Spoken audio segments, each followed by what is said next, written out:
My 81 Years of Anarchy. A Memoir.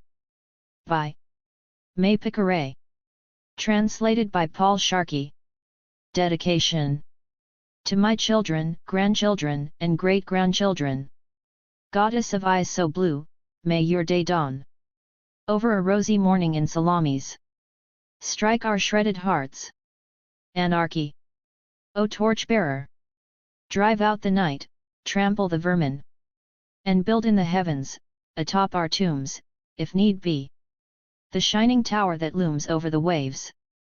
Ballade Solness, by Laurent Tailhade. Introduction. But it is not my intention to pen a history of anarchism. Besides, I do not see how I could. Every time I read such a history, I discover things I never knew before, and I sometimes discover certain errors of detail.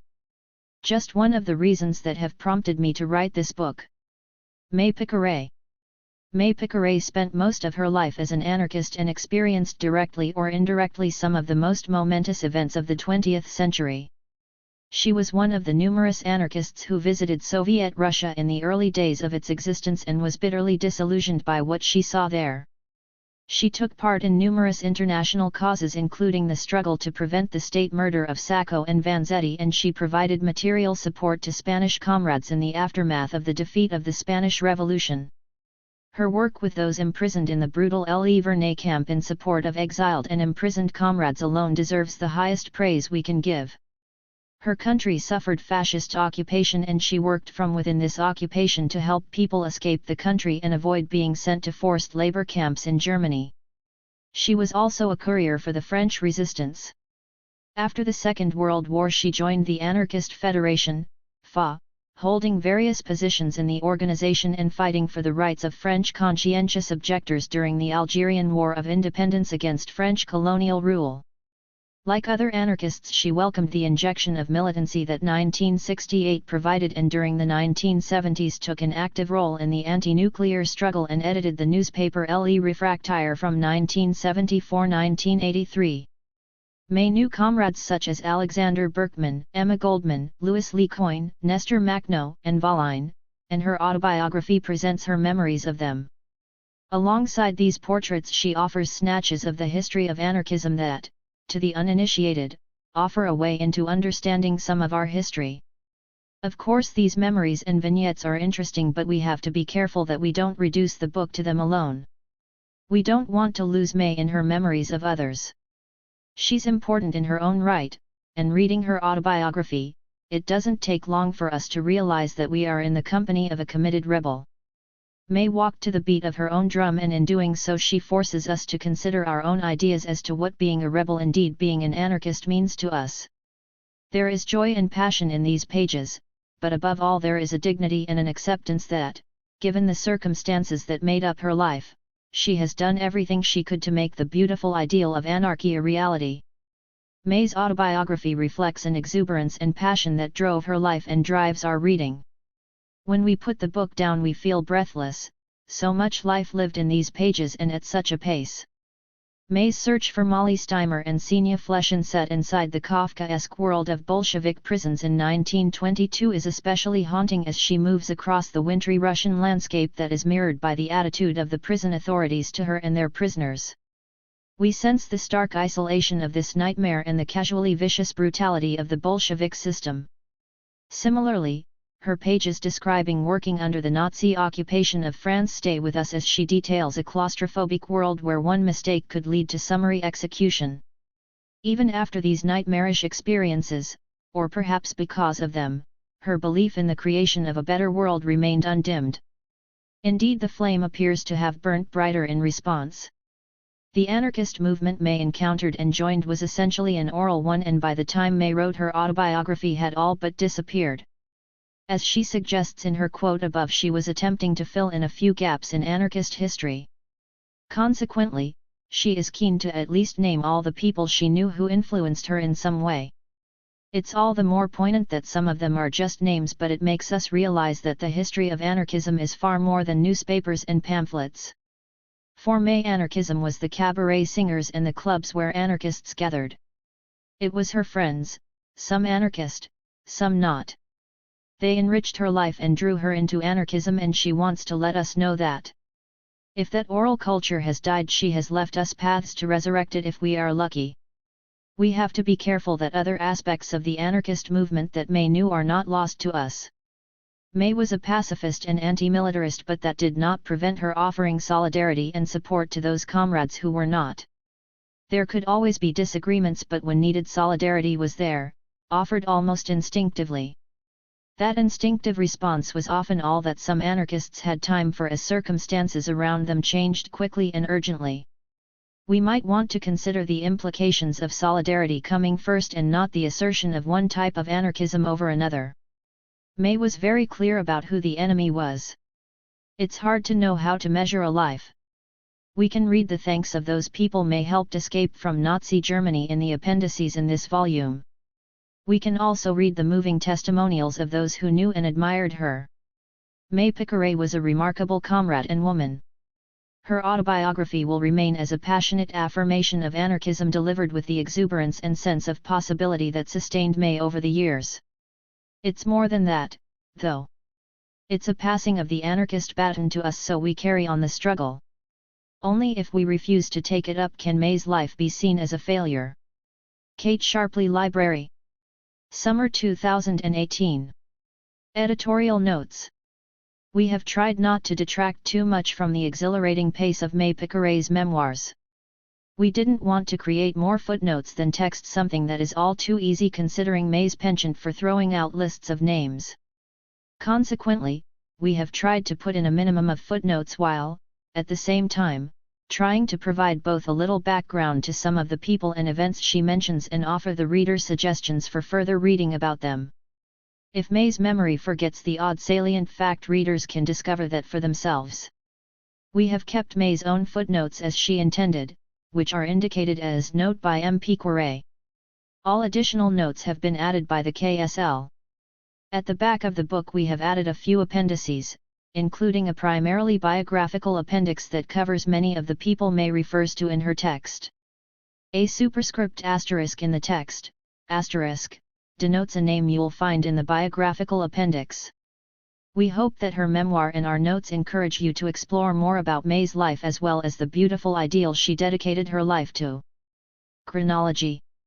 Marie Jean, known as May Picqueray, 1898–1983.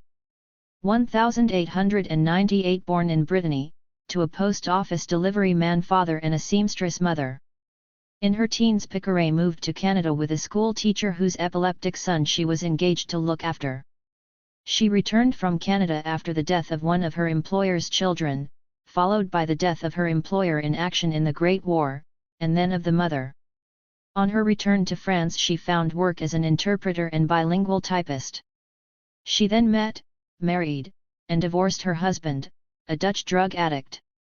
1918, moved to Paris, where she met and fell in love with Serbian medical student Draguje Popović.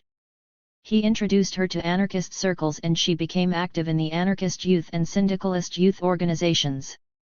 1921, as part of her campaign on behalf of Sacco and Vanzetti, Picqueray sent a parcel bomb to the U.S. Embassy.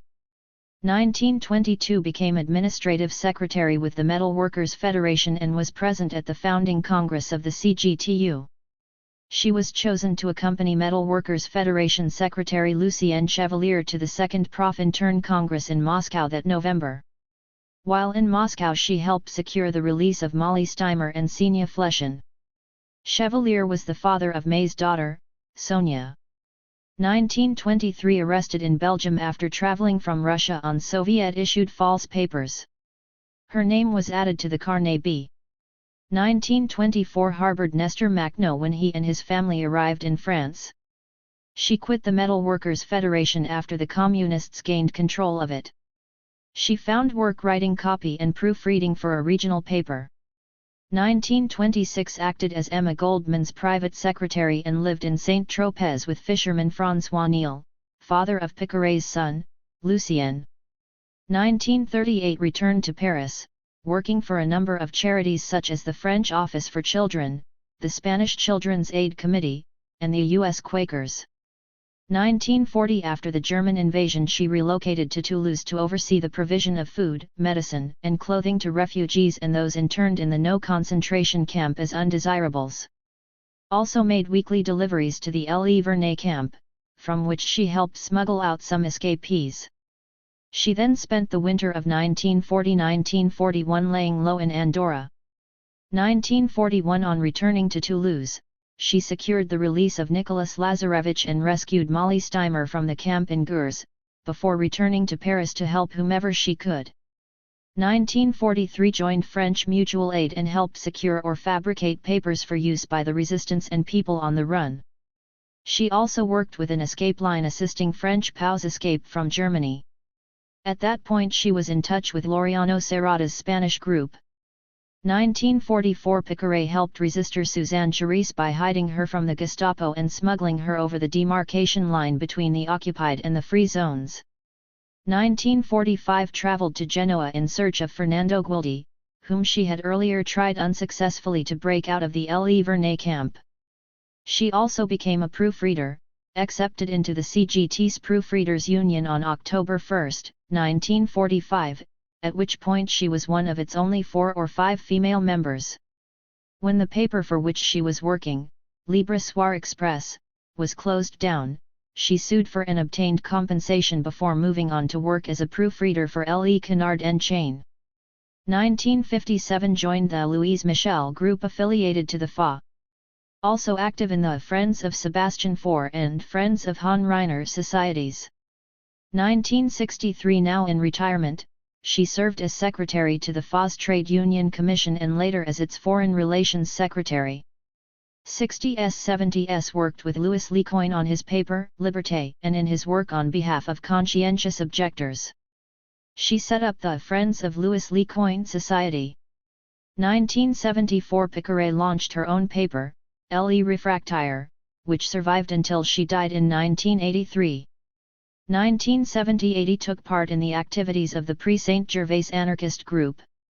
She was also involved in the Le Larzac campaign, the Plogoff Women's Resistance, and in 1978 was a contact for the draft resistors around the Avis de Recherche Bulletin, Paris 1978-1981. Preface. For the past half-century, by word of mouth, written word, and action, a whole range of thinkers, writers, and libertarian propagandists have spread the anarchist teaching, its principles, and its methodology in every language and in every country, so that everybody ought to be in a position to embrace or reject anarchism, as there should not be anyone left today who is ignorant of it. It is the lot of all torchbearers to be abominably slandered and persecuted, the fate of all social teachings that target the official lies and institutions in the process of being adulterated, held up to ridicule and fought against with the help of the most odious weapons. But it is the duty of the heralds of the new truth to confound the slanderers and to oppose the incessant blows of the unrelenting response to truth. For a start, who are we? There has been the grossest misrepresentation of anarchists as individuals. Some look upon us as harmless utopians, sweet dreamers, they treat us like daydreamers with distorted imaginations, as half-fools, so to speak. Such folk deign to see us as sick people who can be rendered dangerous by circumstances but not systematic and conscious villains. Others pass very different judgment upon us. They think that anarchists are ignorant brutes, filled with hate, inclined to violence, and fanatics against whom one could not be overly protected nor exercise too relentless a repression. Both are wrong. We are the heirs to the people who, living in an age of ignorance, wretchedness, ugliness, hypocrisy, iniquity, and hatred, caught a glimpse of a city of learning, well-being, liberty, beauty, candor, justice, fraternity and who, with all their might, worked to build that magnificent city. Utopians, because we want evolution, following its course, to ferry us farther and farther away from modern slavery, wage slavery, and turn the producer of all wealth into a free, dignified, happy, and brotherly creature? Dreamers, because we foresee and herald the disappearance of the state, whose purpose is to exploit labor, enslave the mind, snuff out the spirit of revolt, stymie progress, thwart initiative, and act as a bulwark against the striving for improvement, persecute the honest, fatten the schemers, rob the taxpayer, feed the parasites, sponsor falsehood and intrigue, encourage murderous rivalry, and, when it senses that its power is in jeopardy, to scatter the fields of slaughter with everything the people has to boast that is most wholesome, most vigorous, and most beautiful. We defy the informed and attentive minds of today to seriously accuse of being unbalanced the folk who plan and work toward such social transformations. Rather, the madmen are those who imagine that they can bar the way to contemporary generations bound for social revolution the way a river makes its way to the ocean, and it may be that with the help of mighty dams and skillful diversion they slow, more or less, the river's flow, but it is inevitable that sooner or later it will flow to the sea. No, anarchists are neither utopians nor dreamers, nor fools, and the proof of that is that, everywhere, governments track them and toss them into prison lest the gospel of truth that they spread be free to reach the ears of the disinherited, whereas, if libertarian education were so replete with fantasy or foolish notions, it would be so easy to burst the unreasonable and obscurity. Anarchists have hatreds, their hatreds are long-lasting and many, but their hatreds are merely the consequence of their loves. They hate servitude because they love independence, they detest exploited labor because they love free labor, they violently combat lies because they ardently defend the truth, they despise iniquity, because they worship the just, they hate war because they fight passionately for peace. We are not by nature hateful, rather, our hearts are affectionate and sensitive, our temperaments open to friendship, love, solidarity, and all that brings individuals closer together. As to the charge of violence that they would hang upon us, it suffices to open one's eyes and notice how, in the modern world as well as in bygone centuries, violence rules, dominates, grinds down, and murders. It is the rule. It is hypocritically organized and systematized. It asserts itself, day in and day out, under the guise and appearances of the tax collector, property owner, boss, gendarme, prison guard, executioner, and officer, all of them professionals, under multiple forms, in force, violence, and brutality. Anarchists want to orchestrate free agreement, fraternal assistance, harmonious coexistence. But they know from reason, from history, from experience that they are not going to be able to pursue their craving for well-being and freedom for all other than on the ruins of the established institutions. They are conscious that only a violent revolution can overcome the resistance put up by the masters and their mercenaries. Thus, for them, violence becomes an inevitability, they endure it but deem it merely a backlash made necessary by the ongoing state of self-defense in which the disinherited find themselves at all times. We have an unshakable certainty that when the state, which feeds all sorts of ambitions and rivalries, when property, which fosters greed and hatred, when religion, which encourages ignorance and invites hypocrisy, have been struck down dead, the vices that those three wedded authorities plant in men's hearts will vanish in turn. Dead the beast, dead the venom. No one then will look to command, since, for one thing, no one will consent to obey and, for another, every weapon of oppression will have been smashed, no one will be able to enrich himself at the expense of another, since private fortunes will have been abolished, priests, liars, and hypocritical moralists will lose their ascendancy, since nature and truth will have recovered their rights. That, in broad outline, is the libertarian doctrine. That is what the anarchists want. Point 1. That quotation is not mine. It is lifted from Sebastian 4*. I had to quote the whole thing before putting pen to paper, as it has guided me all my life. Even should I finish this book, when one is 80 years old, there are no guarantees, I do not yet know if I will let it be published. As far as I am concerned, it can only be a militant act. I do not tell my life story out of vanity nor with an eye to gain sympathy for myself. But I am keen to know, not whether my life has been a success, but if I have been faithful to my ideas and served my cause well. I was 18 when I first read For's words. It was an accident that I had stumbled upon them. It was the man I loved who read them to me. For 2 years, we had been trying, together, to follow them in our everyday lives. It is on love that Anarchy is based. And then the task struck him as more than he could manage. His family had cut off his income. He returned to his own country to carry on with his medical studies. I carried on without him. It is more than 60 years ago now since we parted. I never set eyes on him again. I do not know if he is still alive. I do not know if he still remembers me. But when I think of him, it is with tenderness and gratitude. 1. The quotation is from Sebastian IV, Les Anarchists, Cheils sunt, Cheilsne sunt pas / anarchists, what they are not, 1920. 1. A Breton childhood. When I summon up my most distant memories, before me appears a little girl with blue eyes, lively, even petulant, dressed in a white-collared red pinafore, tramping in galoshes along the Martin to Chateaubriand road, holding her little brother Ernest by the hand and, in her other hand, a small basket containing savory tartlets. We had a long road to travel to get to the nursery school where Sister Ludovine greeted us with her wide grin. Coquettishly wearing the severe sky-blue robes of the St. Vincent de Paul sisters, her very pure oval face and laughing eyes stood out against the wide white wings of her wimple. From the big pockets of her apron, she produced treasures, cakes, angelica, pictures, etc. that she slipped into our little hands, sometimes blue from the cold. Dear Sister Ludovine, the memory of whom remains so vivid in my atheistic heart even after all these years. I had no greater pleasure in life than following her into the little chapel adjoining the school, which she lovingly maintained. It was covered in flowers in every season and joyously resonated with the tunes she produced from its ancient organ just for you, as she used to say. But I'm sure she took great delight in it too. She was our singing teacher. I was more than a little proud of myself when prize day rolled around.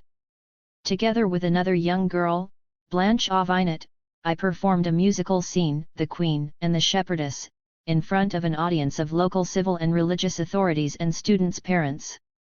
We had been selected on account of our beautiful voices, she used to say.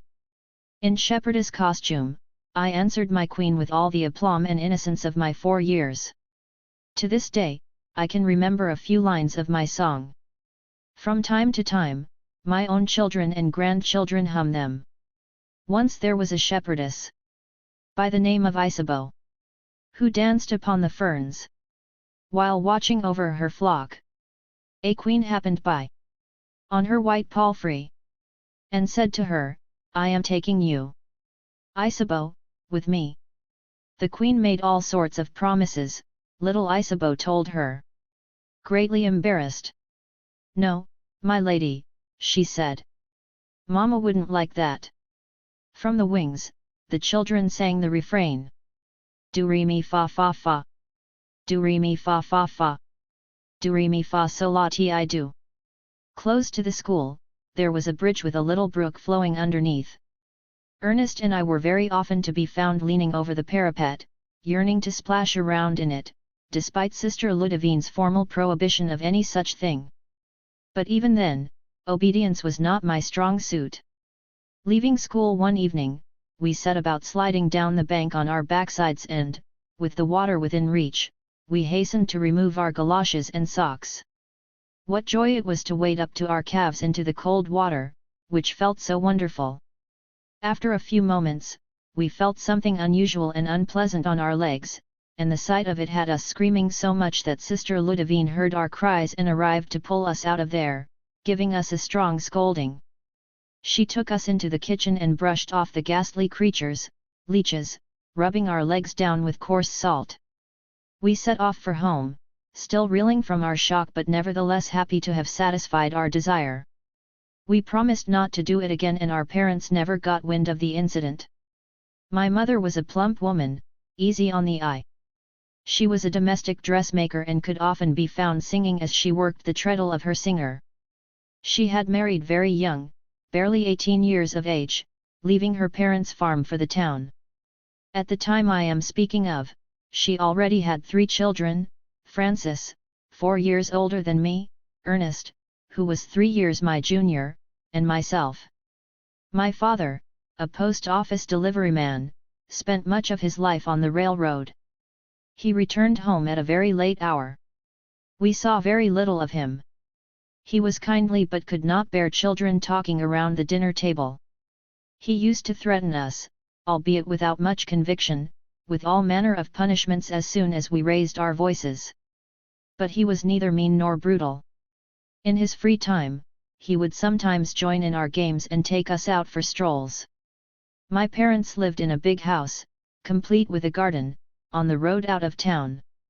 It was practically countryside. On Sundays, after my mother had finished her work, we would go strolling together through the woods and fields. We would gather up whatever was ripe and in season, out of which she made splendid jams. I was often deprived of these outings, but I used to make up for it by setting off with a few urchins the same age as me to rob birds' nests or to fish for frogs in the pond near our home, which was, of course, forbidden to us.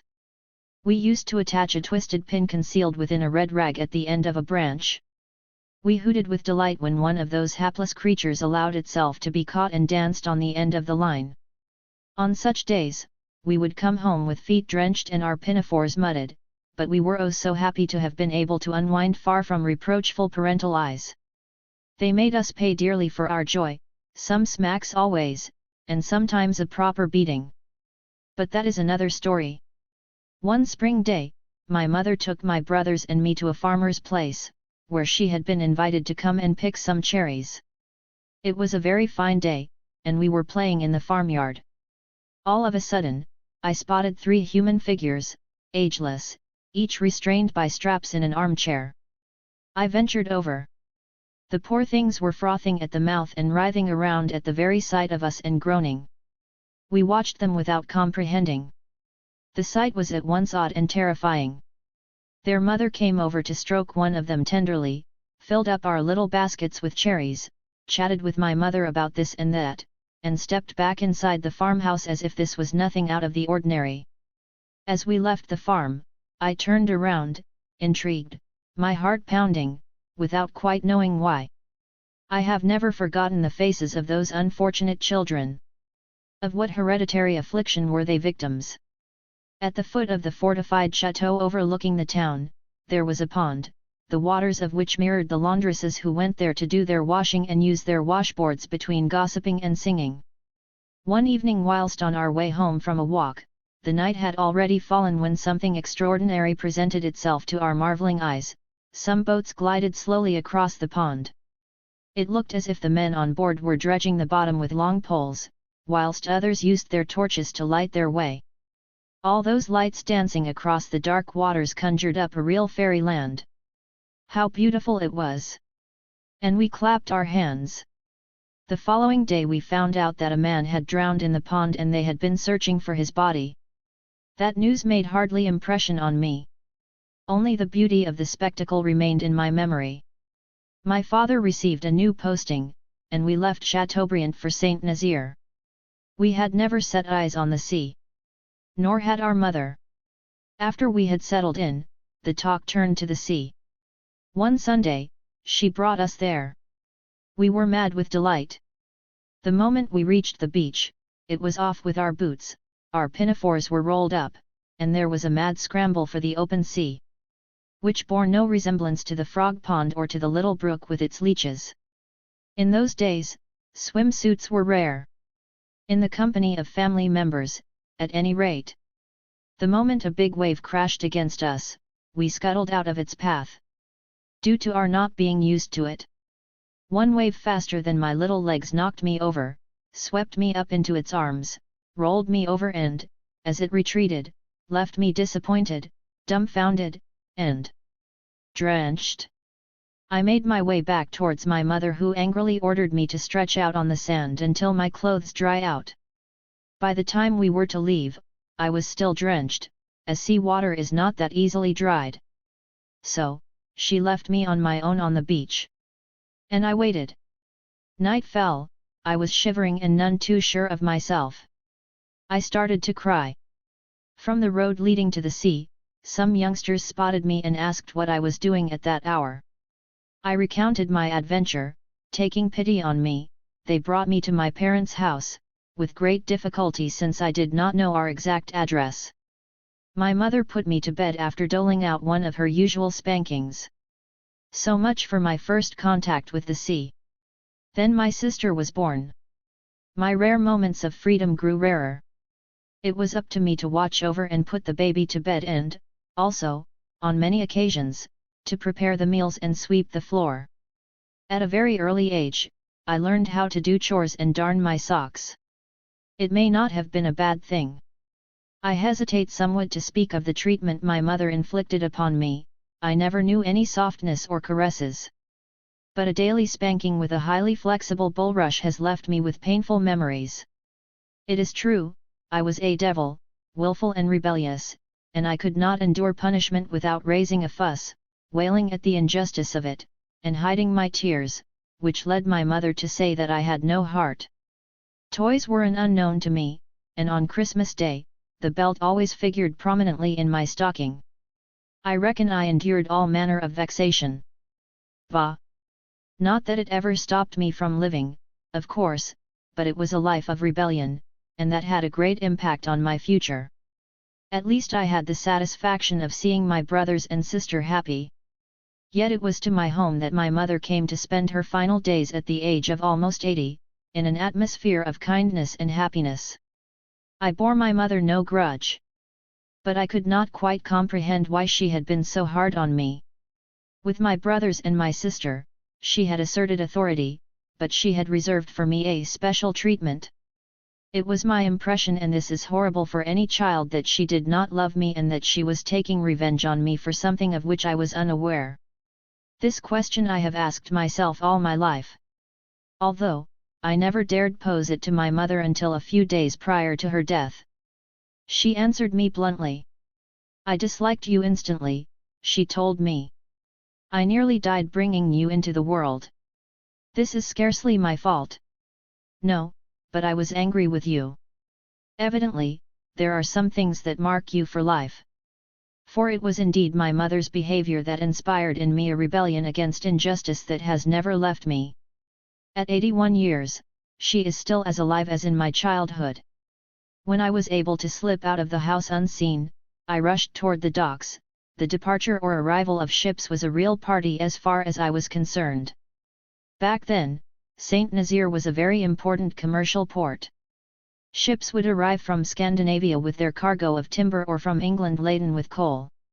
From the West Indies, they imported all manner of exotic fruits unfamiliar to us: bananas, coconuts, oranges, pineapples. The seamen or the dockers returning from the unloading of the ships would often offer me a piece of fruit or fill my apron. I would then ferry this unexpected harvest back home.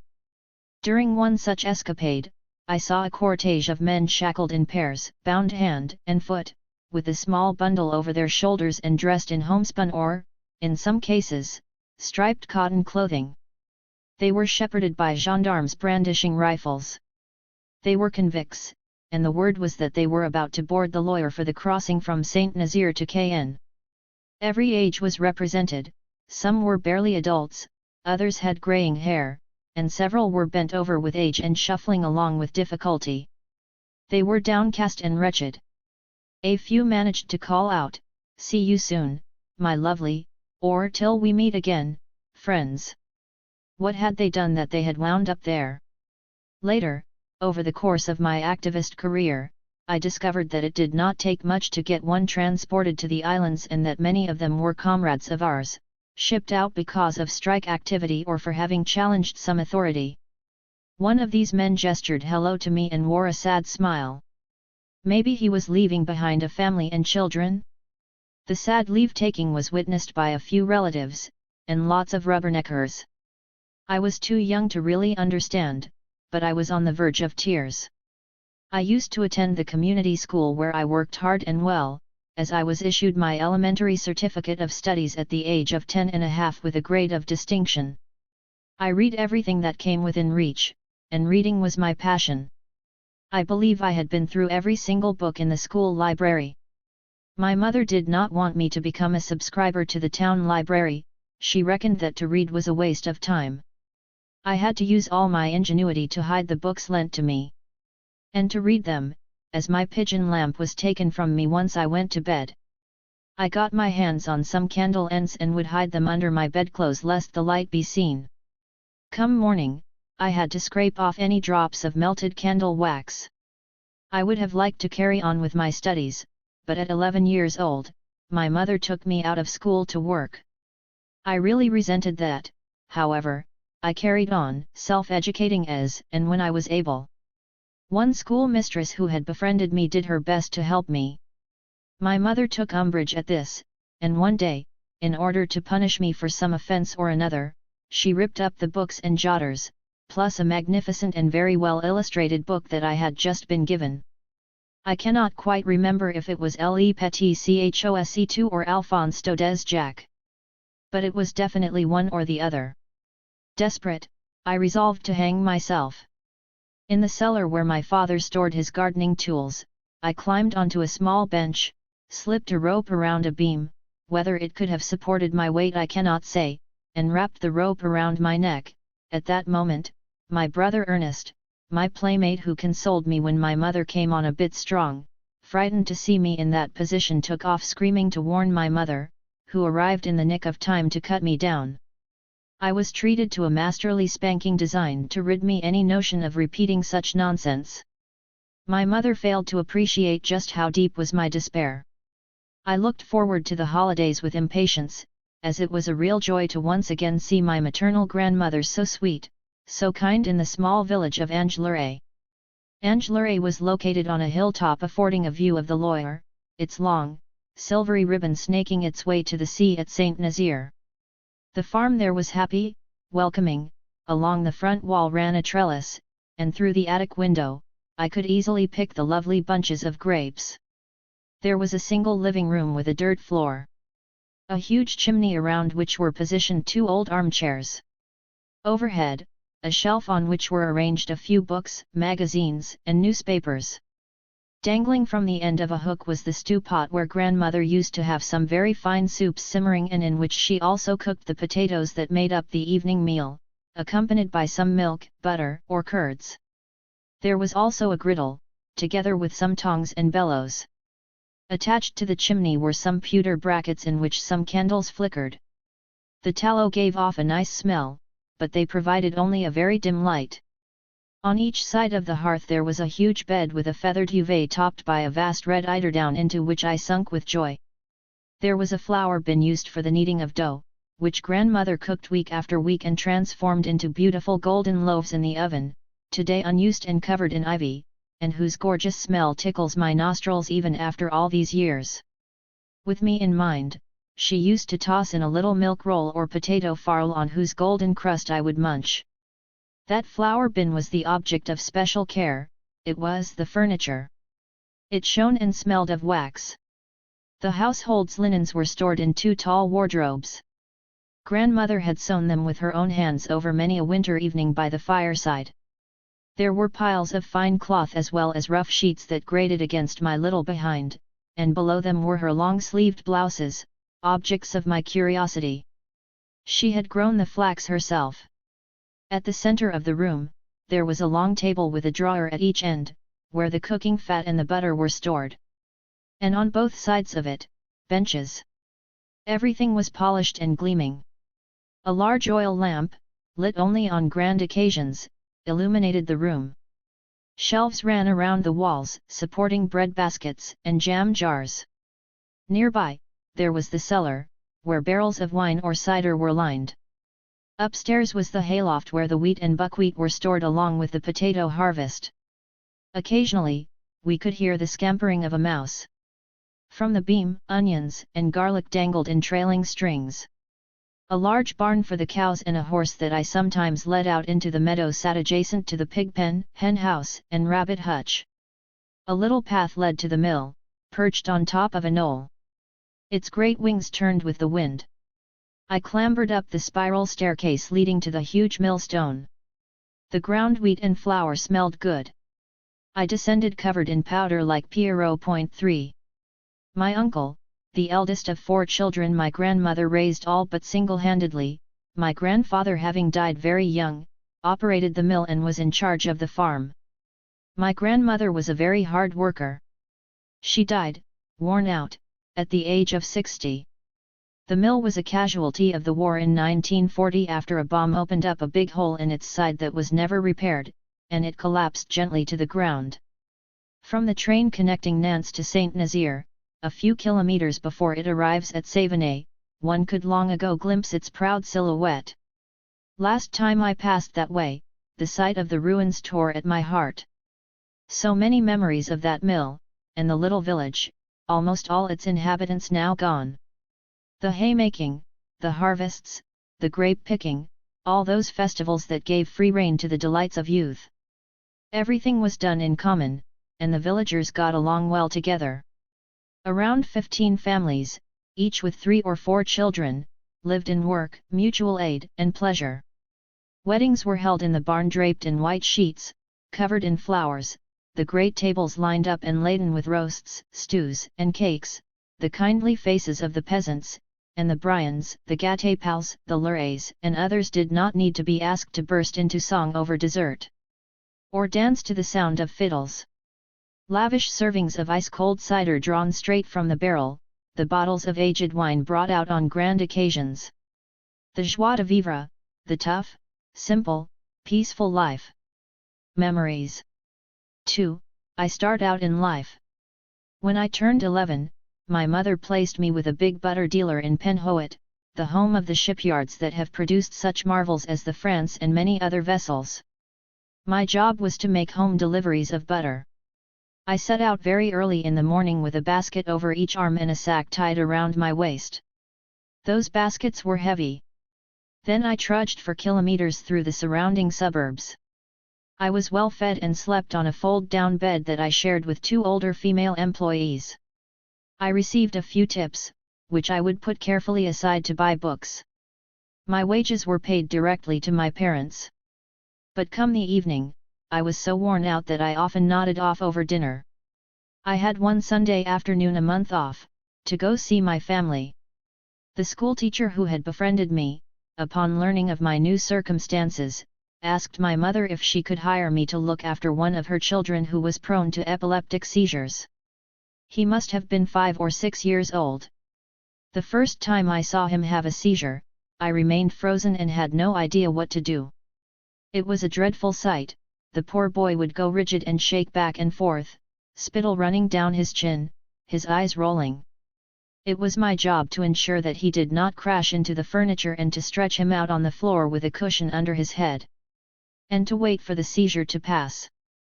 Between seizures, we would play together. His mother made me do my homework at the same time as her eldest son, who was the same age as me. I also did a few run-of-the-mill tasks, did the shopping, and tidied the house. I did not pine for my job in Penhoet. The teacher's home was very good for me. There were no more smacks, no more punishments, and I was happy. For a long time, they had been planning to move to Canada where they had family. And they had set the wheels in motion. I was sad at the thought of being separated from them. They felt the same. They asked my parents for permission to take me with them. This idea displeased my father, and it took some insistence on the part of my new masters and myself before he eventually agreed to let me go. My mother had agreed straight off. The idea of being rid of me was by no means displeasing to her. When the day of departure came, I wept buckets as I said goodbye to my father, brothers, and sister, but once the train set off, I dried my tears. The countryside claimed all my attention. This was my very first big journey. There was our arrival in Le Havre, the embarkation, and the hubbub as we set sail. I had never set foot on a ship that size before. I saw little, however, of our venture into the high seas, as I had to watch over my little patient. The sea was quite calm, but he was seasick, and I was somewhat queasy myself. Coming into port, I was surprised to see the skyscrapers that were beginning to adorn the city. Canada had taken the United States as its example, it was Americanizing itself. The port, which looked out not at the sea but at the St. Lawrence, was very busy. There were lots of boats coming and going. Little by little, I got to know the city. We had outings every Sunday. The summers were as hot as the winters were severe. Canadians gird themselves against intemperate weather, the doors and windows are doubly thick and the homes well heated. Clothing and footwear were suited to the climate. There were some very old and beautiful houses that neighbored those ghastly concrete cubes that are proliferating around the world these days and making it ugly. The Canadian landscape is one of the world's most beautiful, pine, birch, and maple forests surrounded by enormous, glistening, limpid lakes. The little peasant girl in me was enthralled. A brand new life was starting for me. My time was divided between caring for my little patient, play, and study. And beautiful country walks. Discovering just how tough winter could be in that country.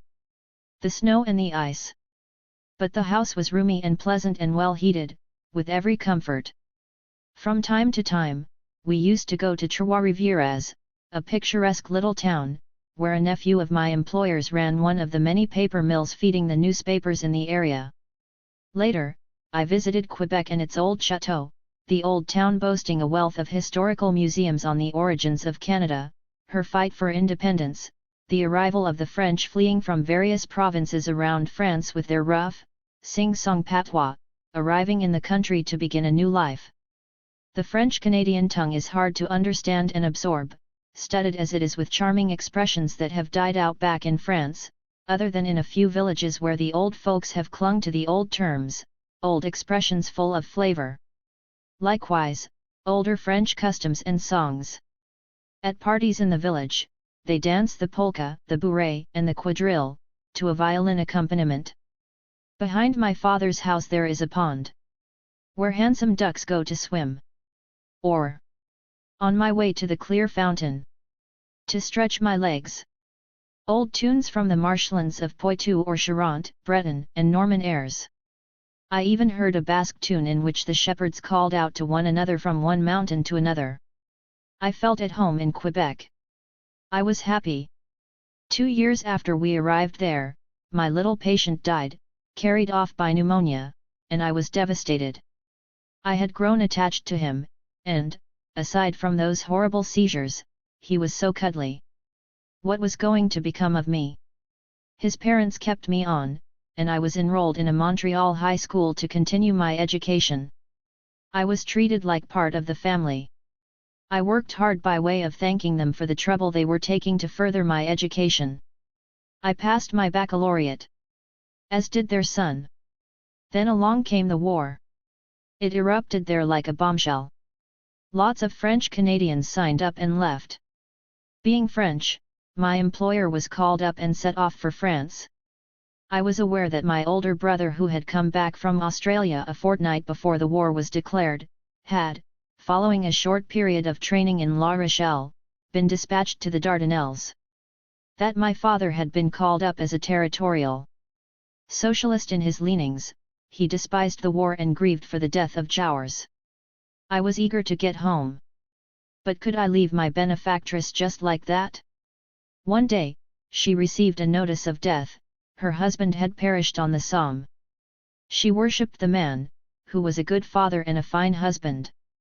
A few months after that, her grief was aggravated by ill health. Congestion finished her off. Misfortune had overwhelmed the family, leaving me out to sea. I was left alone with the older son. An uncle claimed him and saw to my repatriation. A ship escorted by 2 torpedo boats brought me to Le Havre. My brothers and sister were all grown up. They had a hard time recognizing me. My brother Ernest squeezed me tight, and our tears were of joy. The war, the horrific war, was sowing devastation. This was my first brush with it. And I knew in an instant that no explanation could ever make me countenance it. Every night, trains left, packed with French or British soldiers. We could tell them from their marching songs, gloomy in the night. And then the trains would return laden with the injured and dying. The hospitals were inadequate. Certain schools and high schools were converted for use as ambulance stations. Food was in short supply for the population, and the queues outside the shops were endless. I had to earn my keep and help my mother and the youngsters in the absence of the head of the family. In Canada, I had learned English. I was taken on by a ship's chandler as an interpreter.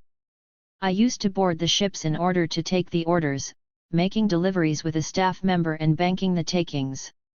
I had applied to serve as a nurse in the hospitals, but I had no medical training. My request was rejected. Then the American Army landed its men in Saint Nazaire. Life was turned completely upside down. The ship's chandler hired several male staff to handle the greatly swollen workload, and I found myself out of a job. But not for long. The Americans were looking for office staff. The pay was attractive. I found myself hired as a bilingual typist. The downside was that I had to live in the Montaire camp outside of town. One corner of the camp had been set aside for the American and French female staff. Our shacks were, if not quite comfortable, at least tolerable.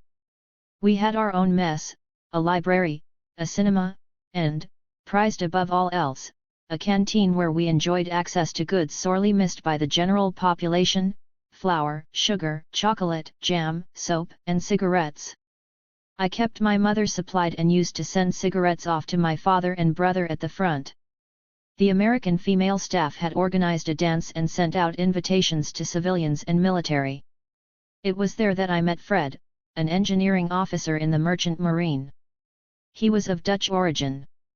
One evening, he invited me to the movies in town. During the newsreel, the Marseillaise was playing. Everybody stood up, except Fred. Since he did not get up, I did not get up either.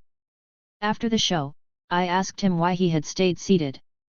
"Because I'm Jewish," he said. "That's no excuse." "Yes, it is," he answered. "I'll never forgive France for having convicted and deported Dreyfus for." His ship left a few days later. He wrote to me several times, and his return was a real delight for me. He asked me to marry him. I accepted right away, but it took me some time to secure the blessing of my father, who believed I was too young. Fred sorted out all the red tape with his consul so that we could get married quickly, as his ship would only be in port for a short while. The French authorities raised no problems. The marriage was quite quickly signed and sealed. I was 18 and was about to become a free woman at last. Or so I thought, at any rate. I was quickly disillusioned. Fred was charming and gallant and affectionate. But lo and behold, he was a drug user. He had acquired this annoying habit over the course of his voyages. I have never known which drug he was using. But it was definitely a hard drug. Under its influence, he became crazy, he bit me, he struck me. Once he was back to his normal self, he regretted it, cried, showered me with gifts. 3 weeks of living like that and I had had enough. I had had my fill of beatings. His ship set sail again. I returned to the camp with my mind made up never to set eyes on him again. And I never did. For one's first love, it was not much of a success story. The Spanish flu was raging among the civilian and military populations alike. Some time after I returned to the camp, I was struck down and directed to the Saint Nazaire High School, now in use as a hospital. There were just 2 of us women among hundreds of soldiers. But neither they nor we were of a mind to play footsie. I had a ferocious fever. I was still lucid enough, though, to see the nurses walking along the lines of beds and pulling the sheets over one face after another. Within a short time after death, brown stains appeared on the soldiers' faces. Within hours, their bodies turned black.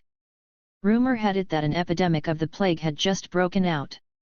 Every evening, the bodies were removed and transported by truck to the cemeteries outside of town. Every precaution was taken so as not to panic the locals. It was harrowing to see the deaths of those tall, handsome lads in their prime, and I was expecting myself to be carted off the same way. However, I was lucky enough to pull through and was discharged from the hospital in a state of frightful thinness. Besides, I was suffering from total amnesia. I took a full month off to convalesce before returning to work.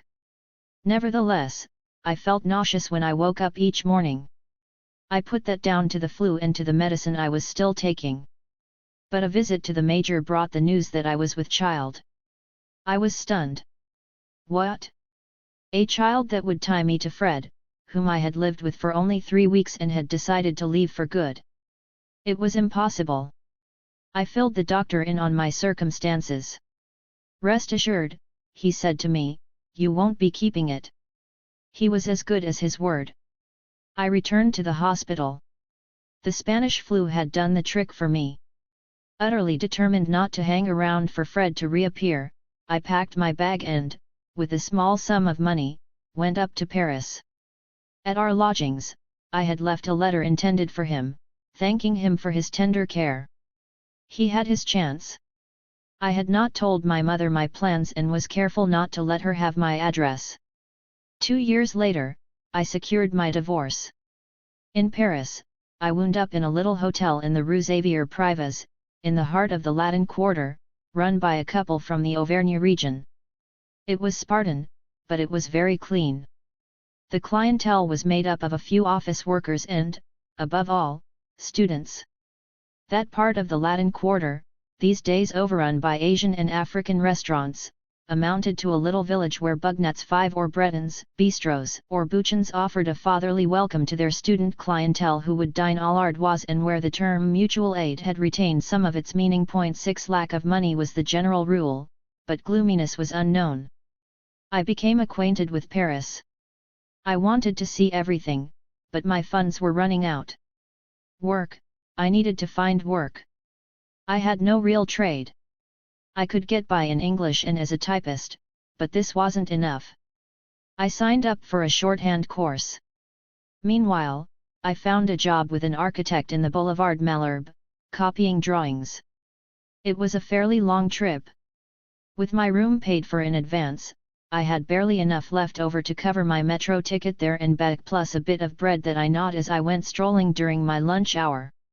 On Sundays, without the metro, I treated myself to a coffee with cream. And so it carried on throughout the month, up until payday. As soon as I could get by in shorthand, I found a job at the Institute of History and Geography. What a treat it was to spend one's days in the great book-lined rooms at the Institute, the former home of Madame de Sévigné. My boss was a lecturer at the Sorbonne, undemanding and a little withdrawn. We got along together very well. With his leave, I was allowed to browse in the library during my free time. The librarians were very good company. In the evenings, I often dined at a little restaurant in the Place Saint-Michel, Le Bouillon Bordeaux. It was there that I met Dragouille. 3. In among the anarchists. Without Dragouille, I wonder what would have become of my life. I don't think I'd have turned into a meek petite bourgeoise. There was too much rebel in me. But, if not for him, I might never have discovered what I ought to make of that. I had noticed him straight away. He was a tall, good-looking boy, with an open, intelligent face. For a time, we watched each other from a distance. And then, one day, he settled himself in front of me. That same evening, he settled himself in my life. He brought me to Claude * talks and then to the Sociétés Savantes in the Rue Danton. It was there that I first heard Sebastian Faure. It was a true revelation and an enchantment. What a speaker and what truth! Dragouille had enrolled at the College of Science. He was preparing to study medicine. On his advice, I wasted no time in doing the same. Unfortunately, I could not sit in on all the lessons, despite an obliging boss who allowed me a great deal of freedom. Dragouille passed the lessons on to me, and I would soak it all in. We worked together. I had just about passed my certificate of studies in physics, chemistry, and natural sciences, but, for want of the time and money, I could not see how I was going to be able to enroll in medical school. Yet was medicine not the finest profession in the world? Dragouille, an anarchist, was a wonderful creature with a very broad education and a highly developed social conscience. He came from a family of Serbian officers and received an allowance from his older brother, a military attaché in Germany. Me, I had to earn my own living. My boss retired, and his replacement was a stickler for a full 8 hours of attendance. I left the institute and joined a print works that specialized in producing labels in all sorts of languages. I used to correct the English language labels, and my colleagues referred to me as Law Miss. It was nothing to get excited about, but I was relatively well paid. Without a doubt, that was the happiest and most exhilarating period of my life. Dragui and I lived life to the fullest, and we were madly in love. We met up every evening, dined together, and often spent our evenings at the Café de la Rotonde on the Boulevard du Montparnasse, meeting up with friends of every nationality, but mostly Bulgarians and Serbs. Over a slice of bread and a café crème, we would remake the world. Our discussions were lively and impassioned. This was when I was becoming acquainted with the theorists of anarchy whom Sebastian Faure would sometimes quote during his talks: Proudhon, Bakunin, Kropotkin, Elisee Reclus, and so on. Everything we read was analyzed and debated, and it was fascinating. I regularly attended Sebastian Faure's talks. I used to see him frequently. He helped me with his advice and guided me in my readings. He was my spiritual father, and I held him in the highest esteem. He embarked upon a series of 12 talks, each one dealing with a different topic. The first one took place at the Sociétés Savantes Hall, which was packed. It very quickly came to our attention that some troublemakers had wormed their way into our ranks and that it would not take them long to make their presence known. Near to me, a sturdy fellow was packing his hat with paper, which was a sure omen of a brawl. I kept an eye on him. I had slipped up the sleeve of my jacket and held near my right wrist a little rubber club that a comrade had given me to defend myself if need be. All of a sudden, a hail of nuts and bolts rattled the glass decorations around the hall and raucous shouting erupted pretty much everywhere. My neighbor was busy emptying his pockets. I climbed onto my chair so as to be able to reach him. He was tall, and I stand a measure of 1.55 meters, and managed somehow to deliver a blow of the club to his nose to calm him down. I must have hurt him badly, for he packed in what he had been doing and tried to make for the exit. His pals did likewise, their mission accomplished. But the NRs are no slouches. A few stout fellows picked them up at the exit and gave them a thrashing that reflected the damages we had to pay for out of our own pockets, in solidarity with the organizer. That was my baptism by fire. And I had yet to be accepted into the NR ranks. But that brawl made up my mind. The anarchist group from the 13 NV arrondissements had just been launched in the basement of a building near the Place d'Italie. Some comrades introduced us to it. Dragui and I were very warmly welcomed and became active members of the group.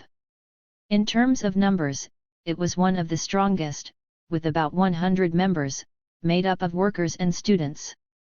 There was no shortage of work to do. As we were not wealthy, we made our own posters, stuck them up, and often had to contend with the Sergots, our nickname for the cops in those days.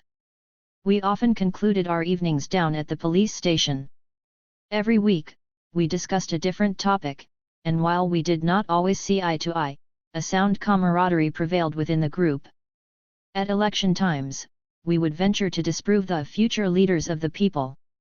There was sometimes a fracas. When we were denied the right to speak, we took it by force, and that did not always turn out very well.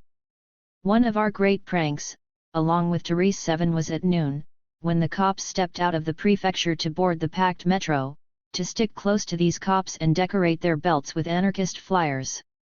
It's great to be young. When the weather was nice, we used to organize outings into the Parisian countryside to Saint Cloud, Saint Cuquefort, Clels, and Herblay. We set off on Saturday evening in joyous, rowdy gangs, knapsacks on our backs. We spent the night under the stars, with straw for bedding. Personally, I always carried with me a hammock that I would string between two trees. On Sundays, after a picnic, there was a round of male and female singers and musicians. The splendid songs of Charles d'Avray *, Gaston Cote *, L'Oreal *, and others lured Parisian picnickers to us, to whom we would offer our newspapers and hand out our leaflets. Sebastian Faure often joined us on his way back from some speaking engagement and needed no coaxing to break into song. On the field of fair revolt, the old could only plough the furrow. Now you prepare the harvest. The harvest may be splendid and rich. Youngsters, Do not wait for old age. Stick to the task in hand. Life's short and time passes and presses. Don't forget that you are the future. In the evening, returning on the train, some of us had no hesitation in launching into the most explosive songs in the anarchist repertoire in order to throw a kindly scare into the good old Sunday buskers. Are you, the sovereign people, about to cover the cost of their feasts? When you labor, and yet have barely a crust to show for it. So, don't be so foolish. Instead of voting, give them a punch up the bracket. Then you'll have something to sing about. If you would be truly happy, let's have no more government. Yes, we did a lot of singing in the anarchist ranks.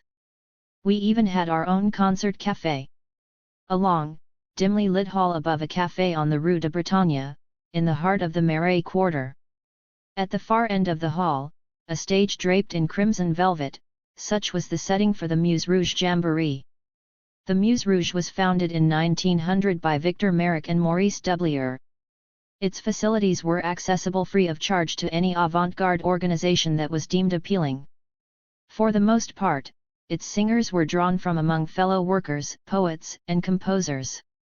Some already had made names for themselves, while others were learning the ropes. One day, a shy young man turned up, apologizing for the fact that his pipes were rusty.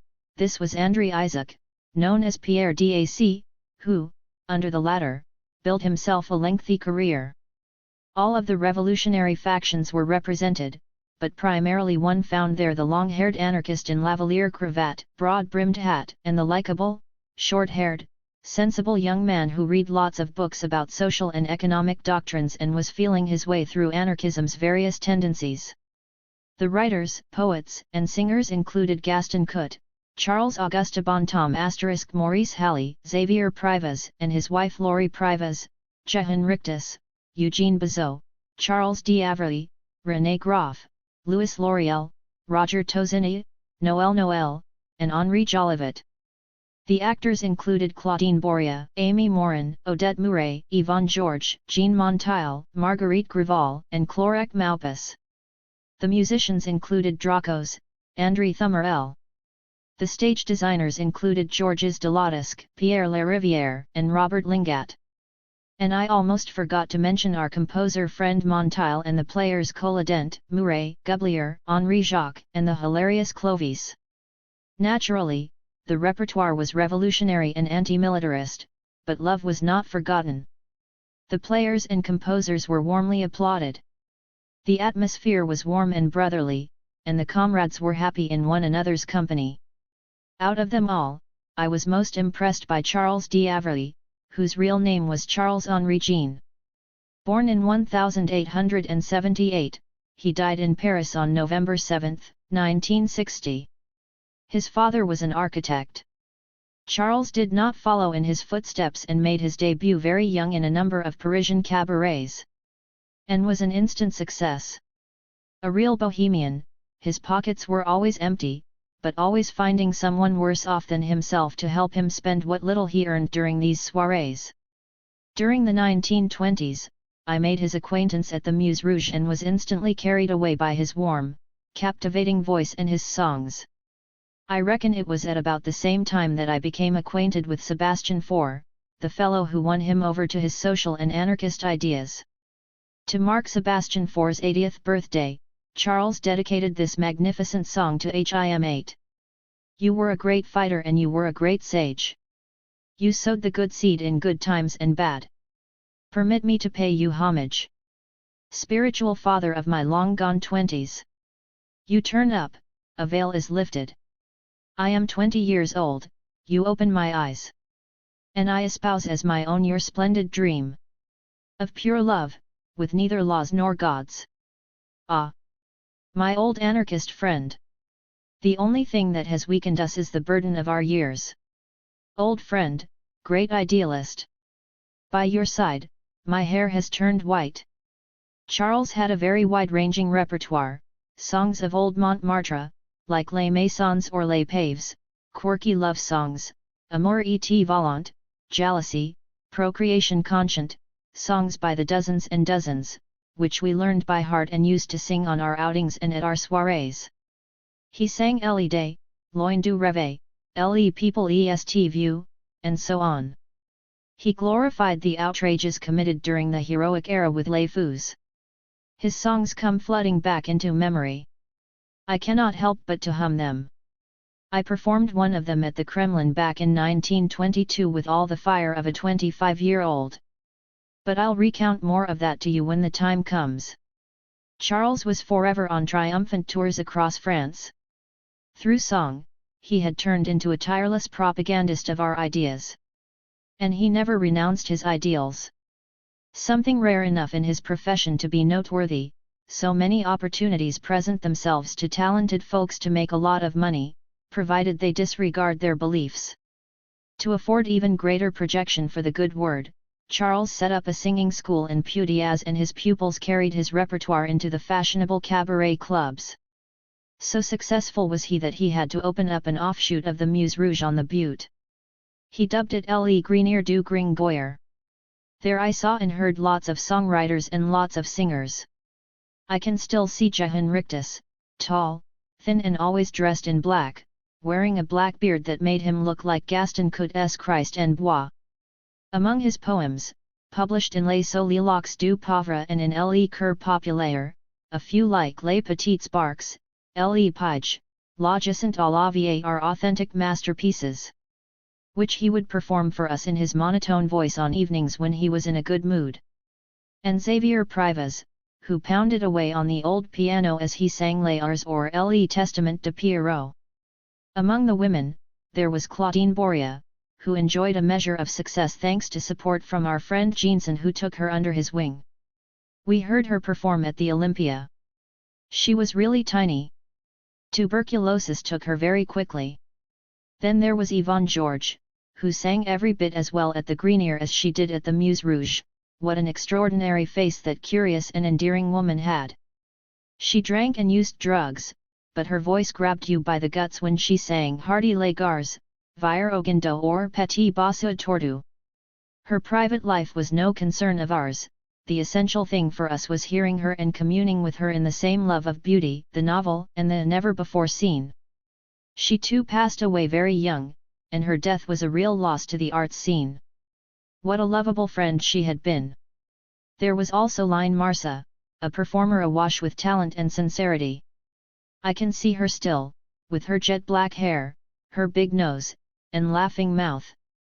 She would occasionally drop in on Louis Lecoin * at the premises of his paper, Liberté Freedom. She was a true Parisian sparrow. She could have made it, but the attractions of life and Bohemia were too much for her. Her daughter, the little sparrow, has gone down in history. 9. Towards the end of her life, Friedel too would turn up at our gala events.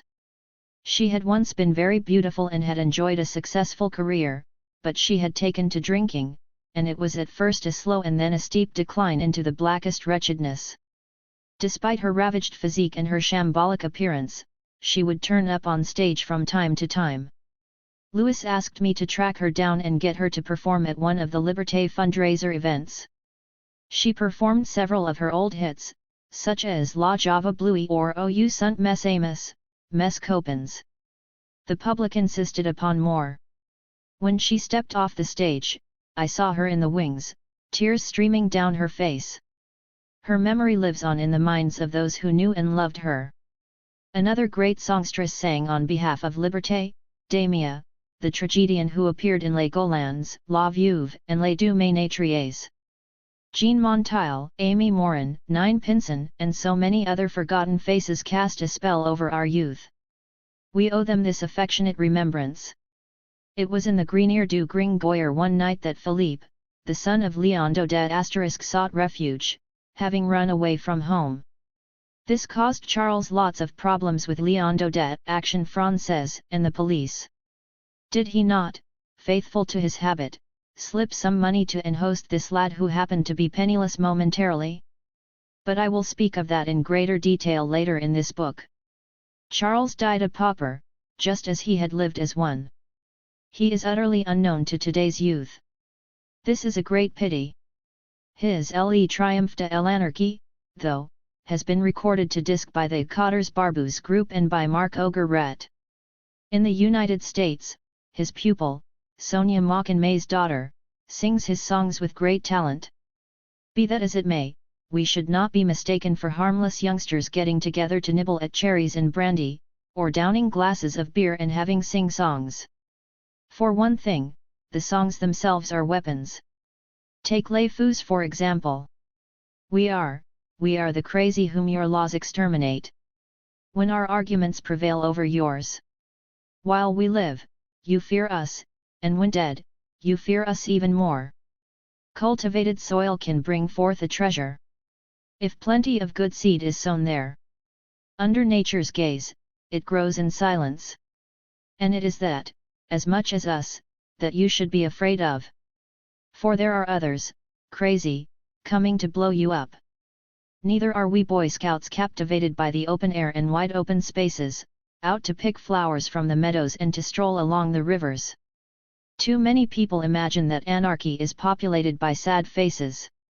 In anarchy, I have always found joie de vivre and friendship.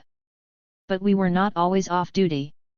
Every time some cause seemed just to us, off we would go to lend a hand to its champions, even if they had never heard tell of anarchy. Following the clashes with the police at the Sociétés Savantes Hall, I did not have occasion to practice direct action against the cops. The seamstresses' strike allowed me to resume training. The junior staff, the midinettes, those little worker bees of the major fashion houses producing the masterpieces worn by performers and the ladies of the Parisian and international bourgeoisie, those girls one meets in the squares or in the Tuileries gardens at noon, sharing their meager lunches with the sparrows, their friends, who are very poorly paid, surviving on little, and clothed in next to nothing, but tastefully so. Midinettes are known to every Parisian for their laughter, their songs, their fashion flair, and their tiny artists' hands. But there is the other side of the coin too. Today, it is time to strike. No longer can they make ends meet. The bosses who shamelessly exploit them do not want to hear a word about awarding pay raises. So, the midinettes take to the streets. That afternoon, a rally was held at the Bourse du Travail near the Place de la République. Our friends Margot, Marie, and Mado Fair are out on strike. Out of solidarity, Therese and I made up our minds to join them and offer our support. The hall is packed. Young girls and women mount the rostrum one after the other to spell out the situation inside the fashion industry, whether in workshop or bedroom, they are equally exploited. They do not concede, and a delegation is appointed to enter into talks with the employers' union. They depart like a flock of sparrows taking flight. Laughter, and coarse banter.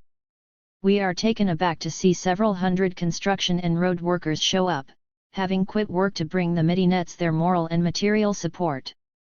Smashing! They are applauded and hugged. The decision is made to demonstrate outside the big fashion houses and then on to the Champs-Élysées. The lads link arms with the young girls and the light-hearted and picturesque procession makes ready to head for the Grands Boulevards. All of a sudden, a squadron of the Garde Républicaine arrives in the Place de la République, escorting some open-top calèches. The lead vehicle carries Picqueray *, the remainder, government figures.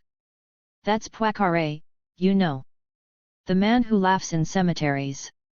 He turned up quite simply to introduce a very curious exposition in the Place de la République. In some huts, equipment had been installed screening photographs of life in the trenches, the transportation of the wounded, and of dead bodies strewn across the battlefield and all the horrors of the war. And, to cap it all, the people of Paris were supposed to cough up money in order to view this. We were standing on the edge of the pavement, getting ready to join the march. Picqueray alighted and gestured to the crowd, which had rushed over to greet him. Out of the blue, Mado broke away from us and strode in his direction, raising her hand and shouting into his face, "You bastard, you come to view your dead." She was promptly punched by his escort and handed over to the cops who had rushed over, as had we, not wishing to be separated from her, and lo and behold, we were all on our way to the police station, manhandled and tossed into a cell like thieves, then interrogated by the superintendent who tore into us. We were placed in a cell and held overnight. We were not proud. What were they going to do to us? Luckily, the assault was not taken too seriously. Of course, the order went out that we were to say nothing to the press. To put it another way, the whole business was hushed up. We had come out of it unscathed, but we were fuming at having missed out on the march to the Champs-Élysées. My enthusiasm for anarchism radiated in every direction. I was in danger of becoming ineffective due to lack of focus. Then fortune brought me into contact with Louis Lecoin. It was in 1921 that I made his acquaintance. From that point on, I dedicated the bulk of my time waging war on war. Louis Lecoin was recently released from Albertville prison and had just been sentenced to 8 years for his anti-militarism. The first thing that struck me about him was his pale blue eyes with their flicker of intelligence, with no hint of malice, but also kindness, energy, and courage. He even flirted with me a little. But, now 20 years old, I found this great fellow too short. Not that stopped us from remaining lifelong friends. I was not disappointed, the legend that had grown up around him appeared justified. I knew him well enough from what I had been told by Sebastian Faure, Pierre-Emile Lauer, and others, with such warmth and fondness. I knew all about the incidents that had led to his being jailed, his refusal, as a young soldier, to be deployed against striking railroad employees and to open fire on them, in defiance of the military machine of which he was part. His anti-war campaign back in 1914, the handbill that he had distributed in the thousands, his long years of incarceration, punctuated by hunger strikes for the restoration of political prisoner status and for it to be awarded to fellow anarchist Jean Morand * unjustly under suspicion of passing intelligence to the enemy. As far we young libertarians and young syndicalists were concerned, Louis Lecoin was an example to be imitated. He had shown us that one could be a syndicalist, a libertarian, an anti-militarist at the same time. Upon his release, he took over as administrator with Le Libertaire the Libertarian, the newspaper of the Union Anarchiste 10. Not that this prevented him from being active inside his trade union, construction, and speaking out forcefully and effectively at the Lille Congress in 1921 and again in Saint-Étienne in 1922. Like most of us, he was enthusiastic about the Russian Revolution, of which we had expected much but delivered nothing but disappointments, but he declined to let himself be subsumed into the Communist Party like certain other comrades. In 1921, he mounted a campaign to prevent the extradition of 3 Spaniards Escaso, Durruti, and Jover 11 who had been convicted in Argentina for a so-called hold-up. In reality, for being anarchists. Their extradition was imminent, a cruiser was on its way to collect them. Louis lobbied the most highly placed political and court authorities in the land and eventually pulled it off. He also lobbied against the expulsions of Camillo Berneri 12 and Nestor Makhno 13 and managed to save them both. But his major campaign was the one on behalf of Sacco and Vanzetti. But perhaps we should rehearse the affair that shook the entire world more than 60 years ago. On April 15, 1920, at 3 in the afternoon, Cashier Parmenter and his guard, Berardelli, employees of a shoe factory, walked across the main street in South Braintree, in the state of Massachusetts in the USA. In 2 boxes, they were carrying the employees' weekly payroll, $15,776. 2 individuals rushed them, cut them down with revolver shots, and made off with the boxes. A car pulled up, they climbed inside and fled from the scene. At that time in America, lots of Italian immigrants arrived, most of them syndicalists and anarchists. They disseminated their ideas, which the government considered poisonous. So they say. A blast of xenophobia swept the country. As for the South Braintree outrage, witnesses, 5 in all, turned up to claim that they could identify the culprits as Sacco and Vanzetti. 32 witnesses came forward to contradict this, but the 5 were deemed credible and the pair were arrested. Now, at 3 in the afternoon on April 15, Sacco was in Boston. He had just received news that his mother had died and was keen to get back to Italy. On that date and at that precise time, he was with the Italian consul, who came forward to confirm that. As for Vanzetti, a street merchant in Plymouth, he had been seen throughout the day, from morning to night. There were 13 witnesses to confirm that, one had sold him some cloth, another had taken him out fishing in his boat, and some others had bought fish from him. They were both tried and sentenced to death. And the witness statements? Worthless. These were Italians, foreigners, macaronis. That was the sort of language used to undermine some 40-odd truthful testimonies, including that of the Italian consul. The others might be mistaken, contradict themselves, or rack up unlikelihoods or lies, one might have been bribed and another insane. No matter, the witnesses for the prosecution were Americans and, therefore, above suspicion. Stupid nationalism, how many crimes have been committed in your name? Judge Thayer, when posed the question what was the basis for your conviction of these men, replied, in my view, these convictions were not determined by the witness statements since the defense witnesses outnumber the prosecution witnesses. The evidence that prompted the conviction of the accused results from the circumstances of the affair. The sort of evidence that is known in law as consciousness of guilt. There is something shameful about debating such infantile arguments. But on the basis of such childishness 2 men, 2 innocents, were going to be executed. Who were these men? 14. Nicola Sacco, born in 1891, came to the USA in 1908. He was 17 years old. He had been living in Massachusetts for the past 12 years. A conscientious and modest worker, he had been in regular employment at a shoe factory for the past 7. He lived with his wife and child in a little house, complete with small garden, adjacent to the factory. He had no known vices. He did not drink and was very parsimonious.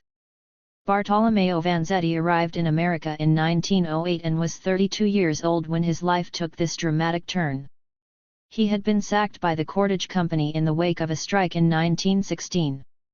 In order to hold on to his independence, he had become a street merchant. He sold fish in Plymouth. Sacco was a man of the soil and Vanzetti virtually an intellectual. While Sacco gardened, Vanzetti read the poets and philosophers. He had fashioned a philosophy inspired by their dreams. He spread this in newspaper articles and in chats with local workers.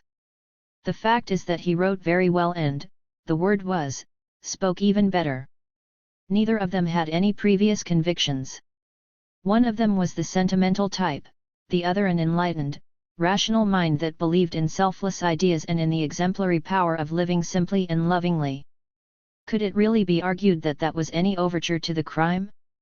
There is every reason to think that the murderers were professionals. And were the attitudes of Sacco and Vanzetti, whose ways of life had not changed, typical of persons whose consciences were burdened by criminality? On May 5, a police officer accosted them on the Bridgewater tram and arrested them. Now, how likely would it be that people who had gunned 2 men down with their revolvers in broad daylight would let themselves be taken and handcuffed by a single officer without resisting? It is unbelievable. Besides, the culprits were known, their names were reported. They were the Morelli gang and one of them, by the name of Medeiros, made a written confession to the crime. It was ignored. Why, then, were Sacco and Vanzetti convicted? For one thing, political passion. The trial was not judged as a trial of common law but a trial of opinion. They were not convicted for having murdered but because they were anarchists and foreigners, for having been draft dodgers and strikers. Anarchists have never had a warm welcome in the USA and, in that time, things were even worse. U.S. Attorney General Mitchell Palmer had pushed a $2.6 million allocation through Congress in 1919 for a drive against the moral rats, which is how he referred to anarchists. And he successfully drew down on those funds. In the mission to protect society against attacks by moral rats, Palmer admitted, nothing is out of bounds, searches, seizures, arrests and torture used on anyone for any reason. To extract confessions, torture was used. In short, there was more concern over the efficacy of the trap than with the legality of how it was put together. Now, Sacco and Vanzetti were deemed moral rats. They were interrogated, not about the hold-up, but about the books they read, the handbills they distributed, in short, about their opinions. Judge Thayer pronounced this statement. If they did not carry out this crime, they could have committed it. Crime is part and parcel of their social principles. That was the rationale underpinning their conviction. Sacco and Vanzetti were not judged but executed. The death sentence passed on them was a lynching rather than a sentencing. The newspapers, however, were quite slow to realize this and to choose a side. Driven by Louis Lecoin and Nicolas Fossier, the Sacco-Vanzetti committee led all the demonstrations held in the Salle Wagram, where the chief of police unleashed his baton-wielding goons against us youngsters who were milling around on the pavement outside, due to lack of space inside the hall. But a grenade hurled from the entrance landed in the middle of their charge and curbed their enthusiasm. Another mass rally at the Winter Circus drew thousands of people. There was an overflow of 20,000. Loudspeakers were set up. The orators were Blum, Turati, Séverine Frossard, Urbain Gohier, Valiant Couturier, Marc Sangnier, the attorney Henri Torres, Jouot, and Sebastian Faure. America remained unmoved. I was following this campaign enthusiastically. In 1921, the major newspapers were silent about this legal crime that in the offing. Le Libertaire was alone in campaigning against it. From time to time, the left-wing press would spare it a few lines. How was this affair to be afforded its proper magnitude? What could we do to save them? It was at that point that I made up my mind to seize the initiative. I was seething at the systematic silence maintained by the bourgeois newspapers about this injustice. So I broke ranks. That was easy enough for me to do back then, but these days, I have difficulty making up my mind to lift the lid on my initiative. Not from cowardice, I would not like anybody to think it was on the part of braggadocio. Be that as it may, it is historically the fact that I played a small part in this affair. I posted a parcel of perfume to the USA ambassador in Paris. A very pretty parcel of perfumes. I had ventured to enclose within it a stun grenade primed to go off once the package was opened. And it went off. But the ambassador's butler was the person who unwrapped the package. He had seen service during the war, realized what was afoot, and had just enough time to hurl the grenade to the far end of the room before it went off. He emerged from the incident unscathed. Luckily for him.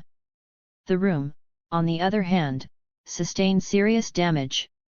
In my eyes, what mattered was that, from that moment on, the Sacco-Vanzetti affair was catapulted into the news section and the major newspapers reckoned it now merited further mention. And it was covered abundantly. Bravo, grenade! It made no more noise than any ordinary grenade, but it had hit its mark.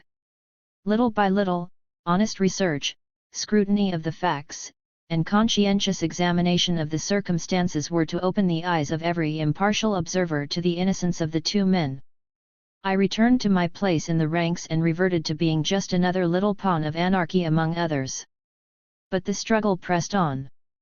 For 7 long years, without failure, Sacco and Vanzetti unceasingly affirmed that they had had no hand, act, or part in the crimes charged against them. All to no avail. They were to be sent to the electric chair in 1927 and redeemed in 1978, after their innocence was proven. How many other anarchists have been lawfully murdered in most countries around the world? In France, there was Auguste Vaillant in 1893, Émile Henry in 1894, Ravicole in 1892, Liabouf in 1910. In Germany, Erich Mussum perished under torture. In Italy, there were Santa Caserio in 1894, Gaetano Bresci in 1900, Michel Scarou in 1932. In Argentina, Paulino Scarfo in 1931. The Sweet Joe Hill in 1915. In Spain, Francisco Ferrer and many an anarchist have been executed by means of the garrote. In Japan, there was Sakae Shuji in 1923. And all those that I forget, without speaking of those who died in prison or in penal colonies for their beliefs. Let me quote Sebastian Faure again. A queer fate. Anarchists campaign relentlessly in writing, by word of mouth, and by means of action to ensure that well-being and freedom are no longer the preserve of the privileged few, but effectively become the inheritance of all. In so doing, they consent to the daily sacrifice of their own lives, since well-being and freedom are, in their eyes, the only blessings that make life worth living. But it is not my intention to pen a history of anarchism. Besides, I do not see how I could. Every time I read such a history, I discover things I never knew before, and I sometimes discover certain errors of detail. Just one of the reasons that have prompted me to write this book. 4. My apprenticeship. We come now to two affairs in which I played virtually no part but about which I want to testify, in that I experienced them from within the libertarian movement. For a start, there was the Germaine Burton ** affair. Germaine was dark-haired. She was younger than me, having been born in Pudiaz on June 7, 1902. I had very little to do with her. However, we did bump into each other at a rally organized in the Salle Wagram by Action Française. 15. You might be taken aback that I attended a far-right meeting. But I was really keen to get a good look at someone like Léon Daudet. What I read about him in L'Action Française French Action seemed to me to be so scary that I wondered if he really existed. War was his hobby horse topic. He spoke of it with a violence that was truly hysterical. At one point he shrieked, "Never forget that, towering over love, there is hate." Even before the applause started, a young boy had leapt to his feet. "No, sir," he called out. "Looming larger than hate, there is love. Or at the very least, that's what I was always taught." Not only was he silenced by the Camelots du Roi in attendance in the hall, but they expelled him in a rain of baton blows. Léon Daudet returned to his speech. He employed bellicose language, dispatching his troops to war and to restoration of the monarchy. I was utterly dumbfounded.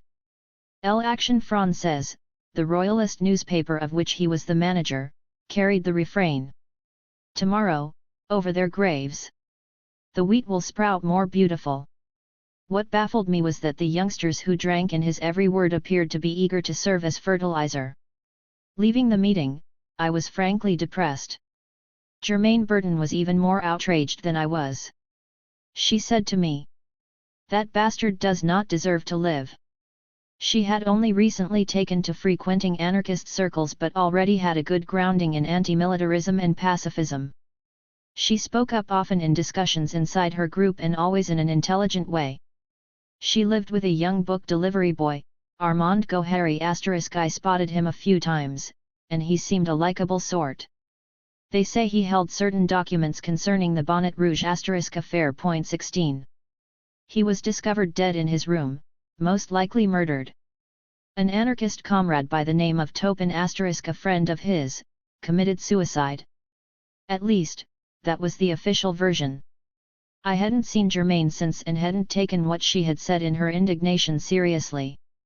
I was mistaken. On January 23, 1923, a while after that rally, carrying a revolver in her handbag, she turned up at the Action Française headquarters asking to speak to Léon Daudet.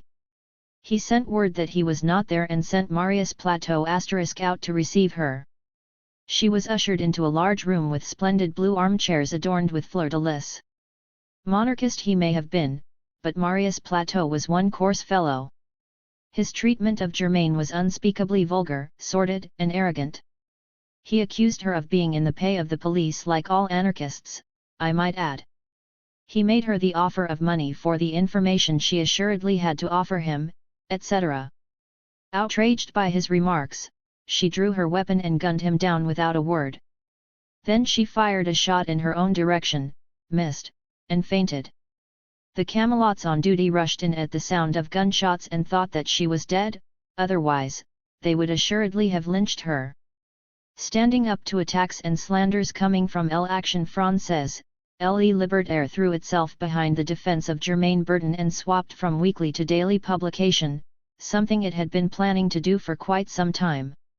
It asked Maître Henri Torres to represent Germain Bertin. He was just starting out in his career as an attorney, which did not prevent him from defending her brilliantly.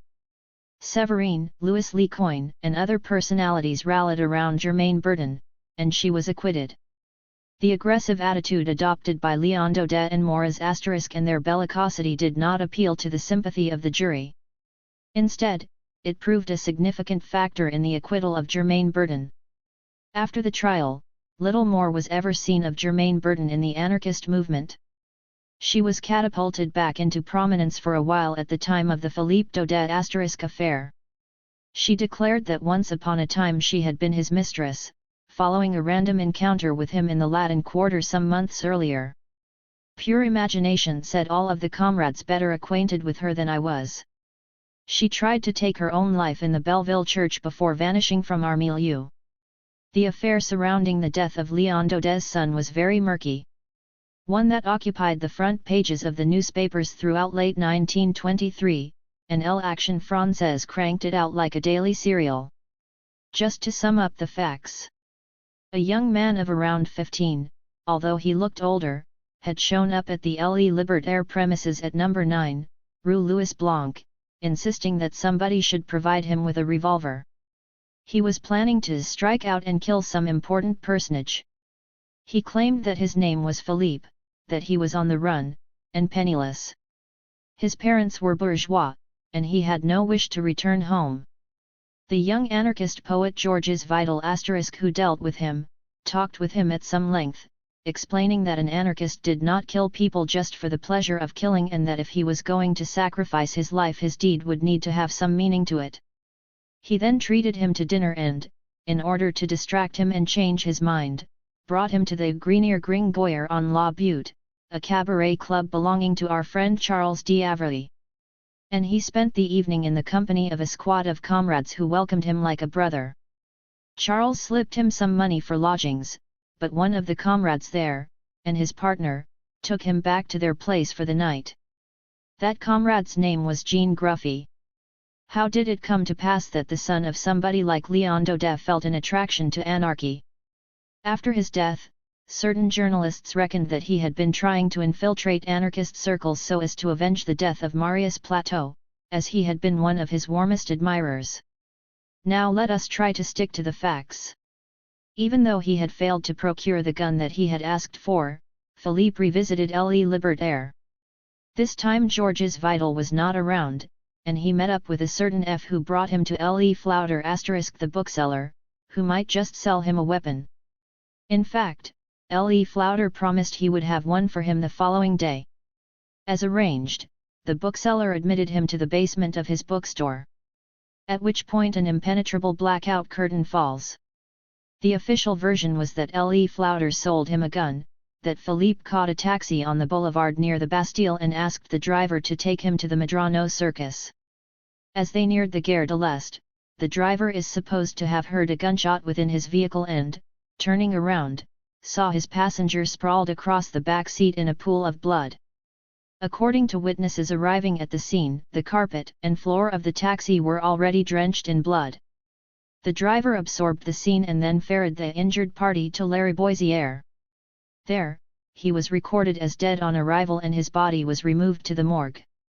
The other version, the anarchist version, was that Philippe had supposedly been mistaken for a dangerous anarchist and shot, down in the basement, by a police officer who had been tipped off by Le Flouter, and then loaded into a police-hired taxi, the other details being mere stage play. Philippe was already dead when the driver found him. Bear in mind that Le Flouter had very close ties to one police office and was in all likelihood his informer. They played cards with each other every evening.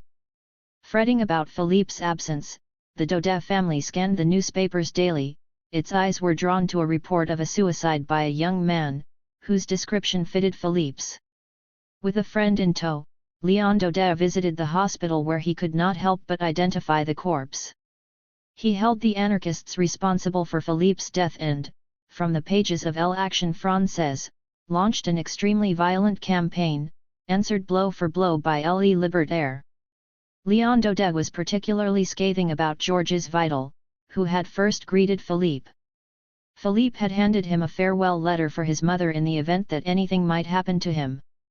That letter, the contents of which Georges Vidal was not aware, was addressed to Madame Daudet. There was no mention made of Philippe's father's name. Irked by the disclosures in Le Libertaire, the whole of l'Action Française resorted to Rococo invention, attempting to peddle huge lies on the back of a glimmer of truth. I have always been a good learner. Where anarchy was concerned, there was no reason I would show less application. I continued to read frantically. I took notes. I came across a little notebook in which I used to jot down the sentences that had most struck a chord with me. The people should not look beyond themselves for their emancipation. Human progress will only become possible once labor violence has demolished the economic, political, and religious oppress that are a feature of the current society. Malatesta, 1907, the Amsterdam International Congress. Under the influence of our ideas, the working class is increasingly tending, in the West especially, to desert the old workaday, conservative trade unionism for the byways of revolutionary syndicalism. This the Great Western Miners' Federation, in its memorable struggles against the bourgeoisie and the government in Colorado, has vigorously resorted to direct action. Emma Goldman. Labor organization, strike, general strike, direct action, boycott, sabotage, and armed insurrection per se, these are merely the means. Anarchism is the end. The anarchist revolution we want look far beyond the interests of one class and aims at the comprehensive liberation of today's thrice enslaved humanity, enslaved economically, politically and morally. So, let us steer clear of any unilateral, simplistic course of action. Trade unionism, an excellent means of action in terms of the labor resources it places at our disposal, cannot be our sole means. And we should not lose sight of the only goal worth the effort, anarchy. Malatesta, 1907 Amsterdam International Congress. I had embraced anarchy instinctively. My hatred of injustice and my rebelliousness blossomed there. But I did not yet have a completely coherent view of the doctrine. My ideas now fit into place. Through discussions and my reading, I was being cultivated. But my culture did not consist merely of adding to my bookish knowledge. It was to drive me to action, and I found anarcho-syndicalism to be an ideal setting for this. Practically and historically, anarcho-syndicalism is the organic form assumed by anarchy in its struggle against capitalism. It stands in fundamental opposition to political and reformist trade unionism. The anarcho-syndicalist movement allows for the harnessing together of action directed at the struggle for day-to-day demands and the workers' loftiest aspirations. Anarcho-syndicalism is the revolutionary school where the worker learns to become conscious. It is the organization of the fight in the here and now, the organization of production, distribution, and administration in the future. Anarcho-syndicalism is the human thinking that trains the truth on the lying dogmas that bar the proletariat's way. It is the science that shines its bright torch on all harmful institutions, God, fatherland, state, capital. It is rebellion that rushes forth and turns a merciless lash upon every authority and every iniquity. It is humanity seeking to live free and triumph and which intends to stand proud and magnificent upon the ruins of dying tyrannies. Anarcho-syndicalism is the unrelenting action of the workers in revolt on behalf of the expropriating general strike and establishment of the society of tomorrow. It marches straight at its goal, anarchism. Point 17. All that I needed to do now was put my ideas into action. It was a massive undertaking, you might say. But I was far from daunted by the arduous, tough endeavor. Indeed, it just made me all the keener. I had left my label-making factory and hired on as an administrative clerk with the Fédération des Métaux Metal Workers Federation in the Rue de la Grange Auxiliary Bells and campaigned actively within the unions. That time was rich in social movements, strikes, demonstrations in the street. Returning from the front, soldiers found it hard to come by work, their households had been destroyed, and discontent prevailed among the working class. My apprenticeship as a militant was not all hearts and flowers. I took to the streets alongside the metal workers and with the boys from the construction union, the sub, as well as the road workers for whom I had a special soft spot. They were rough and ready lads, tough at work and tough in brawls. They looked good in their corduroy suits and baggy trousers tied in at the ankles and their red or blue, or sometimes black woolen tailie, belt, wrapped around their waists. Petite May was pretty much their mascot. I was always well supported. Contacts with the cops were not the friendliest. Baton blows, and above all blows from rolled-up shoulder capes, Pellerin's rules, fell fast and thick. May Day of 1920 and 1921 were particularly brutal. As we set off from the Bourse du Travail, Place de la République and Boulevard Magenta, the mounted police sabre charged us, and one of them caught me with the flat of his sabre in such a manner that I believed he had beheaded me. For a long time, I carried the mark of his sabre on my face, and I had a swollen and splendidly blackened eye. I do not speak about those May days with nostalgia for bygone days, because that is what the May days of my youth were like. But what I will say, categorically, is that those May days were authentic. The Communists had not yet hijacked that day of struggle and turned it into a labor holiday. Allow me here to re-establish the historical facts. 18. In 1886, Chicago was just a town full of emigrants coming from every corner of Europe. It boasted a variety of factories, canneries, and slaughterhouses. Lack of hygiene and physical protection, inhuman fast work rates, low pay, lack of secure employment, prompted the workers to band together for protection against the exploitation of which they were the object. Not just in Chicago but across the entire continent of America, the class struggle existed in a pure state. Trade unionism was making inroads in the United States. But not without difficulty. The American workers expressed an instinctive suspicion in regard to socialist ideas emanating from Europe. Newspapers printed in German and English and French declared, "Fighting against private ownership is a right and indeed a duty." Several Chicago industrialists and bankers asked the mayor to ban these newspapers and arrest their editors. To which the mayor replied, "We have policing well in hand. Nothing is going to happen and we do not fear them." A few days later, though, a grumbling sea of humanity packed the streets and red and black banners floated over the crowd. "We are fighting for the 8-hour workday, for better pay, for betterment of our working conditions, for the abolition of the black lists," was the word heard at the factory gates every evening. There was no right to strike, in the respect that once a strike had ended, the bosses would rehire whomever they liked, sowing discord between workers. There was brawling between workers and the police intervened with great brutality. On May 4, a big rally was to be held in the Haymarket and labor leaders were scheduled to speak. 6,000 strikers from the McCormick plant were already in position when the factory whistle sounded and the scabs working there ventured out. The strikers left the rally and fighting erupted between the workers. The police stepped in and opened fire on them. The toll on the workers' side was 1 dead and 6 with serious gunshot injuries, an indeterminate number of sundry wounded, and a few injuries on the police side. Haymarket was a great square with a capacity for 20,000 people. August Spies, a typesetter with the Arbeiter Zeitung Workers' Times, Fischer, who had left Germany at the age of 15 and become an anarchist socialist, Parsons, the American editor of The Alarm, a man who had served in the army during the Civil War at the age of 13, and Fielden, an Englishman who moved to the USA in 1868, were scheduled to speak, but the rain started and they made for a nearby hall to conclude the gathering. When they arrived there, Fielden was on the rostrum when, all of a sudden, a troop of police invaded the hall, officers leading the way, and they issued the order to disperse. The speakers had started climbing down from the platform when a bright, round object flew through the air, followed by a loud explosion. At first there was silence. Then the police opened fire on the screaming, fleeing crowd of workers. Within minutes it was all over. The square was emptied, and the only sound was the groans from the wounded. 70 people had been wounded and 1 policeman killed. Last night, the anarchists ushered in the reign of disorder.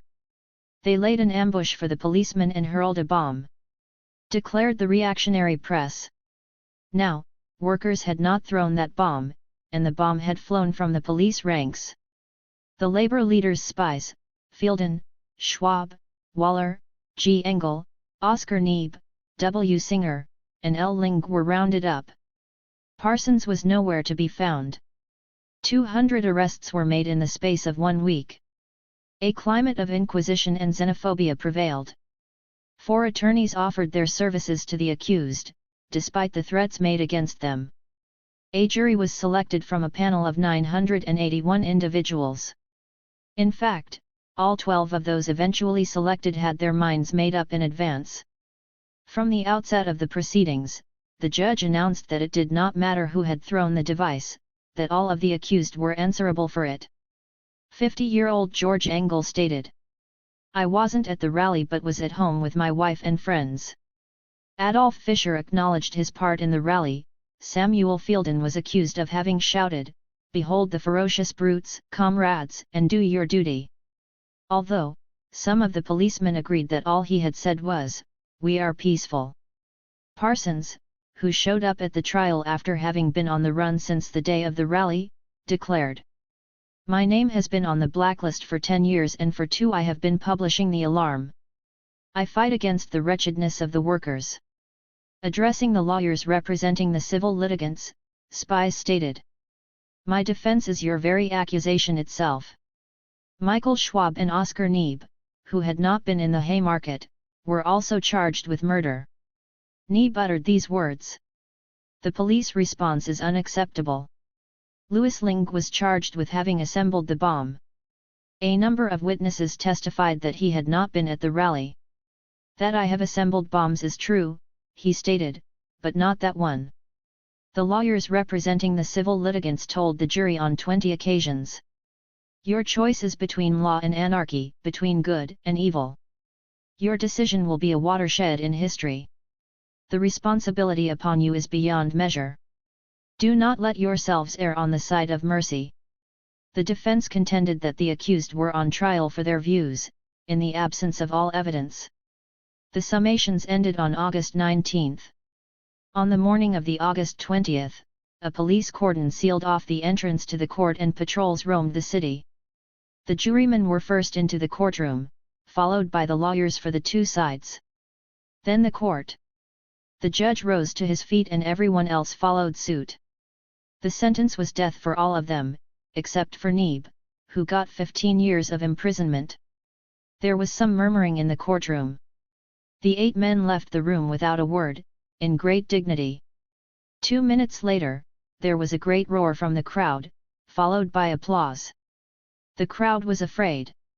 The general view was articulated by the press: "The verdict has killed anarchy off in our city."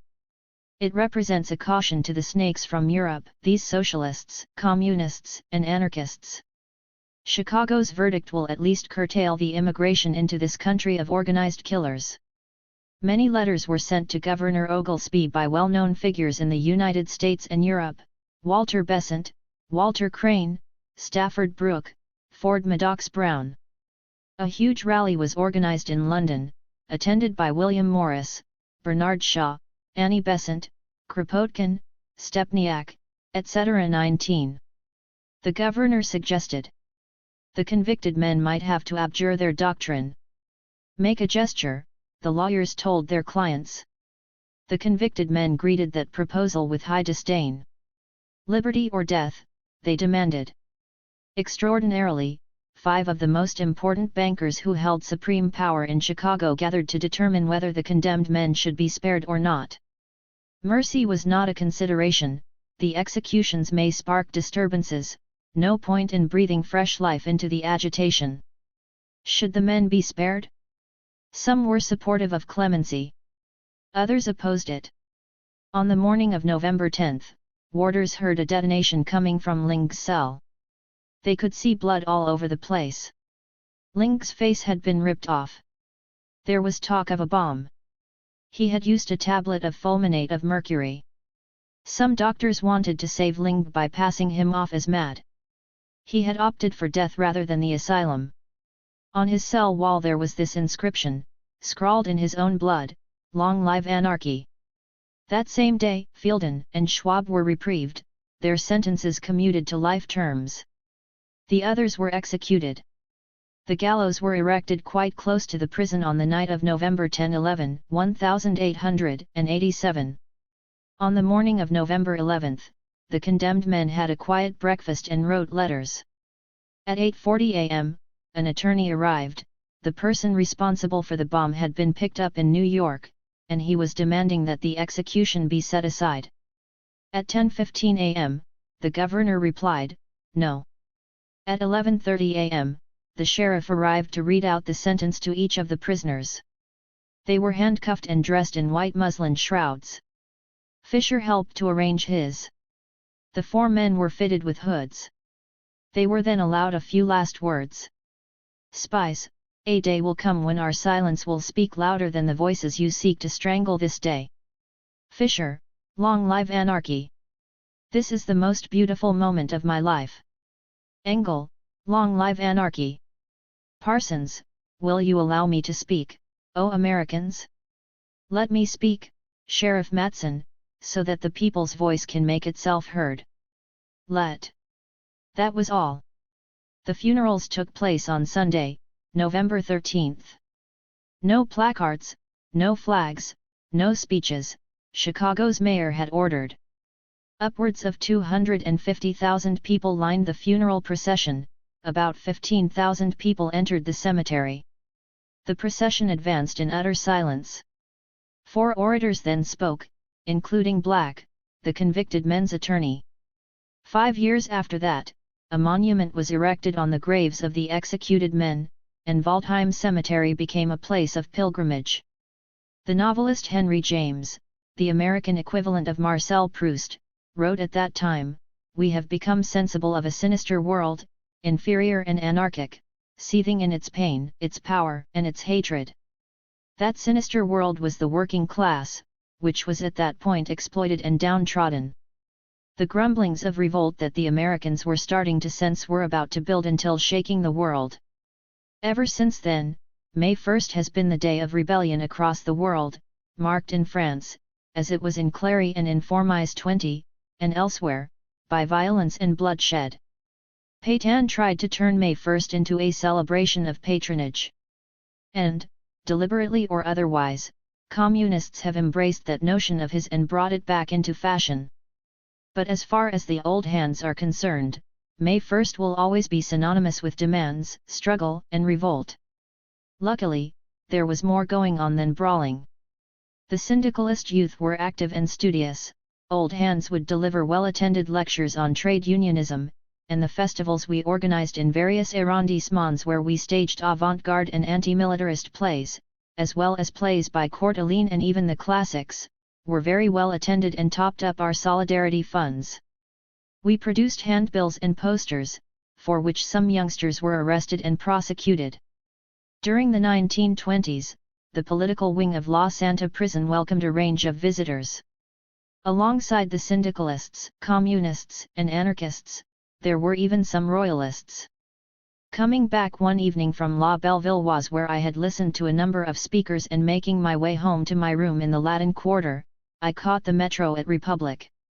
In one corner of the carriage, I noticed some long-haired youngsters in crumpled clothing, looking weary, and, near them, some bundles. A pretty young girl and a little girl of about 10 accompanied them. They spoke in a foreign language that seemed oddly akin to Russian. Their appearance, albeit a bit rough, was not off-putting. I was bombarded by questions: who were they? Where were they from? I felt drawn to them. All of a sudden, one of them opened up a newspaper, Le Libertaire. So, they were friends. I went up to them and said as much. They had a pretty good command of French. They came from Bulgaria. In Lyon they had been put up by Claude J., a sound comrade of whom I had heard tell. They were students who had come to study at l'Université de Paris. Penniless, they had no idea where they were to spend the night, and that was one of the last metros. I decided to bring the little flock home with me. Things might look clearer in the morning, and we would see. I managed to smuggle them into the hotel without too much noise and without attracting the attention of the hotelier. My room was none too big and held only a small iron single bed. No matter. The two young girls shared the mattress, and I took the box springs. The boys huddled, more or less at their ease, on top of the covers. They were not hungry but sleepy.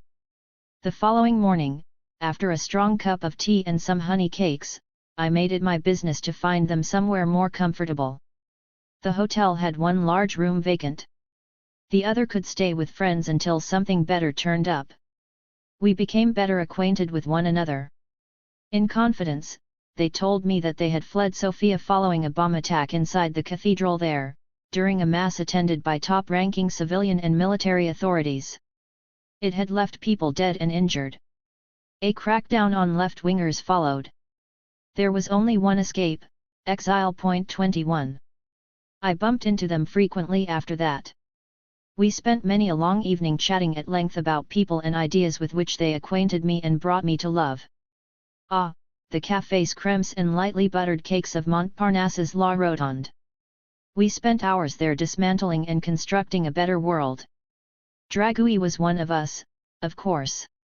Others had done the same thing in that little smoke-filled café before us, as it was a gathering point for revolutionary youth.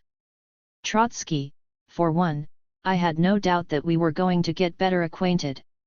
What a splendidly fraternal ambience!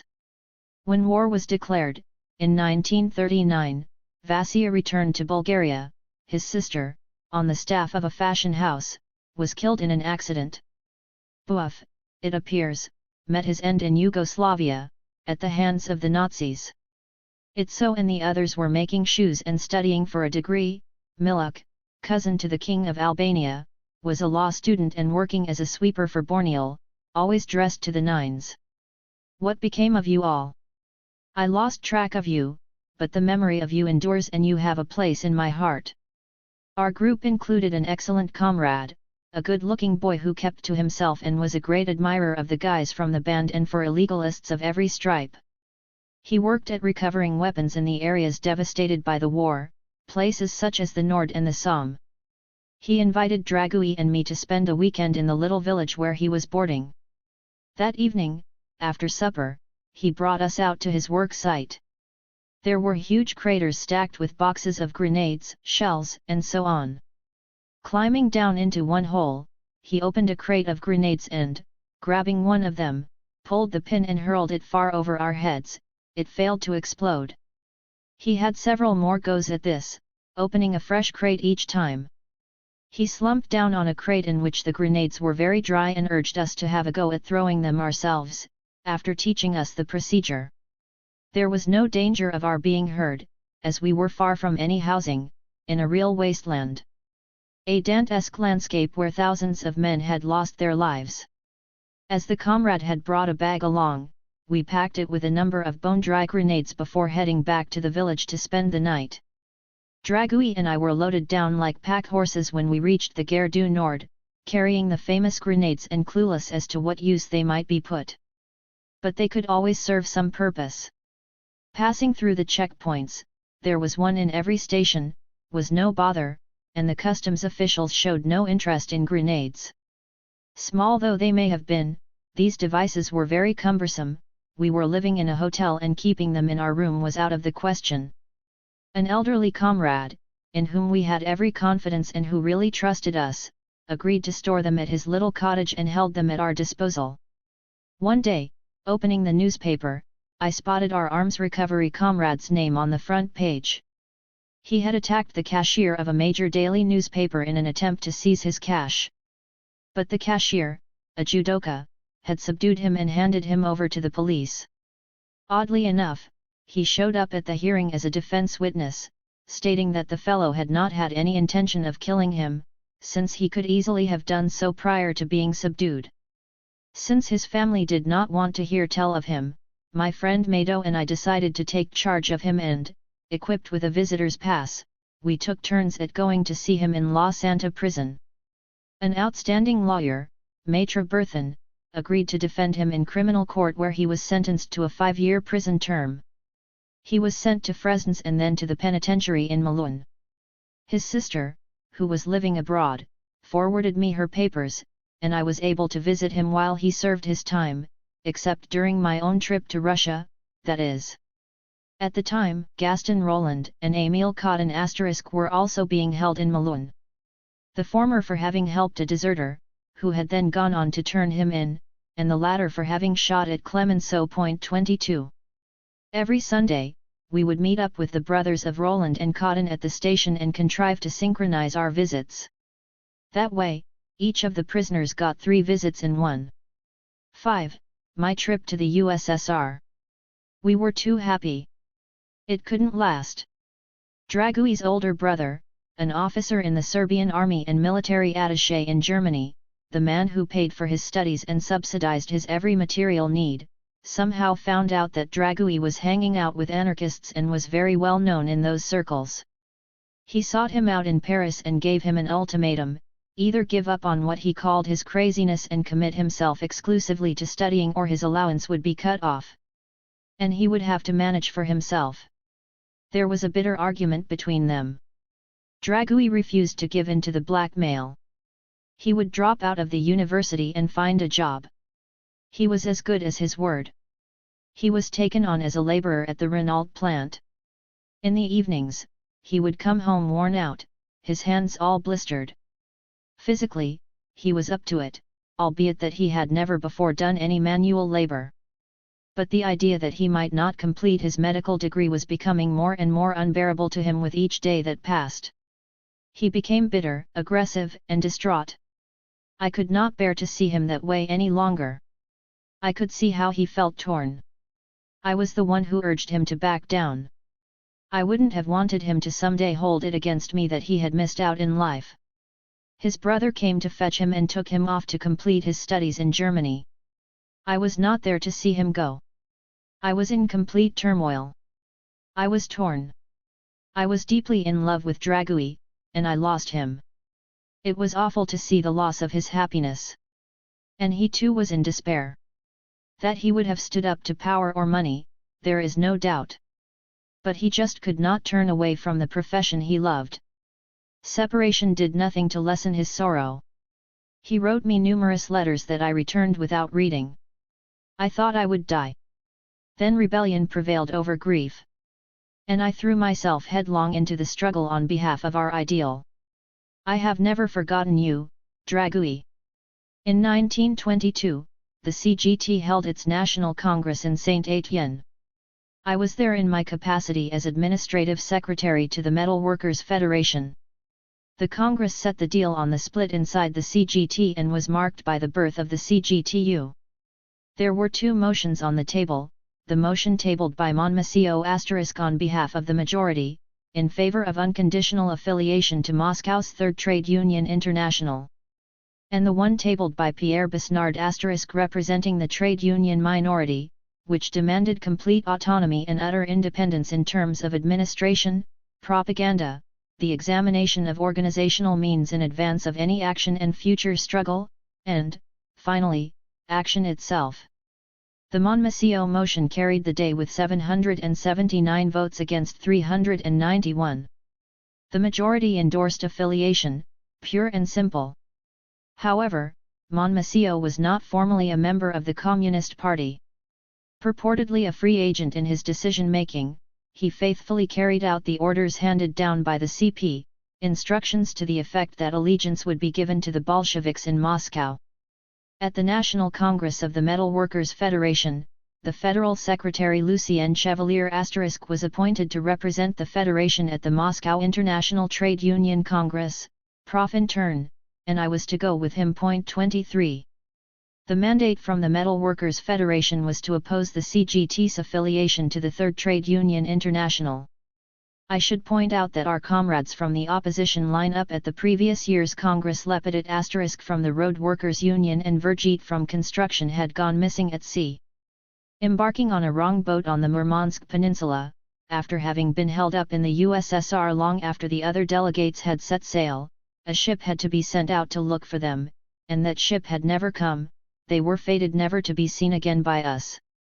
The poet and writer Raymond Lefebvre *, a friend of valiant Couturier and, like him, a communist, or perhaps he was no longer towing the line, was sacrificed, as was the interpreter, Sasha Tobin. 24 *. It was armed with 1,000 recommendations from our comrades who came to accompany us to the railway station that we boarded our train. For instance, Pierre Besnard advised me, watch your back, and count your fingers and toes. We were keen to learn what we were about to discover at the end of our journey as 1922 drew to an end. Sharing our compartment were our good comrades Couture ** and Lagache ** from the Construction Federation, and we got along perfectly well together. Couture brought along a suitcase filled with victuals, including a huge ham, since we were on our way to a country where famine reigned. As for Lagache, he brought along some cocoa and sugar for the trip. I have to say that we really appreciated that beverage on the journey. Since I had been refused a passport by the French authorities, for no particular reason, all I had on me was a pass, a safe conduct note valid only as far as Cologne and issued by the police superintendent of my home district. Of course, I did not alight in Cologne but continued on to Berlin. There, the Russian embassy blithely issued me with a Russian citizen's passport. I was a delegate.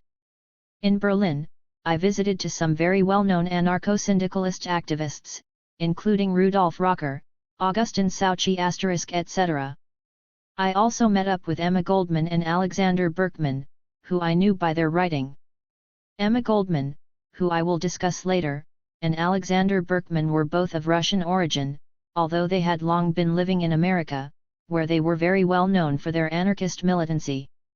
They had been deported from the USA to Russia along with some 200 other Russians whose country was in the throes of revolution.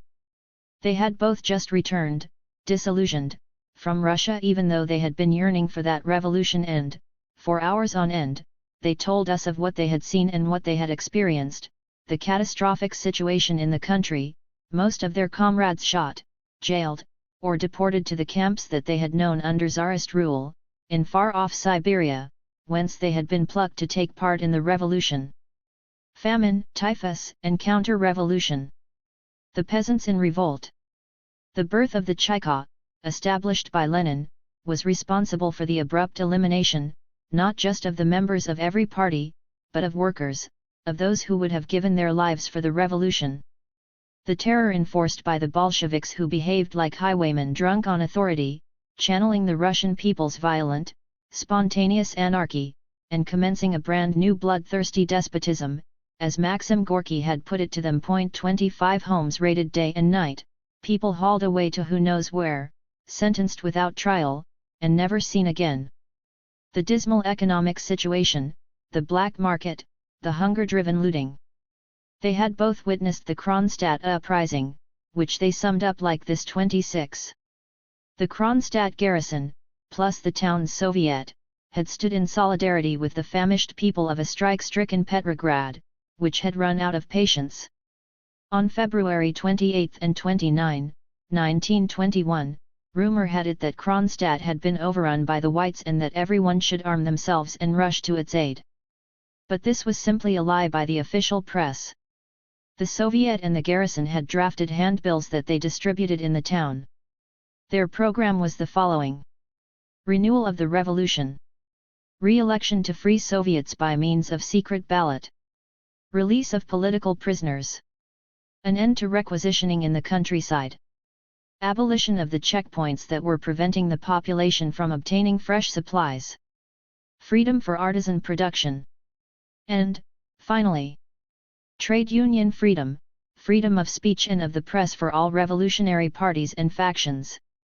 A delegation was dispatched to the Petrograd Soviet to brief the populace there on what was happening.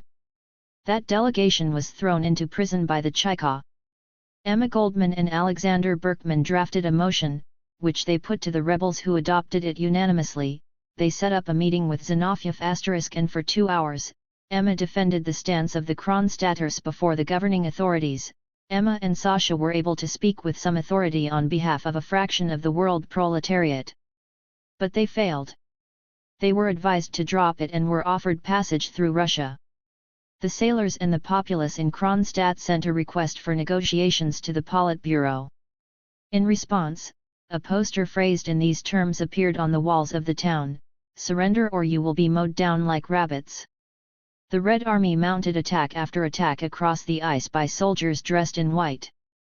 The forts opened fire on the attackers, and there was outright fratricide. The army secured the victory. Some of the rebels fled to Finland, others fought on to the death. As they perished, they cried out, "Long live the world revolution! Long live freedom!" Thousands of men and women were arrested and handed over to the Cheka. Those defeated belonged to the revolution body and soul. They had articulated the people's suffering and will. Trotsky bore the chief responsibility for this slaughter. And Lenin allowed it to happen. This was a short, too short, summary of the Epic of Kronstadt.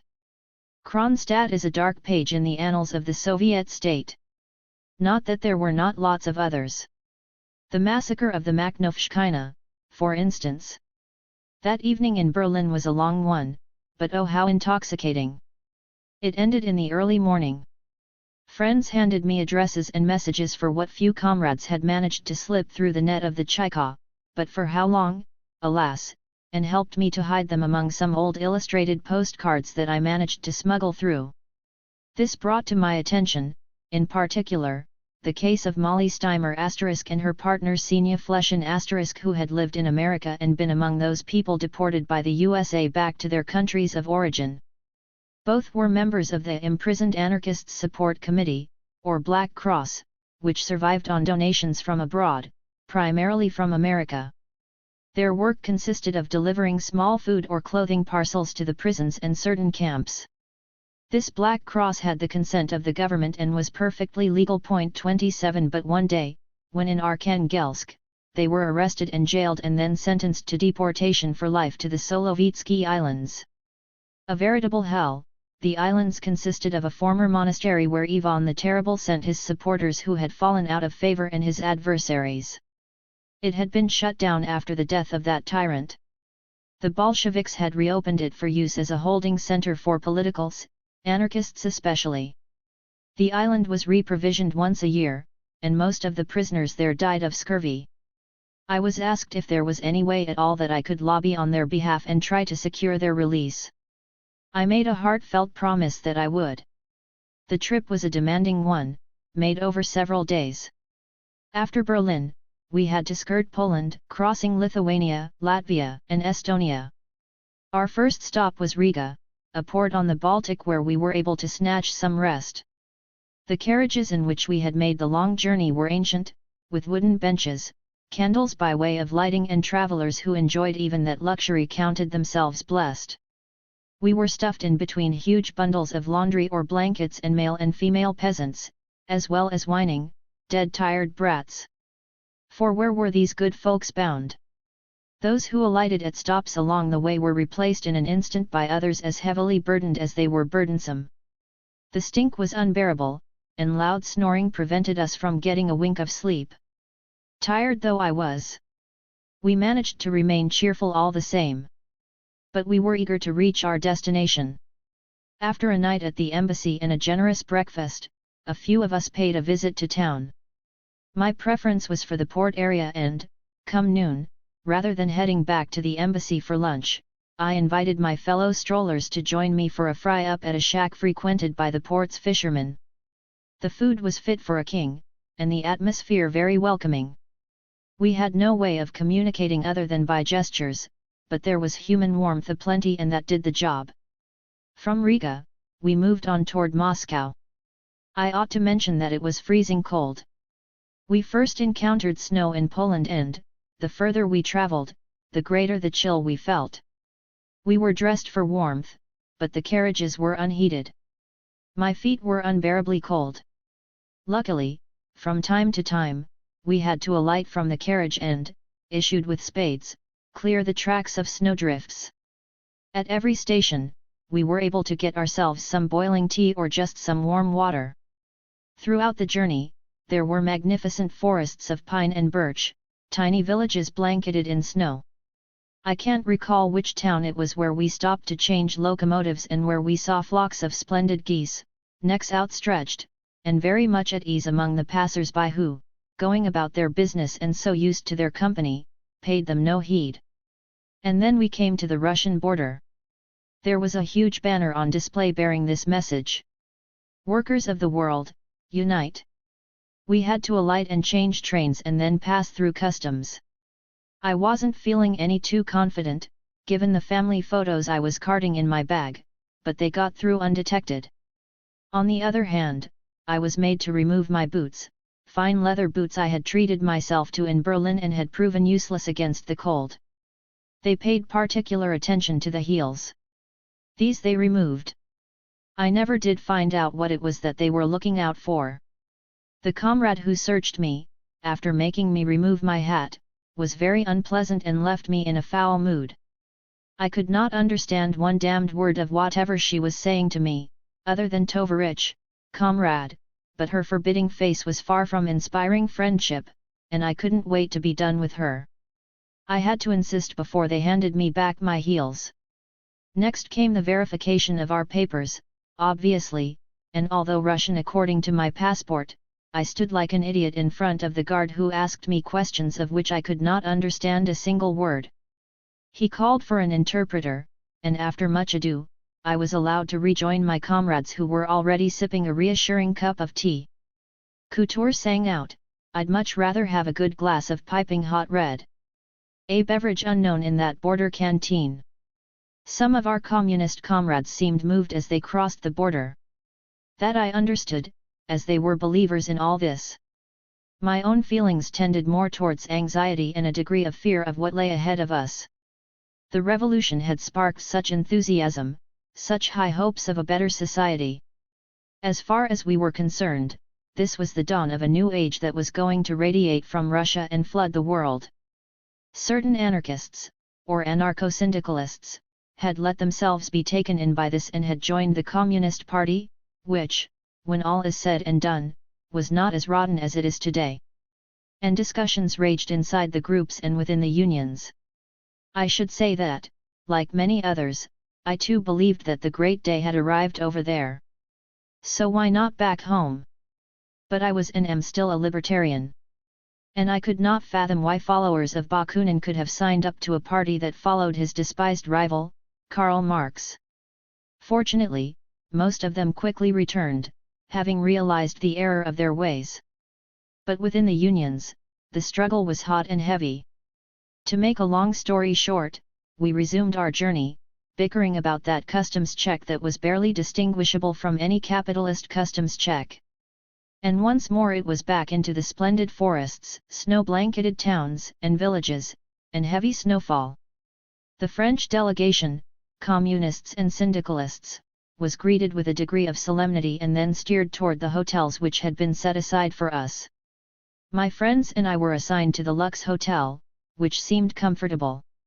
I shared my room with a Bulgarian woman and one from Turkestan, both communists. We might have gotten along very well, except that, every evening, they literally drove me nuts in trying to drag me along, unsuccessfully, to cell meetings somewhere that continued well into the late hours of the night. On the evening of our arrival, all the delegations gathered in the Kremlin, a city within a city, in the grand Ding Hall of the Tsars, in a sumptuous setting that defies description, gilded woodwork, huge mirrors, lights, chandeliers. The tables were laden with all manner of appetizers, and we reckoned they constituted our entire meal. Shortages and outright famine were raging across Russia at the time. We considered ourselves spoiled and tucked into the blinnies, smoked fish, and other national tidbits. Imagine how dumbfounded we were when they then brought on the lavish servings of roasted meats, which I personally declined, as I had no appetite left. In my little head, I was thinking that this welcome meal was extraordinary. The following morning, I stepped out with two friends and our interpreter and managed to slip away on some pretext in order to drop in on the Russian friends whose addresses Emma and Sasha had obtained for me during my short stopover in Berlin. The first was a literature teacher, as was his wife. They had no children. They were delighted to receive news from their exile friends in Berlin. They both spoke a pidgin French, but we managed to understand one another well enough. They were greatly moved upon reading the message I smuggled through. They let me in on a few of the details of their lives and how they were getting by. For instance, they were paid less than a workman at the dynamo plant. And they were sometimes kept waiting for 3 months before they could access their wages. "But how do you manage to get by?" I asked them. "I do shoe repairs," he told me in what he intended as a jovial tone, but I could discern a blend of discomfort and sadness. They offered me the traditional chai, and I promised that I would be back with Lucien Chevalier in tow, taking the usual precautions to ensure that they were not detected and bothered. That same day, Chevalier brought me to the home of the brother of an engineer who lived on the outskirts of Paris, also an engineer himself, living in the heart of Moscow. We were welcomed with open arms.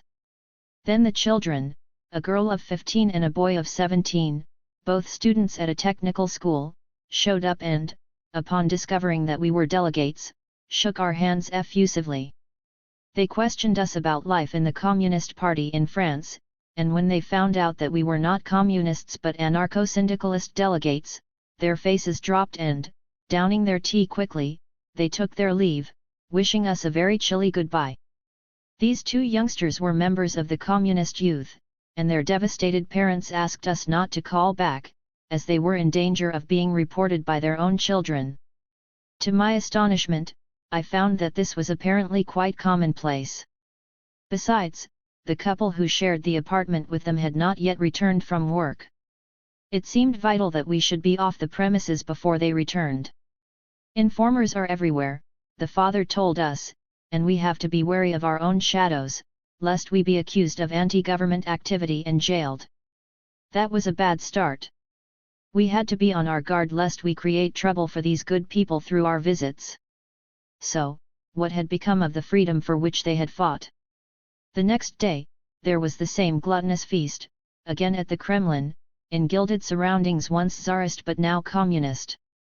Having a little insight into how the teacher and the engineer were managing for food, I bridled upon seeing the repetition of the previous day's meal.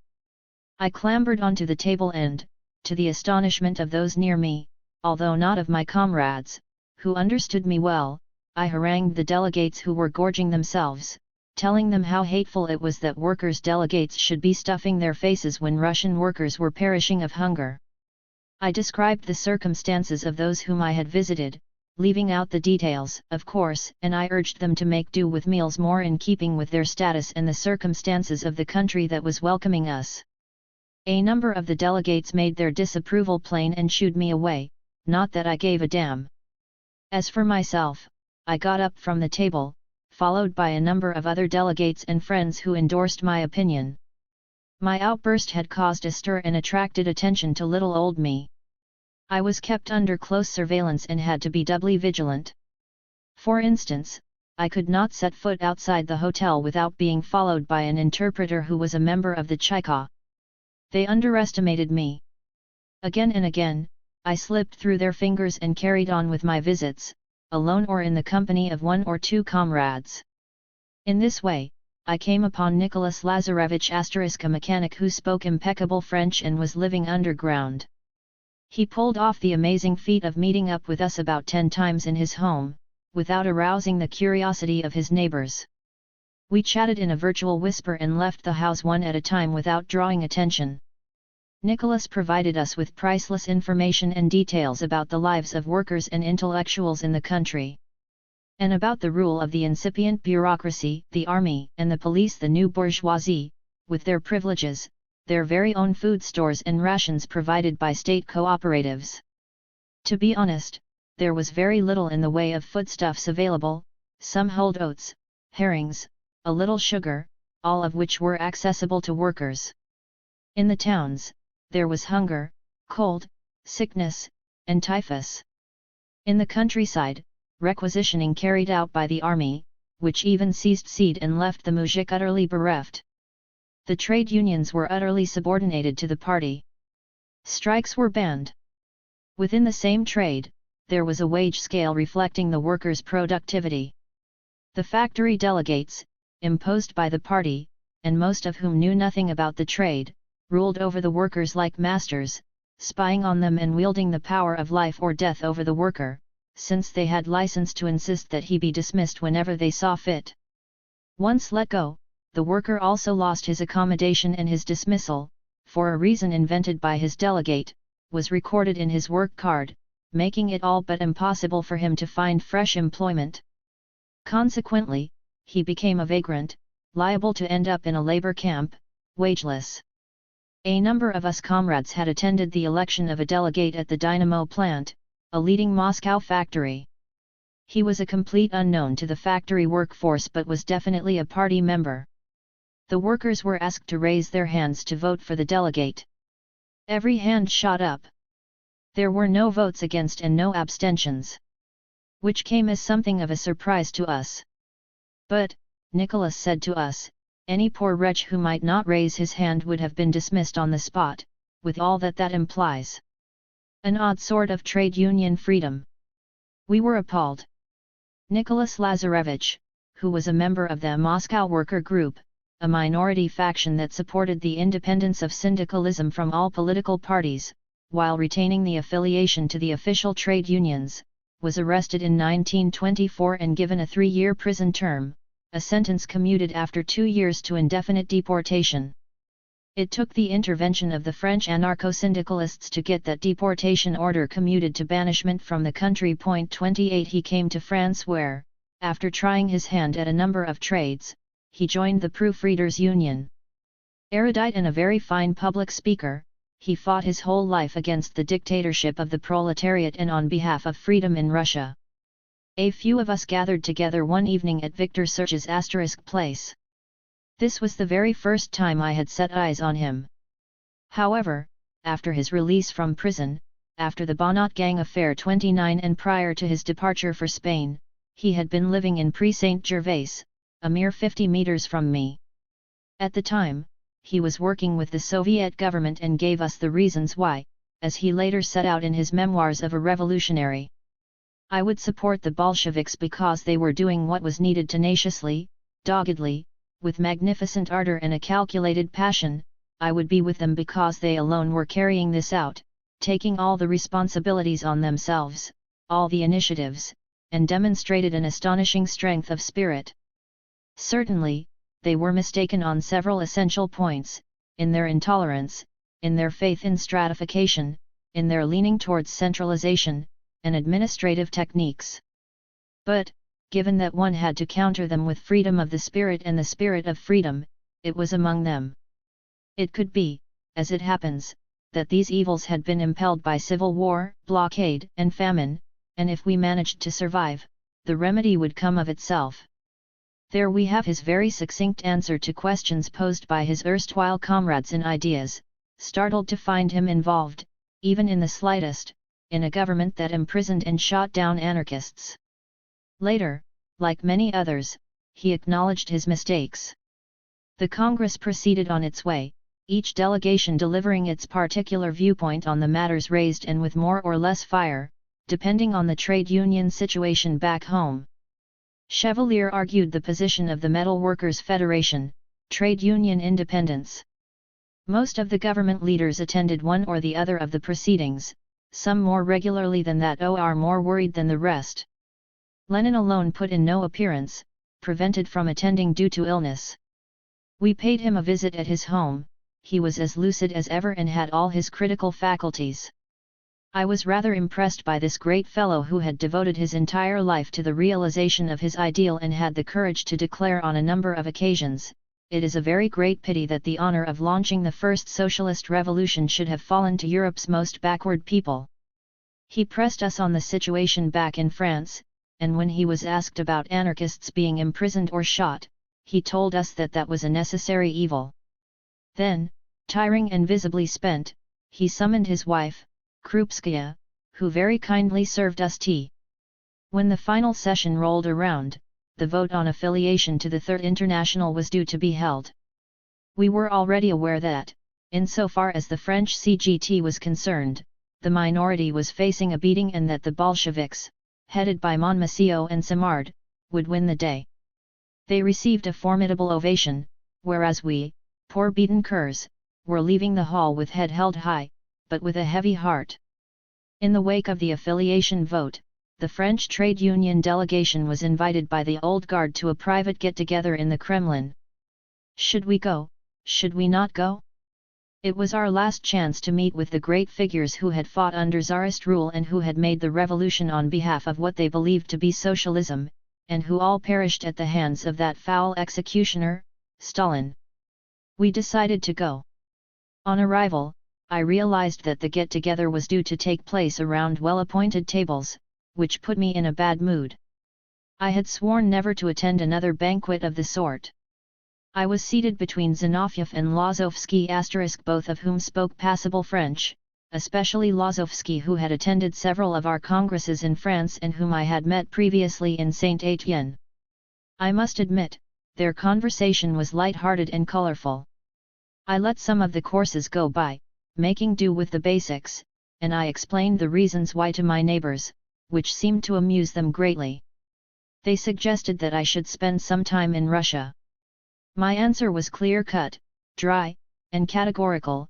I knew enough of what was happening there in regard to opponents, which I was, and that my Russian comrades, those who had not yet been shot, were rotting in the prisons or the camps for life, and that were I to take them up on their offer, it would not be long before I shared the same fate.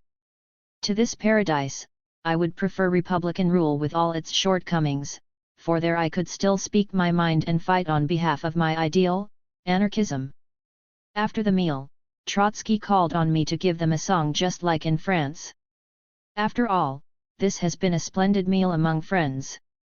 Monmasio came over to me and urged me to sing.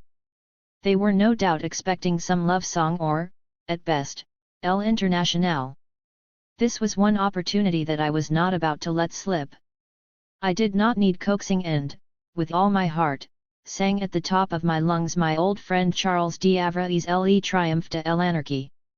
Arise, arise, comrades in misfortune. The time has come, we must rise up. Let blood flow and redden the earth. But let it be for our freedom. Standing still is going backwards. The result of too much philosophizing. Arise, arise, aged revolutionary. An anarchy will triumph at last. The face on the communists was a sight to behold. If they could, they'd have gunned me down on the spot. But Trotsky had not flinched. He was even grinning. And he called out to me. See, Comrade May? There is still freedom in Russia, since you were able to sing about anarchy in the Kremlin. To which I responded. Freedom for those who accept, who adapt, but as for the rest, it's off to the Butyrki Moscow's prison or the Solovetsky Islands or elsewhere. My comrades Lepidit and Vergit * were disappeared last year. Is there going to be a repetition of that feat? My comrades were terrified and wondered what was to become of me. Nothing could be ruled out. But I hadn't been able to hold myself back from shouting aloud what was in my heart. As to what was to come, we would see. The communists sang the Jeune Garde as a distraction. Then there was some conferring between the Russians and their invited guests. Some delegates thought it revolutionary to take to the Tsarina's bed with their boots still on. I said my farewells to my neighbors at the table and left with 2 pals. Pleased with myself but a bit anxious all the same, albeit I never let on. Then it was time for the delegates to leave, each returning to his own country, by land or by sea. Having handed in my passport, I approached the Russian authorities for a fresh one, as promised. They made me call back day after day, to no avail. I grumbled, threw tantrums, but all in vain. I would have to wait. Maybe tomorrow. Given that his own papers were in order, Chevalier decided to stay behind with me until I received satisfaction. I had not forgotten about Molly Steimer and Senia Fleschen, serving life in the Solovetsky Islands, and the promise I had made Emma Goldman back in Berlin. To whom was I to turn? The Chaika? Definitely not. I decided to ask for an audience with Trotsky on an urgent matter. To my great surprise, a week later I was summoned to his office at the Kremlin. He was Generalissimo of the Red Army by that point, in all his glory as Russia's number 2. I needed a witness. I asked Chevalier to go with me, none too sure that I would be leaving on my own 2 feet. After screening by countless guards and trekked down long, wide corridors, I reached Trotsky's office where a guard ushered us inside. There he was in a splendid white uniform, welcoming us with an icy courtesy. I can't remember what color his eyes were anymore, but I have not forgotten his direct and harsh gaze. He rose to his feet, came up to us, and offered me his hand. Spontaneously, I thrust my hand into the pocket of my jacket and left it there.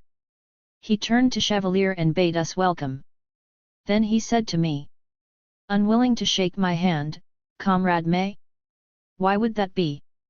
I am an anarchist, and we are divided by Makhno and Kronstadt. I replied. I was both blunt and imprudent. I was well aware of that, but I was acting on instinct upon finding myself face to face with this mass murderer. In an instant, I grasped the situation and was expecting the worst. Trotsky, smiling, took me by the shoulder and asked me to take my seat. I told him the purpose of my visit and championed the cause of my comrades with all of the fire and heat of which I was capable. Having heard me out attentively, he sneered. You forget, comrade, that I myself was deported under Tsarism. And, as you see, I still live. His abrupt tone unnerved me. I had a hard time maintaining my calm, and yet, had to. For the sake of Molly and Senya. Even so, I pointed out to him that if things had been so pleasant in Siberia, I could not understand why he had escaped from there.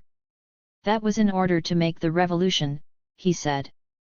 I asked him if the anarchists who had been released and then shipped off to Siberia might not want to make the revolution themselves. And those who were still free? It might be better to cool their ardor than have them shot.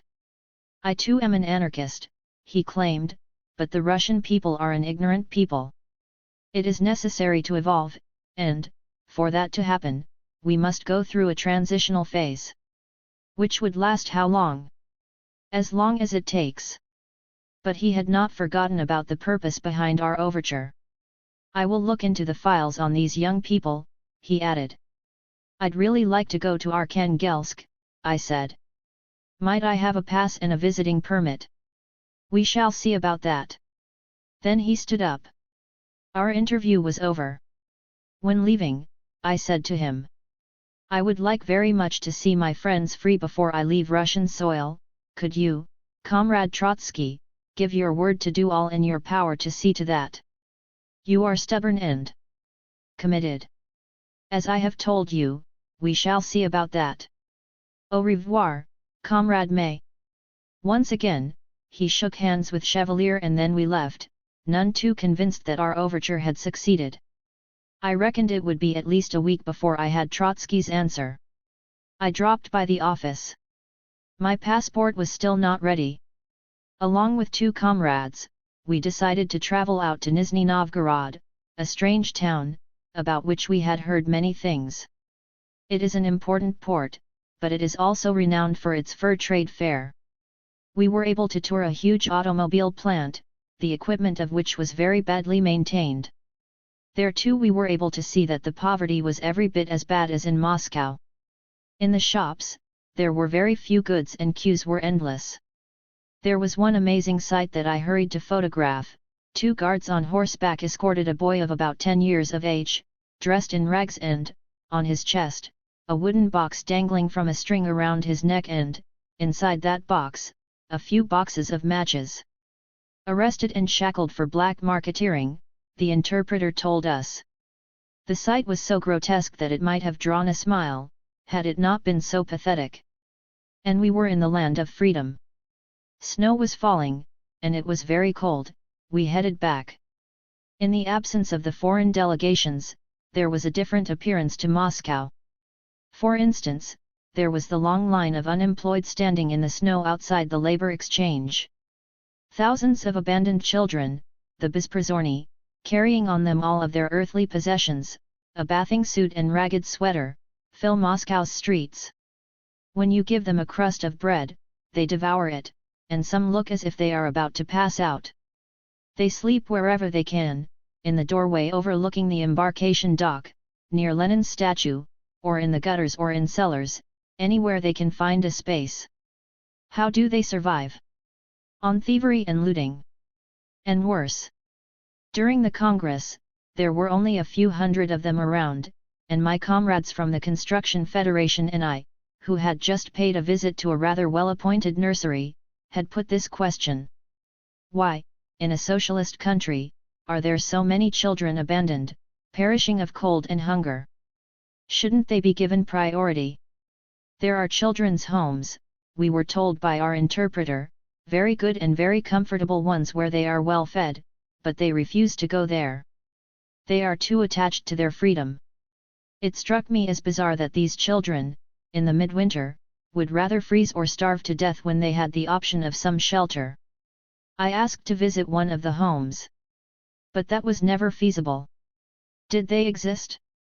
I was told that, yes, actually, they did, but that the children there were mistreated and starving. So, they ran away to fend for themselves. During the Congress, they had to be put out of circulation and were again thrown back on their own resources.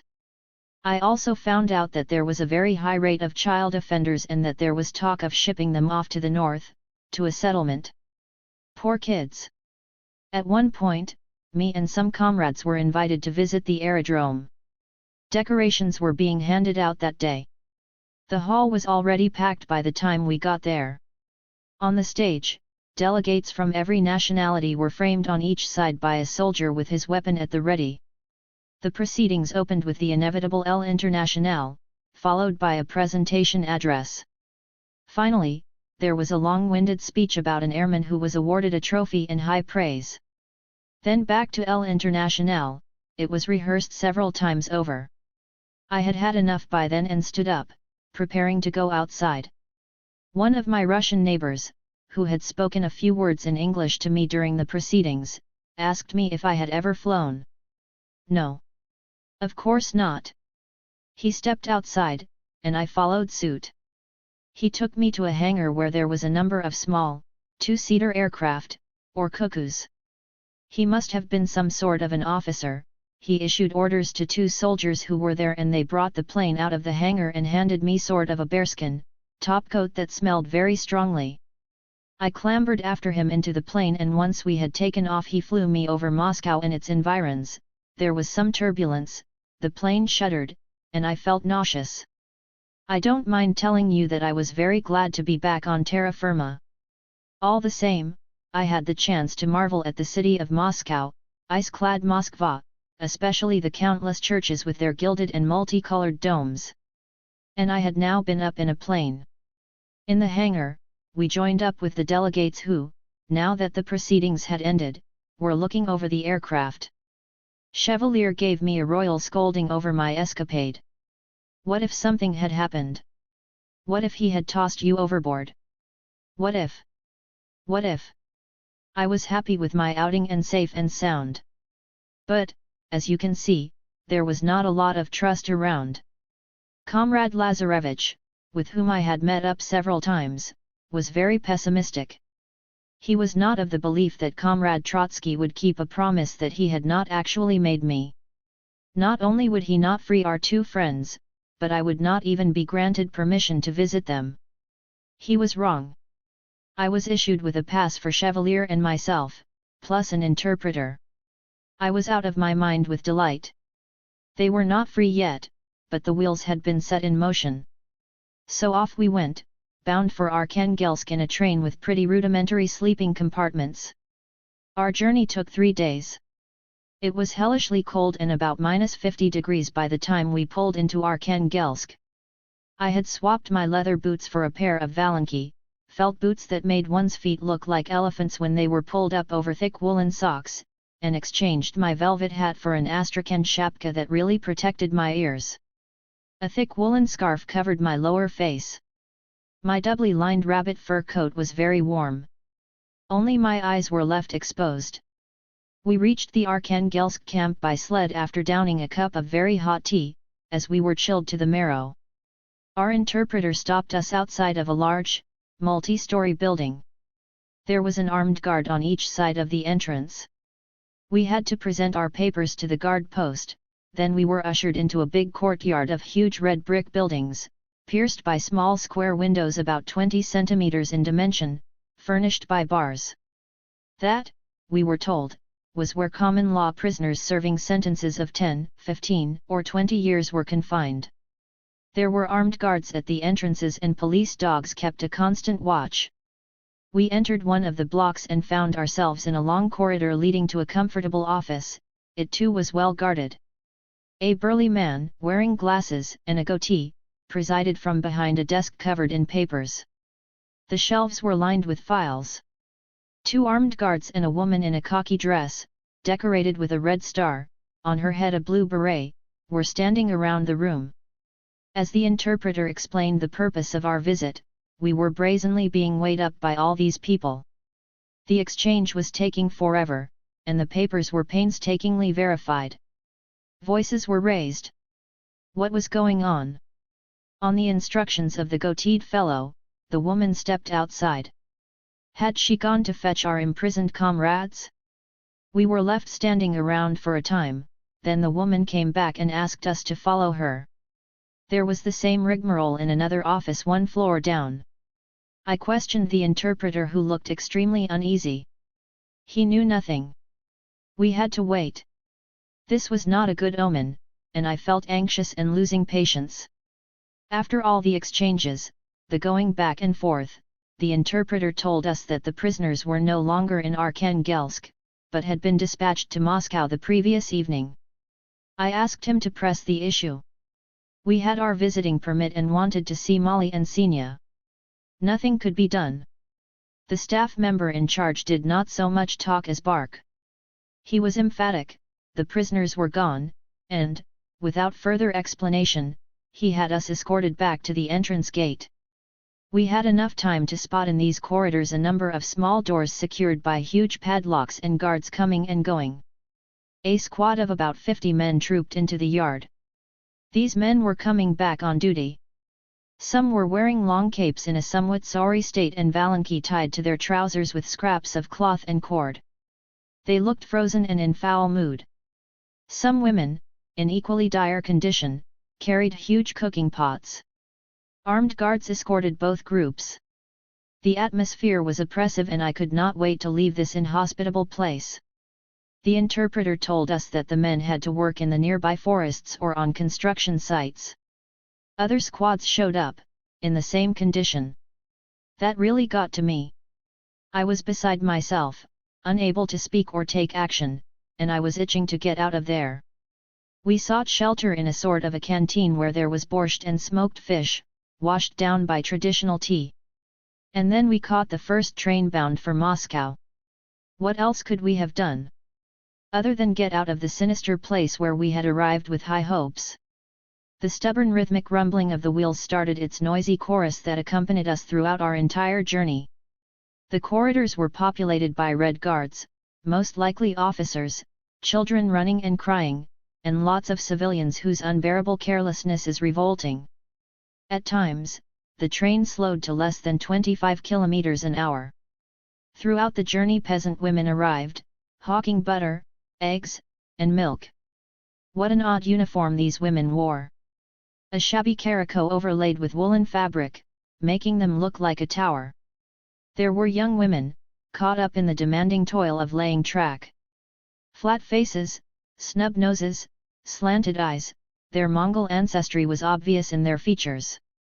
Just like their male counterparts, they loaded stones onto some wagons, helping to shift a rail, checking the fish plate, securing anchor plates. To them, equality at work was more than an empty phrase. At stops, famished and frightened local children would turn out in search of whatever scraps they could get. Samovar in hand, the passengers swooped on the man doling out the boiled water for the tea that they could not do without. Our second night appeared to be uneventful. The snow was falling relentlessly. I was just dozing off when footfalls on the carriage roof piqued my interest. And then a volley of gunshots rang out. Frightened, people timidly opened the door to their compartments, while the fellow in charge of the berths darted outside. This is what had happened: an influential member of the Stalingrad Central Committee had dozed off. He had been so imprudent as to leave his window ajar. His overcoat, holding his wallet, was in use as a pillow. All of a sudden, it was snatched right from under him. He was just in time to see a hook skillfully harvesting his coat. The ingenious young thief was standing atop the carriage and, seeing a shadow flash by, had rashly opened fire. 2 hours later, one raincoat was gone and my bag very nearly went the same way. We had been urged to lock doors and windows, but a Russian man had opined a few hours earlier: "No more thievery over here." What would be the point? Everyone can make an honest living. Thievery is peculiar to bourgeois societies where greed rules the roost. Alexander Berkman had told me that he had tied his briefcase to his ankle before going to sleep, by way of a precaution, but when he woke up, it was no longer attached to the cord. As for me, an expert relieved me of my purse along with my delegate's card, both lifted from the pocket of my overcoat, and I had felt nothing. "We take money wherever it is the motto of all pickpockets, be they in Paris or in Moscow. The most humane explanation I was offered came from a Russian worker. "There are so many poor wretches without a thing." Was he right? Back from our trip, worn out and disappointed, I headed for the Hotel Lux and found a letter there that had been left for me by a young boy. It was from Molly and Senya. They were no longer in Moscow but in Leningrad, where they were under house arrest pending their departure for the West. For they had been sentenced to banishment and banned from communicating with delegates. They asked me if I might come out and see them. Each day, they would be in X church at a given hour. In agreement with Chevalier, we informed the interpreter that we wanted to visit Leningrad to see its museums. That request proved acceptable, and we were off on our travels. We again ran with the usual snow, ice, and cold. We had to be patient. It looked as if we were close to our goal. We passed through magnificent forests of snow-covered pines and birch trees. I took a few snapshots, even though the weather was scarcely suitable. We had to stop every so often, and men would dismount brandishing spades to clear away the drifts blocking the track. There was no shortage of tea and boiling water in the stations we were passing through. On reaching Leningrad, off we went to book a room and have breakfast. At the hour appointed by my friends, I stood up from the table as if about to go to the toilet, leaving my overcoat on its peg. Then, spotting an Isvachnik, sled driver, at the door, I hailed him and got him to take me to the church, the name of which I had problems pronouncing. Fortunately, he was able to understand me and, seeing me so lightly clad, handed me a smelly old buckskin blanket in which I wrapped myself tightly against the very sharp cold. Having left my overcoat hanging on a peg, I was confident that the interpreter would not suspect I was off on an escapade. I gestured to the driver to wait for me and stepped inside the church, still wrapped in my blanket. I walked around and stumbled upon the little duo standing in front of magnificent paintings that they appeared to be appreciating greatly. I took a pew near them and struck up a conversation in English. I told them about my travels and my disappointment and how delighted I was to see them free. Their sentence had been commuted to banishment from Russia and their departure should not be far off. They seemed much affected by this. But surely such banishment was better than deportation to the Solovietzky Islands? On that they agreed, but they were sorry to be leaving their comrades in arms behind, some of them in prison, others in the camps away in the north. I had to leave them rather quickly, so as not to draw attention to them and expose them to other trouble. They clasped my hands and squeezed them tightly. "Bye for now. See you in Paris," was our goodbye. I did indeed meet up with them again in Paris a few months later. They had stopped over in Berlin to pay a visit to our comrades Rocker and others. Once back in Moscow, we decided, after some rest, to visit the city that we had only viewed superficially. Then we met up again with our underground friends, taking huge precautions. Lazarevich was delighted with our success. He had not been any too sure about it. I was surprised to find a letter waiting for me at the hotel's office. It contained a poem that came from the Butyrki prison. It had been dropped off by a recently released prostitute. I stuffed the poem into my purse and had it translated on my return to Paris. In fact, my friend Marcel Body Bakunin's translator, translated this cry for help emanating from a prisoner, Fyodorovna, who later died in prison. 30 She announced her delight to be freed in 1917 and to be able to take part in the revolution. Then along came the Bolsheviks and her return to prison, her despair, like so many anarchists who shared the same fate. For the anniversary of February 25, 1917. I remember that day, freedom's great day. When, rising up, the humiliated slaves hoisted the banner calling for struggle. The struggle for life, happiness, and freedom. Ahead of the new dawn. The prison slept the sleep, laden with nightmares, of the martyr. Sans dreams, sans thoughts, sans luminous dreams.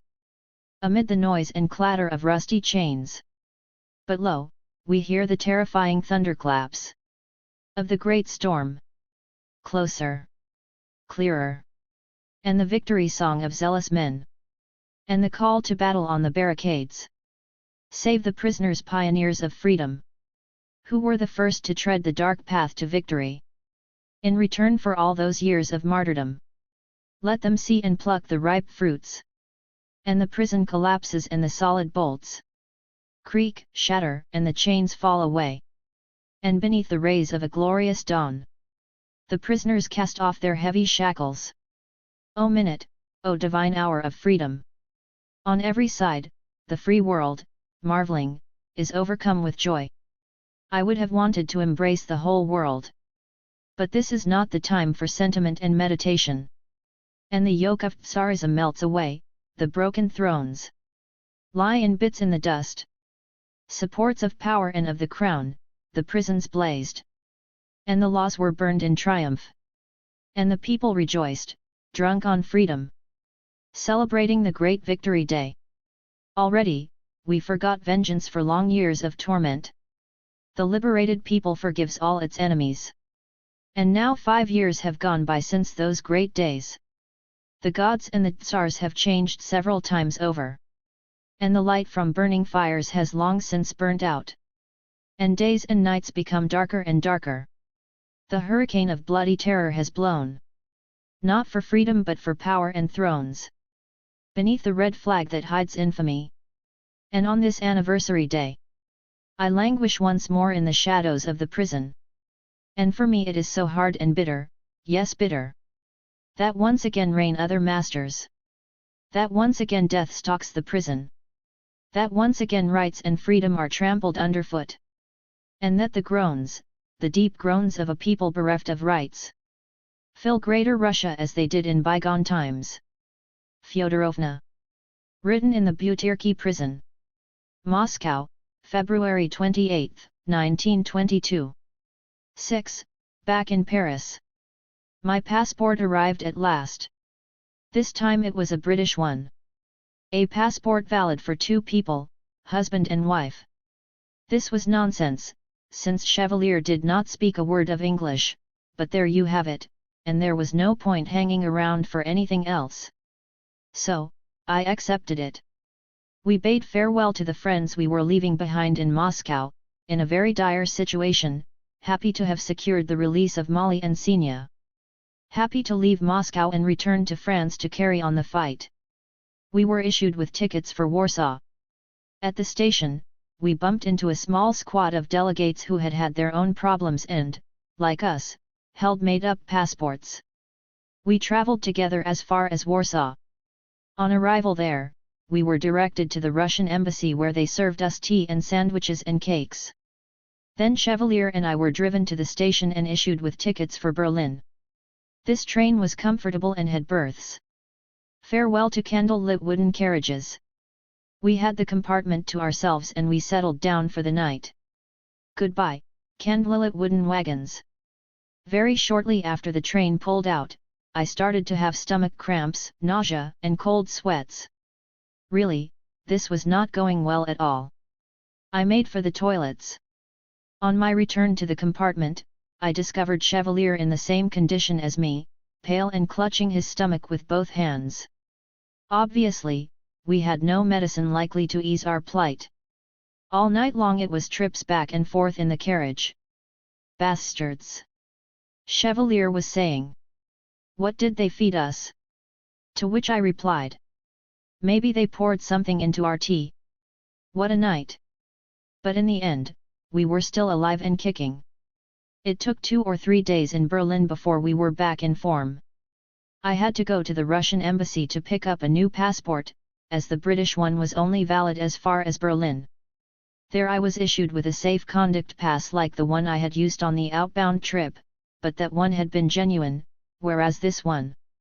We were also handed train and berth tickets as far as Paris. The train was an international service, packed with passengers. Our adventure in Warsaw ought to have left us wary, but poor innocents, good apples, it never occurred to us that we would be played here as well. The trip went swimmingly as far as the French-Belgian border, where there was no checkpoint. But after that, there was a change. In Jumont, 2 plain-clothed policemen strode directly to our carriage, then to our compartment, checking the numbers and the berth numbers against the copies they had. We were told to collect our luggage and alight. They took us to the police post at the station to check our papers. Slick, well-coordinated work. I was accused of traveling on a phony pass of safe conduct. Which was the truth. As for Chevalier, when he was searched, he was found in possession of the phony British passport that he had been careless enough to hold on to rather than destroy back in Berlin, as he should have done. And now here we were in the slammer, each in a cell of our own. And it was still freezing cold. Naturally there was no way of grabbing some shut-eye because, not only was it freezing, but the cell stank, the mattress was vile, and I was afraid of catching lice. In the morning, we were offered a cup of foul coffee, then taken to the prison in Avesnes-sur-Helpe and each of us placed in a different block.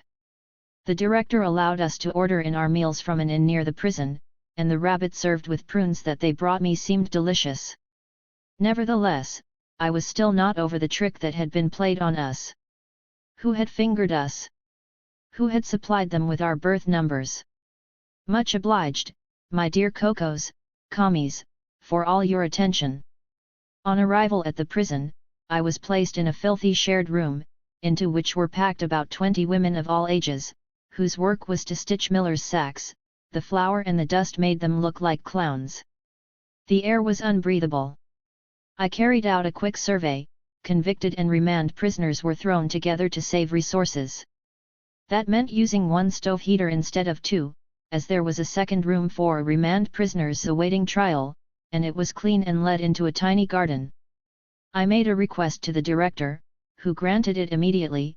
That other room was opened up, light was set to the stove, and 3 or 4 of the women joined me there, a young maid who had stolen some trinket from her mistress, and some smugglers, mothers, repeat offenders who had been on their way to Belgium to buy their coffee and tobacco. Our comrades from the Federation came to visit us and brought us some newspapers carrying the reports from those attending the Congress. We were visited, not in the prison, but in the criminal court where we were found guilty. Chevalier got a 3-month prison term and I, what was the difference, 45 days imprisonment. Time drags in prison. They had actually offered me some work, making flowers for funeral wreaths. It seemed an easy task, stringing pearls on some iron wire.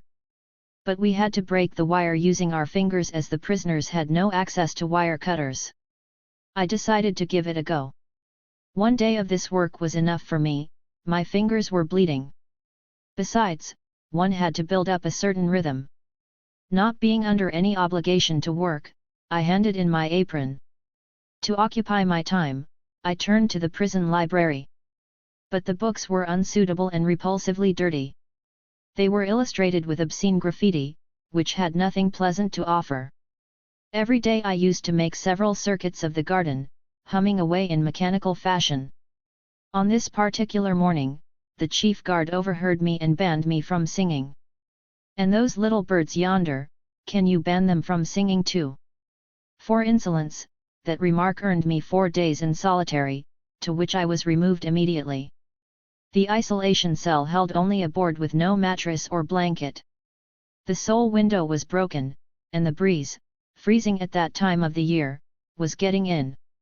They removed my civilian clothes, which I had held on to up to that point, and I was issued a loose cotton blouse that reached to my ankles in a homespun habit of no particular color.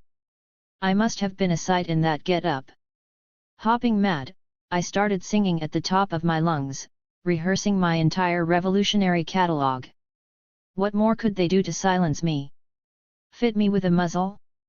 The meals sent over from the inn were knocked on the head and replaced by half a bread roll and a pitcher of water. I did not take kindly to this and skipped them. I decided to go on strike and, without touching them, piled up the bread rolls as they arrived. On day 2, I had to stop myself from nibbling on the bread.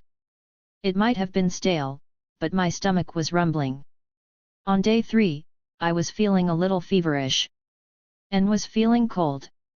What wouldn't I have given for a blanket? I cursed the chief guard and resented the whole of humanity. But I held firm. On day 4, the chief guard himself showed up with a very greasy bowl of soup with a cabbage leaf floating in it. He teased me by offering me the bowl like I was a dog. Good soup today. Good soup. I asked him to set the container on the floor and relieve me of his presence. The moment he set it down, I kicked it over and the liquid got all over his trouser leg. That's what I think of your soup. He grabbed me by the neck, despite my kicking, and told me. Get out. You're free. But what a stubborn sow. I told him to mind about his manners and, once back in the hall, I ordered a bowl of bouillon fetched from the restaurant, best bouillon I've ever had. Then I settled back into a more comfortable regime. Next day the chief warder had me brought to his office and asked me if I would take charge of the library and draw up a list of books to refresh the stock. Of course, only a few of them turned up. I had time to read them all before I was discharged from prison. On the day I left, I met the Procurator of the Republic, who walked up to me and asked me how my stay in the prison had gone. He offered to carry my luggage, and travelled with me to the railway station, where he himself was going. Chevalier had managed to get one of the guards to pass me a little note wishing me a good trip back. He still had half his sentence left to serve. In a few hours, my travels would be over. I had started out enraptured, in the company of comrades, with a glimmer of hope in my heart, and now here I was ending it, alone in the corner of my compartment, thinking back on days spent among people who, even having made the revolution, were impoverished and wretched and living every day in fear of losing what little freedom they had left. I thought of all my anarchist comrades who had been arrested, tortured, shot. Of the ones dying a slow death in Siberia, in the far north, in Solovetsky. I thought about the horror of the totalitarian machine, which grinds down the individual, and about the system whereby the power of decision-making over an entire people is concentrated in the hands of a few. My trust in man had been somewhat shaken. I was sad. Things would get better. We had to fight on for an ideal in which we had placed all our trust, all our hearts, all our faith. What a joy it was to be back on the Parisian asphalt after those months away. And back among comrades. I was bombarded with 1,000 questions. They wanted to know all. And Besnard said to me, "You minded your PS and QS and now here you are, back again." Then it was back to work at the Federation, pending the return of its secretary who was mouldering in prison. Several groups asked me to tell all about the trip. Others had done so before me. Chazov*, who represented the Jewelry Makers' Union, for one, but he had been over there only for a very short time and had only seen one side of the coin. During my time in Avesnes, I had often felt nauseous and chalked that up to lack of fresh air and poor living conditions. I decided to go see a doctor who told me what I already suspected somewhat, that I was pregnant. Due to various circumstances, my close friendship with Chevalier had turned into a loving partnership and the results of that were about to make themselves felt. Having read my Malthus * and the newspapers and pamphlets of our good friends Jean and Eugene Humbert * and the works of Merstan * and G. Hardy * I could have resorted to an abortion, which would have been a very easy option for me. But since the child was there, I would keep it and raise it on my own. For me, it was an immense joy and a great experience. Besides, the opinion of the father barely mattered, he was not free and already had one child. I had no intention of doing anything to wreck that home, even if it was already under strain. But that was no concern of mine. Besides, later on, he found my decision perfectly acceptable and we remained close friends. I went into labor one Saturday evening while I was at Charles d'Avrill's Grenier Gringoire along with several friends. The elderly pianist was retiring and lots of singers had turned out to say their farewells and the evening dragged on forever. I wanted to hold on for as long as possible, but the contractions were accelerating and I stood up to go. "Stay with us," my friends said. "I'd love to, but I can't. I have to be off to bring a child into the world." There were great cries of joy, and they escorted me all the way to the nearest hospital, the Lariboisiere, singing all the while. Sonia was born at 5 o'clock that Sunday morning into jovial surroundings, as the intern, a cheerful lad, was forever cracking jokes and, despite the pain, I refused to be outdone. How beautiful my daughter was, and how I loved her even then.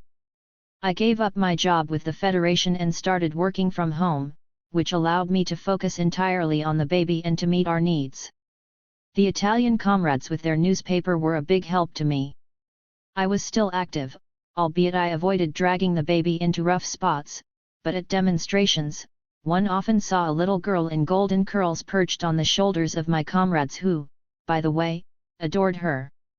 She was only a few months old when our friends Poncet * and Clot 31 * were murdered in Grange Auxiliary Bells. I had left her fast asleep in her little bed, intending to pop out for just a few minutes, and I almost failed to return. The battle between the Bullseyes and the anarcho-syndicalists was at its height. On January 11, 1924, there was a meeting at the Grange Auxiliary Bells. Sonia was calmly asleep. As a rule she slept the night through and did not stir until the early hours, but I rarely left her and, then, only for short periods. I was going to poke my head in out of curiosity, as a neighbor. The supposed topic of the meeting was anarcho-syndicalism. At the door, I bumped into Bernard, secretary of the Glove Makers Union. He was wearing his great black hat and his cape. He was no longer young. In his 60s, maybe? There was no way of telling. Up on the platform, Captain Train 32 * was spouting his bile and launching into a violent attack on anarcho-syndicalists.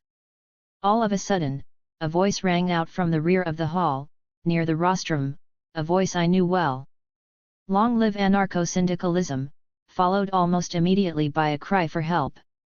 To me, comrades. It was Budus *, a militant from the sub. The youngsters guarding the rostrum swooped on him with fists flying. Followed by Bernard, I made a beeline for where the brawling was, pushing aside all in our path. We found about 15 comrades in that corner and managed to pull Budus free. Using the front row seats, whose occupants we shooed away, we threw up a barricade and from the top of that fought back against the young guards wielding batons. I came empty-handed, but I took off my leather belt, wrapped it around my fist, and took my place in the brawl. Close to me, a big guy dressed in corduroy velvet and wearing a cap was swinging punches. I caught sight of Lecoin, Chevalier, and other familiar faces. Abruptly, Traint was heard ordering the young guards to stop fighting. "Stop! That will do!" The young guards scattered and, from the podium, shots rang out and whistled past our ears. There was panic in the hall as people raced for the exit or milled around, there were broken chairs and smashed glass. It was not a pretty sight. Over in our corner we took stock. There were about 15 of us. Some comrades were stretched out on the floor. All of a sudden, Poncet, known to us as the plumber, 33 slumped next to me along the wall, a draft dodger. He was living under an assumed name, and it was only after he died that I found out his real one. I patted his cheek, thinking that he had taken ill. "I'm hit, May." I could not see anything. I opened his jacket, over his belt, blood flowed.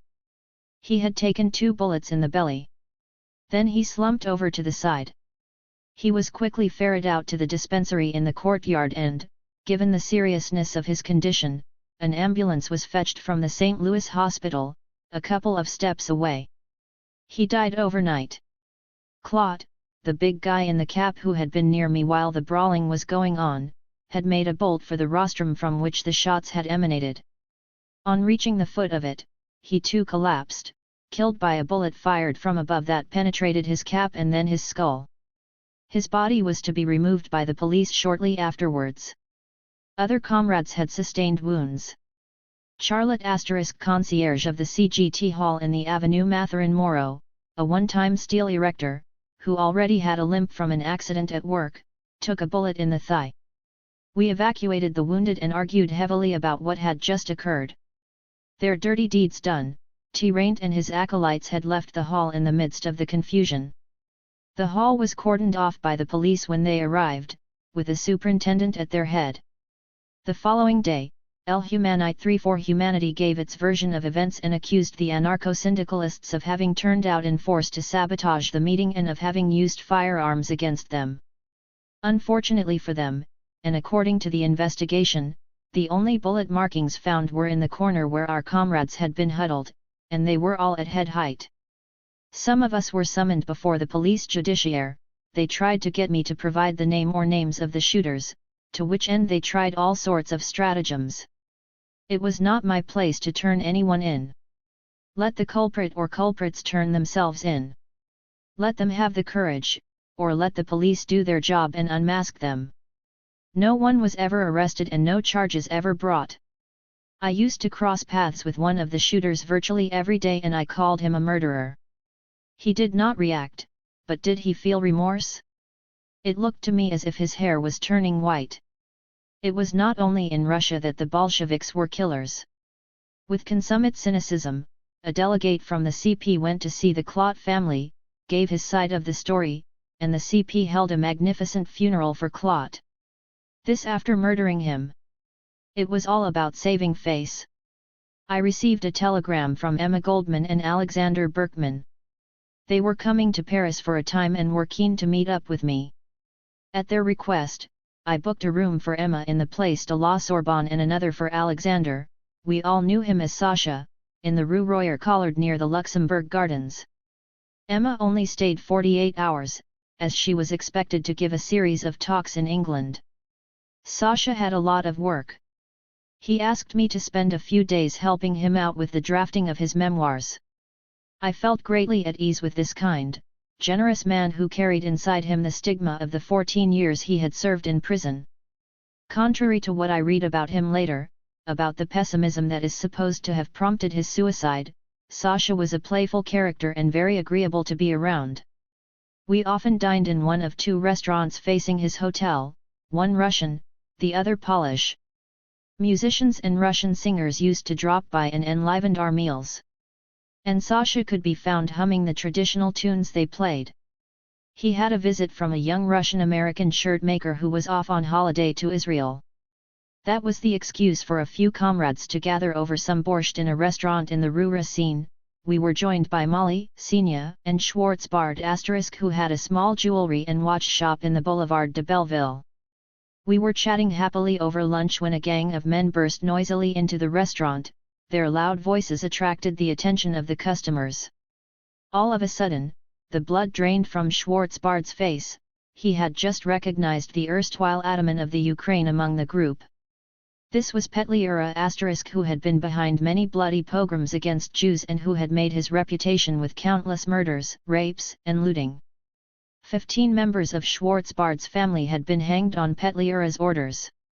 He returned to the restaurant the following day, but this time, Schwarzbard was armed, and so, on May 25, Petliura was gunned down by Schwarzbard, intent on avenging his loved ones. Seriously wounded, Petliura was rushed to the Charite hospital where he was dead on arrival. Schwarzbard was hauled up before the Paris Criminal Court on October 18, 1925, and his trial lasted a week.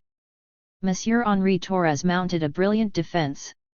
It was one of the most celebrated trials of the age. Numerous personalities testified on Schwarzbard's behalf, such as Séverine, the Countess of Noailles, Maxim Gorky, Joseph Kessel *, Professor Langevin *, Victor Margaret *, and they all exposed the pogroms and Petliura the murderer. At the time of his trial, Schwarzbard declared, "I am content to have done what I did. I avenged my people and killed a murderer." He was acquitted. 7. My Saint-Tropez. Emma Goldman and Alexander, Sasha, Berkman were to be an important part of my life from then on. While not yet personally acquainted with them, I already admired them tremendously and knew all about their past activities. But it is right that you should know more about them. Emma Goldman, for starters. The daughter of Jewish small merchants, she was born in Russia in 1869 and studied in Petrograd. In 1886, she left Russia to join her sister in America, where she started out as a confectionery worker. In New York, she quickly became caught up in the workers' movement, which at the time was in the midst of agitation on behalf of the 8-hour day. She met up with some anarchists, including a German outlaw by the name of Johann Most, a very well-known militant and outstanding public speaker who, finding Emma extraordinarily receptive, took charge of her revolutionary education. A born orator herself, she gave lecture tours and fought ardently for women's liberation. It was at that point that she made the acquaintance of Alexander Berkman, a Russian like herself, and became his partner. In 1892, during the lockout at the Carnegie Iron Works in Pittsburgh, she stood by her comrade's action when he shot and wounded Frick, the manager of the foundries who had ground hundreds of workers into poverty. Sasha Berkman received a 22-year prison sentence for that act. He would not be released until 1902. Emma struggled for 14 years for his release. She was to sample America jails several times herself, as her energy and relentless dynamism in defense of human rights turned her into a fighter of the first order. She collaborated with a range of anarchist newspapers like Freiheit Freedom and The Anarchist and launched an anarchist review of her own, Mother Earth. During the First World War, she fought with all her might against militarism and American entry into the war. She served a further 2 years in prison. The outbreak of the Russian Revolution roused all sorts of hopes in revolutionaries across the world. Hers was a generous spirit but dangerous to the capitalist world. America deported over 200 agitators back to their countries of origin. The convoy bound for Russia included Emma Goldman and Alexander Berkman.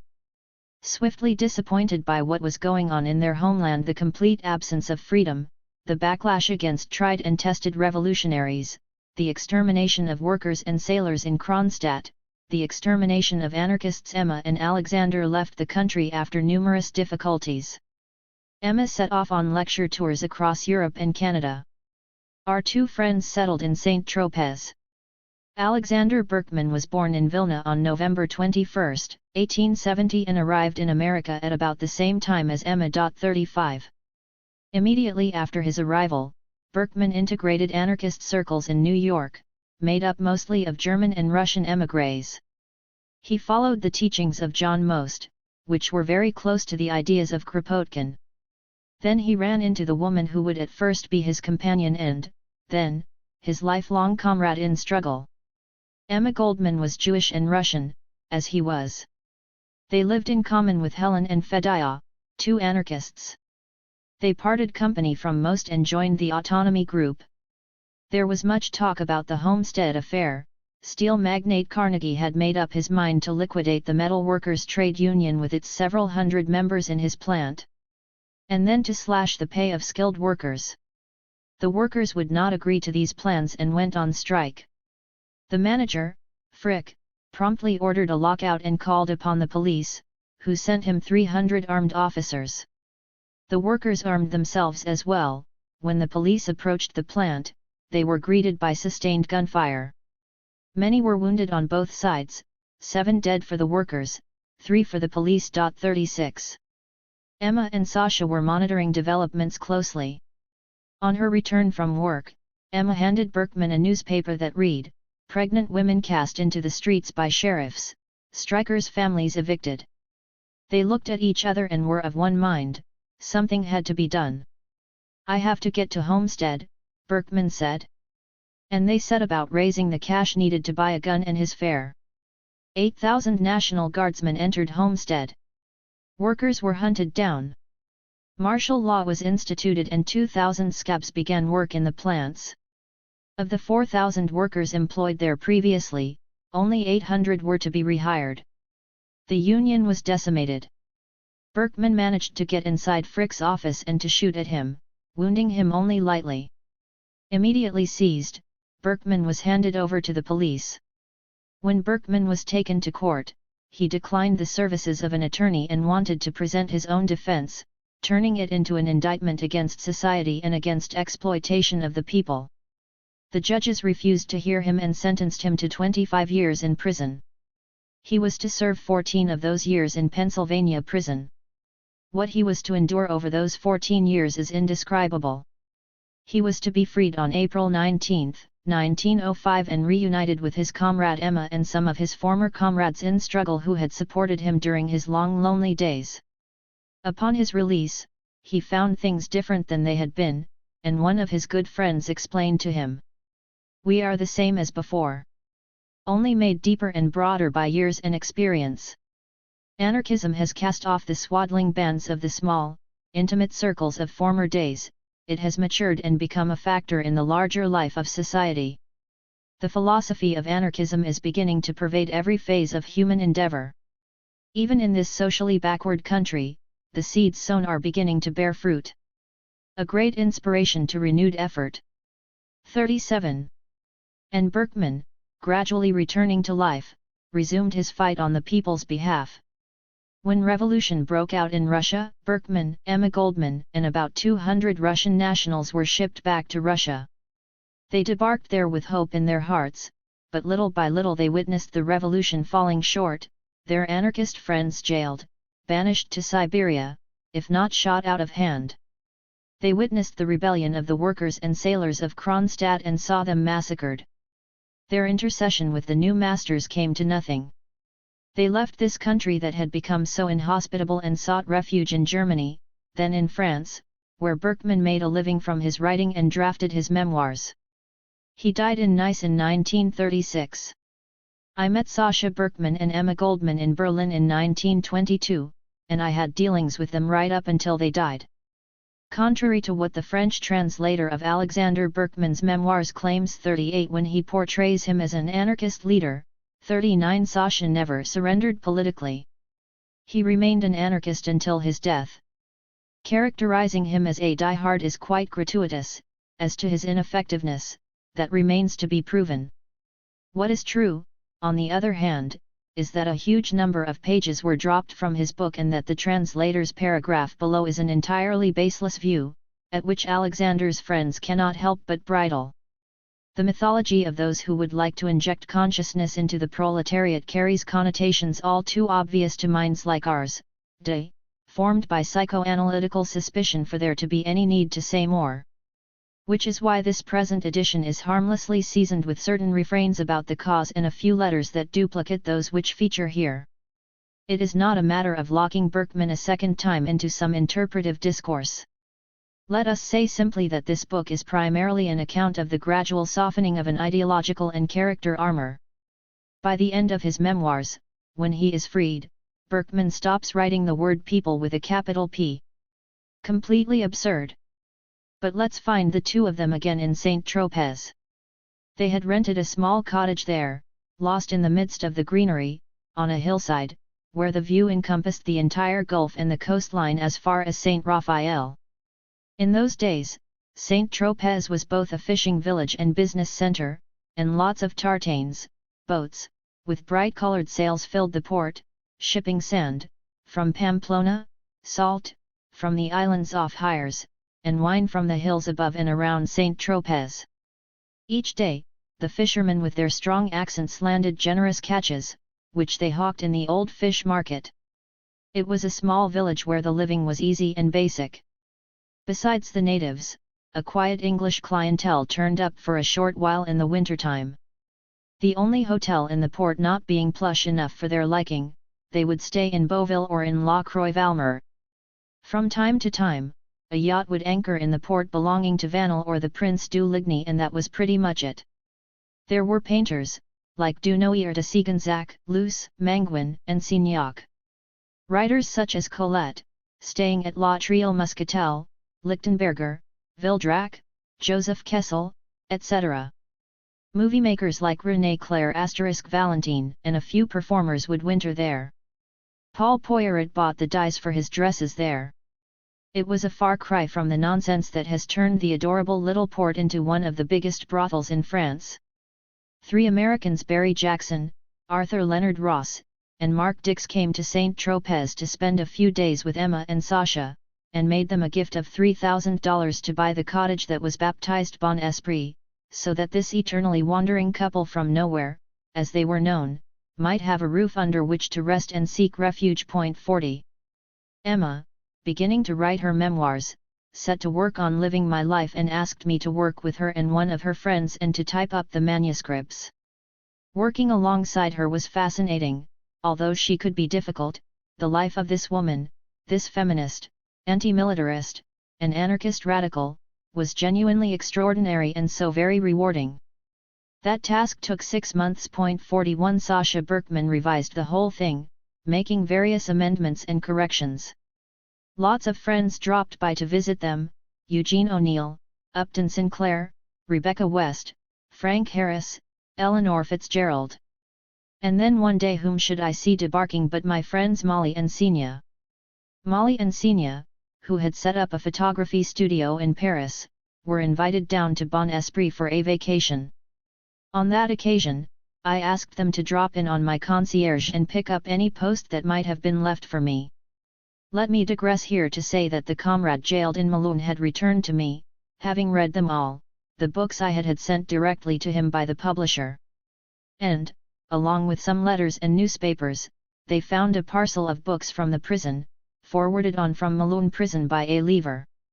I took careful note of all this and arranged the books, about which there was nothing untoward, on top of the chest of drawers in my room. Yet, in the early hours one morning, 2 plain-clothed policemen showed up to search the premises. This concerned me personally. They spoke to me about the famous books, had I taken delivery of them? And so on. When I pointed to them on top of the chest of drawers, they leapt upon one of them, a hard-backed English grammar, and, mad with joy, waved it under my nose. Do you know what you have there? A treasure. A real treasure. Taken aback, I replied jokingly. Really? I didn't know I had a treasure in my possession. But what's this all about? They refused to let me in on the secret, and it turns out there actually was one. After they showed me the arrest warrant made out in my name, I had to go with them to Marseilles where, after a visit to the prefecture, I was locked up in the Presentines prison, a verminous, sinister former convent. I spent several days in a communal cell there, surrounded by all sorts of women of all ages. The rumor immediately spread, she's a political, which the women immediately translated as she's a spy. Some of them threw it in my face, with the air of offended patriots. It made absolutely no difference to me. Besides, I had absolutely no idea why I was there. Maybe I was a spy, after all. My dispossessed and wretched companions were awash with contradictory sentiments. Sisterhood and mutual aid, sure, but mischief-making too, perhaps due to their incarceration, which had never done anything to improve them. We had been given sacks of dried beans to be grated, beans that were destined for our plates. There were 2 of us to a sack, and we had to work in silence. A sort of a shrew, perched on a desk raised a few steps, policed us, such and such, shut up or I'll mark you down for punishment. A sort of a litany called out in a shrill voice that grated the nerves. With a wink of the eye, I showed my partner the beans, of which 3/4 were to be thrown away. We had to place the good ones in a separate sack, and there were so few of them that the work was making no progress. Just a few steps from me was a poor woman who looked dazed, also working her way through the beans. she was the butt of teasing from some girls. I was aware of her story. She came from the Nord, her 15-year-old daughter had run away from home, she had tracked her down, to Marseilles she said, and came down to fetch her, thinking that she might locate her as easily as she would back in the village. Having used up her money, she was sleeping on a bench where the police had gathered her up, then released her, several times over. She was in jail for vagrancy. Not only did the poor woman look lost, but she appeared to be afflicted with sleeping sickness. Her head would regularly flop onto her chest. She made a splendid target to amuse some of the girls. From where I sat, I could see the setup. One of them would pinch her, another would pull her hair, tug at her clothing, all done gently and feigning innocence. And they were getting on my nerves. Having had enough of this, I called out to them. "Leave her in peace." One of the girls got up to hit me, but I deflected her and gave her a couple of loud smacks. "You're it now, girlie." Mayhem.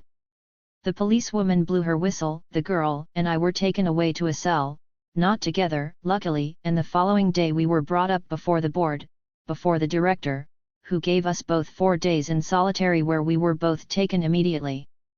It was every bit as uncomfortable as the one in Avesnes, plus it had bugs. Ah, the bugs of Marseilles. Fat, huge, yuck. I had spent only a day and a half in solitary when 2 detectives arrived from Paris to collect me and bring me to the prison in Melun, not the main prison, to be sure, but the town jail. They found me in a sorry state. I was allowed to wash and change my clothes. My suitcase was quickly packed.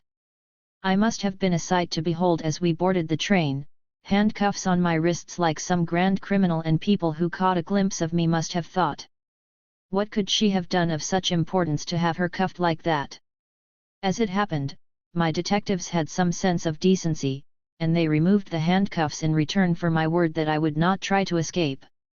After that, we shared a cold, but very appetizing meal which they had brought along, and it was a change from the fare at the Presentines. They then advised me to get some sleep. We had a reserved, 3-person compartment. I lay down on one of the benches, not all that reassured. One of the men propped himself up to sleep a little and the other stood guard. Because of the bugs, I hadn't had a wink of sleep in solitary, and, wary or not, I fell asleep. On arrival at Melun prison, and after the usual formalities, my travelling companions wished me luck, "Thanks, sirs," and handed me over to a female chief guard, a Corsican like themselves, who led me to my cell down some long, deserted corridors. This would be my home from now on. I would be alone, held in secret. But I do not hate the solitude. My cell was quite big, lit from a barred window, the furnishings were very basic, chained to the wall, there was an iron bed frame that I had to fold down to sleep on, there was a shelf and a stool chained to the wall, plus a washbowl and a jug of water on the shelf. And a rudimentary toilet. What a world! The wardress closed the heavy door, and I was left alone with my thoughts. A barely audible whisper reached me from the adjoining cells. I unpacked my odds and ends and quickly settled in. Then I paced backwards and forwards in my cage. At noon, I heard some noise coming from the corridor. This was lunch, trundled along on an unappetizing cart pushed by some prisoners. The spy hole slid open. I was to reach out my bowl, which was then filled with a ladle full of unappetizing liquid. I was past a crust of bread several days old. And that was it. I was hungry, but the menu was less than captivating. I tried the soup. No, definitely not, it did not pass muster. I poured it down the toilet. I gnawed on my crust of bread. In the afternoon, I heard some women in clogs being led out for exercise. They came to fetch me too, but I was on my own. I had to cover my head with a hood made from coarse cloth, with 2 holes cut in it so that I could find my way. What a sight I must have been! I was to don this piece of nonsense every time I left my cell. Mandatory. The yard was a few square meters in size and surrounded by high walls. To let off steam, I raced around it and performed a few stretches. I breathed deeply. Recreation was brief, barely 15 minutes of it. Then back to the cell. I caught sight of a few silhouettes being bundled into the cells. They were dressed like medieval peasants. That evening, there was more noise in the corridor, and it was time for supper, same rigmarole, not that the soup seemed to have improved any. I found a few half-cooked beans in it and chomped on them. I was going to have to get used to this regimen. True, from the canteen one could buy a few items, up to a given sum. For the following day, I'd take a little butter, some chocolate, and a kipper.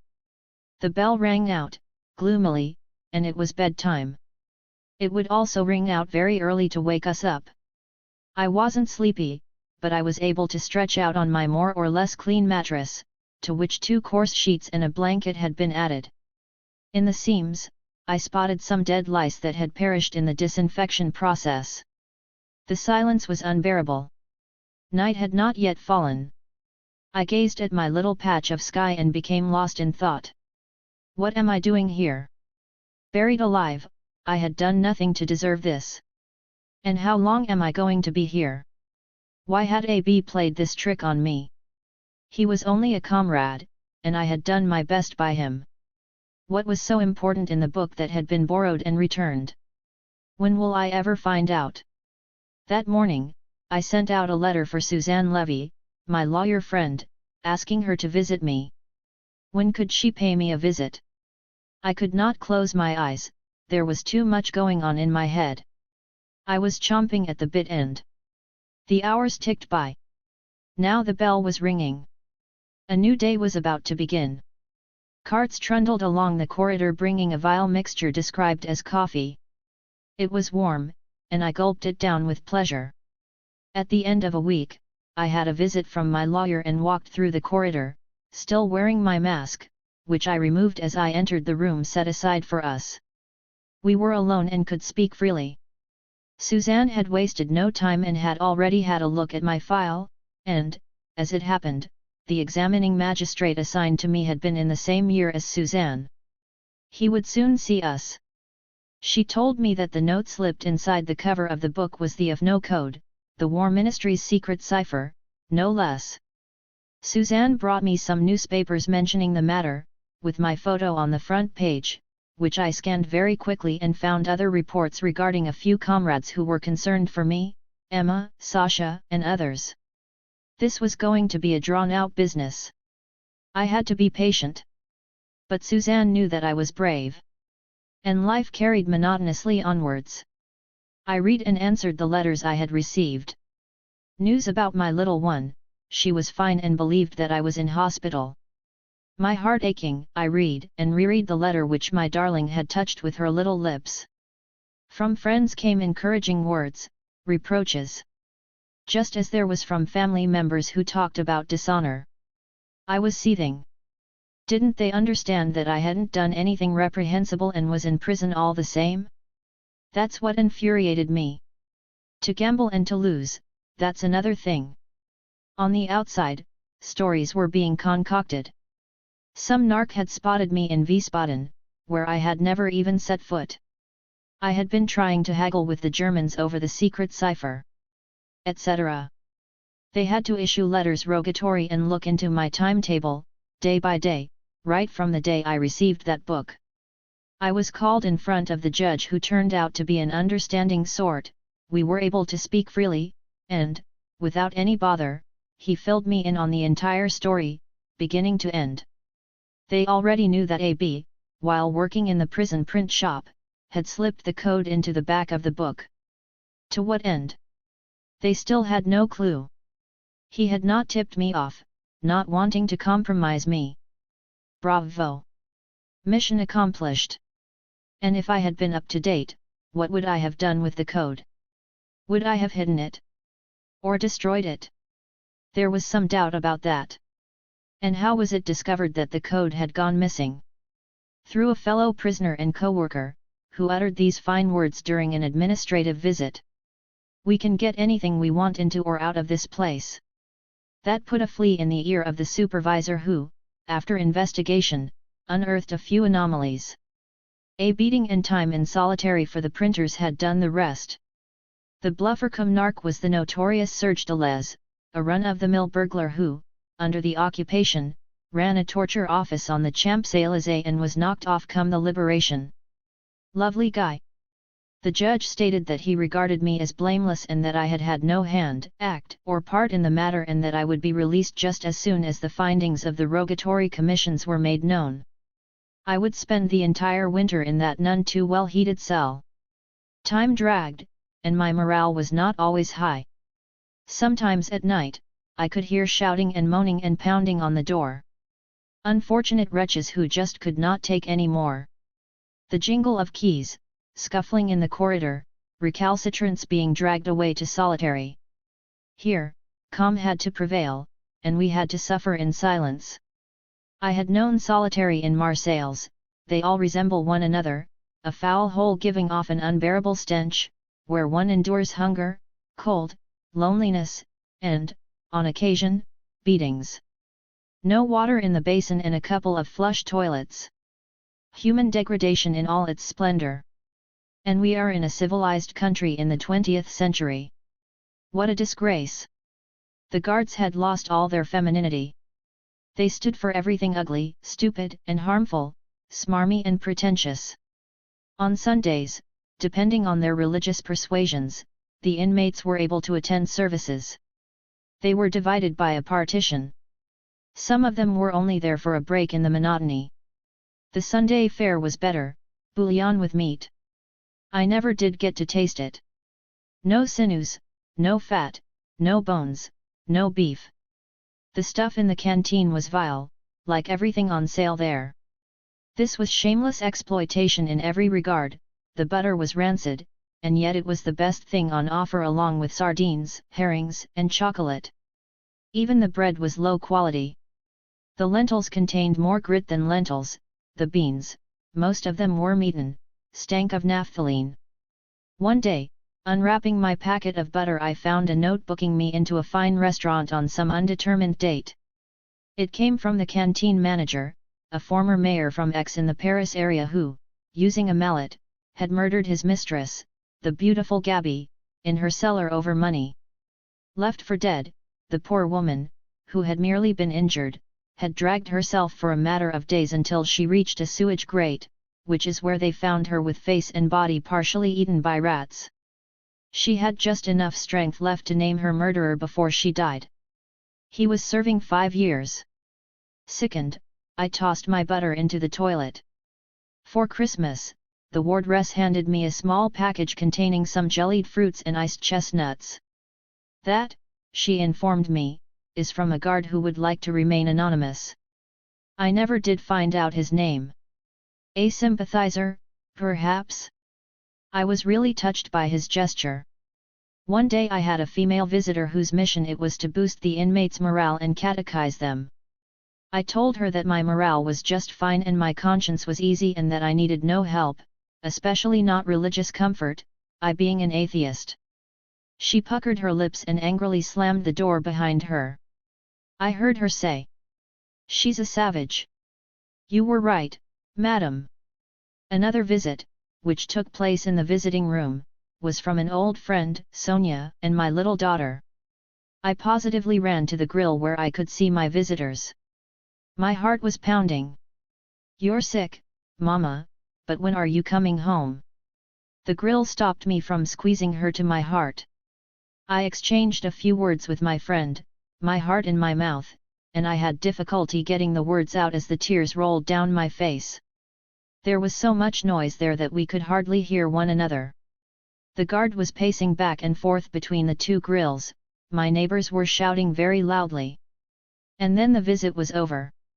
My little girl blew me kisses. I smiled at her. "See you soon, darling." I shuffled back to my cell, losing my mind, and collapsed onto the floor, drunk with pain.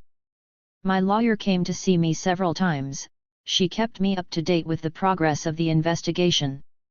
She was a ray of sunshine. She brought me news of the outside world, of the movement and of friends and newspapers and books from a few friends who did not forget about me. I would be out soon. If only it were true. That was also the opinion of the judge who sent for me a second time. The matter was making progress, and now it was only a matter of a few days before the charges would be withdrawn. And at last the day came. Gather up your things, you're getting out. I took the steps 4 at a time, not daring to believe these glad tidings. There were formalities to be concluded and clothing to be retrieved, and there we were headed for the main gate and freedom beyond. The open air came like a slap in the face. I was none too steady on my feet. There was a hairdresser nearby. I stepped into his shop with my clothes bundle. The hairdresser looked at me, aghast. He knew where I had come from, but he asked me no questions. I was thankful to him for that. I looked at myself in the mirror. I was ashen, my features drawn, and I had definitely lost a few kilos.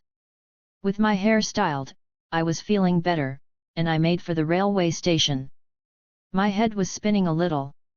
Paris. The bus. And then I was at my friend Sonia's place. My little girl threw her arms around my neck.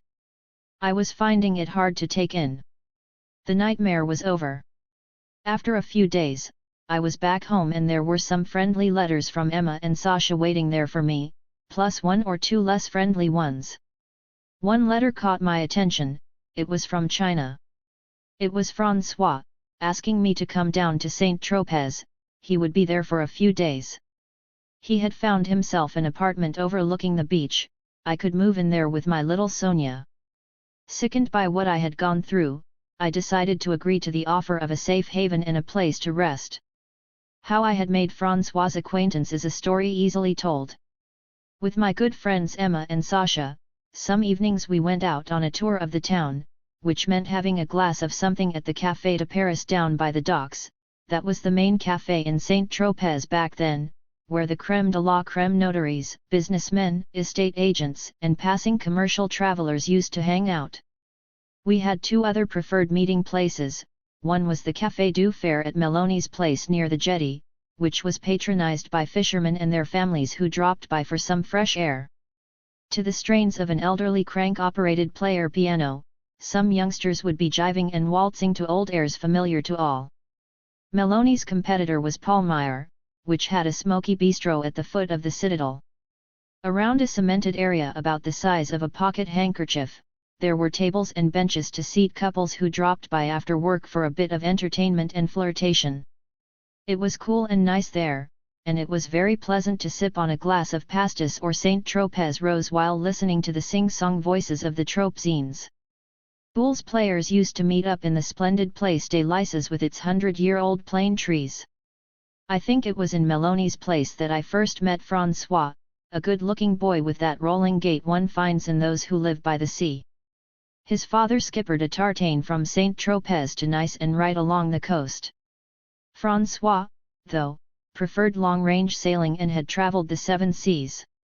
Saint-Tropez was a breeding ground for merchant marine commanders who, at every opportunity, sponsored young men attracted to long-range travels. This is what happened to François.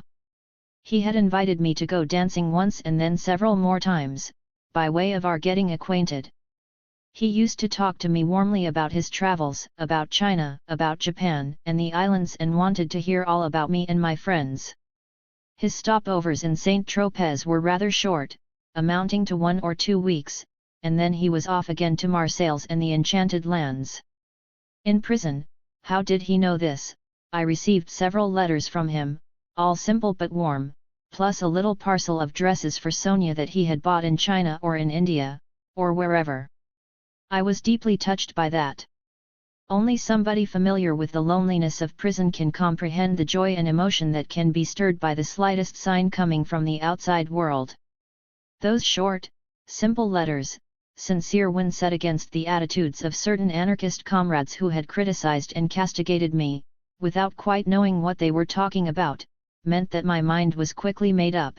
I gathered up my clothes and my books and, after one last visit to my friend Sonia and a few farewell calls, I caught the train for Saint-Tropez, where François, who was waiting for me, welcomed me with open arms.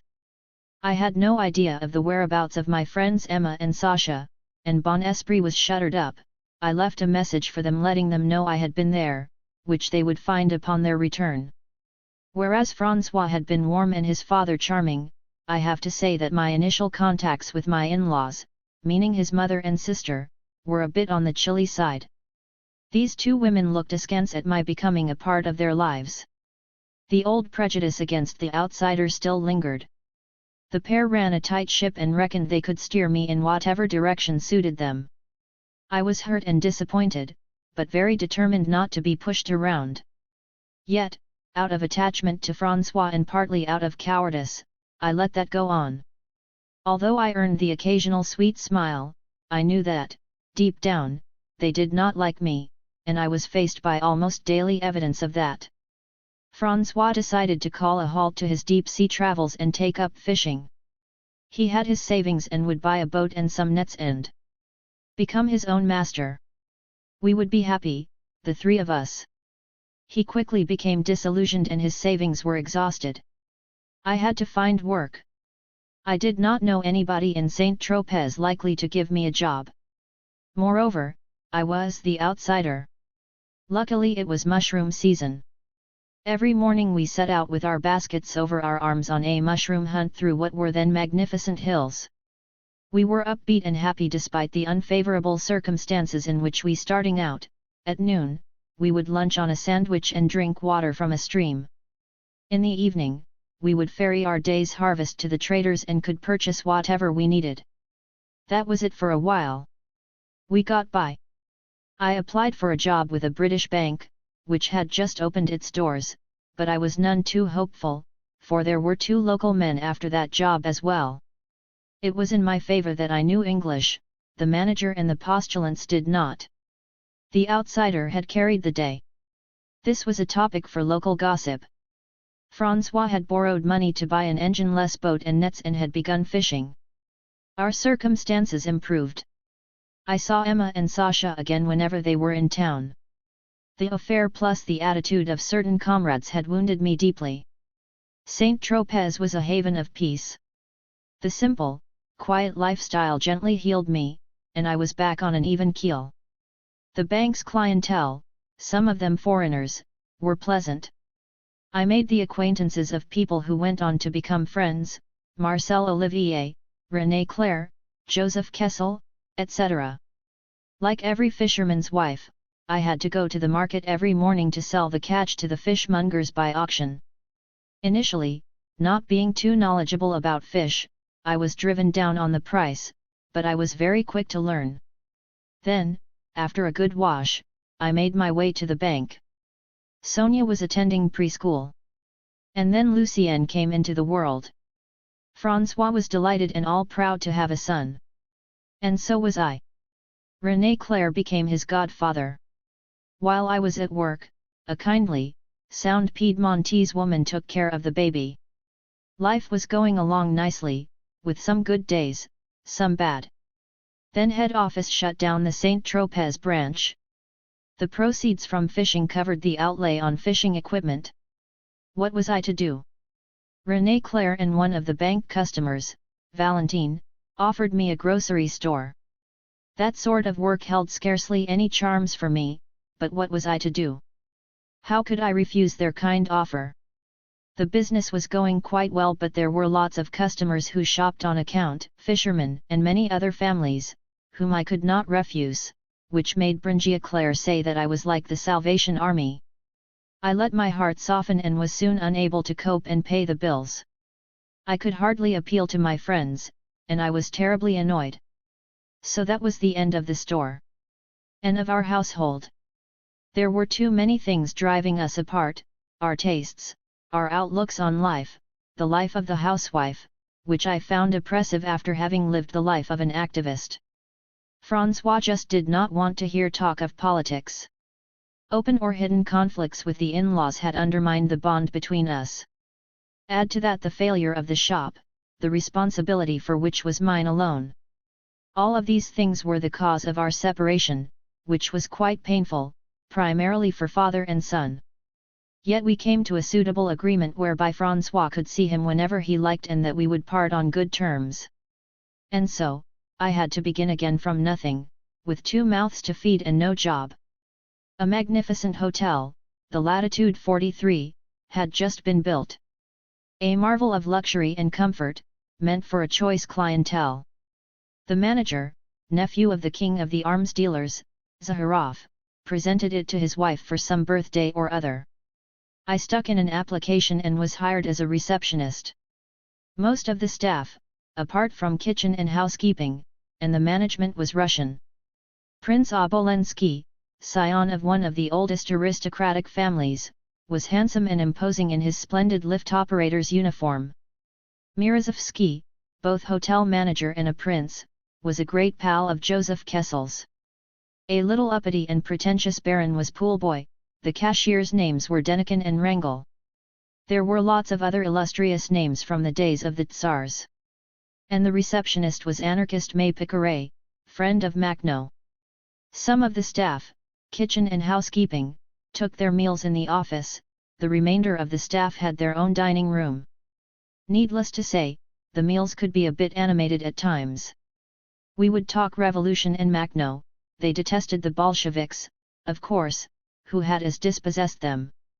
At the height of the season, with the hotel sold out and turning away bookings, a strike erupted. I had not been informed, let alone consulted. So what lay behind the strike, which had spread from the kitchens, I had no idea. I found out later that the staff were mostly communists and that the strike had been anticipated ever since the opening of the hotel. The manager absolutely refused to discuss, and there was a complete and unremitting lockout. I was jobless again. A portable typewriter that had been offered to me proved my salvation. I offered my services to the summer residents whose numbers were on the increase. I placed an ad with the agencies. I learned to feel at home on the yachts, which were by then invading the port. I typed up these ladies and gents' correspondence. Joseph Kessel, who was working on Macau, and Furtu Jeu42 at the time, had work for me to do nearly every evening, sometimes until late in the night, which allowed him to head out to sea with his friends during daylight hours. Jeff, as I called him when it was just the two of us, was a charmer, and we got along famously, but his drinking binges were, alas, on an unimaginable scale. Whenever he happened to drop into a cafe and was in the mood, he could easily down a bottle of vodka. After which he would toss around all he could, glasses, bottles, the windows, smashing up tables, chairs, and leaving the cafe a scene of devastation. Since they knew him, it always ended up pretty much the same way. He would spend the next day sorting out the breakages or would dispatch me to pick up the bill. And, apparently, he offered his apologies. In Paris, I carried on working for him at his home in the Porte Dauphine, and our collaboration was only interrupted by the war in Spain when he had to go there to cover it as a reporter while I busied myself with other things. Rejected by the fishing community for having walked out on one of its own, I struck up relations elsewhere. For instance, I had become acquainted with the editor-in-chief of the newspaper L'Echo du Littoral et du Var and his wife. We used to see one another frequently, and he had asked me to write items that I would regularly forward to the paper. It was, for me, a much appreciated source of income. My friends Emma and Sasha urged me to go back to Paris. As they waited for me to make my decision, they often invited me to Bon Esprit, where I met their friends, mostly Americans, writers, painters, sculptors, and activists. One of them, Fernando Guildi, a sculptor at the Bosque studio, was regarded by the local police chief as a potentially dangerous anarchist. He had something against him, for some unknown reason, and made up his mind to be rid of him. He took steps to have him deported. All of the artists and writers in Saint-Tropez, who held him in high esteem, drew up a petition taking exception to this baseless expulsion of one of their own. I was commissioned to bring it to Dragonese, to the prefect of the Var department. An antiques dealer brought me there in her car, and we very nearly did not get there. The car door was opened from the inside by means of a wire. On one sharp turn, I was thrown to the side and my elbow caught on the wire. The door flew open, and I took a few tumbles along the roadway before finding myself sitting in the dust and tar, which was melting beneath the summer sun. Some people who had been working in the vineyards and who had witnessed the accident, although they could not fathom what had happened, came over to help. I shook my legs and arms. There was nothing broken, but I was covered in bruises, and my clothing was in a pitiful state. My white blouse and skirt had lost their sparkle. My traveling companion had pulled up a few dozen meters ahead and, believing me dead, was frozen in her seat, not daring to turn her head. She was reassured when she saw me and started up the engine again. On arriving in Dragonese, I walked into the first pharmacy we came to and had my scratches and bruises rubbed down with alcohol, which was not a pleasant experience. And so, wounded and grubby, I arrived at the office of the prefect, to whom I handed the petition.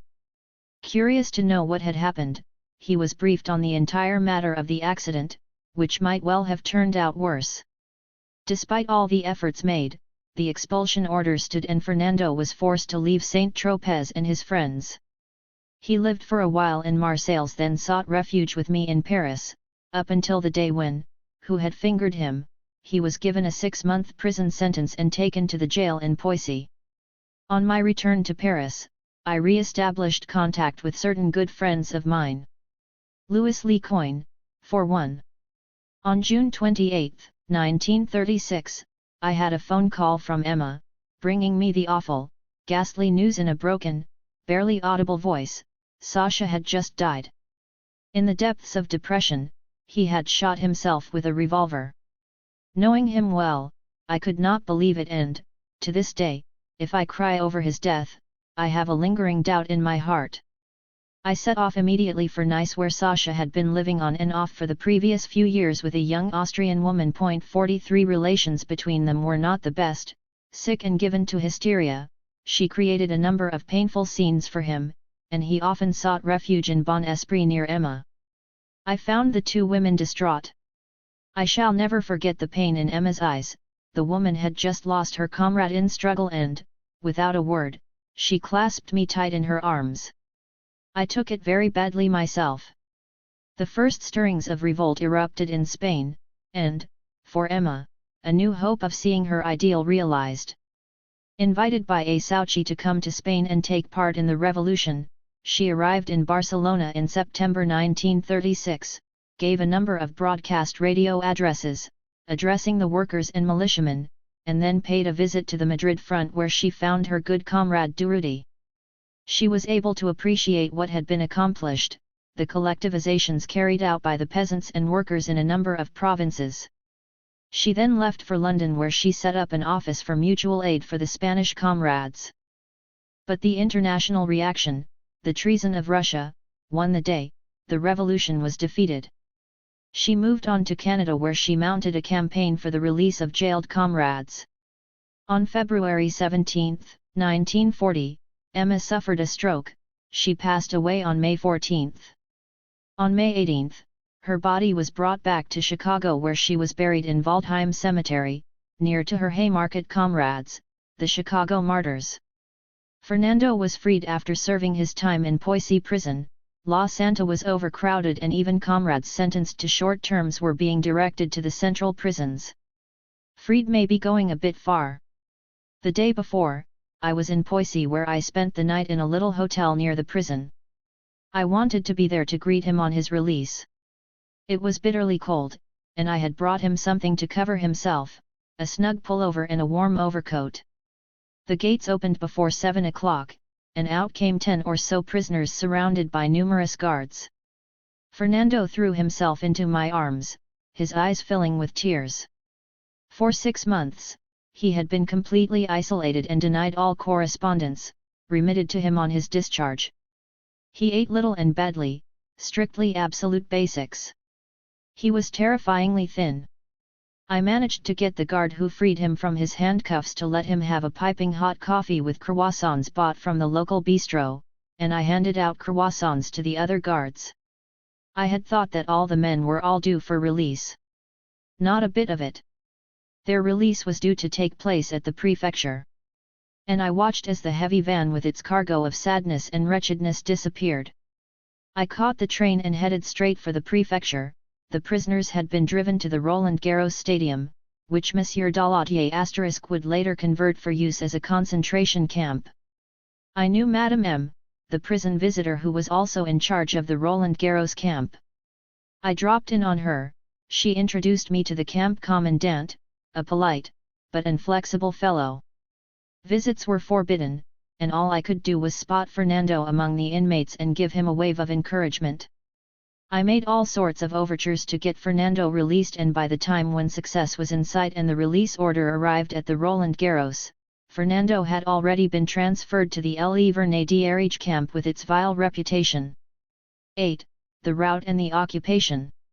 When I arrived back in Paris from Saint-Tropez, I sought out Louis Lecoin, firmly resolved to help him with his propaganda and also to make my own tiny contribution to the Spanish Revolution.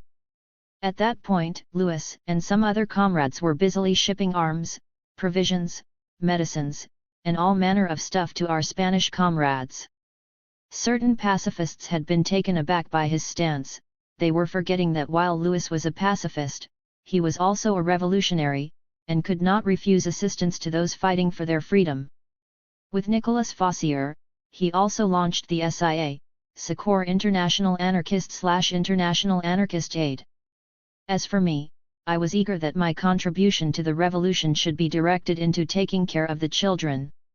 I joined the Spanish Children's Aid Committee under the guidance of Madame and Monsieur M., who were renowned for their selfless humanism bereft of any political denomination. They had set up colonies for the Spanish children. We went out in trucks to look for stray, wounded, orphaned children, whom we would bring back to the various colonies where they were cared for and treated with love.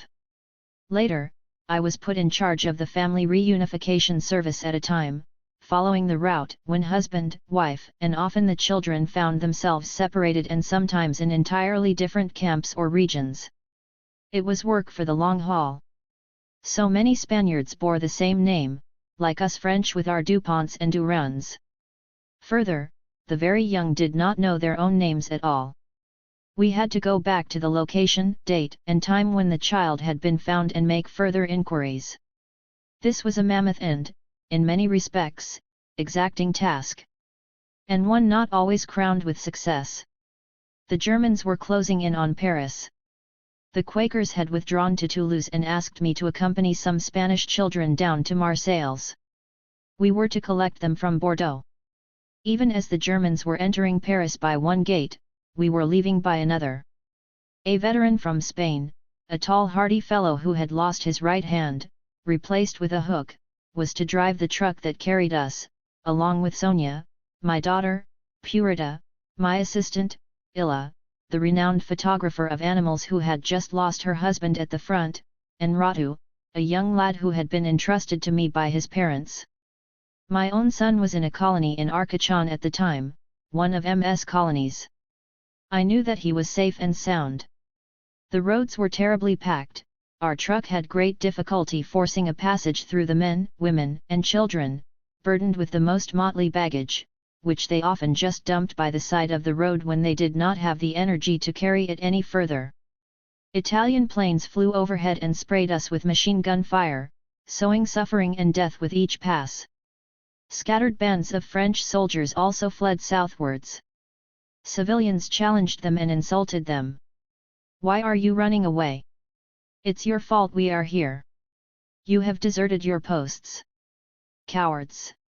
Some carried on their way, dragging their legs and making no response. Others, however, hit back. We were given our orders to fall back, and we are carrying them out. Shit, we've had just about enough of their lousy war.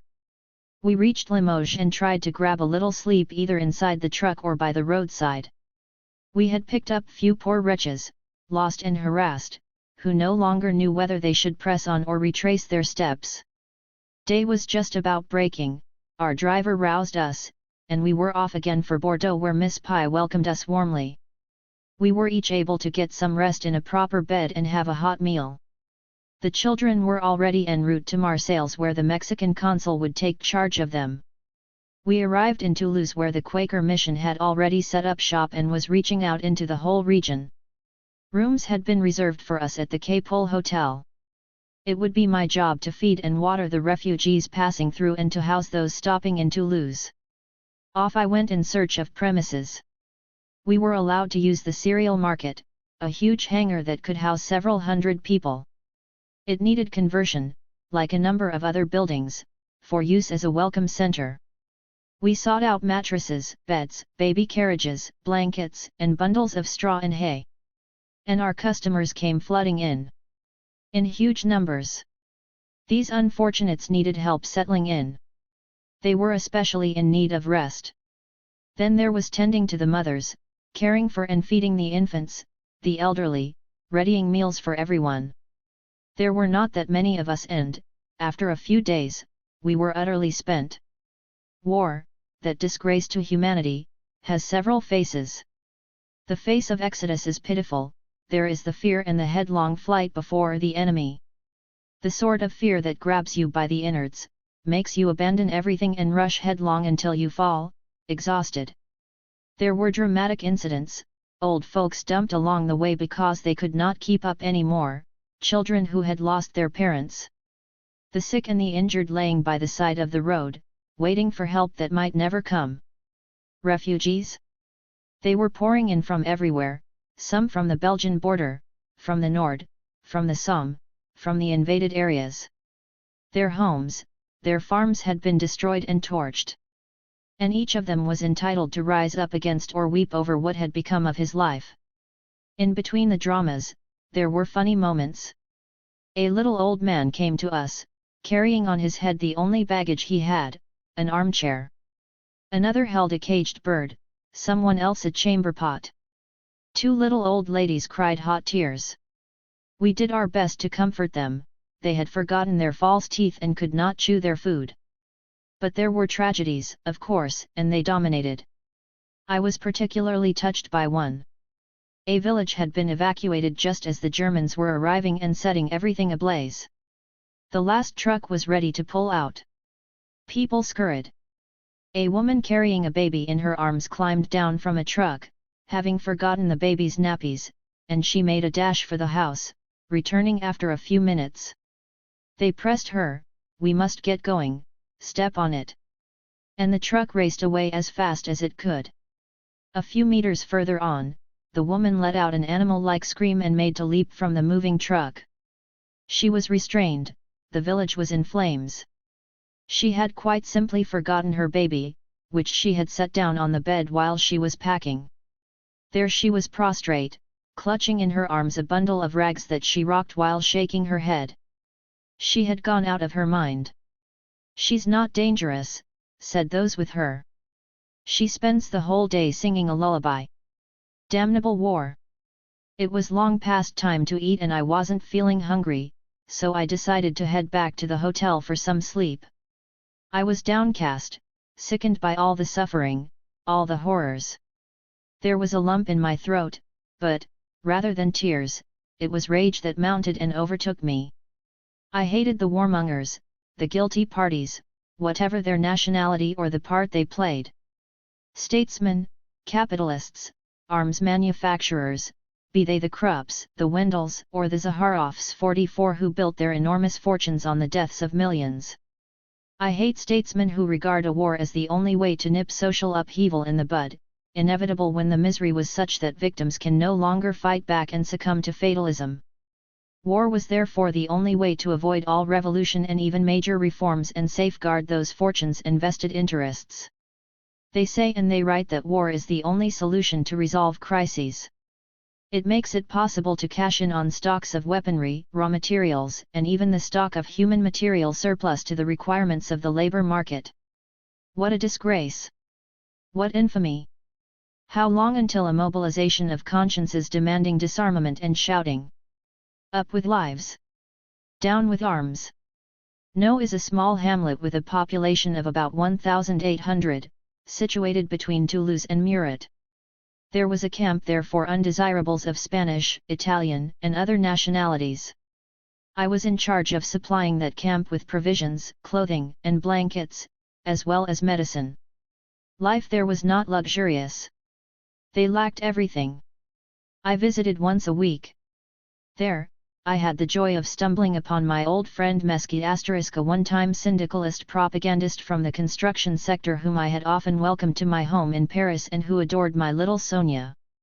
When I say the joy, what I mean is that I immediately thought about doing all in my power to improve his lot and get him out of there. His internment was taking a heavy toll on him. He wasn't a young man anymore, and his rheumatism often kept him pinned to his cot. I fetched him the medicine he needed so that he could get back on his feet and walk around a bit. In the course of my work, I had made the acquaintance of the chaplain. Not unpleasant company, for a priest.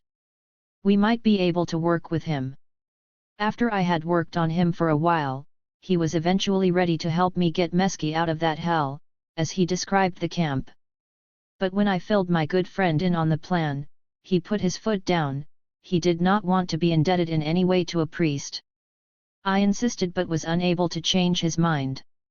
He was obliged to spend long months there before he got out.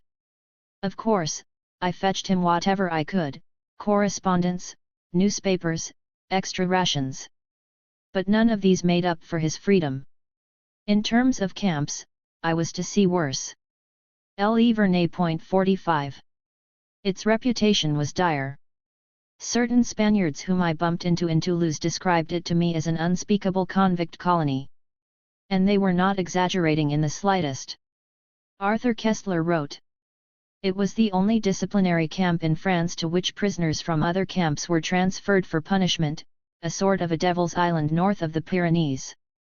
It was originally created during the Spanish prelude to this war to bestow French hospitality upon the defeated Republican militiamen. In those early days, accommodation in Le Vernet consisted of trenches dug into the frozen earth, in which the wounded were allowed to die and the healthy to get sick. The first installations in the camp were the barbed wire around it and the cemetery next to it, where the first rows of wooden crosses all bear Spanish names. There are no inscriptions. Later, a number of wooden huts were built, each to provide 200 men with a living space of 21 inches in width, and when they were completed, the whole camp was evacuated because some inspecting commission found it uninhabitable for human beings. For a few months, it stood empty except for the rats and bugs, then war broke out and it was filled again with a strange crowd of men from all over Europe whom the French newspapers had graciously labeled the scum of the earth. They were partly the last Mohicans of the international brigades and partly politically active exiles from all countries under fascist rule, who had drunk of Mussolini's castor oil and had lain on the torture racks of the Siguranza in Bucharest and sat on the ghetto benches of Lvov and known the steel whips of the SS in Dachau, who had printed secret anti-Nazi leaflets in Vienna and Prague and, above all, had fought through the prelude of the apocalypse in Spain. To make this private anti-left pogrom of the Schuret more palatable to the public, the scum was given a fair sprinkling of about 20% of genuine criminals, pimps, dope peddlers, Nancy boys and other types of the Montmartre underworld. After the armistice treaty, the men got together and appealed to the commander, asking him to let a few of the most exposed escape before the Germans got them. The commander refused. As an officer, he probably disliked the job he had to do, but after all, he had a salary to lose. Next, a delegation of the prisoners asked that their files in the camp office be destroyed before the Gestapo arrived. This the commander promised, but when the first German commission arrived, the lists of prisoners were complete. Paragraph 19 provided for the extradition of any German-born subject the authorities asked for, in other words, the handing over of anti-Nazi refugees to the Gestapo. What they were after instead was human labor. Volunteers for their labor camps, to work on fortifications, in factories, mines, etc. So desperate seems to be their need for labor that they took anybody, regardless of political faith, provided that the candidate was of Aryan descent, medically fit and willing to work hard, promising a fantastically high pay of 120 francs. Well over 1,000 desperate men enlisted. Most of them belonged to the criminal and non-political element. The international brigaders refused en bloc. Another 1,000 or so were shipped by force by the French authorities to North Africa to work in the modern slave gangs of the Trans-Sahara Railway. Men dying like flies from undernourishment, exhaustion, and epidemics in the murderous climate. Constant menaces hung day and night, week after week, month after month, over the heads of the men in Le Vernet. They had no hope for the future. Yet, not more than a dozen of them went insane and not more than a score committed suicide. The cemetery is probably the most cosmopolitan collection of skulls since the mass graves of the Crusades. What lingers is the smell of the latrines during an epidemic, the smell of the damp straw in the huts and the smell of the men who had been rotting on it for years, the hunger, the cold, the beating, the fear, the look in the eyes of men the day before they go mad and the look in the eyes of a gendarme when he puts on your handcuffs. And crusaders they were. Pioneers in the fight to safeguard the dignity of man. But perhaps future historians will unearth their story. And perhaps they will alter the label attached to them, and call them what they really were, the salt of the earth 46. Fernando was being held in the Le Vernet camp, an hour's train ride outside Toulouse. I decided to go and pay him a visit there. One Sunday morning, off I set with the kids, with snacks for the day. I reported to the camp gates and bumped into a sentry who, after much negotiating, agreed to take in the package meant for Fernando, then asked me to move along rather abruptly. So, the kids and I did a slow circuit, shuffling with defiant sluggishness from guard to guard. The camp covered several dozen hectares on which wooden huts had been erected for about 6,000 men split up into 3 camps. The first held international brigaders and Spanish fighters who had crossed the border into France in the wake of their defeat. The second held politicals from every nation and persuasion, including de Grel's *, Belgian, fascists. I spotted some famous faces there like the writer Arthur Kessler, some Italian syndicalists, my Russian friends Sasha Piotr * and Nicholas Lazarevich, and some Spanish activists such as Liart * Sanz, and Vivancos * the painter, as well as an Argentinian journalist and lots of others. Sector number 3, C, ran along the Ariege River. Using binoculars, I strained for a glimpse of Fernando. I caught sight of him several times, but he had absolutely no idea we were there. He later found out that I had been there, once he had been given that package, which had been opened and most of the food contents pilfered, food that I had had a lot of trouble gathering together. I made the Toulouse-Vernet trip on a weekly basis, but I had never as yet managed to gain entry. One Sunday, I resolved to try my luck and ensure delivery. Presenting my card as a Quaker delegate, I asked the guard if I could see the camp commandant. The guard coarsely replied that he was not available and that, in any case, he would not see me. He ordered me bluntly to keep moving along. Hurry it up. I told him that I was off to the village to get lunch for the kids and would be back. And that he should pass my calling card on to the commandant. I was back an hour later. Spotting me from some distance away, the guard beckoned to me. He had a change of attitude, the commandant would see me. He escorted me to him. The commandant was a small, red-faced stocky man, and a bit of a tyrant. After introducing himself to me, he took me on a tour of the camp. First, to see the food stores, beans, chickpeas, and potatoes, all of them of rather poor quality. There were no blankets, no shoes, no clothing of any sort. And no medicines. He took me to the infirmary. When I entered, I choked on an unbearable stench. I sighted a number of skeletal creatures sprawled on some pallets, some of them even on boards. What an abomination! Their poor eyes were eating their faces. Staring, unseeing. The doctor, himself an inmate, who I later helped to escape, told me he was powerless to care for these men due to lack of the most basic medicines. A large number of the bedridden waited for death. An atrocious pain tore at my chest at the sight of this distress.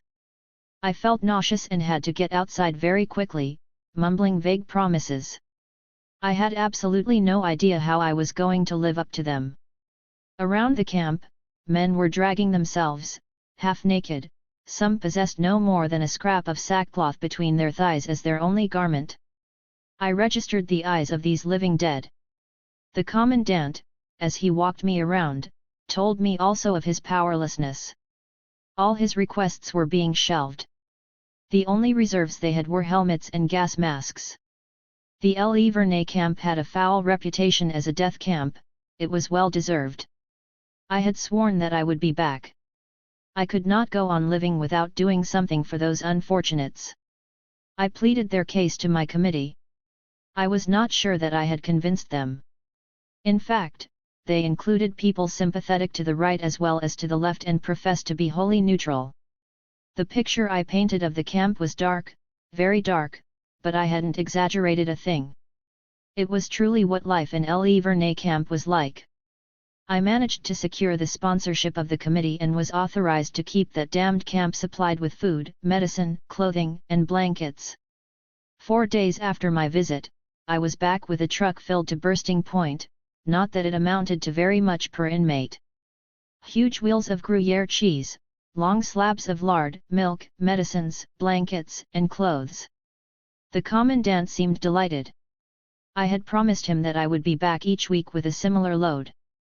In his enthusiasm, he asked me what I would like. A cup of tea in the mess perhaps? I told him of Fernando and asked if I might see him. An office was promptly made available to us. We were very happy to see each other again. He squeezed me very tightly in his arms, saying, "I just knew you would come, that you'd walk back into this hell." And tears, of joy, streamed down his face.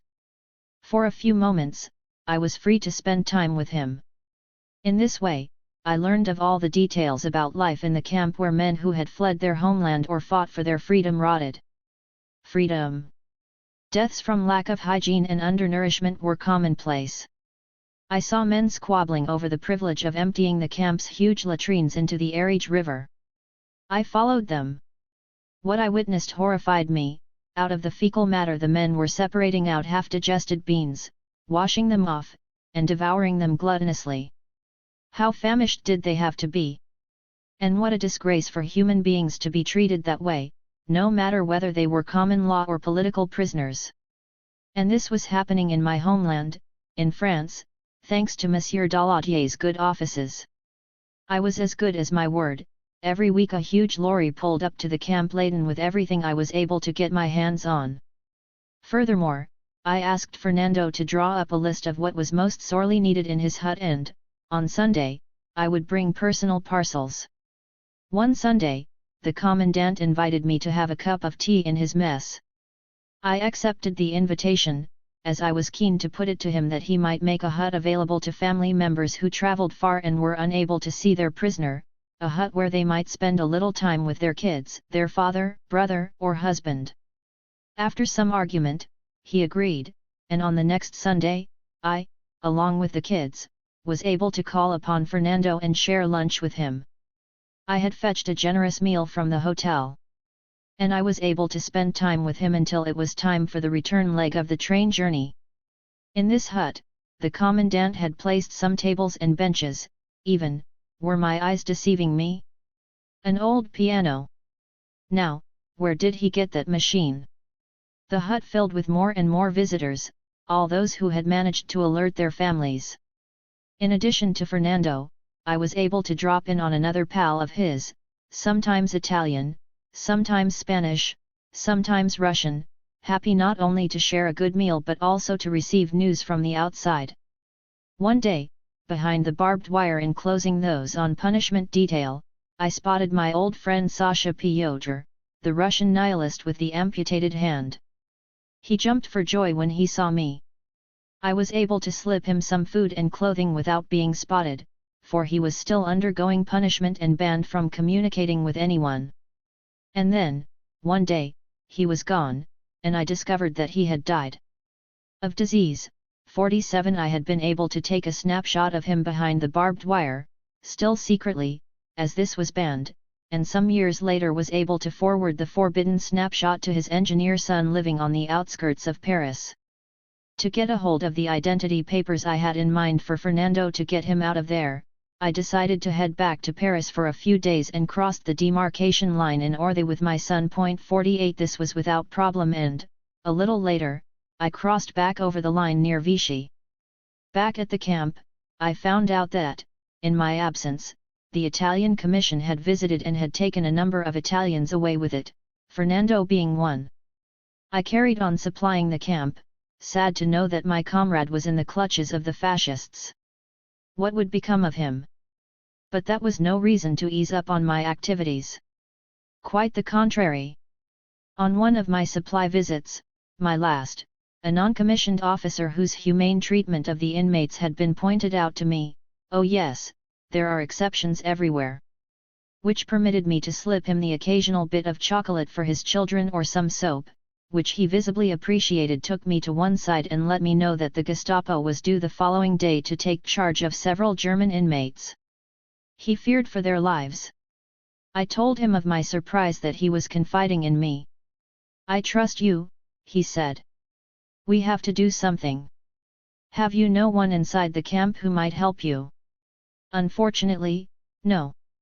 I don't trust anyone here. I shall skip the details. What counts is not how I went about it but the outcome. In any event, when the Gestapo showed up the next day, they had to ask a few questions. As did the commandant. 9 of their clients had gone missing. Issued with train tickets and some cash and clean clothes, those inmates went wherever fate might lead them. I never did know their names, and I never set eyes on them again. The very next morning, 2 men showed up at my hotel. They absolutely had to see me. I had to follow them to a building that bore no resemblance at all to a police station. I spent a number of hours there and was subjected to a regular interrogation. If I was to have helped anyone escape, I'd have started with my friend Fernando. That was a pretty solid argument. There was no need for them to know that it was not my fault if he was moved in my absence. I was released and advised to waste no time getting out of town, as the Gestapo might well be less indulgent. I did just that. When questioned, the Quaker supervisor told the police. I don't know if she did it. But she is quite capable of doing so. With the children, I fled to a little village near the border with Andorra and rented an old house by the river's edge. The house was very ramshackle and by no means luxurious. Not even comfortable. The ground floor was used by the farmer as a wood store. Access to the first floor was by means of a ladder, a big room containing 2 old-fashioned, elderly beds, a table, a bench, and a great chimney. We made the best of things. There was a draft everywhere blowing through the gaps in the floorboards and cracks in the wall, but it was home, and we were, for a time, at ease. We got our wood supplies from a nearby sawmill and provisions from the only local grocery cum bar, cum restaurant, etc. Snow was beginning to fall and so the countryside was magical, and we shivered around the fireplace. I managed to get hold of some heavy feather eiderdowns, and there was milk aplenty from neighboring farm. Once a week, we would sit down to a fine meal at the grocery restaurant. The soup there was superb, and the large Godin stove in the center of the room radiated great heat. Peasants would often drop in to warm themselves and have a hot drink at the counter, while chatting about the news. Sonia and Rado left us to rejoin their friends, but they were not gone for long. One day, a telegram came for me signed Sonia and Rado that had taken 8 days to reach me and stated, "We are starving to death." I sent them some money, but what they really lacked was food. They had managed to find an elderly nanny goat, which, after several days in the oven, was still inedible. They retreated to Toulouse, had a Pantagruelian 49 meal at Elvira's place, and then came down to rejoin us in our hideaway. Elvira was a school mistress, a Spanish refugee who ran a restaurant with her elderly parents in a working-class area in Toulouse. Her customers were exclusively working class. Her meals were copious and good. A number of refugees from Paris had stumbled on the restaurant where one could eat well but at reasonable prices. It became our rendezvous. There, one could bump into Albert Bayet * Charles Wolfe * who had one of the finest discotheques in Paris, Violet 50 * and her friend Edgar Morin, Pierre Dac, who was soon to travel on to England, Temerson * a movie actor, Clovis, from the Muse Rouge who sold newspapers, and many others. Who were in the resistance. We were at home at Elvira's place and the after-dinner conversation was mighty. During that period, when no one could be sure of what lay in the future, we found in Elvira's wonderful establishment not only nourishment but an unrivaled human warmth. At her place, we felt safe. Once winter had passed through our village, I headed back to Toulouse. My comrade Lazarevich, who was in Le Vernet, had brought to my attention the presence of his brother-in-law Isaac, who had fled Paris and the round ups there. Isaac found himself in what was from any angle a dire situation. I managed to locate him and took him under my wing. He had managed to get a couple of retirees on the outskirts of Toulouse to rent him a little two-room shed in some gardens. It was very spartanly furnished, but it was a roof over his head, and in those uncertain times everything was very precarious. I managed to get him some bona fide papers, which meant that he could move around in complete safety. Finally, almost, I decided to seek out Puchu in Vichy. Trotsky had once upon a time granted me a meeting. There was no reason for Puchu not to receive me. I wanted to try and see to it that a few comrades got released from Le Vernet camp. I was banned from there, but my place had been taken by another Quaker. I used my Quaker identification card to make my way into Puchu's presence.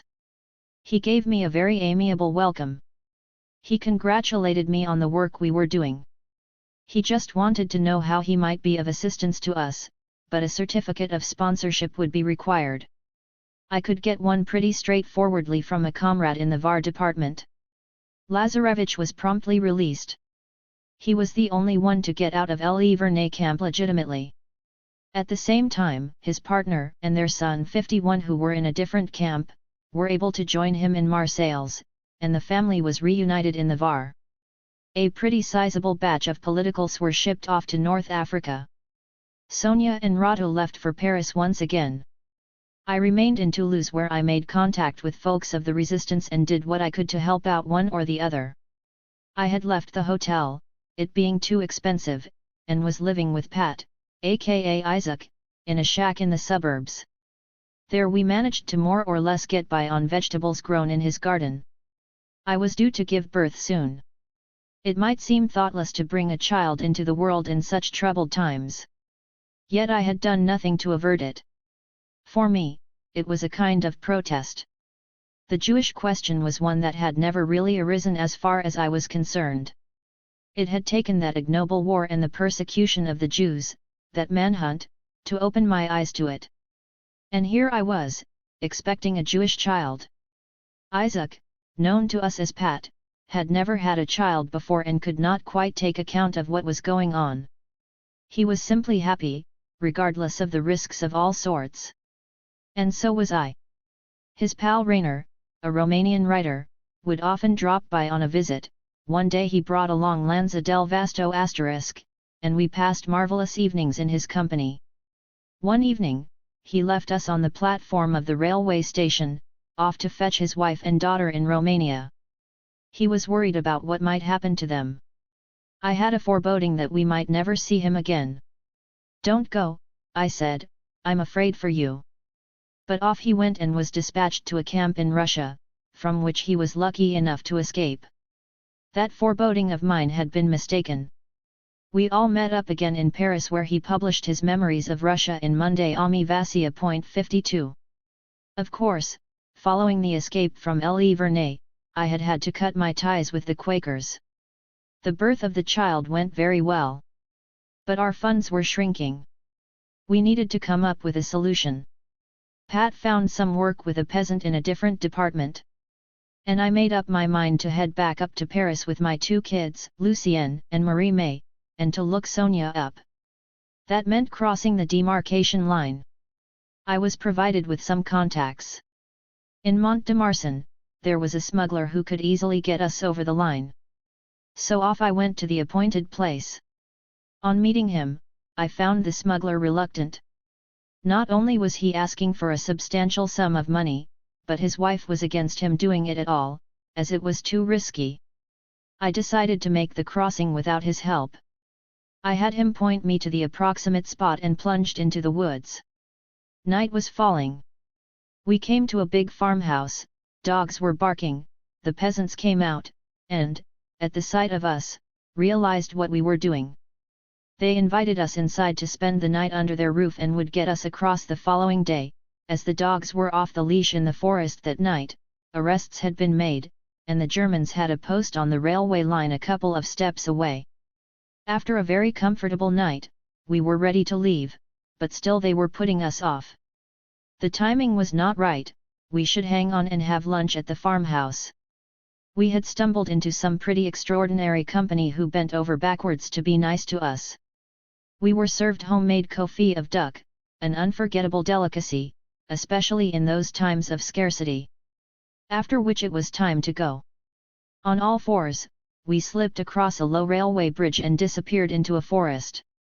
I had my bag slung over my back, my gurgling baby in my arms, the noise audible in the forest. I placed a rusk in his mouth, as the German sentry was just 50 meters away. My son strode boldly by my side, and he too had a bag slung over his back. There was a pottery just where we emerged from the forest. We left our bags there and skedaddled in the direction of Mont de Marsan, which was several kilometers away. Our bags would be brought to us at the railway station. That way, we would not attract attention to ourselves. We ran across a small German bicycle patrol, it cycled right by. Everything went well. We caught our train for Paris. I shall never forget those good people, to whom we wrote the moment we reached our destination. I forwarded them the underclothes they so sorely needed. They had gambled their freedom in a display of great solidarity. Something rare enough to deserve appreciation. Before leaving Toulouse, I was able to give Molly and Senia a hug on the station platform. After having been interned in the Gers camp, they were getting ready to leave for Mexico. I had managed to procure from a Mexican anarchist comrade an affidavit in which he agreed to host them and see to their needs. And so they were freed and for many a year carried on with their activities in Mexico. On arrival in Paris, I discovered that Louis Lecoin had been arrested over his leaflet piece Right Now, of which he had disseminated several million copies. From La Santa he was moved to Angers and to the Gers camp, to begin with, and then to Jula Fort in North Africa, along with Luzin Asterisk, a veteran syndicalist activist who ran the review La Révolution Prolétarienne. Other comrades had been interned too. These included Huard Asterisk and Haussard Asterisk, outstanding militants. Out of weakness, some people had gone to the front lines. Others had skipped the country. So I bumped into very few comrades. As an anarchist, what was one to do in Paris in wartime? Propaganda? Newspapers? Band? I made up my mind to do what I always had done, help those who were in straitened circumstances. There was no shortage of them. In order to survive, I joined the Alkin press as a proofreader and, along with a few other workers, set about producing forged documents. There was a great market for these, served out of solidarity, be it understood, both among Jews and Stow workers. One friend of mine, back from Germany and demobilized on health grounds, provided us with an excellent model, which we hastened to reproduce. A friend who was a drawing teacher did the stencils for us. Our only difficulty was the paper. It was a sort of an indescribable hue, something akin to goose shit. A number of young and not so young people conscripted for Stow service found themselves demobilized, thanks to our care. I looked up my friend Therese, whose German journalist partner, who had fled Hitler, was a wanted man. I discovered that he had managed to get out to Mexico along with the last leaders of the Spanish Revolution. Therese was working for a daily newspaper and had been selected to go to Germany on Stow service. 53 It was vital that she wriggled out of this. She came up with the best hiding place in the world by throwing herself right into the wolf's jaws. With her flawless command of German, she was taken on at the German censorship office. It was there that I found her upon my return. I decided to make the best of the situation. I would drop by every day to see my friend Therese, despite the repugnance I felt towards those displaying swastika armbands. Her colleagues had to get used to my face and to my presence. And it was in her office that I composed most of my phony papers and hid my rubber stamps. It was without its risks. One day I was very nearly caught at the typewriter where I was busy demobbing in Stowe conscript. I almost shit myself, but I kept my cool and carried on and saw my task through. I was in a sweat. Therese was green with terror. Of all the censorship officials, there was only one who took us into his confidence and offered his opinion on the war, which he detested. He was a musician. When his bosses got wind of his views, he was dispatched to the Russian front. We offered to help him out of his bind, with phony papers and a safe haven. But he declined our help for fear of reprisals against his family. We never heard another word about poor Paul, as he referred to himself. I made contact with a number of comrades belonging to resistance networks. We did them favors, swapping their papers, but I was never willing to sign up with any of their networks. I wanted to be free to make decisions and responsibilities for myself. I believe it was that was my salvation, whereas so many other women and men found themselves being rounded up and deported. Saint Nazaire had been bombed and destroyed by the RAF, which targeted a huge concrete installation, a safe haven for German submarines, which suffered hardly a scratch. I brought my mother home to live with me, as her home had been burned down. Once the Germans occupied the free zone, Pat/Isaac also sought refuge in my home until the war ended. I had plenty of mouths to feed and little to offer in the way of food. A good friend of mine was in charge of the ration cards service at his suburban town hall. One day, that town hall was raided by us both and a number of ration cards were carried away. Every month, I used to call back to renew my small stock of cards. That enabled me to save a fair number of people from starving, and no one was harmed. Besides supplying phony papers, I had to come up with maids' quarters, inhabited or otherwise, where radio sets could be set up. A real obstacle course. German cars were forever on the road and sometimes to great effect. As luck would have it, I found myself working in concert with an escape network, smuggling French prisoners out of Germany and, from my base in Paris, aiding and abetting the escape of Alsace-Lorrainers drafted forcibly into the German army. The work was infinitely varied. The pick-up point for the phony papers was in the gardens at the Palais Royal, under Colette's windows. One day I watched as the lad I was waiting for approached, his face distraught. The Germans had been waiting for him at home. He just had time to whip the door open and escape. He had not had the presence of mind to turn the key in the lock, so the Jerrys who had come to arrest him shot at him as he took the down staircase 4 steps at a time. It was a miracle that he had not been killed. Be that as it may, he kept our appointment after taking countless detours. He collapsed onto a bench. After that he was in possession of papers from me that were in order and, some time after that, he got out to England. I was very nearly pinched myself on my way to the home of an architect who lived on the Champs-Élysées, to whom I was to pass on some documents. As I arrived at his door on the 2nd floor, it opened onto a broad corridor. I spotted that the door had been forced. I continued on my path without stopping. Luckily for me, as I passed his lodge, the concierge, who had seen me there several times, told me that the Gestapo were up in the apartment and were waiting for the tenant in question. I waited around a long time for him and was able to tip him off. He escaped their clutches that day. But he was later arrested at the home of some friends where they used to gather, after a tip-off, and was deported to Germany. There were lots of such anecdotes with more or less happy outcomes. The Germans were getting ready to pull out of Paris, taking with them everything they could carry. I was bicycling home from work and saw a crowd gathering outside the department stores in the Rue Petit. A truck loaded up with boxes was ready to pull away. And on every side, there were people objecting. They're making off with our provisions, and we haven't a bite to eat. I dumped my bike in a hallway and, along with one young lad, clambered onto the truck and set about emptying it of its cargo. We had lots of customers. Every one of them made off carrying a box in his arms or on his shoulder as he made a beeline for home. The truck was all but empty when the German troops in the inner courtyard caught on to what we were up to. They lobbed a grenade in our direction. There was a flight of sparrows. My accomplice and I did not hang around. They simply reloaded the truck. As I recovered my bike, I saw that someone had set one of the boxes in question in my luggage basket. I returned pleased by the little trick we had played on them. When I opened the box at home, it was to cries of delight. I held little cans of Breton tuna in oil, a real treat for us and our friends. Then came the end of the war. The procession of de Gaulle and friends along the Champs-Élysées to the Hôtel de Ville. The tanks of Leclerc, and the delirious crowds.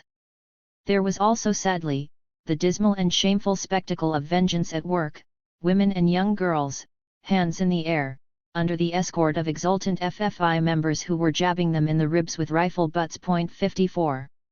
Other naked, shaven, roughly painted unfortunates were paraded through the streets to a chorus of hoots, slaps, and spittle from a witless, imbecilic, heartless mob.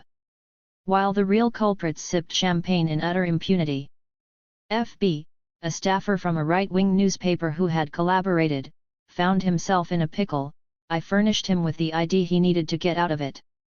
Not that he enjoyed his freedom for long, he was placed in Fresnes prison where he rubbed shoulders with Brazil Latch .55*. Even though he and I did not think along the same lines at all, his beliefs horrified me.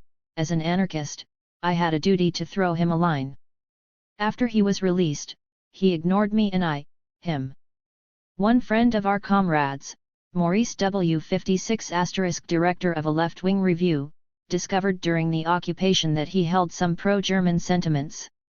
One of our people in his memoirs accused him of having worked for the police. I didn't think he had gone quite that far. Friends of his adamantly denied the accusation and everyone, myself included, respected him even after he passed away. Pat was reunited with his nearest and dearest. We parted as good friends. He saw his daughter very frequently and spent his holidays with her. He died of cancer in 1960. My Sonia was coming back to Paris, back from the Dordogne Maquis where she had served as a liaison agent, with all of the attendant risks. She was deeply depressed. To banish her dark mood, I decided to take her to Italy to look up some friends, among them Fernando, from whom there had been no sign of life since the fascists took him out of the Le Vernet camp. The border was closed to civilians. Some contacts I had in the Army's Ordnance Survey Commission slipped me 2 orders sending us on a mission to Genoa. And so off we went, our bags slung over our backs. Down in Nice, an old friend, Nano an anarchist activist, grinned at the sight of our army papers. She recommended against using them and promised to find us a people smuggler to get us through the minefield. Of course, we ignored her advice and headed straight for the military in Beaulieu who had to give us the authorization to cross the border. We ran into a regular army officer who made a face when he saw our papers and refused to recognize our commission, it being a body established by the resistance. We had to head back to the Nice base, which we did begrudgingly. There, a commandant rubber-stamped our mission orders. Returning to Beaulieu, we were informed that was not enough, that this required the stamp of the Nice resistance. How come? I was running out of patience. You know, lots of things got done during the war. Without your authorization and without your rubber stamps, with or without your leave, we are going across that border. And it was said in a certain tone. And was the colonel impressed? Maybe not. But he promptly issued us with the requisite paperwork, so there we were, all perked up and bound the Italian border. At the French border crossing, no bother. But the Italians eyed our papers and called out. What's this? What's this? Female soldiers. Being under the authority of the Americans, they were in no position to go making decisions. So, we had to wait in no man's land for the arrival of an American officer who was filled in on our position. Not only did he rubber stamp our papers, but he offered to take us in his own car as far as Bordighera, where we caught the train to Genoa. We managed to trace Fernando through the good offices of an anarchist group whose address we had. He had been mistreated by the fascists and had teeth knocked out. Jailed right up until the liberation, he had then been freed by the resistance. He was making a gentle recovery from the abuse inflicted upon him and his delight at seeing us again was plain to see. We spent a month in Genoa. The anarchists and anarcho-syndicalists were resuming their activities after protracted and nonsensical civil war that had pitted people against one another, some millions of individuals, when they had no real reason for hating and slaughtering one another. My Sonia's partner was Georges Mauchin *, who was 25 years older than her.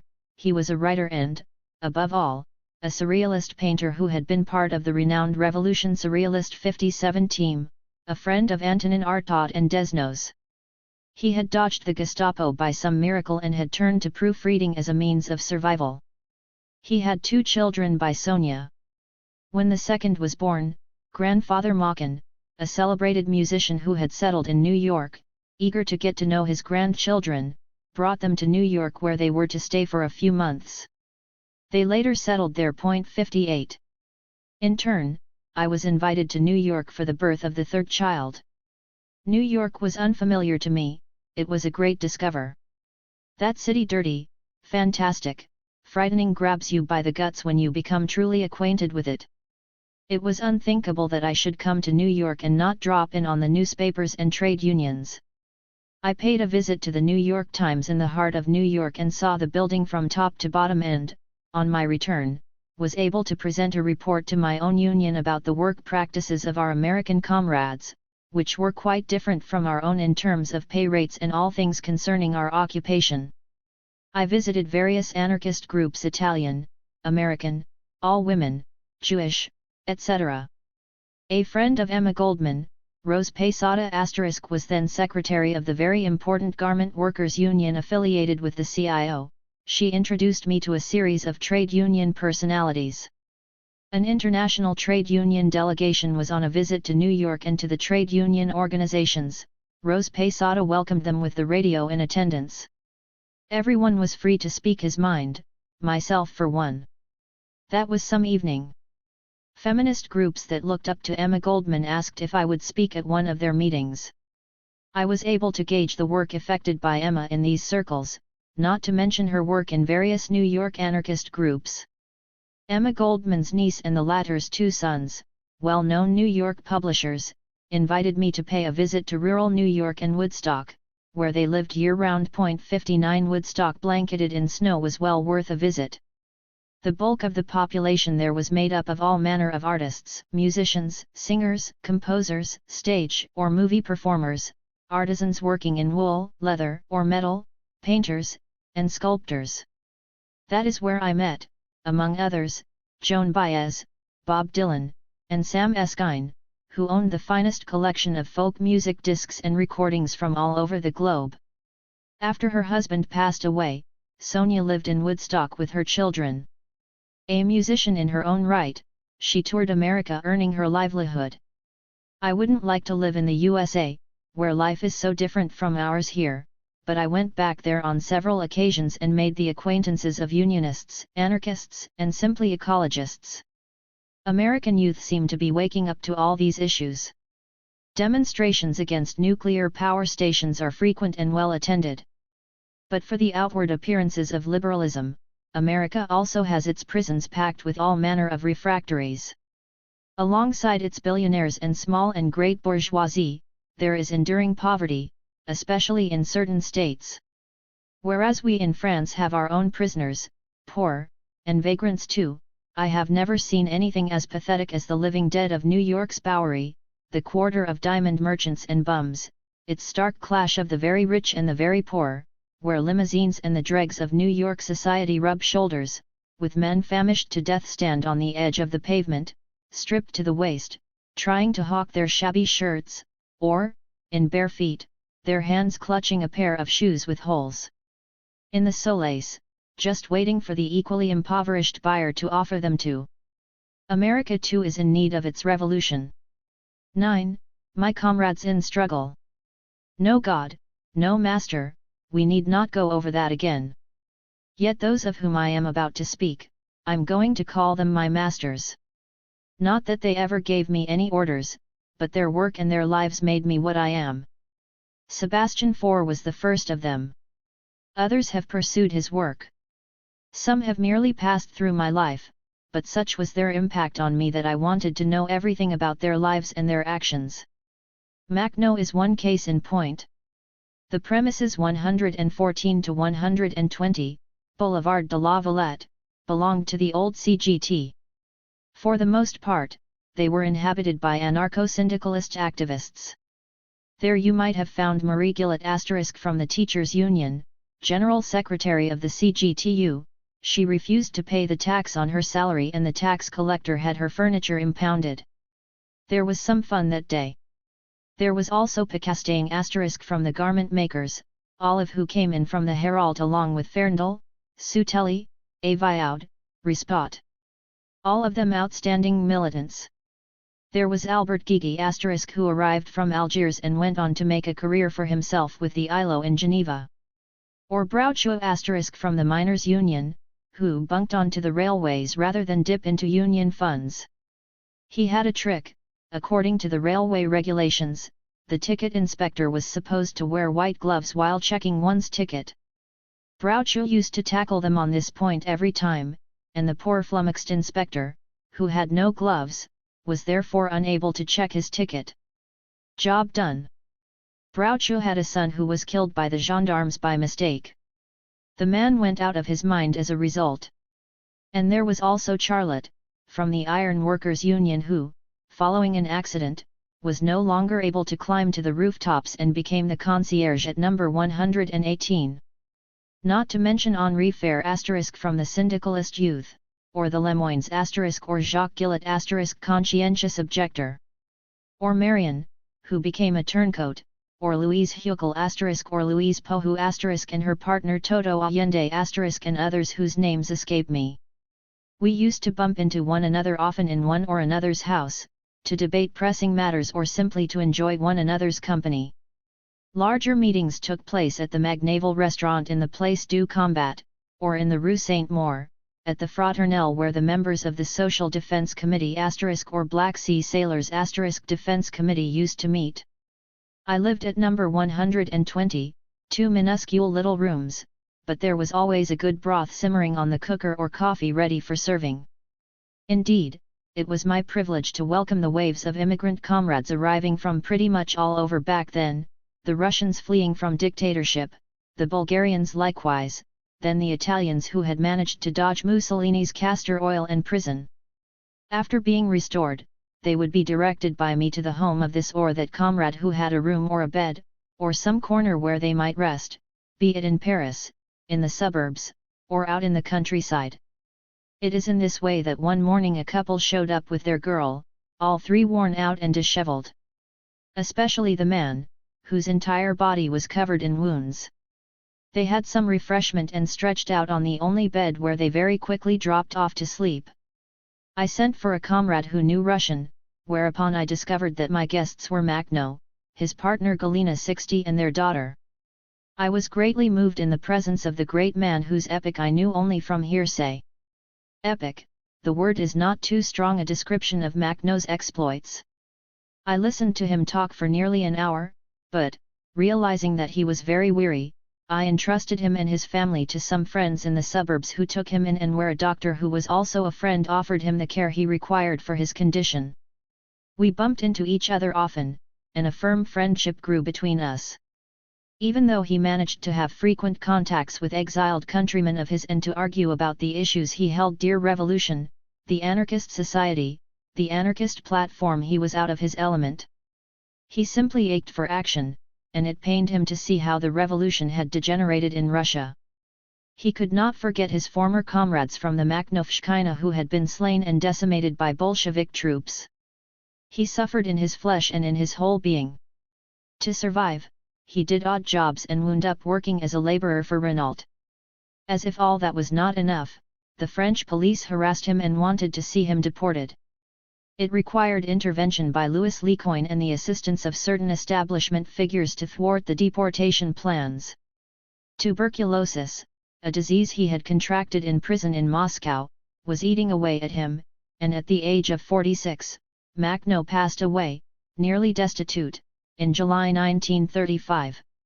The comrades who escorted him that day to Père Lachaise cemetery, where he was to be cremated, carried in their hearts, not the picture of the long-suffering, embittered, disappointed little man but the image of the Batko, little father, victor of Denikin and Wrangel, victim to the Bolsheviks whom he would have considered his brothers. Who was Makhno, 61. He was born on October 27, 1889 and raised in the village of Gilyai Pole in Ukraine. The child of poor peasants, he was only 10 months old when his father passed away, leaving his mother to look after him and 4 young brothers. From the age of 7, he was a herder, looking after cattle and sheep for the peasants of his home village. At the age of 8, he entered the local school, attending only during the winter months and working his summers as a herder. At the age of 12, he was placed with some German kulaks, rich peasants. There were lots of German settlements in Ukraine back then as a farmhand. Even then, he nurtured a deep-seated hatred of exploitative bosses and dreamed up ways of settling scores with them, for himself and others, if some day that were within his capability. Later on, he worked as a smelter in a factory in the village. Up to the age of 16, he had no contact with the world of politics. His revolutionary and social thinking was shaped within the narrow compass of fellow proletarian peasants. The 1905 revolution suddenly yanked him out of those circles and plunged him into the torrent of great revolutionary developments. By then, he was 17 and full of revolutionary zeal and ready to tackle anything just to set the workers free. He joined the ranks of the anarcho-communists and, from that point on, was a tireless militant. In 1908, he fell into the clutches of the authorities, who sentenced him to hang for his anarchist associations and his part in terrorist activities. Out of consideration for his young age, his sentence was commuted to life imprisonment in Moscow's central prison, the Butyrki. Although he had no prospect of release from prison, he learned Russian grammar there and mathematics and literature, cultural history and political economy. He had an outstanding instructor there, a fellow prisoner by the name of Arshinov. Prison was the only school from which he drank deeply of historical and political learning, and this was a great help to him in his subsequent revolutionary activity. Life and deeds were a second schooling whereby he learned to read and understand people and social developments. It was in prison that Makhno compromised his own health. Obstinate and unable to countenance the complete crushing of personality to which he was subjected, like everyone else in penal servitude, he still bridled at the prison authorities and was forever being sent to the hole, where, due to the cold and damp, he contracted pulmonary tuberculosis. After 9 years on the inside, he was forever clad in irons for bad conduct. Along with other political prisoners, he was rescued by the uprising of the Moscow proletariat in 1917. He spent some time in his home village, where he was the only political convict. And he earned the esteem and trust of all the peasants. He was now an accomplished militant, having powerful momentum of passion and a determined idea about social struggle. By the time the Ukraine was occupied by the Austro-Germans, Makhno was commissioned to raise peasant worker battalions to take on the invaders. He was obliged to retreat, and the local bourgeoisie put a price on his head. By way of reprisal, the Ukrainian and German authorities set fire to his mother's home and shot his older brother Emelian, a disabled war veteran. Then he made for Moscow to meet the anarchists there, and he paid a visit to Lenin with whom he had lengthy talks. Anarchists are always full of self-sacrifice, ready for sacrifice of any sort, but they are blindly fanatical, ignoring the present and thinking only of the distant future, Lenin told him. To which Makhno replied, "I ought to tell you, Comrade Lenin, that your allegations regarding anarchists are wholly mistaken. In Ukraine, the entire campaign was waged by anarchists. You Bolsheviks have no foothold in our country areas. Where there are Bolsheviks, their sway is minimal. Nearly all the townships and peasant associations in Ukraine were established on the prompting of anarchists, and the armed struggle by the laboring population against the counter-revolution was undertaken under the ideological and organizational leadership of anarcho-communists alone. These are facts that you cannot contest. I take it for granted that you are perfectly well aware of the manpower and fighting capabilities of the Ukraine's revolutionary irregulars. It was not without reason that you cited their courage in defending our revolutionary gains. All of this sufficiently demonstrates how much, Comrade Lenin, is your allegation erroneous that we do not have our feet on the ground, that our position on the present is pathetic, albeit that we love thinking about the future. We stand foursquare in the present and work there to seek out whatever brings us closer to the future, to which we give serious thought. Whereupon Lenin, throwing his arms open, said, "Perhaps I was mistaken." 62. Makhno returned to his village where he raised a detachment, which, after 3 weeks, had become the terror not just of the local bourgeoisie but also of the Austro-German authorities. Makhno's theatre of operations was wide-ranging. One feature of Makhno's tactics was rapid movement. He would always turn up out of the blue where he was least expected. Within a short time, he had thrown an iron noose around the entire region where the local bourgeoisie had dug in. With the speed of a hurricane, Makhno's men, dauntless and merciless towards their enemies, would fall like lightning upon their enemies and vanish just as quickly. The next day, Makhno would start up all over again 100 kilometers away. Then, the day after that, he would pop up another 100 kilometers away, cracking down on a Magyar detachment that had been repressing the peasants. Battalion after battalion was sent in to crush Makhno. To no avail. Makhno's partisans made it their general rule to kill Austro-German officers while letting soldiers taken prisoner go free. They were urged to head for home, recount there what the Ukrainian peasants were doing, and to work to bring about the social revolution back home. Victory or death?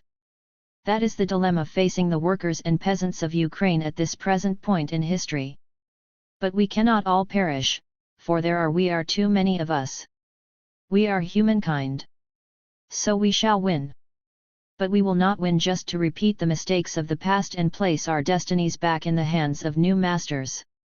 We shall win in order to take control of our own fates and arrange our lives in accordance with our own wishes and our own truth. One of Makhno's earliest appeals. I could fill page after page with Makhno's actions, but here is a summary of them. As Makhno liberated a village, it was reorganized along fresh lines, and it was left to the villagers to determine their own fates and live their own lives without leaders or authority. He created the Commune Libertaire, just as they did in Spain in wartime. If they so wished, the communes were free to establish connections with one another, always along the same lines.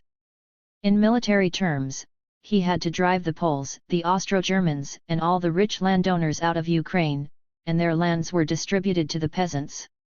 And then he had to contend with the White Armies, Wrangel's army, Denikin's army, driving them out after ferocious fighting. What the soldiers of the Red Army had not been capable of doing, Makhno's men did. Once they had entered some village as victors, the first concern of the Makhnovists was to dispel any possibility of misunderstanding. The Makhnovshchina was not to be taken for a new power, for a new political party, for some sort of dictatorship. It started by rescinding all bans and lifting all prohibitions and restrictions, imposed by any political authorities, whether upon the press or political factions. Unfettered freedom of speech, of the press, of assembly and association was proclaimed for all. Berdyansk prison was leveled with dynamite, as were the prisons in Alexandrovsk and Krivoy Rog. The working population everywhere acclaimed these actions. In the course of the Russian Revolution, the Makhnovshchina era in Ukraine was the only one when genuine freedom for the toiling masses found full expression. For as long as the region was occupied by Makhno's troops, the urban and rural workers could, for the very first time, say and do everything they wanted and how they wanted. And above all, at last they had the opportunity to see to the organization of their lives and labors themselves, in accordance with their own understanding of the meanings of justice and truth. Especially deserving of note were the keynote ideas on the basis of which the originators set about the task to rebirth the work of education and grounding that work. 1. It was left to the workers themselves to oversee the proper handling of the training and education of younger generations of workers. 2. School had to be not only a source of essential knowledge but also a means of shaping the conscious and free human, capable of fighting for a truly humane society and of living and acting within it. 3. If it was to meet these two requirements, the school had to be independent and therefore divorced from church and state. For the teaching and education of the young had to be handled by those so inclined by their penchants, aptitudes, and knowledge. This endeavor was to fall under the effective and watchful supervision of the workers. In Gilyayi-Pol there were a few intellectuals enamored of the principles of Francisco Ferrer's free school. At their instigation, a vigorous campaign arose, resulting in an interesting pilot scheme for a wide-ranging educational effort. A mixed commission made up of peasants, workers, and teachers was set up and commissioned to cater to all the economic and pedagogical needs of school life. The peasants and workers took charge of the upkeep of whatever educational staff were required by all the village and district schools. In record time, that commission produced a free education scheme, inspired by Francisco Ferrer's ideas. At the same time, courses for adults were organized. And so, the drive to education was relaunched on a fresh footing. All this passionate creativity of the masses was brutally ended by a fresh, thunderous Bolshevik onslaught mounted throughout the length and breadth of the Ukraine on November 26, 1920. The situation just described had not been to the liking of the Bolshevik leaders who tried to harness Makhno and to get him and his men to join the Red Army. Makhno refused. Ambushes were set for him by Lenin and Trotsky, but he thwarted them. From some captured Bolshevik spies, Makhno learned that a massive attack by Red soldiers was in the offing against him and his men. But, by way of a pretext for it, they would have to deploy slander and lies. Lenin claimed that the Makhnovists and anarchists were hatching a plot and a massive uprising against the Soviet government. Sheer repetition meant that the Bolsheviks managed to get lots of people inside the USSR as well as abroad to swallow these lies. Makhno opened up contacts with the Kharkov government, which informed him that it had all been a simple misunderstanding, that a special commission would be charged with clarifying the whole business, etc. That conversation took place by direct line at 9 o'clock on the morning of November 26. Now, 6 hours before that, in the middle of the night, the Makhnovists' representatives in Kharkov had been rounded up, as had all the anarchists in that city and elsewhere. 2 hours after the conversation, Gilyayi-Pol was overrun from every side by Red troops and subjected to fierce shelling. On that very date and at that very hour, the Makhnovists' Crimean army came under attack. There, the Bolsheviks, resorting to trickery, managed to capture that army's high command and its commanding officer and put every last one of them to death. On November 27, Makhnovists found this proclamation on prisoners belonging to the Red Army: forwards against Makhno. Death to the Makhnovshchina. This was evidence that the onslaught had been a long time in the making. The treacherous attack quickly spread to every region. However, lots of anarchists had been arrested in Kharkov and other towns. While the Makhnovists' commanding officer in the Crimea had been seized and executed, the cavalry commander, Marchenko, though cornered and under ferocious attack from detachments from the Bolshevik Fourth Army, managed to break loose and force a passage through the fortified checkpoints. Taking with him what men he still had left, he succeeded through forced marching day and night to join up with Makhno, who again gave the Bolsheviks the slip. What anguish it must have been for him to witness the arrival of the little band of 250 riders, all was left of his 1,500-strong cavalry. Marchenko then said, "Now we know what these Bolsheviks are made of." With that handful of men, numerically insignificant yet exasperated and undaunted, Makhno, just about recovered from his illness, typhus, and in appalling pain from his wounds, the latest a broken ankle, went on the offensive. He managed to rout the Red Army cavalry regiment closing in on Gilyayi-Pol from two sides. He succeeded in slipping through and raising around 2,500 men, 1,000 cavalry and 1,500 infantry, Makhnovists and Red Army deserters combined. He launched a counterattack and routed the 42nd Red Army Division, taking 6,000 prisoners. 2,000 wanted to join Makhno's troops, and the remainder were sent home. They were merely advised to stop acting as instruments of power in the subjugation of the people. He delivered several consecutive blows to the Red Army and took tens of thousands of prisoners. But then news came that the Red Army was about to dispatch entire regiments of cavalry and infantry to wipe out the Makhnovshchina. That would spell the end of the insurgent army. The Council of Revolutionary Insurgents thereupon decided to evacuate the region for a time, allowing Makhno complete liberty as to the direction of the movement. For upwards of 3 months, an unequal struggle was waged, with non-stop fighting by day and by night. After he reached Kiev in the depths of the Freeze in an area strewn with boulders, Makhno was obliged to dump artillery, provisions, and munitions. 2 divisions of Red Cossacks added to the massive armies pitted against Makhno. It looked as if any chance of escape had evaporated. Yet no one considered dispersing in a shameful flight. The sight of that handful of men, alone among the boulders, the sky, and enemy gunfire, and ready to fight to the finish and doomed to perish was unspeakably sad. A harrowing suffering, a mortal angst took hold, prompting cries of despair, screaming to the entire universe that a chilling crime was about to be committed and that whatever greatness there was within the people, that the most noble, the most sublime produced by a people at this heroic time in its history, was about to be annihilated and perish forever. Wounded yet again, Makhno was brought to the Dnieper, arriving there in a farm cart. There followed wrenching farewells to his men. The latter then turned to face the Red divisions, where most of them lost their lives. That was the end of the Makhnovshchina. There was one particularly vile defamation among the slanders hurled at the Makhnovist movement generally and against Makhno personally.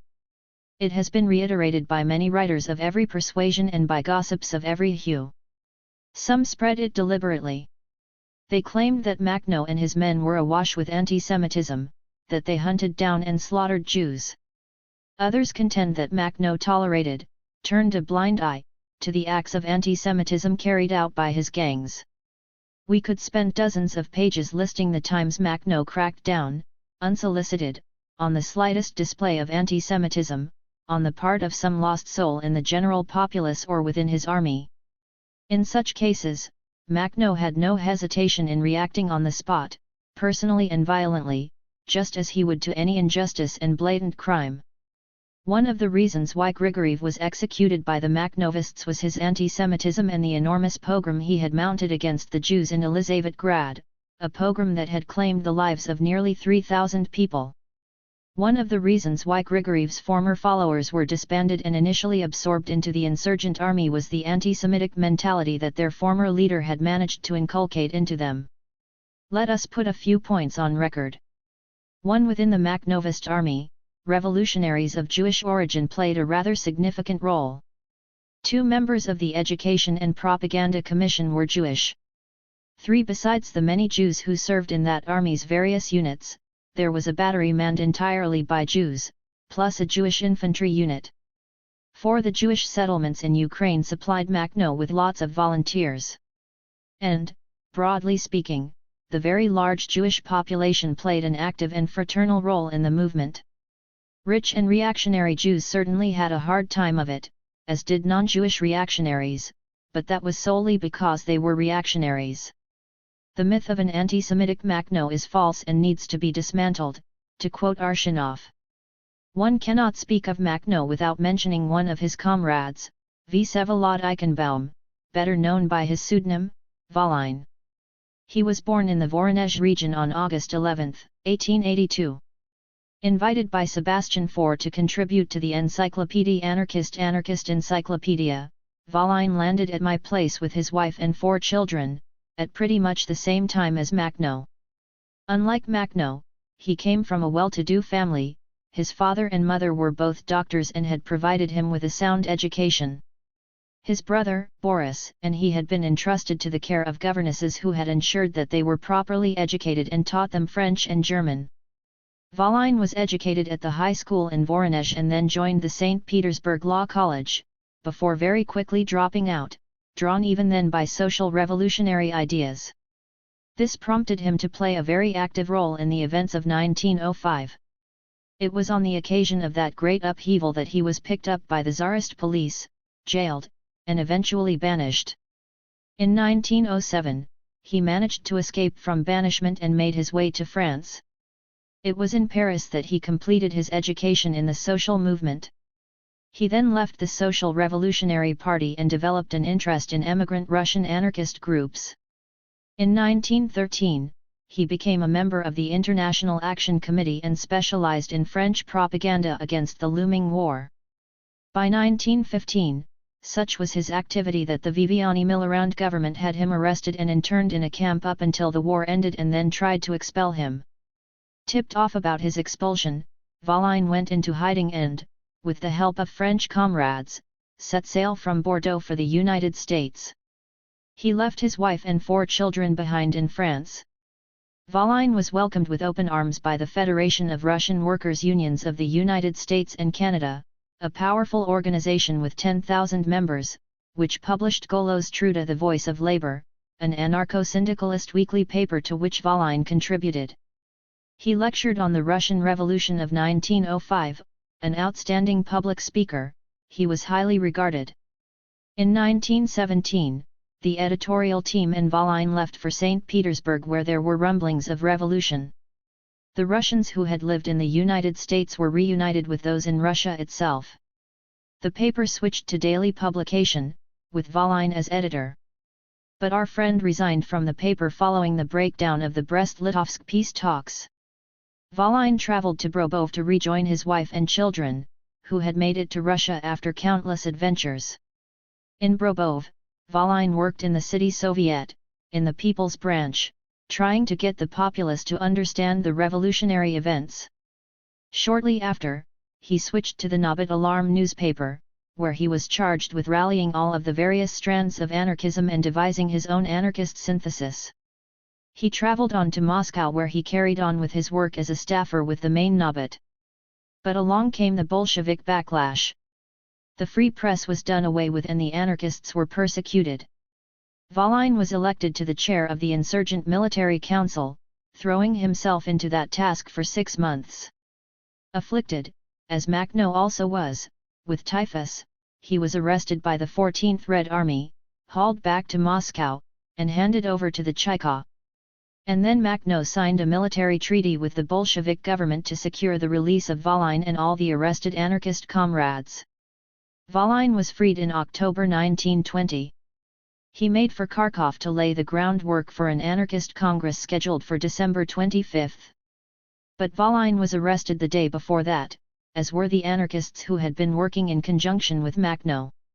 The anarchist movement was decimated by appalling repression and the portion of Makhno's army that could be reached was wiped out. Valin was locked up in the Butyrki prison in Moscow before being moved to the Lefortovo prison. He and his comrades were subjected to despicably brutal treatment. By way of protest, they mounted a hunger strike that lasted 10 days and which ended thanks to the unexpected intervention by delegates from European trade unions, there to attend the International Congress. They managed to ensure the release of the prisoners, Valin being one, on condition of a lifetime banishment. They were allowed to leave Russia with their families. Moving to Germany, he received help from the Free Arbeiter Union and was able to pen an excellent pamphlet it published, entitled The Persecution of Anarchism in Soviet Russia. He also translated Arshinov's book History of the Makhnovist Movement, while editing the important Russian-language weekly paper The Anarchist Worker. Then, for Sebastian Faur's Encyclopédie Anarchiste, he wrote some remarkable entries that were often reprinted in pamphlet form and translated for the foreign press, notably in Spain. At the suggestion of the CNT, he edited the French-language paper L'Espagnie Antifasciste. Later, he quit Paris for Nîmes and then Marseilles, where World War II found him. More than anyone else, he had reason to fear repercussions as an anti-Nazi, an anarchist, and a Russian. By some miracle, he avoided the dangers surrounding him. But he did not escape the wretchedness of war entirely, enduring all sorts of privations, which softened him for the tuberculosis to which he eventually succumbed. He died in Paris in the Lainac Hospital on September 18, 1944 and was cremated in Père Lachaise surrounded by numerous friends. I last bumped into him in Marseilles in a youth hostel, where he was working on his book The Unknown Revolution, a book dear to his heart and published thanks to the loyalty of his friends. 63.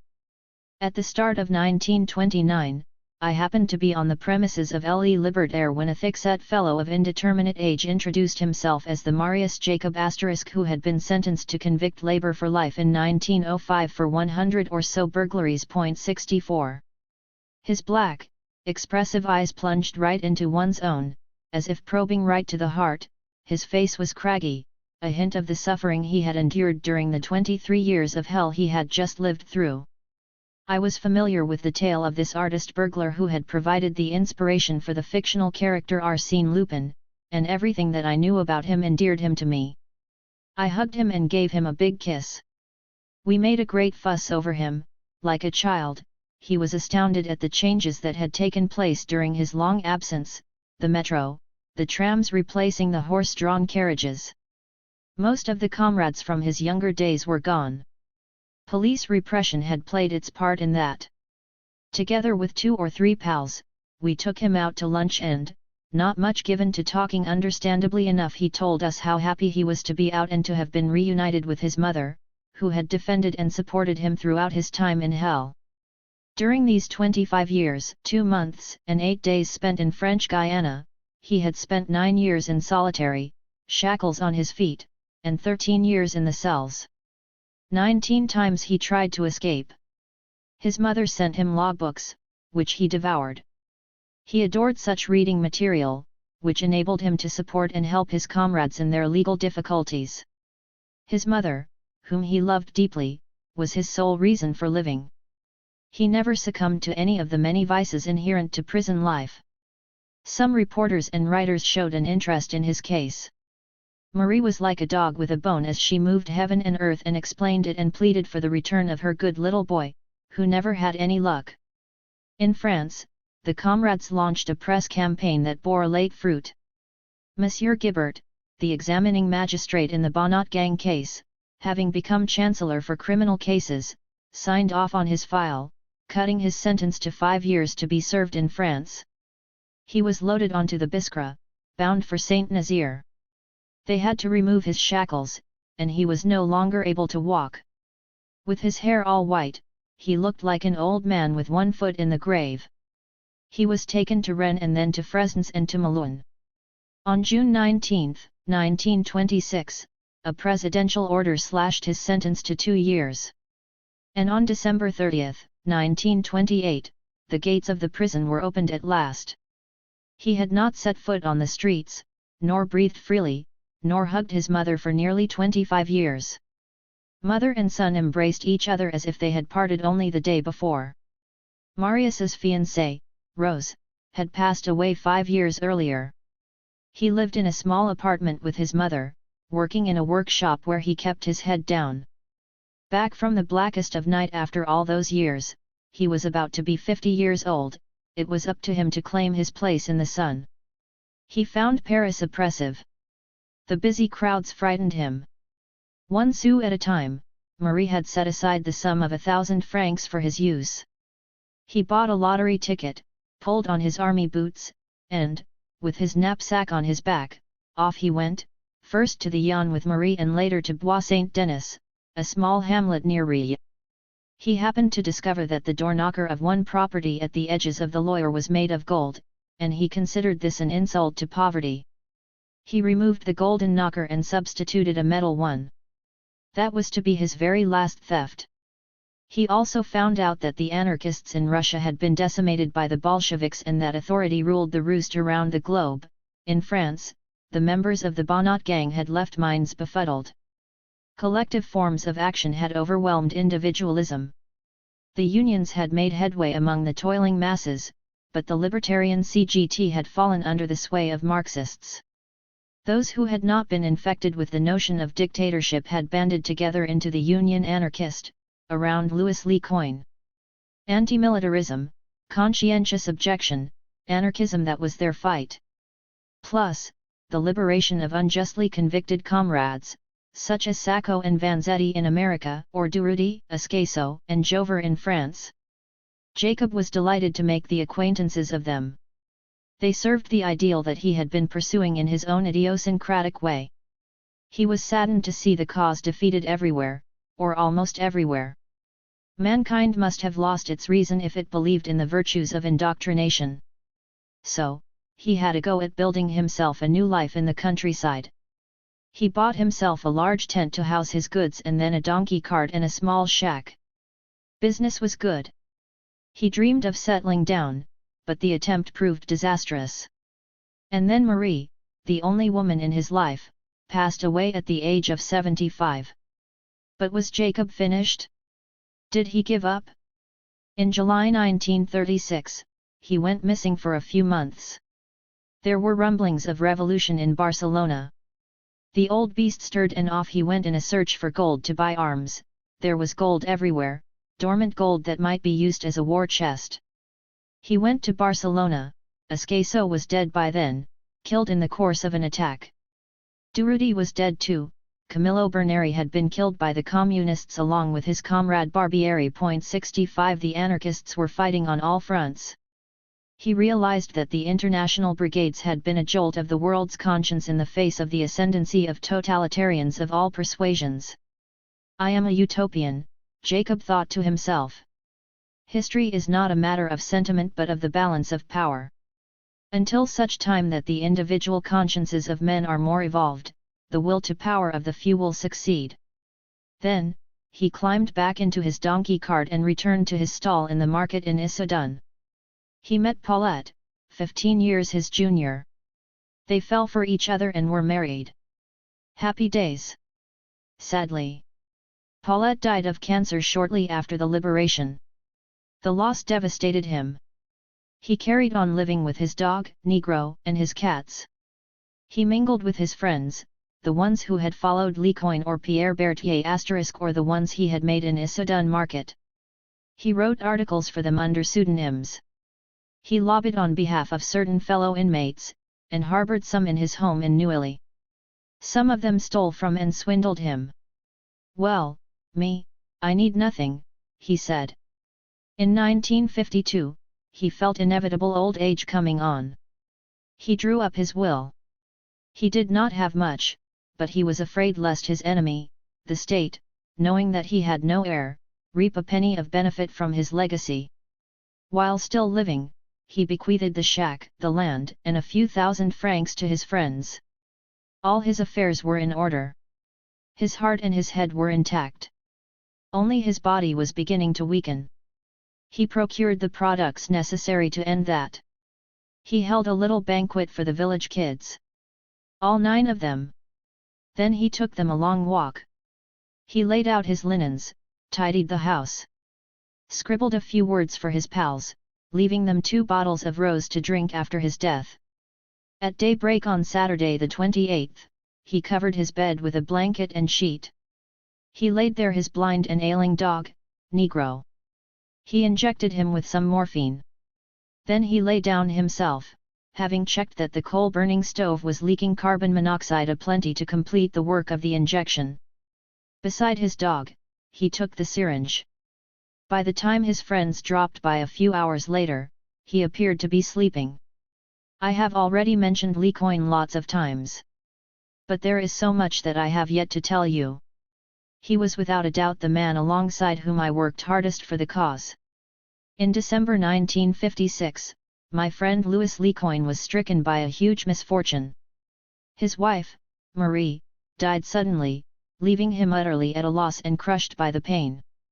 He then determined to sell his house in the Midi and move to Paris to mount a campaign on behalf of conscientious objectors, a number of whom had been languishing behind bars for almost a decade. He also wanted to embark on a campaign to force the government to vote through a conscientious objector status that might spare whoever was refusing to bear arms only to rot in prison for years without end or to flee the country, with all that implied. As he put it to us with his customary bluntness, in wanting to rescue the objectors, it is myself that I also want to rescue. After having stepped back from the struggle, here he was back with renewed vigor to join the active minority, the only force that pushes societies out of their ruts and in the direction of salutary developments.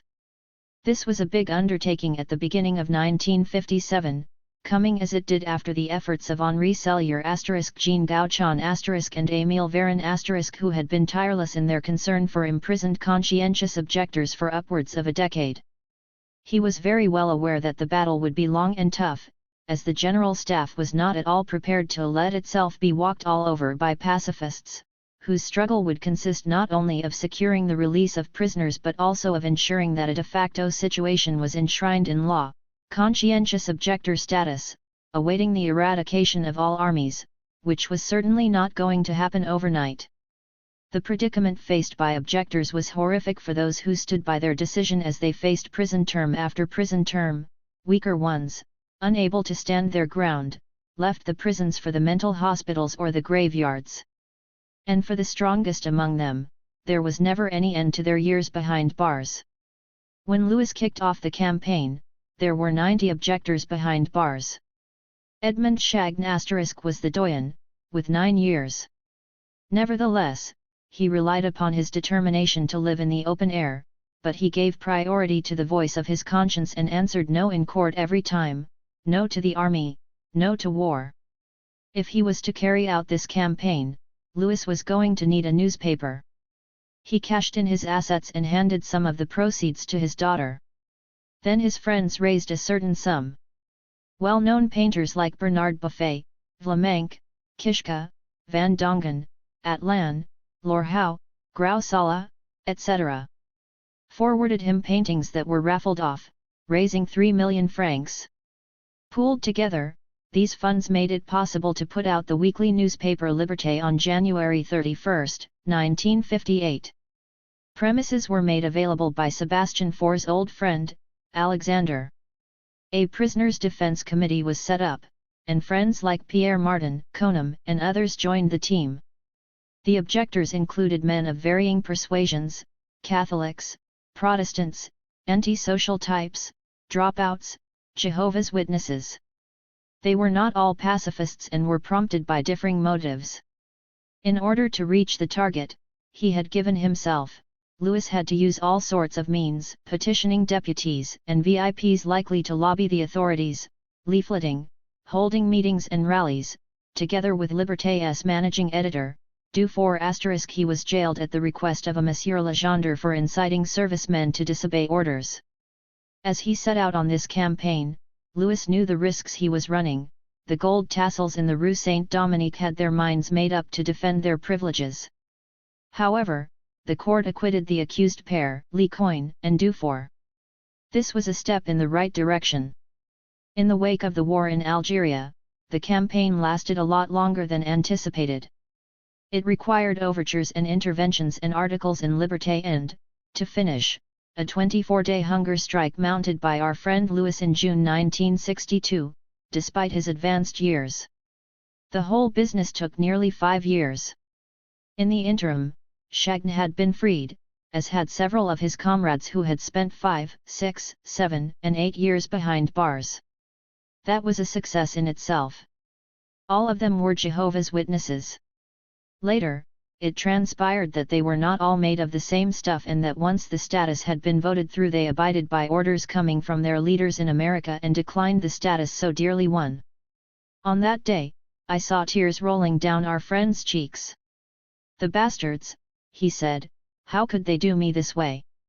Luckily, he was able to count on the commitment of his friends who came forward in different manners, from newspaper articles, and let it be said that Le Canard and Chain 66 did not play down his efforts, to approaches to the Prime Minister and indeed the President of the Republic.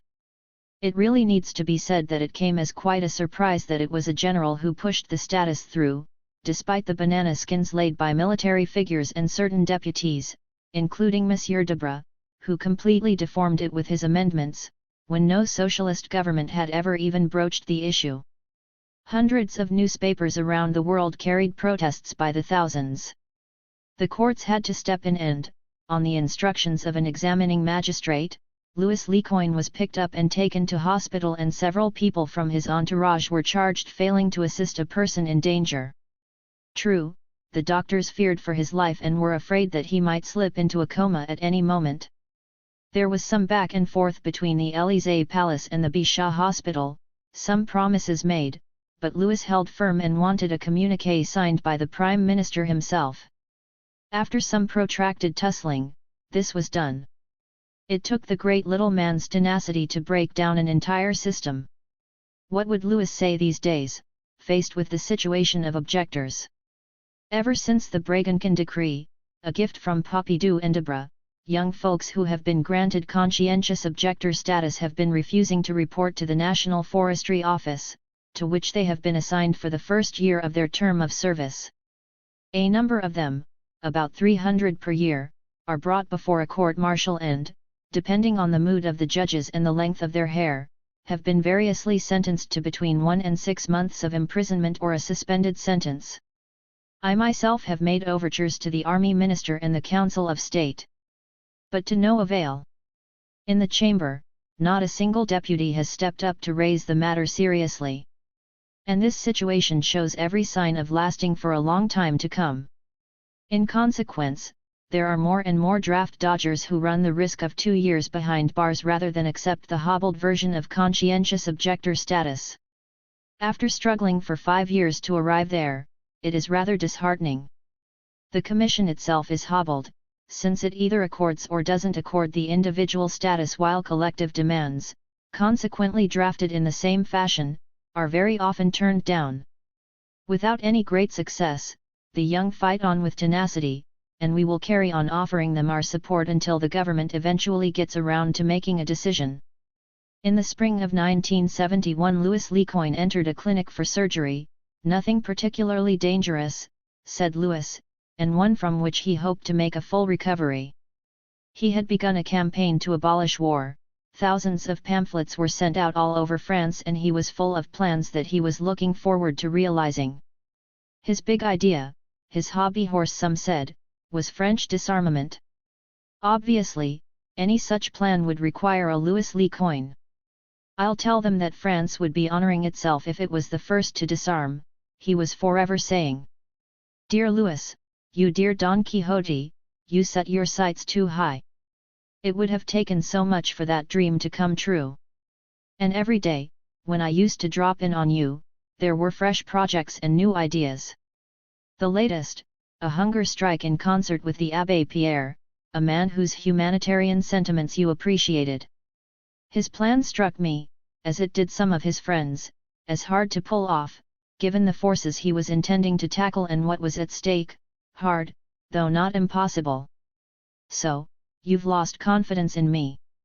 Yes, I know you, and I know what you are capable of, but do you appreciate just how strong the enemy is?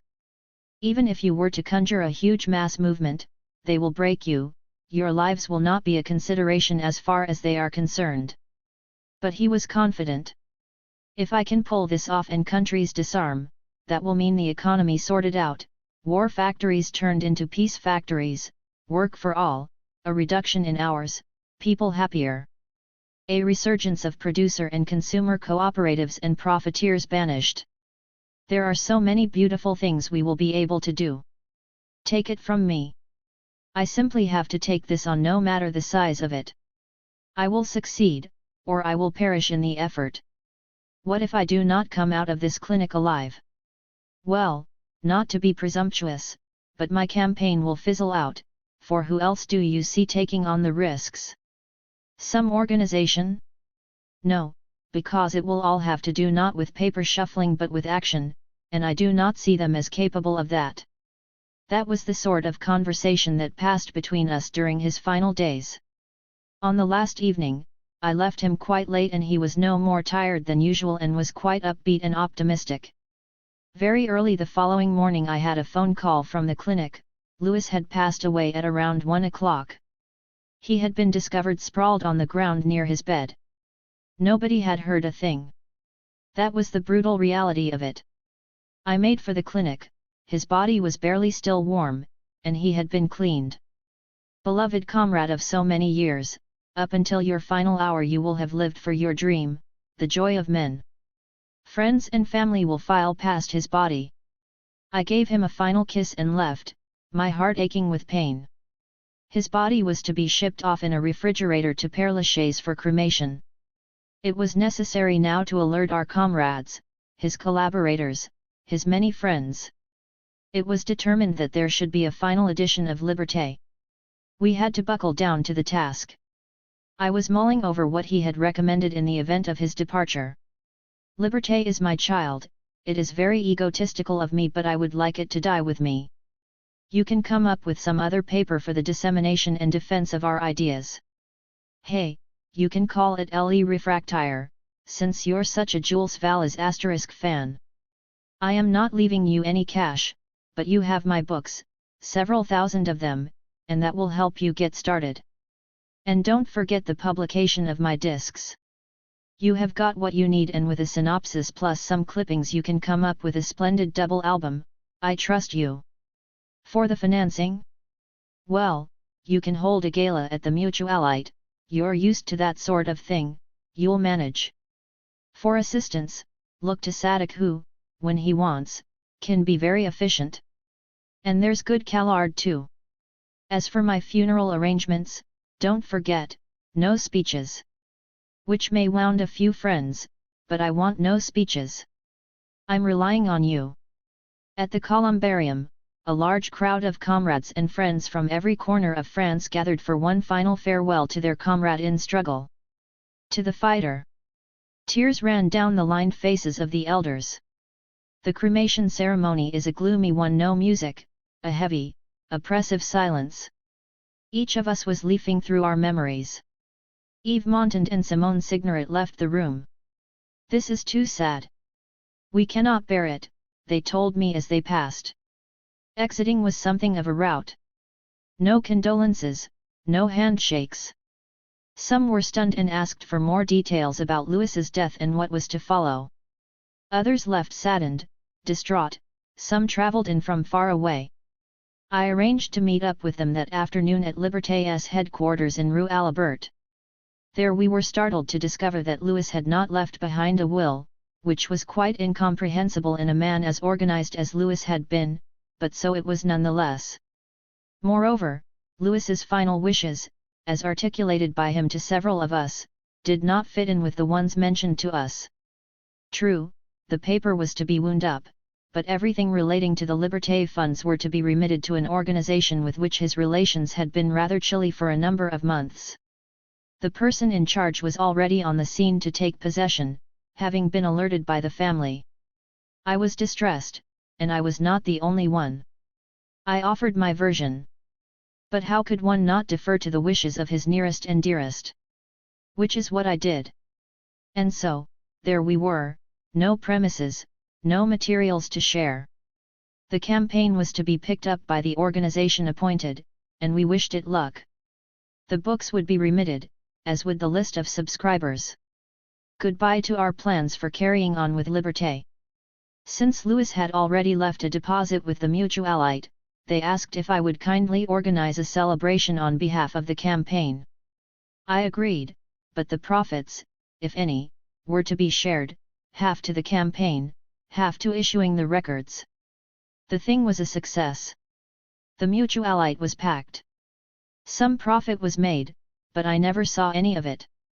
On the other hand, I was offered a payment for my trouble, which I declined. I did, though, get the discs released after taking out a loan. 67 Albeit sabotaged, the release of the discs was something of a success with Louis's friends and the faithful and his sympathizers. One of Louis's wishes was fulfilled, and that left the second one, rather more difficult given the lack of funds. We did try to gather some of his friends into the Friends of Louis Lecoin Association and, using the monies raised by membership fees, Le Refractaire was launched. 68 It was to toe the Liberté line, its irreplaceable driving force was missing, but we would do our best. All but two of our collaborators, who defected to the beneficiary organization, afforded me their support, and it was thanks to them, their effectiveness, commitment, and expertise that, despite hell and high water, Le Refractaire made it to its 51st edition. Naturally, a few young people turned up to join us older hands.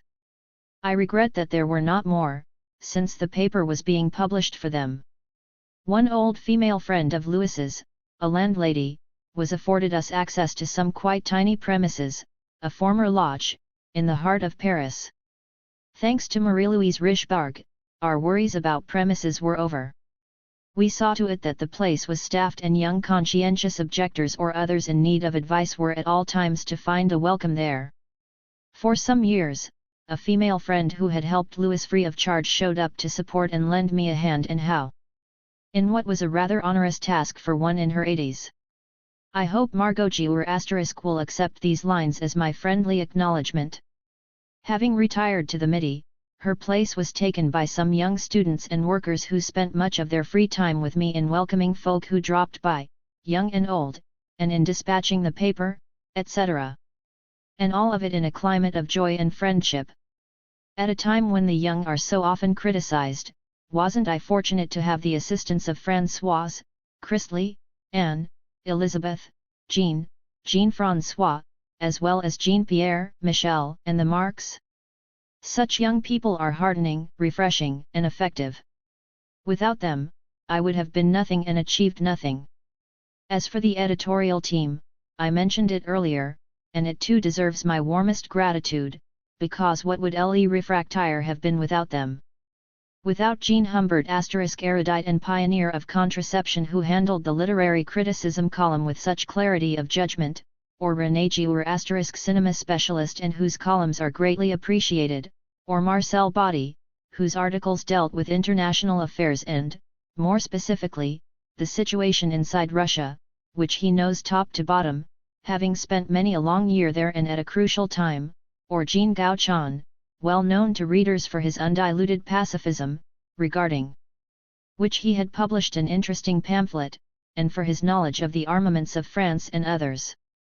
Nicolas Fossier, Louis's old comrade, 100% anarchist and anarcho-syndicalist and author of several works on working-class life and the press, subjects in which he has some expertise and about which he has written 2 books.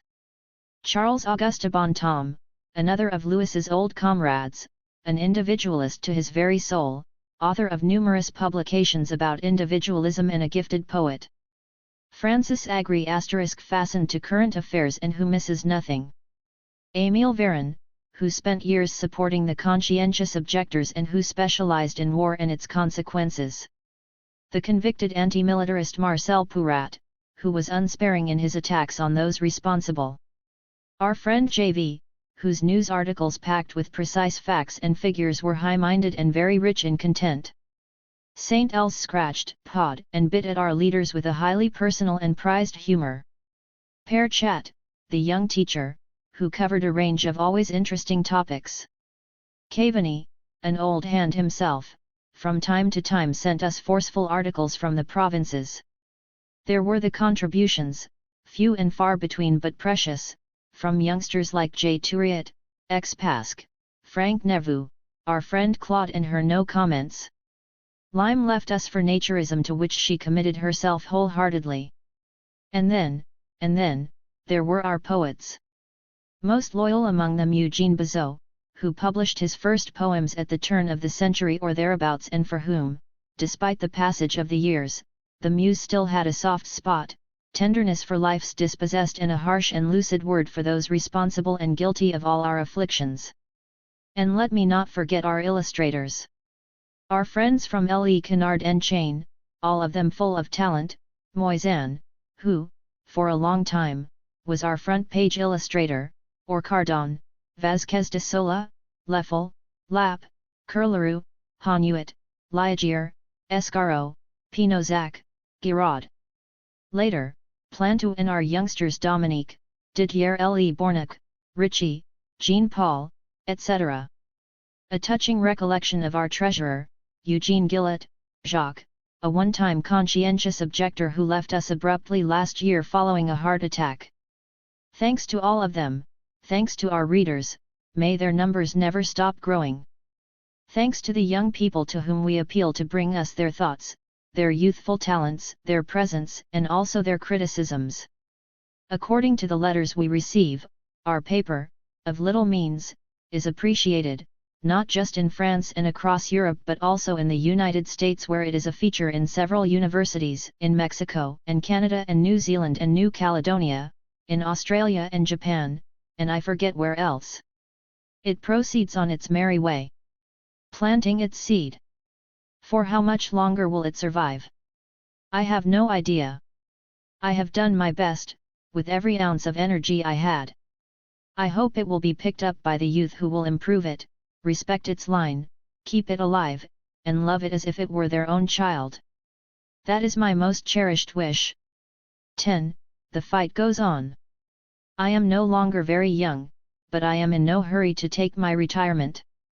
My son Lucien orders me to take it easy. I don't know how. And I am terribly disobedient. In principle, the only thing I should be occupying myself with is the newspaper Le Refractaire. In fact, even though it only comes out every month, it takes up quite a bit of my time. But it gives me great joy and satisfaction.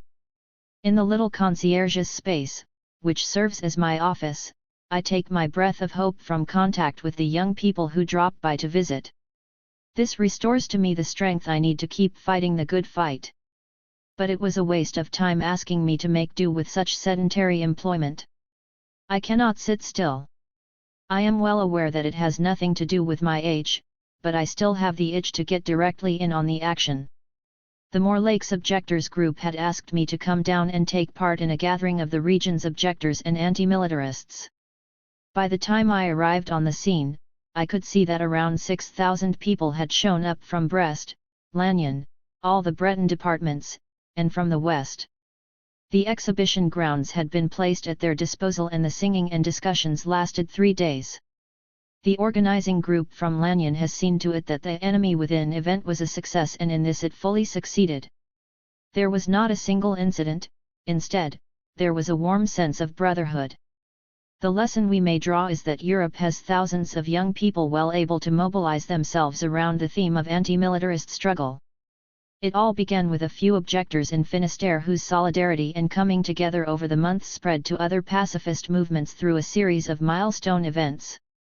We know all about the objectors' refusal to perform service with the ONF, National Forestry Office, under military discipline during their first year. That small blessing had been bestowed upon them by Messrs. Pompidou and Debré during their vacations in Bregenken, hence the Bregenken Decree. And we know what ensued: hunger strikes, court proceedings, prison sentences, and the list goes on. At the same time, messages of sympathy and support came flooding in. So, as far as the Finistère objectors were concerned, the purpose was to marry the anti-militarist struggle with the social struggle. Ultimately, the aim was to parade the stance of the conscientious objector clearly before the greatest possible number of people. Yes, we know that the law on conscientious objection, in its Article 50, prohibits, on pain of prosecution, publicization of the very existence of the law and its contents. Absurd, no? And for this we are indebted to Monsieur Debré, who on that day was, along with others, quite inspired. The exhibition grounds had been rented out to the Finistère objectors by the Socialist Town Council in Moor Lakes.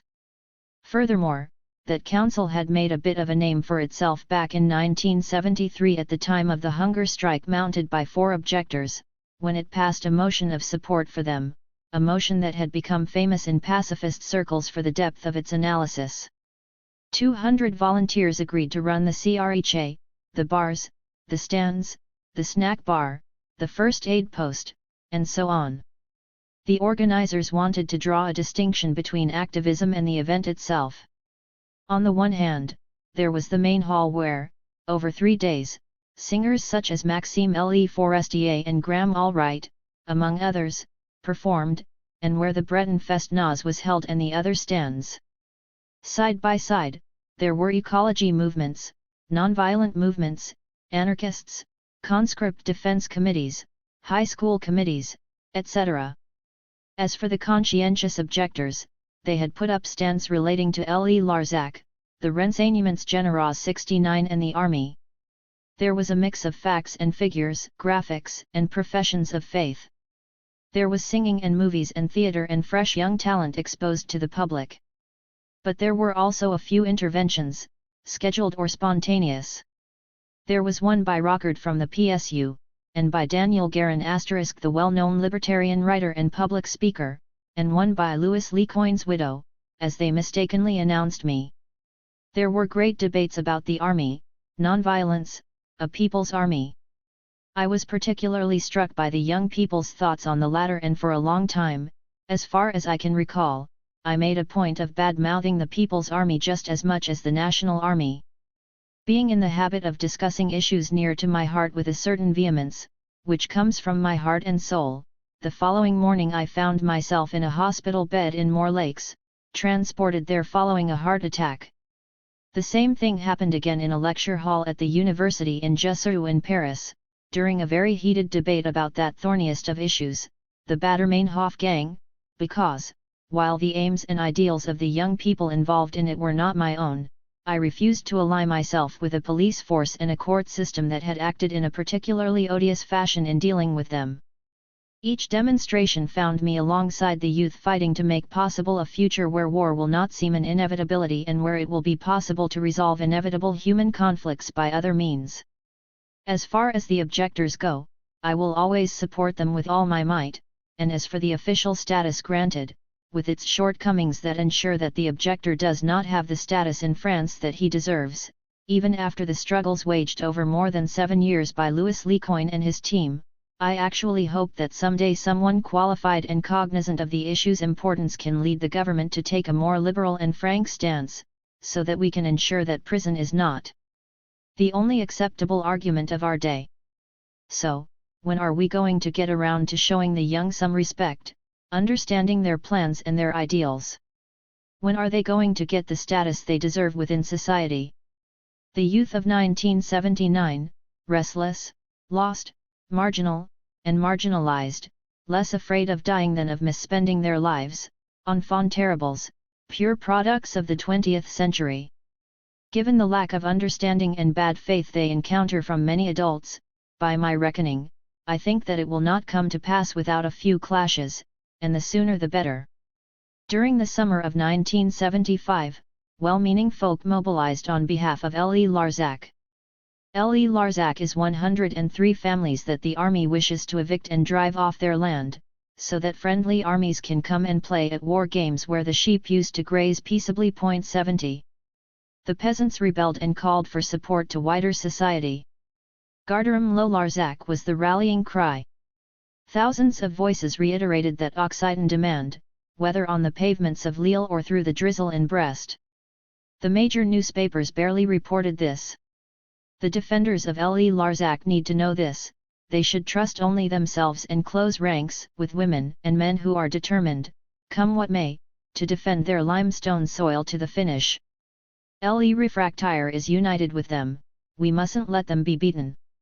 When, over many long months and years, one has mustered, hour after hour, day after night, all one's strength, derisory by comparison with the huge machinery of army and civil service, then one is entitled to have one's doubts. Once more into the breach. One factor stands: the appeal from a militant or the handshake of a friend, and one is back with fresh hope for the day ahead. The army's attempts at intimidation must not make us back down. If the 103 who have been in the forefront of the fight for the past 4 years need some time out, then we can find lots of volunteers among the hundreds of thousands of French people who, in one way or another, have expressed their solidarity with the peasants' battle, volunteers ready to invest their energy and their time to afford these 103 peasants some respite during which to draw breath and replenish their fire. We will be stubborn, pig-headed.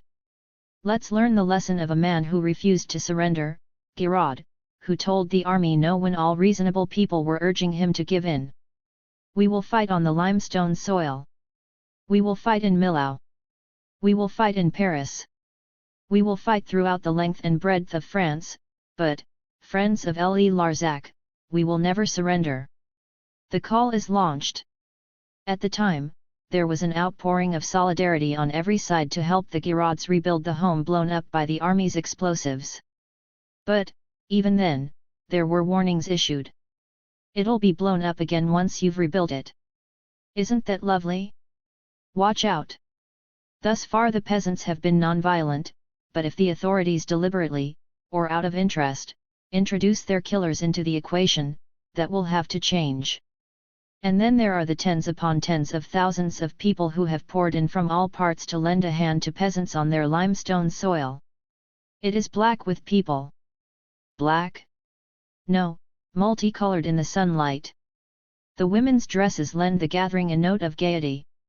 There are stands all around. We have ours. We set it upon on some bales of straw. Our banner, unfurled, spells out what is in all our minds: down with the army. Down with arms.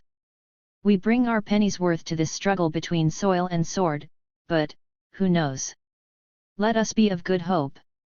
I have just returned from 3 days in Barcelona, attending the Jornadas Libertarias Libertarian Festival, and I am filled with enthusiasm. I was invited by some friends from Toulouse. I'm going to stop over for a few hours and say hello to them. In the home of those friends, I find 3 young teachers who have just been expelled from Morocco and who are on their way to Creys Malville to join the peaceful demonstration against the building of a nuclear power station. We have 2 cars. Would you like to come along? I take them up on the offer, and there I go, off to the demo with them. The tent is put up, we have a snack, and go off on a tour of the forum where the arrangements for tomorrow morning, this was on July 30, 1977, are being thrashed out. 71. The order is, get as close as we can to the site and, if possible, reach it. No violence. The area is swamped with CRS barring the approaches and being belligerent and provocative. At 6 o'clock on the morning of July 31, they raid the site where several thousand of us are camped. They wake people, rifle the tents in search of weapons, which they do not find. It rained overnight and the campsite is a veritable marsh. We drink hot coffee while quacking like ducks and then head for the muster point. My 3 companions slept in the tent and I in one of their cars, wrapped up in a beautiful Moroccan blanket. I slept soundly in the warmth to the song of the rain falling on the roof. And now, off we go. With no raincoat and sandals on my feet, all I have is my corduroy jacket and a scarf on my head. In next to no time, I was drenched. No matter, my heart was in it. The 3 camps are due to meet up at a road junction, and about 60,000 people are now making for the agreed location. At the head of the procession walk a few dozen young people, helmeted and carrying batons and banners. I ask, who are they? I am told, that's the protection squad. They don't look too scary, albeit that they are very young and full of spirit. We skirt the fields of corn, the road narrows, then we come to a sort of a natural amphitheatre, a muddy field into which we sink ankle deep and deeper still. We are now in the area placed off limits by Prefect Jeanin, who, the previous evening, had had the Germans expelled from Morstel, terrifying the local populace, screaming from the rooftops that the town hall had been invaded and the archives set on fire. It was all nonsense. A tile had been broken accidentally, and that had been enough to unleash a climate of xenophobia. The prefect had issued the order to mop up that Baader-Meinhof gang. In front of us, the village of Favridges was cordoned off by the CRS. They lined up facing us, clutching their shields and rifles. Without warning, grenades rained down on us. The smoke was dense and the air unbreathable. The youngsters from the protection squad surged through, clutching their batons, and tried to create a clear space. They were quickly swamped by the cops, who were firing in every direction. And then came reports of a death, a young physics teacher, and then of the wounded, one lost a leg, one a hand. The CRS were using assault grenades. One CRS man had a hand blown off. The youngsters retaliated by throwing stones and the odd Molotov cocktail. But that was nothing compared with the thousands of grenades, some of them chlorine-laden, the CRS were sending our way. What were the leaders going to do? Press on and clear a space to let the youngsters withdraw? Some of us questioned this. For crying out loud, there were about 60,000 people there, and we could not stand by and let that handful of youngsters fight on alone and be slaughtered. Something had to be done. And then the answer came, clear, neat, and shattering. We have reached our target, which was a lie, as we were supposed to have headed for the power station site itself. Our demonstration has been a success. Let us head back to the campsite. Those who want to fight can stay on, but we're off. We argued long and hard with the leaders. They were unbending. With a few comrades, we tried to circumvent the police and get back to the village. The CRS were already there, forcing their way into the farmhouses, climbing story by story, lashing out at the demonstrators who had sought refuge there. They smashed up everything in the apartment of one elderly woman who was protesting for all she was worth. She was to die a few days later. A grenade was tossed from a window into the farmyard where some children were playing. For the remainder of the day and into that evening, there was an organized manhunt, arrests on the spot, haphazardly, for assaulting the police and the forces of law and order, if you please. The many injured persons were ferried away by improvised ambulance drivers. All of it, the repression, the assault grenades, the denials of justice, yes, all of it, was predictable, and yet the majority of the anti-nuclear activists had not been expecting it. The powers that be were out to make an example. Was this the nonviolent activism we had heard so much about? If it amounts to issuing watchwords and then not carrying them out and exposing tens of thousands of people to a hail of grenades, and then heading back to camp, happy to have done our duty and leaving young people who had been accepted as protection to be slaughtered without affording them any assistance and treating them, or allowing them then to be treated as mindless thugs and anarchists and so on, then count me out, count me out. Two of my comrades, as disappointed and disheartened as I was, headed back to Toulouse. Jean-Charles took me to his brother's place near the Swiss border, where we were going to take a shower, dry ourselves off, and spend the night before setting off again for Paris.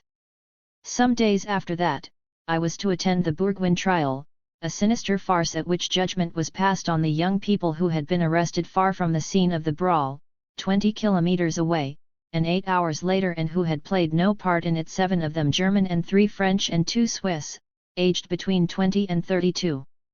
The trial was to last for 25 hours. By the early hours of the morning, the prosecutor and one of the assessors had dozed off. It was held that the accused persons had been caught in flagranti delicto, and the anti-casseur law was invoked against them. The confiscated weapons were 2 pocket knives, some builders' hard hats, and a motorcycle helmet, 2 bolts, a bottle of beer, 14 wooden stakes, an umbrella hilt, and a travel bag full of books. Some CRS officers, invited to identify the accused, stated that they could not do so. It was dark, we had helmets on, there were the fumes.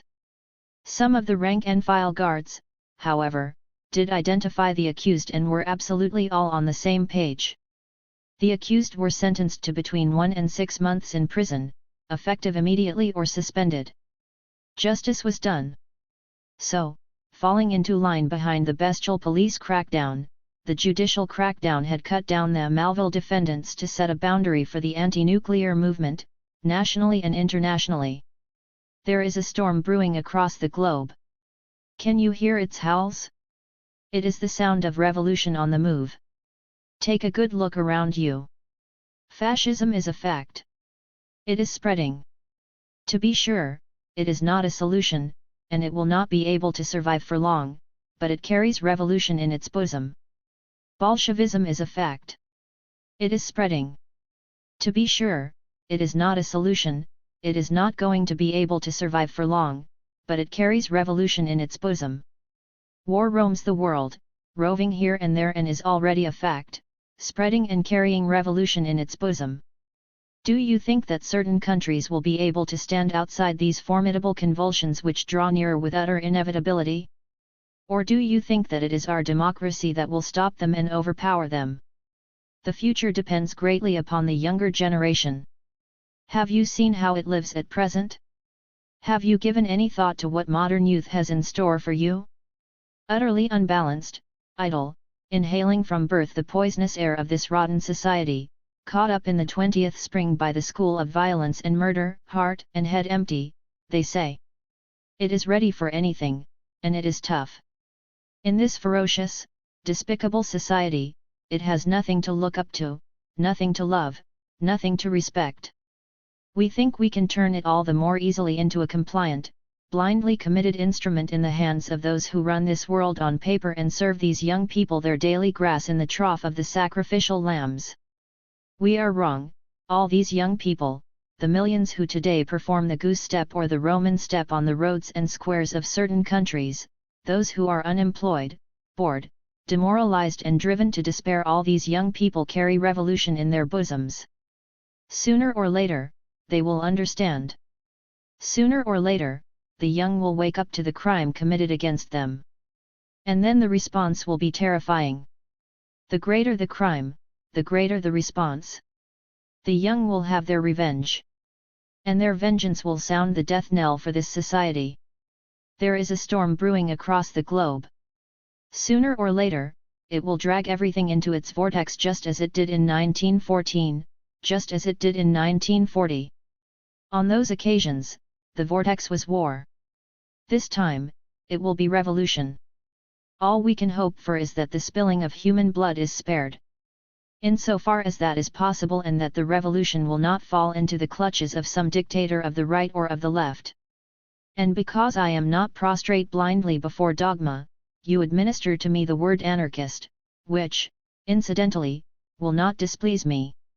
No, I do not resent that description with the grotesque indignation of those who do not understand the meaning of words, or of the supporters of the iron fist who, out of ignorance or hypocrisy, divorce the word from its meaning by investing it with the meaning of disorder. To my mind, anarchy signifies, no struggles of ambition, no envy of one's neighbor, no murderous hatreds, since the term anarchist rules out every leader, every master, all despotism, and all the domination spawned by wars and enslavement. I admire and respect or venerate the person who can teach, advise, and enhance his kind, especially when he serves as an ideal example. As to the other masters, I can only compare those to the most demented murderers. In art as in life, you assert yourself and act as a disciplined subject. Me? I declare myself an anarchist and strive, in a society inimical to my ideas, to free myself as much as possible. P. N. Roinard. I hesitated for a long time before writing these lines without any pretension. Reliving one's life is a hard, difficult task, and sometimes there is a lump in one's throat, but this book may be of some use to those who will read it. That is the reason why I have finally made up my mind to allow its publication. For me, I believe that running from demo to demo, hawking the paper on the streets, impassioned arguments, that is all over. Moreover, I have been forbidden. Have pushed my luck and nearly died on the job on 3 separate occasions, which is a lot. But how I regret not being able to travel back in time. To do again what I have done. So, is it all wrapped up? I believe to have, throughout many long years, though they seemed so short to me, to have been faithful to my ideals, to my friends, to Louis Lecoin. Let the young, and I have in mind especially the many who have shown me their sympathy, their friendship, and their esteem, take up the torch, let them learn and be unsparing in their efforts. Should events evolve, and unfortunately in the wrong direction, the anarchist philosophy is still relevant.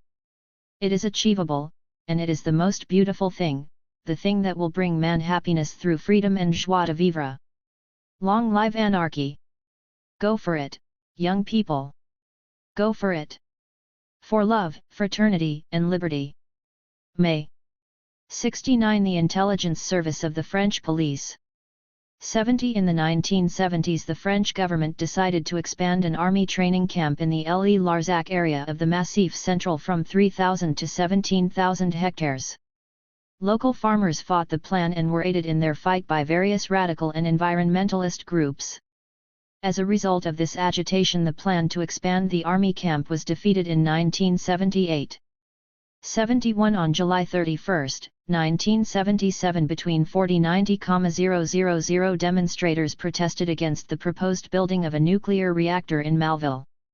The CRS reacted brutally, as Picqueray outlines. In 1998, construction on the site was halted. Appendix.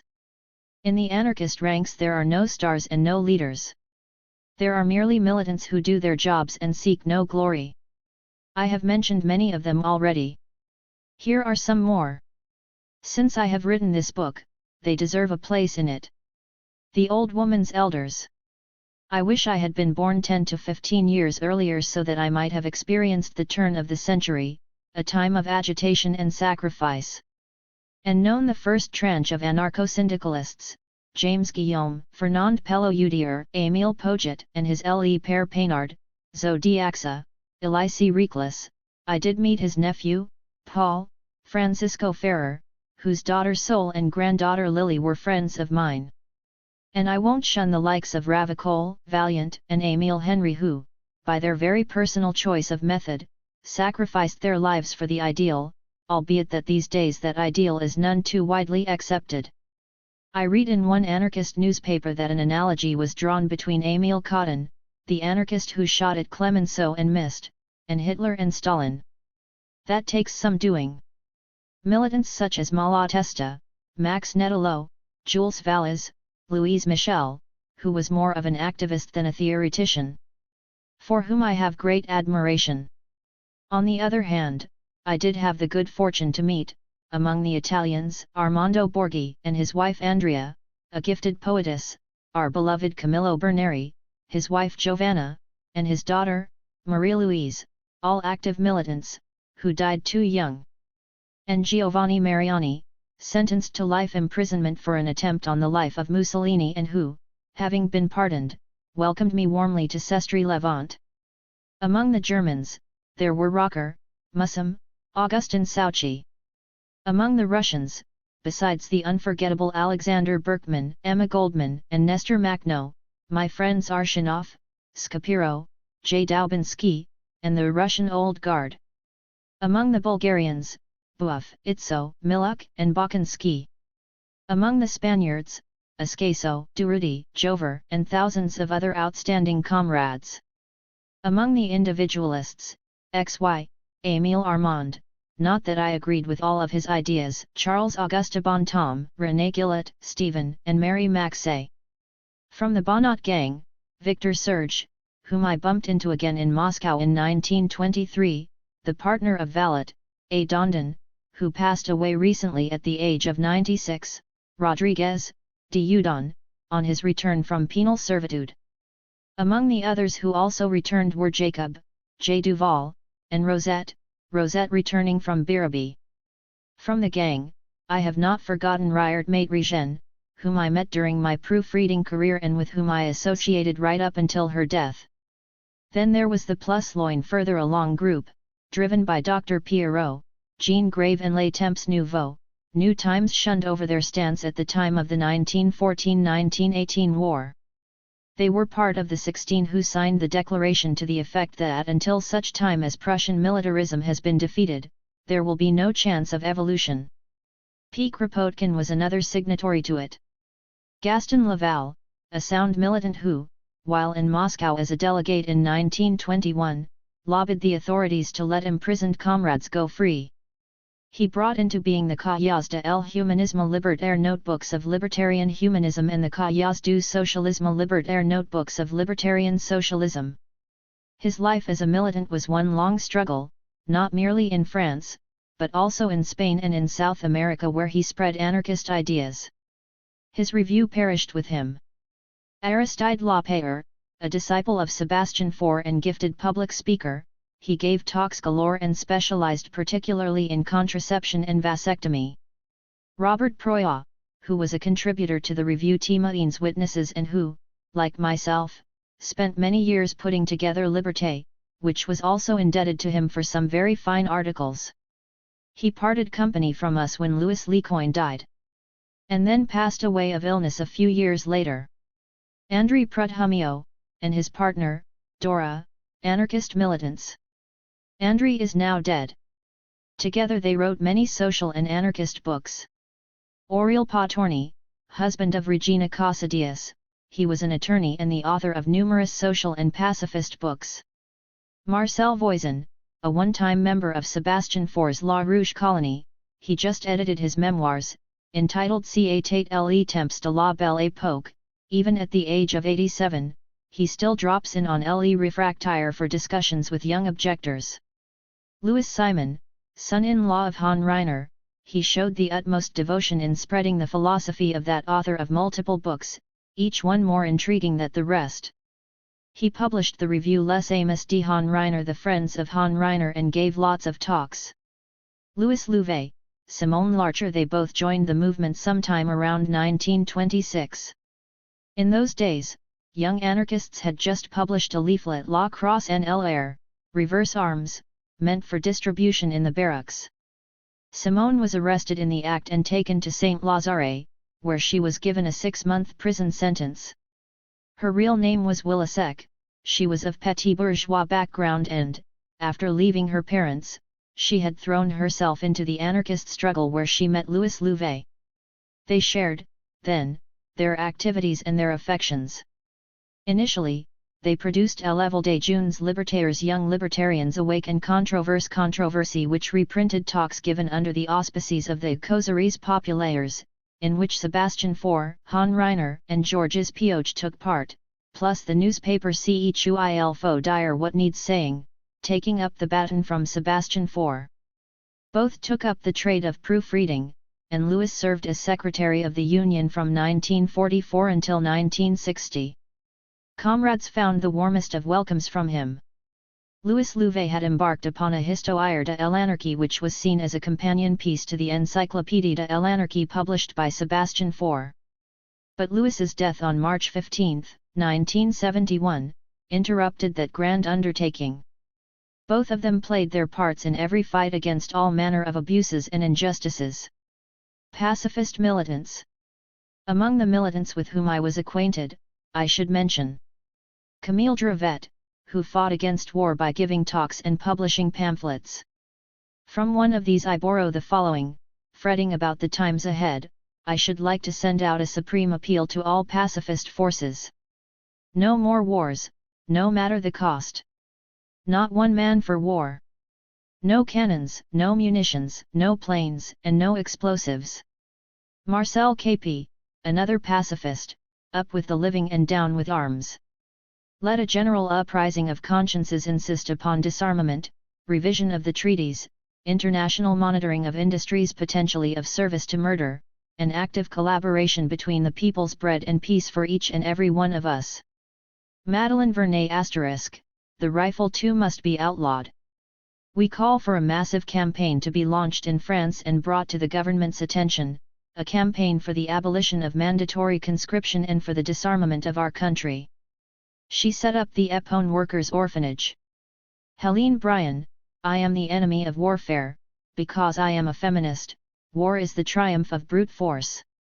She was prosecuted for her defeatist remarks and hauled in front of a court-martial in 1917. Nellie Russell, no more children for capitalism, which turns them either into work fodder or marks them down for exploitation. No more children for militarism, which turns them into cannon fodder to be martyred. No more children for poverty, for disease, for servitude, for death. Madeleine Pelletier, Doctor, it is a vile aberration to contend that men have some entitlement to let themselves be killed just so that their group can enjoy ascendancy over another. Dr. Pelletier always campaigned on behalf of contraception, family planning, and abortion rights. And against war. Henri Jeanson. I visited Henri Jeanson with Louis Lecoin. Since Louis Lecoin no longer saw well enough to read and write, I used to read out his post and the articles destined for the paper. I also translated the love letters he got from 2 little English women living in London who came to see him during their holidays. For us, they represented a few hours of relaxation and ribbing about Louis's sex appeal. I also used to accompany him on his visits, as he was loath to use his white cane and preferred hanging onto my arm. He received an invitation from Jeanson, who was unwell, and so we set, the two of us, one summer's day, bound for Honfleur, to that adorable little spot where Henri and his wife Claude had settled. We had an outstanding lunch, Claude being an exquisite cook, and our entire stay was a veritable firework display. Every anecdote was tastier than the one before it, as were the witticisms, as Henri was one of those rare individuals I have met who uttered them so naturally. What do anti-militarists talk about when they get together if not prison and pigs? And Henri, like Louis, was inexhaustible when it came to those subjects. Among other things, I have held on to this letter dated August 17, 1939, which Henri published in SIA, a paper run by Louis Lecoin, and it really pleased me, but its aftermath proved very nearly catastrophic. They have, of course, assigned my modest self to a posting and mean to stop me from subtracting my second-class silhouette from duty in the trenches or the whims of some duty adjutant. 1,000 apologies, my dear Daladier. I cannot deliver up that part of the territory that is my imperfect body as you would like. My mother gave it to me to hold in trust. I will hold on to it for her to my final breath. My body is mine. Private property. Watch out, you curs. 18 months in prison or no 18 months in prison, I am not about to have it murdered on the recommendations of your administration or the recommendations of your friends. Which is why, regardless of your 18 months in prison, I refuse to die for the counsels of civil service. Not a night passes but that the day carries off with the setting sun some freedom slain over the afternoon by one of your hunters, so that, by the time you get around to posting your mobilization orders, the men who are to leave will be leaving behind a graveyard of their hopes and the already cold corpse of democracy. Take this however you like, Daladier, but I will not be fighting on behalf of those corpses. Because of that letter, which was written in peacetime, Daladier had him prosecuted during the war and jailed in La Santa as a common criminal, as well as the paper's managing editor. And Government Commissioner Rodet also did not spare them. SIA, an unmistakably anarchist paper, had helped the Spaniards during the Civil War with shipments of arms, etc. In 1938, under the aegis of that paper, a defense bureau had been set up. The fight against fascism, and so on. What is more, the managing editor was renowned for his anti-militarist and pro-contraception beliefs and was regarded as a dangerous individual. Especially in time of war, etc. On reading this text, which has a rare beauty to it, an army of anti-militarist feelings must have been galloping through Henri Jeanson's mind. He had the pleasure of hearing his friends speak out on his behalf. Among them, Marcel Icard, Jeff Kessel, François Mauriac, Tristan Bernard, Louis Jouvet, José Germain, and some military men like André Hunebelle and Antoine de Saint-Exupéry. And here goes with the verdict, 5th. Is he guilty of having made himself complicit in inciting servicemen to disobedience? 6th. Is he guilty of inciting men called to the colours to dodge the draft? Answer, yes, by unanimous vote. As a result, the court rendered its verdict. The aforementioned Jeanson, by a majority, to the penalty of 5 years of imprisonment and a 3,000 franc fine. The same sentence was given to F., the managing editor of SIA. Paris was about to fall and Jeanson remained one of our strategists' few prizes in the war. We had to get him out of there. César Campanci, a prodigious attorney and a man of generosity, saved him. A few days before the Germans entered Paris, Henri was set free. Jeanson was to be back in prison several more times, which some might see as to his credit. He was one of those who did not pull in his horns when the author of the leaflet piece Right Now, printed by Louis Lecoin and signed by about 15 personalities, was prosecuted. This was not the case with some very highly regarded persons who, for fear of imprisonment, turned yellow. Henri Jeanson was a fine journalist, he was an outstanding contributor to Le Canard Enchaîné and a first-class screenwriter, but he was also and primarily a comrade with a heart of gold, whose name one cannot mention without a tear welling in the corner of one's eye. I really loved you, Henri. R. Treno. Not only was R. Treno the director of the very widely read Le Canard Enchaîné, but he was also a friend of Louis Lecoin and a friend to anarchists. He proved as much to us on many occasions. No one ever appealed to him in vain. His death in January 1970 came as a great loss to us, one that just causes were to feel for a long time. During the conscientious objectors campaign and the status vote, he had been on our side, his help and the help from Le Canard Enchaîné were precious, and I am not sure that Louis would have won the match but for him. At the time, I was on the team at Le Canard and Chain, and I remember that on the morning of the day he was due to undergo an operation, while in the print shop compiling the paper, I took a phone call from the hospital. It was our friend Treno, asking me to pull his article from the typesetters and amend it in accordance with the instructions he started to dictate. That day was the last time I ever heard his voice, and I never set eyes on him again. But I retain an indelible memory of him. And all the others. There is not one aspect of the social struggle where anarchists have not campaigned and set the pace. Jean Humbert and Malthusianism. As a young girl and later as a young woman, on marrying Eugene Humbert, Jean grew up in the most interesting of settings populated with doctors, writers, artists, most of them anarchists, whose main campaigning issue was contraception. At the prompting of this group, the Neo-Malthusian movement in particular boomed. There was a plethora of lectures and local talks. To publicize and spread their ideas, they launched the newspaper Regeneration in 1900, then Generation Conscient informed breeding and, finally, La Grande Reform. In 1920, the lowest salarates were passed, and Eugene Humbert was jailed several times. He was to meet his end in prison in Amiens following an air raid, just 2 days prior to his release date. Jean did not escape the crackdown either and knew imprisonment in Saint-Lazare and Fresnes. On her release, she reverted to her propaganda activity and gave talks all over France. She published a number of works, including En pleine vie, a pioneering novel, and Le Pourrissoir and Sous la Cagoule, in which she describes her stay in prison. Then came a magnificent book, La vie et l'œuvre de Eugene Humbert, Neo-Malthusienne. And another, equally priceless, Sebastian Faure, Le Homme, l'Apôtre, une époque. And pamphlets such as Contre la guerre qui vient, Gabriel Giroud, Jean Vigo, Un grande figure, Paul Robin. Now aged 90 and as lucid as ever, she is a contributor to Le Réfractaire and to La Rue, as a literary critic. While her health forbids her from giving talks these days, she carries on with reportage and through her pen and with some talent brings back to life old militants who, but for her, would remain unknown to today's younger generations.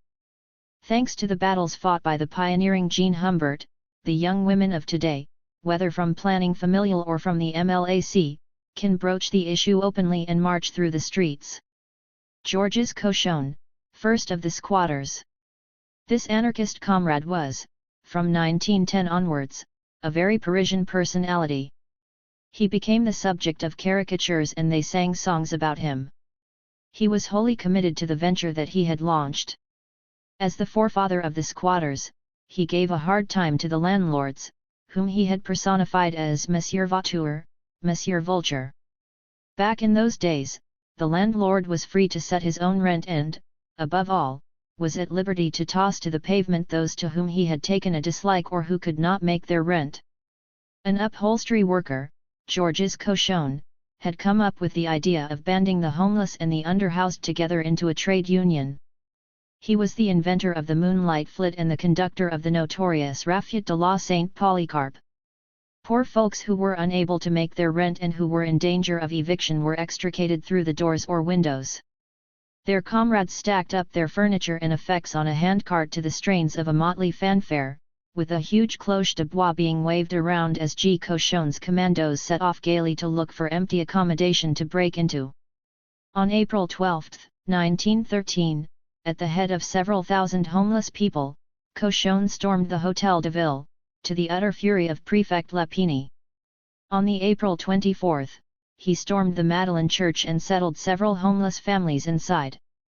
On another occasion, at the head of 15,000 members of the Tenants' Federation, which he had founded, he set about storming the Château d'Eau barracks to find accommodation for 50 families with a total of 200 children. On another, the target was the Hôtel de la Rochefoucauld, where he housed 8 families and 36 children. These incursions did not always go off without scuffles with the police, but Georges Cochon gave no ground, and the powers that be always had to come up with accommodation for those he had settled in buildings unsuited to family life. André Callard, and the Anti-Slavery Campaign. André Callard, a young French high school teacher in Tindouf, on the Algerian-Moroccan border, found himself expelled from there along with his colleague Olil for anti-Algerian activities. What activities? These. Our two boys had discovered that, in the Tindouf region, slavery was still common practice, with abductions of child slaves that were sold on to Column Beecher and other locations. Those slaves were the black Haratins whose owners, the Regabat, are blue men. Callard and Olil protested against this state of affairs. Result, expulsion, by order of the prefect of the Sahara. All letters sent from France to Ben Bella went unanswered.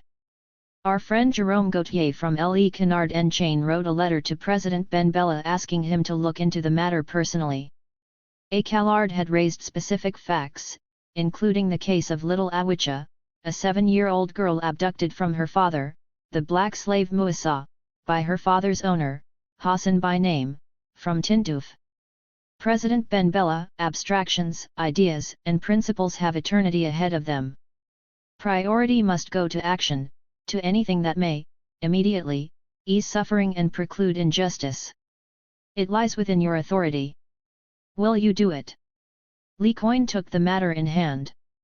He organized a meeting at the Mutualite with personalities such as Theodore Monod, Germain Tillon, René Cassin, Robert Barron in attendance. He set up a committee made up of another 15 equally celebrated personalities. Everything was set in motion. The highest authorities were contacted. Our friend Callard launched a little newspaper, La Dépêche Vecteur, which he distributed to the public. Liberté also campaigned against slavery. Lots of articles appeared. Result, 1 year later, little Awicha was released and returned to her family. The matter was raised with the UN, UNESCO, the World Federal Union, the Droitstal Home Organization, so that the campaign would spread and assume fresh dimensions. All of this thanks to André Callard and Olil. Of course, they both lost their jobs. André Callard took up a job with the PTT in order to earn a living and became an active member of the Liberté team. No task was too small for him. He was often to be found clutching his pot of paste with a parcel of posters under one arm. Louis had grown attached to this young lad, offering him guidance in his readings and instructing him in what anarchism really stands for. He had managed to turn him into a subscriber. And then André Callard lost his mother, to whom he had been very attached. A few months after that, Louis Lecoin died and left us all.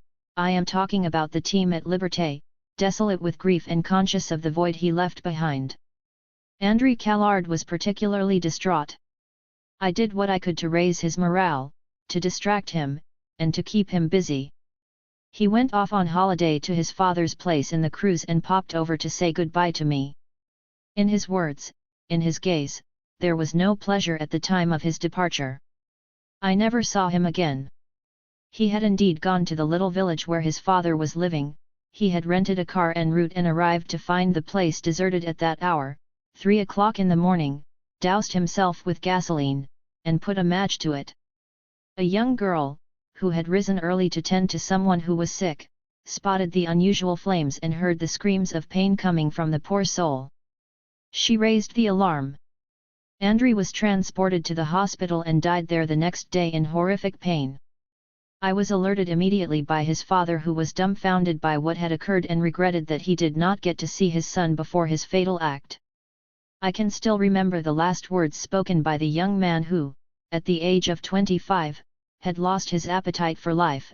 It's all rotten, May, even around and close to us. Louis had confided his last wishes to us, and what became of them? What are those who are to stand in for him going to do? Louis was forever telling us, bureaucrats, yes, militants, maybe, but anarchists? No. What can one do? As for me, I have made my decision. And I wish you luck, May. He was in the depths of despair. I cannot get his death out of my head. Gaston Roland. It is 1916, in the middle of the war, the filthy war. In Marseilles, there lived a young artisan, an artist in his trade. He made settings for jewelry and was highly regarded by the grandest jewelers. That October, on a stormy evening, someone knocked on Gaston's door. He opened it to find himself confronted by a poor, pitiful wretch in drenched and shabby clothing. He was quivering from the cold, from fever, and with fear. He stuttered something, terrified, and was restless like a hunted animal. He cried and said that he was hungry, that he was exhausted, penniless, homeless, and friendless, and that the court-martial was after him. Gaston scarcely knew this lost soul, but, being moved, he ushered him inside, warmed him at his fireside, sat him down at his table, and gave him clean clothes. In short, made him feel safe. Bouchard was a poor wretch of a deserter, enough of a recommendation for Gaston Roland, draft dodger on principle and a friend to anyone who shied away from the ugliness of killing. Gaston was happy every time he got the chance to ease some suffering, but he was doubly delighted to offer some ease to a refractory. A few days later, Bouchard left. He found some work and there was no further word of him. Rumor had it he had crossed into Spain. Bouchard returned to France shortly after that, committing imprudence after imprudence, and got himself arrested in Evian. A medical report depicted him as a drug addict, compulsive liar, and unstable. Brought before the judge, he talked, giving up the names of those who had given him succor and compromising Gaston Roland and several others. On the advice of some friends, Gaston was about to leave Marseilles, but on his way home, he was grabbed by some policemen. His partner was arrested also. He was taken to the St. Nicholas fort, where he endured 1,000 deaths. He was put on trial and displayed an attitude that earned him the respect of those who heard him, except for the judges of course, who sneered when he declared, "Yes, I harbored Bouchard, I hid him, and I fed him, and I've done the same for lots of others." With the war raging, and in the face of wretched machinery that substituted discipline for consistency, here was an accused person staking his claim and for all others the right of asylum. From Hugo's Hernani he quoted, "What does it matter who you may be, Hernani the rebel, Hernani the accursed, you are my guest and I have a duty to protect you." And he went on to say, "When a poor devil knocked on my door, it scarcely occurred to me to ask to see his papers. I was soft-hearted and friendly when I ran into a man persecuted by the social authorities and hounded for his refusal to kill. If you would convict me for having committed the crimes of pity and humanity, too bad for you." They convicted him. Gaston Roland then escaped from the hospital to which he had been sent. Then, when he was recaptured, he was due to be judged by No. 4 court-martial in Paris on July 19, 1918. His statements irritated the judges. This was an enemy, and they were keen to lash out at him. They were about to crush a nobility so beautiful so as not to humiliate them. The sentence? 15 years penal servitude, later commuted to 15 years behind bars. 5 years for having broken the law, plus another 10 for having had a conscience. Philosopher Hahn Reiner was to pen some magnificent pages on the Gaston Roland affair. "I am proud of our long-time friendship. Gaston Roland remained true to himself and carries his 93 years well. He is what I understand an anarchist to be, a faithful comrade, the friend whom I wish many more good years alongside Simone, his loyal partner. My dear old chum, Jacques Gillet." Our excellent comrade Jacques Gillet deserves a place in these memoirs. He was one of ours in the Place du Combat. As a young militant, he was part of the gang between during 1924–1925. On January 10, 1930, he was hauled up before the court-martial in Paris for having staked his claim to conscientious objector status. That court sentenced him to a year in prison.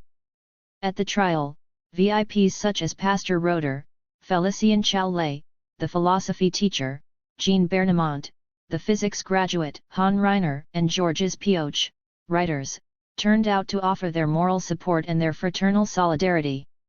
Jacques later popped up in Spain in 1936, where he made the acquaintance of Berthe Fabert who had just lost her partner, Escaso. This couple is known to comrades of every nationality who find kindness and solidarity in their vicinity. Jacques went on to become secretary of the Friends of Sebastian Faure and the Friends of Louis Lecoin. His loyalty and assistance were effective. Unfortunately, a heart attack claimed his life in November 1978. In him we lost a reliable friend, a tried and trusted friend. Séverine. Was it because among my favorite writers I had a soft spot for Jules Valles, whose L'Enfant, Le Bachelier, Ellen Serge, and Les Refractaires I have read and reread, that I loved his spiritual daughter when first I heard her come to the defense of Germain Bertin, who was brought up before the criminal court for the killing of the Camelot du Roi, Marius Plateau, with Léon Daudet and his pals lining up against her? Her warm tones and the kindness that radiated from her had overwhelmed and captivated me. The adorable Séverine.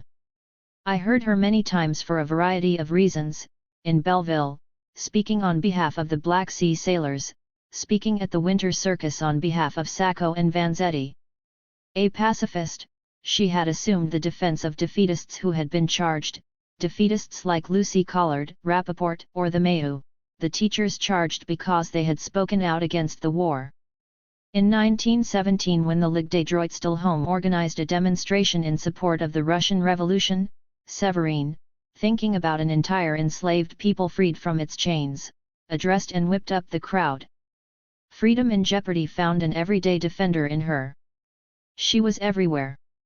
No one ever knocked on her door in vain, whether the issue was protesting on behalf of those shot in Vingres, shot as examples to the rest, or the rescuing of a young soldier from the disciplinary companies. Same thing with the affair of Trooper Rosette, who had come to the defense of a young soldier by the name of Ernould who had been bullied and tortured to death by a Chauche and an NCO. Rosette, in turn, was bullied and convicted. The affair created a huge stink in Paris, and when he was released, we threw a party for him. In 1925 at the Peace Congress in the Sorbonne, she stood up for conscientious objectors, hailed refractories, and called for support for the victims of court-martials. She was last seen in 1928 at the Winter Circus, where she was acclaimed by the crowd for lobbying on behalf of Sacco and Vanzetti, who were under sentence of death. There were 10,000 people at that venue. Another 20,000 outside. Loudspeakers had to be set up. She looked so grand, such a long way off from mediocre concerns that it looked to us as if she was about to faint. She passed away in her home in Pierrefonds a few months after that. Eugene Bizot. My friend Eugene Bizot may be 96 years old, but his muse is still young. Ever since the turn of the century, his poems have been featured in numerous literary magazines and in our avant-garde newspapers. They have been collected into a number of anthologies. These days, he lives alone in his adorable little flower-covered house in the Touraine, and it is always a delight to find him there. Here are two of his poems of which I am particularly fond. The Precursors. Only a few outside of the docile flock, who walk, heads bowed, towards the human abattoir, and whom the hostility of the imbecilic mob might have strung up brazenly from roadside gallows. Only a few, standing up to the thousands. So that, someday, no creature will have blood on his hands. So that the love that is killed and the peace that is banished might reign amidst the Gauls and Germans alike. They battled long against hell and high water. For the brotherhood of the slaughtered plebs. For a humanity with neither vanquished nor victors. A dream too far, alas! Their bark is shipwrecked. But, admiring the nobility and proud courage in them, we keep their memory in the golden book of the heart. Man, free thyself! Man, free thyself from the yoke that bruises you. Shatter all stocks and all shackles, leaving it to those bereft of heart and spirit the pride of shouting out loud to show that they are brave. Shame on him who cravenly floats off like flotsam, surrendering his annihilated body to the waves. And in the harsh battle between master and slave, a curse upon the resigned who said nothing.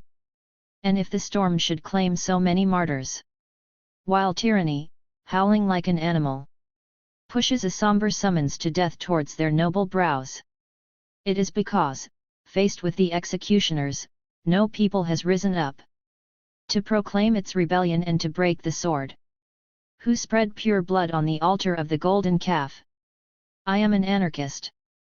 For 4 months, we saw naught but sky and sea, with the occasional ship's sail upon the horizon like a bird's wing.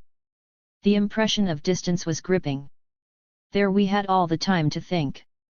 Well, by dint of comparing things, events, and men, having witnessed the work of our friends from the Commune, so honest that, who in fearing being terrible, their energy showed only in the throwing away of their lives, I came quickly to the conviction that decent people in power will be as inept there as the dishonest ones will be harmful, and that there is no way that freedom can possibly be wedded to any authority.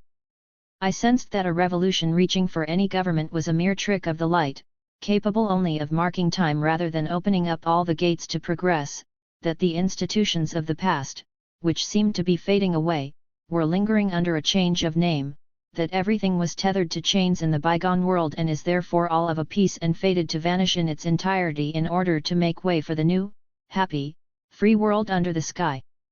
I saw that the laws of attraction that forever draw the numberless spheres towards new suns, between the two eternities of past and future, also must govern the destinies of beings in the eternal progress that draws them towards a genuine and ever-expanding ideal. So, I am an anarchist, because only anarchy will bring humanity happiness and because the loftiest idea that the human intellect can grasp is anarchy, until such time as something better appears on the horizon. Louise Michel. She wrote this on board the frigate Virginia, which carried her off to penal servitude following the Bloody Week. 72. 72. A reference to May 21-28, 1871, the last week of the Paris Commune when many of its supporters were slaughtered by government forces. Appendices to the English language edition. Appendix 1, Biographies of individuals cited in the text of May Picqueray's Memoirs. Francis Agri, 1908-1991. Ex-Fitter, who was a regular contributor to the newspapers Le Libertaire, Le Monde Libertaire, Liberté, and Le Refractaire. Luciano Toto Allende, 1898-1983. Spanish anarchist who fled to France to escape the draft. In the 1920s he associated with Esqueso, Durruti, and French anarchists Gaston Roland and Louis Anderson. During the Civil War in Spain he served in the Republican Army. Thereafter, he was interned in the French concentration camps of Argels, escaped, and Saint-Cyprien before being drafted into a foreign labor company, CTE. He joined the resistance in Savoy and was arrested by the Gestapo and sent to Neuengamme concentration camp in Germany. After the war, he remained active in the CNT in exile and in the FEDUP, Spanish Federation of Political Deportees and Internees. Albert Bayet, 1880-1961. French radical sociologist and ethicist, interested in the fate of the lower classes. After the French fascist riots in Paris in 1934 he joined the Anti-Fascist Action and Vigilance Committee. He was chair of the Educational League in France, 1945–1950. Pierre Valentin Berthier, 1911–2012. Anarchist journalist, proofreader and conscientious objector. Germaine Burton, 1902–1942. Metal worker nicknamed the Black Virgin by the employer who sacked her. Member of the Anarchist Union, UA, before leaving to pursue a more individualist path. In 1923, unable to gain access to intended target Léon Daudet, she assassinated Marius Plateau, an Action Française leader. This was hailed by Le Libertaire. She was acquitted on the basis that Jours's assassin villain had been acquitted. Some doubt surrounds her claims regarding Philippe Daudet. She gave up political activity after attempting suicide in 1924. Died of an overdose in 1942. Pierre Besnard, 1886–1947. Railway worker and single-minded syndicalist. Initially a pure syndicalist and associate of Victor Griffuel-Heze. Opposed CGT affiliation to the Profintern. He then helped form the CGTU. Tried to sideline the Communists after the Claus-Ponset murders in 1924. Helped launch the CGTSR on the basis of a Lion Charter, an updated version of the Amiens Charter underpinning the CGT. Prolific writer exploring the syndicalist option for a future society. Elected General Secretary of the IWA in 1935. warned the Spanish CNT about its deviations. The CNT had him ousted at the 1937 IWA Congress, remaking the International in its own image. His flirtation with a Vichyist body during the war damaged his standing, but he took charge of international relations for the French CNT when it was launched in 1946. Black Sea sailors. In early 1919 a mutiny erupted among the French fleet involved in intervention against the Russian Revolution. The ringleaders André Marty, Tillon, and Badena and their fellow mutineers were given long sentences. There was also a mutiny on board the France with its crew of 1,200, that had been followed by an ambush of NCOs in the streets of Sevastopol, with dead and wounded. The mutineers' cause became a rallying point for all sympathetic to the revolution in Russia, and it catapulted André Marty into national and international prominence. He rose through the ranks of the French Communist Party and was later in charge of the international brigades in Spain during the civil war there. Marcel Body, 1894–1984. Present in Russia in 1917 as part of the French military mission, he witnessed the revolution and soon went over to the Bolsheviks, mixing with the upper echelons of the party. He was close to Alexandra Kollontai. He returned to France in 1927 and sided with the opposition against Stalin. He drifted slowly into a libertarian position, taking part in the cooperative movement and writing for the pacifist press. The Bonnet Rouge affair. Le Bonnet Rouge was a satirical, left-wing pacifist paper during the Great War. The patriotic right, especially Action Française, was outraged by its lack of patriotism and scandalized by the kid-glove treatment meted out by the government to these anti-patriots, who included the former anarchist Miguel Almereda. There was talk of German funding, out-and-out treason, and a promise by the government that the Carnet list of suspects to be jailed on the outbreak of war would not be enforced. The upshot was a sensational trial and political scandal. Charles Auguste Bontemps, 1893–1981.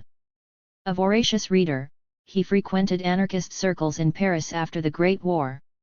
He became a war objector and by 1939 was vice president of the World League Against Anti-Semitism. He remained wedded to a federalist, decentralized anarchist organization and wrote for Le Monde Libertaire, Liberté, Le Réfractaire, etc., and defined his outlook as one supportive of a collectivism of things and an individualism of people. Jean Selinet Boudous, 1881–1941. Working-class building worker, scaffolder, anarchist, and syndicalist. Helped launch the anti-reformist CGTU after the Great War and was the driving force behind the anarchist federalists within the CGTU, in opposing the inroads made by Moscow-leaning communist syndicalists eager to advance the French CP and Profintern causes. Appears to have been the intended target of the communist gunmen who killed syndicalists Claus and Poncet at the trade union headquarters in January 1924. Later helped launch the CGTSR, speaking publicly on its behalf. Robert Brazil Latch, 1909–1945. Highly regarded writer and critic associated with the Action Française newspaper. He became more outspokenly pro-fascist after 1934 and during the Second World War wrote favorably about Nazi Germany. Executed after the liberation, although many intellectuals not of his own persuasion lobbied for clemency for him. Gaetano Bresci, 1878–1901. The working-class anarchist assassin in 1900 of King Umberto of Italy in retaliation for the bloody repression of striking workers. He had returned from the USA to carry out the assassination. He was suicided in prison the following year. Benoit Brauchot, 1879–1944. Larger-than-life anarchist miner and syndicalist activist. He spoke against Malatesta's view of syndicalism at the Amsterdam International Anarchist Congress in 1907. Having joined the CGTU, he then transferred his loyalties to the UFSUF, a loose federation of unions unhappy with the pro-Moscow trends within the CGTU. He withdrew from trade union and revolutionary activity in the late 1920s to confront a lingering illness that claimed his life. Santa Caserio, 1873–1894. Italian anarchist who assassinated French President Sidi Carnot in Lyon in 1894. Valentine Charlotte, aka Boulanger, 1888. Anarchist contributor to L'Anarchy and La Guerre Sociale prior to the Great War. In 1911 he was arrested as a draft dodger but escaped, only to be pursued by the military authorities. Jules Chazov, real name Chazanov, 1891–1946. Electrician turned proofreader. Member of the pre-Great War anarchist youth. Fled to London to avoid being drafted for service in the Great War. Later, he worked with Le Libertaire and was one of the editors of a French-language bulletin of the Committee for Defense of Revolutionaries imprisoned in Russia, 1925. In 1924 he had published The Bolshevik Lie after returning from a trip to Russia.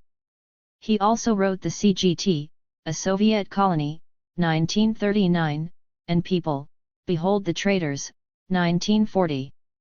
He had a fraught relationship with the anarchist organizations in France during the 1920s.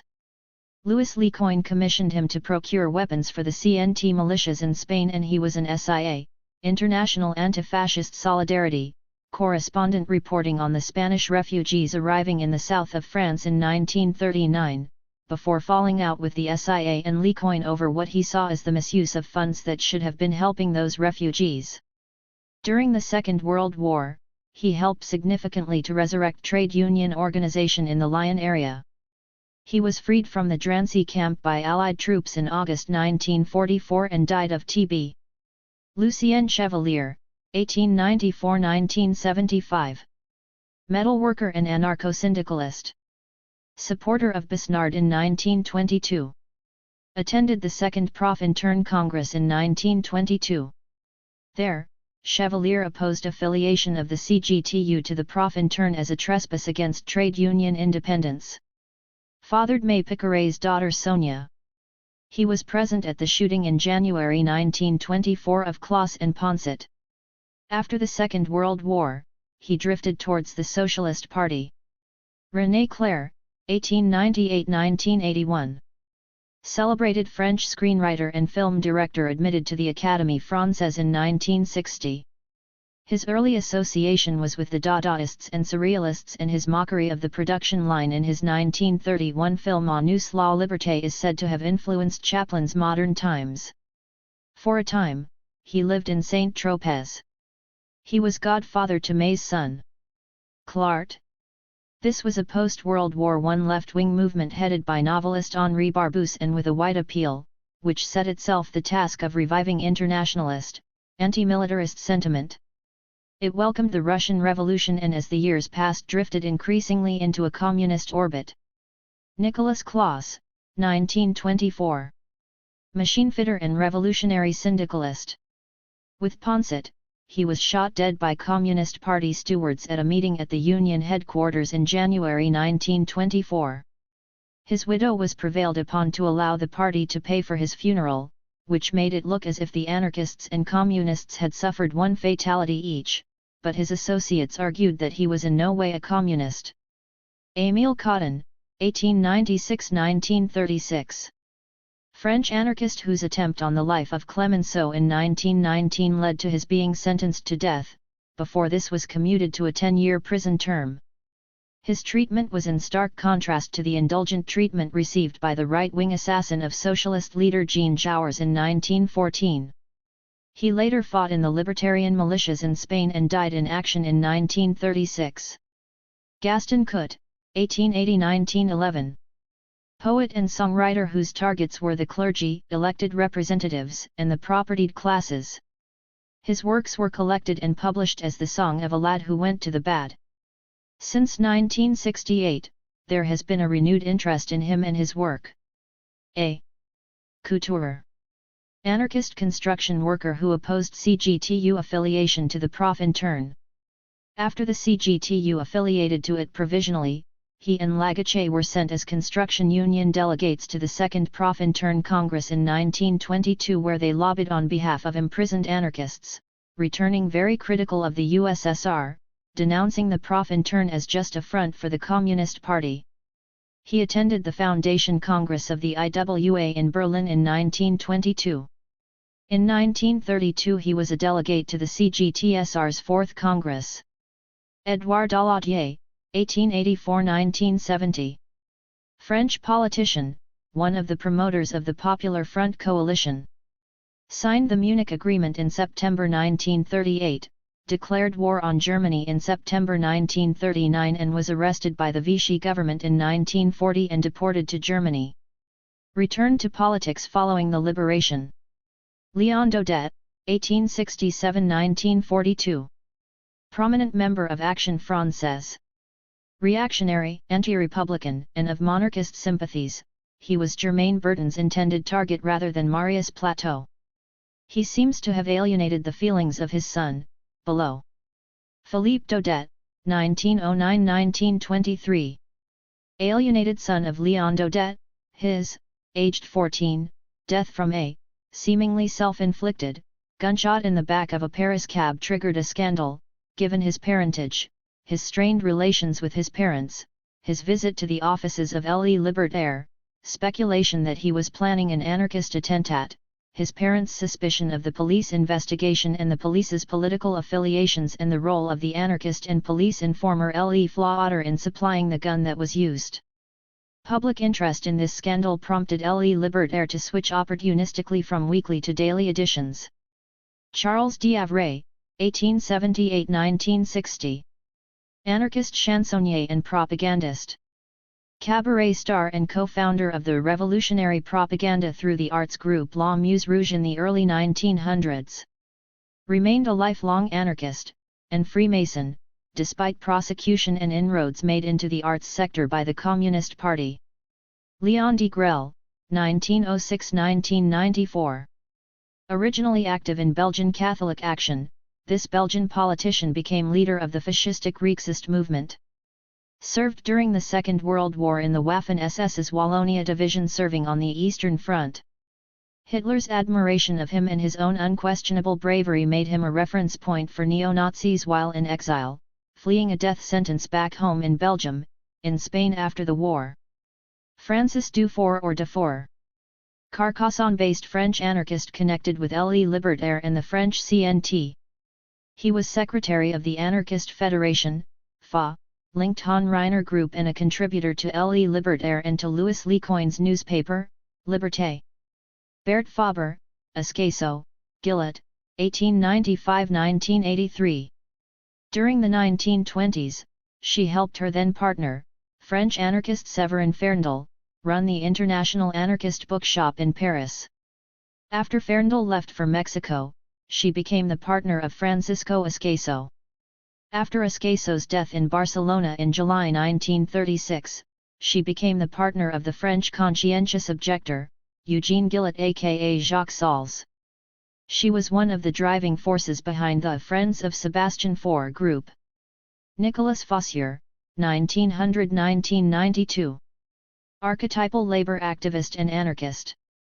Worked as a ship's mechanic, auto worker, and later, proofreader from 1935. In charge of Le Libertaire's Labour Affairs page in 1936, during the strike wave in France, when he called for a workers' takeover of the factories.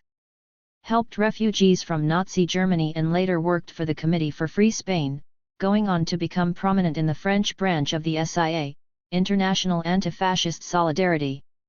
Prior to World War II he co-signed a pacifist protest called Peace Right Now, September 1939, and was jailed as a result. After the war, his focus was mainly on labor affairs, but later he became active in campaigns against the 1989 crackdown in China and against the Gulf War in 1991. He was also a mainstay of the newspaper La Révolution Prolétarienne under Pierre Minette. Sebastian Faure, 1858–1942. A towering figure in French anarchist history, he was an internationally renowned lecturer on anarchism and educationist. Co-founder of Le Libertaire in 1895. Active Dreyfusard, birth controller, educationist, and anti-militarist. In 1925 he embarked upon the compilation of an anarchist encyclopedia. Devised an anarchist synthesis as a counter to the Archenov platform. Henri Fair, 1898–1953. Navy then scaffolder, secretary of the Syndicalist Youth in Paris in 1921. Anarchist and revolutionary syndicalist. Belonged to Pierre Besnard's faction of pure syndicalists within the CGTU. After the pro-communist faction gained the upper hand within the CGTU in 1922, he helped rally the so-called anarcho-syndicalist faction. He attended the Foundation Congress of the IWA in Berlin in December 1922–January 1923. Francisco Ferrer y Guardia, 1859–1909. Educationist whose radical republican and later anarchist associations and challenge to traditional Catholic education, in the form of his modern school, made him a target for revanchist establishment elements when he was railroaded as leader of the anti-clerical riots in Barcelona in 1909. His condemnation and execution created a scandal around the world. Senya Fleshin, 1894–1980. Born in Ukraine, he emigrated to the United States where he became an anarchist in 1913, working with the Mother Earth Group. In 1917 he returned to Russia and worked with the Golos Truda team in Petrograd. He joined the Nabat Anarchist Federation in Ukraine and was arrested by the Cheka in 1918, 1920 and 1922 and eventually banished to Siberia. In 1923 he was finally expelled from Russia. The then moved to Berlin and on to Paris, escaping France during the occupation, leaving for Mexico in 1941, where he earned a living as a photographer. Partner of Molly Steimer. Miguel Garcia Viva NCOs, 1895–1972. Active in the CNT from 1916, a member of the Los Solidarios group from its inception. Divisional commander during the Spanish Civil War. Ended that war as a lieutenant colonel. Spent 4 years in French exile in concentration camps and jails before he was liberated by the Maquis. Expelled from the Toulouse-based Orthodox CNT for his support for the CNT within Spain. A naive painter of some repute in his later years. Jean Gauchon, 1911–1986. Prominent French pacifist active in the Pacifist Union of France and author of Integral Pacifism, 1975. Armand, Harmant, Gohary, 1923. One-time secretary of the Anarchist Youth and Le Libertaire Associate, found dead, suicide, in 1923. He had previously told André Colomer of Le Libertaire of his efforts to talk Germain Bertin out of mounting attentats and that Bertin had fallen under the dubious sway of Le Flouter. Margot Giroux, 1906–1982. Took part in the 6-week March–April 1923 general strike by the Parisian midinettes backed by the CGTU. In the 1930s she was active with her parents who lived on a commune. There she met René Giroux and, like him, contributed to L'Unique, Liberté, and Le Refractaire. René Giroux, 1911–2011. Won over to anarchism by Sébastien Faurè's lectures in Bordeaux. Involved in youth hosteling and met his partner Marguerite, while on a cycling tour. When war was declared in 1940, he was sentenced to a 3-year prison term for defying the draft in wartime and was held in Avignon until 1944. After the war he wrote for L'Unique, Liberté, and Le Refractaire, writing regular movie reviews for the latter. Daniel Guérin, 1904–1988. Historian, anti-colonialist, libertarian communist, and gay rights activist.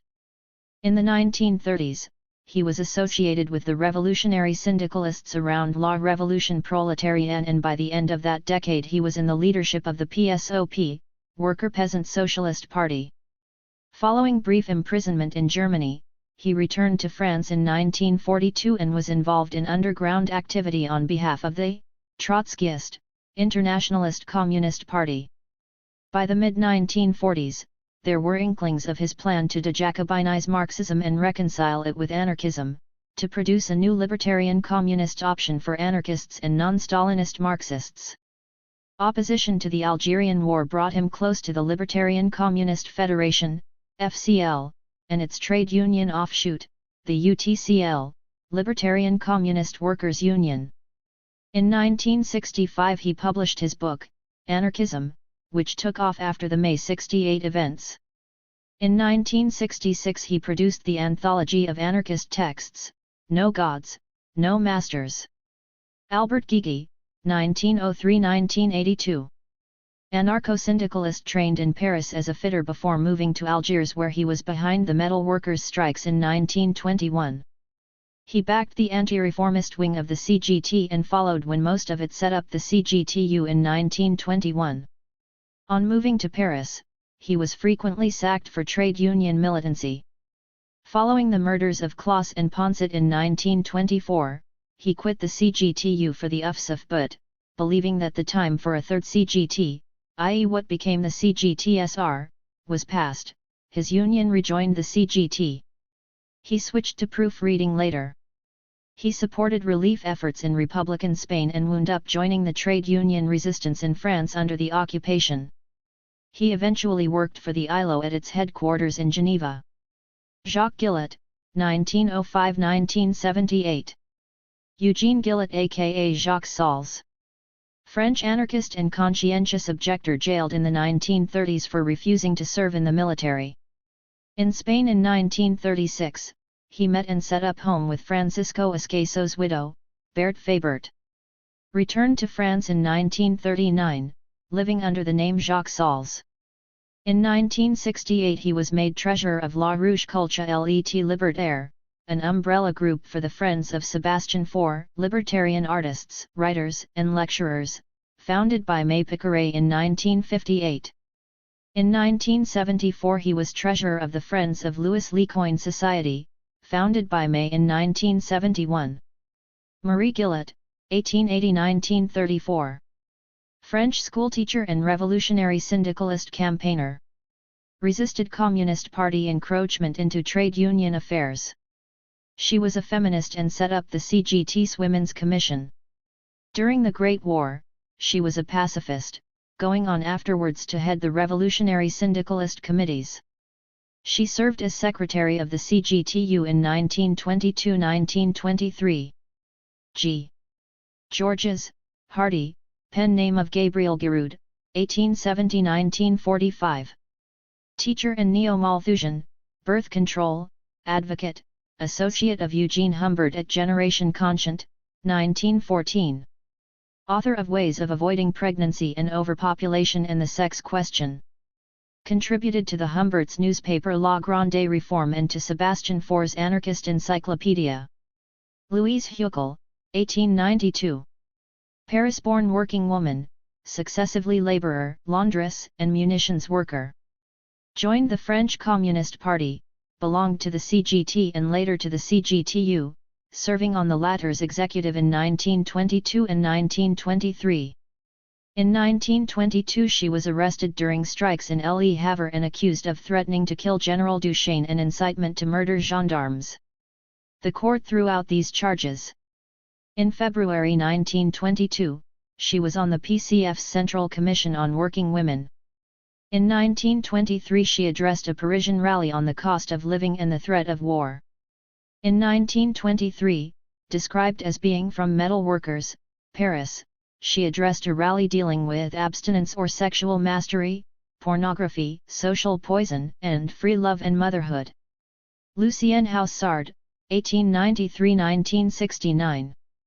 Spent the Great War as a German prisoner.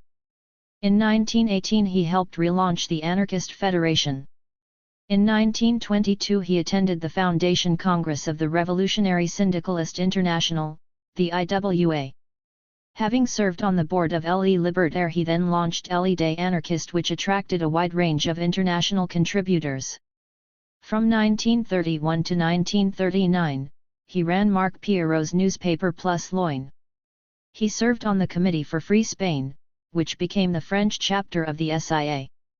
During the Second World War he was jailed for sabotage and resistance activity and ran an escape line into Spain. Émile Henry, 1870–1894. Anarchist who threw a bomb into the Café Terminus in Paris in 1894, killing one person and injuring 20. He expressed regret that he had wounded so many and killed so few, on the basis that there were no innocents among the bourgeoisie. He was sentenced to be guillotined. We mete out death and we must be ready to suffer it. Joe Hill, 1879–1915. Swedish-born IWW campaigner executed for murder in 1915 by the state of Utah. Lucien Huart, died sometime during the occupation of France. Anarchist and revolutionary shoemaker who belonged to the CGT, then to the CGTU and then to the UFSF. In 1926, he helped launch La Voix du Travail, meant as the mouthpiece of the Berlin-based IWA. He later joined the CGTSR and was administrator for its mouthpiece Le Combat Syndicaliste. In 1931, he led a CGTSR delegation to newly Republican Spain. By 1936 he was associated with the Committee for Free Spain, the Anarchist Union and the SIA. Eugene Humbert, 1870–1944. Co-founder, with Jean Humbert and G. Hardy, see above, of Generation Conscient, a birth control newspaper. Chief editor of La Grande Reforme. Killed in an air raid whilst serving a jail sentence for contraception propaganda. Was once accused of having cost France entire battalions through that propaganda. Jean Humbert, 1890–1986. Lifelong anarchist, birth control campaigner, and publisher. Partner of Eugene above. Marius Jacob, 1879–1954. Anarchist who led a gang of daring expropriators, the Night Shift, burgling wealthy homes in France, Italy, Spain, and Switzerland. He confessed to 106 operations, raking in 5 million gold francs. He donated a tenth of his takings to workers' organizations and anarchist papers for propaganda work. He was banished in 1905 but brought back to France in 1925, after which he kept a low profile. Joseph Kessel, 1898–1979. Journalist, novelist, and aviator, decorated in both world wars. Member of the Académie Française. G. Lagache.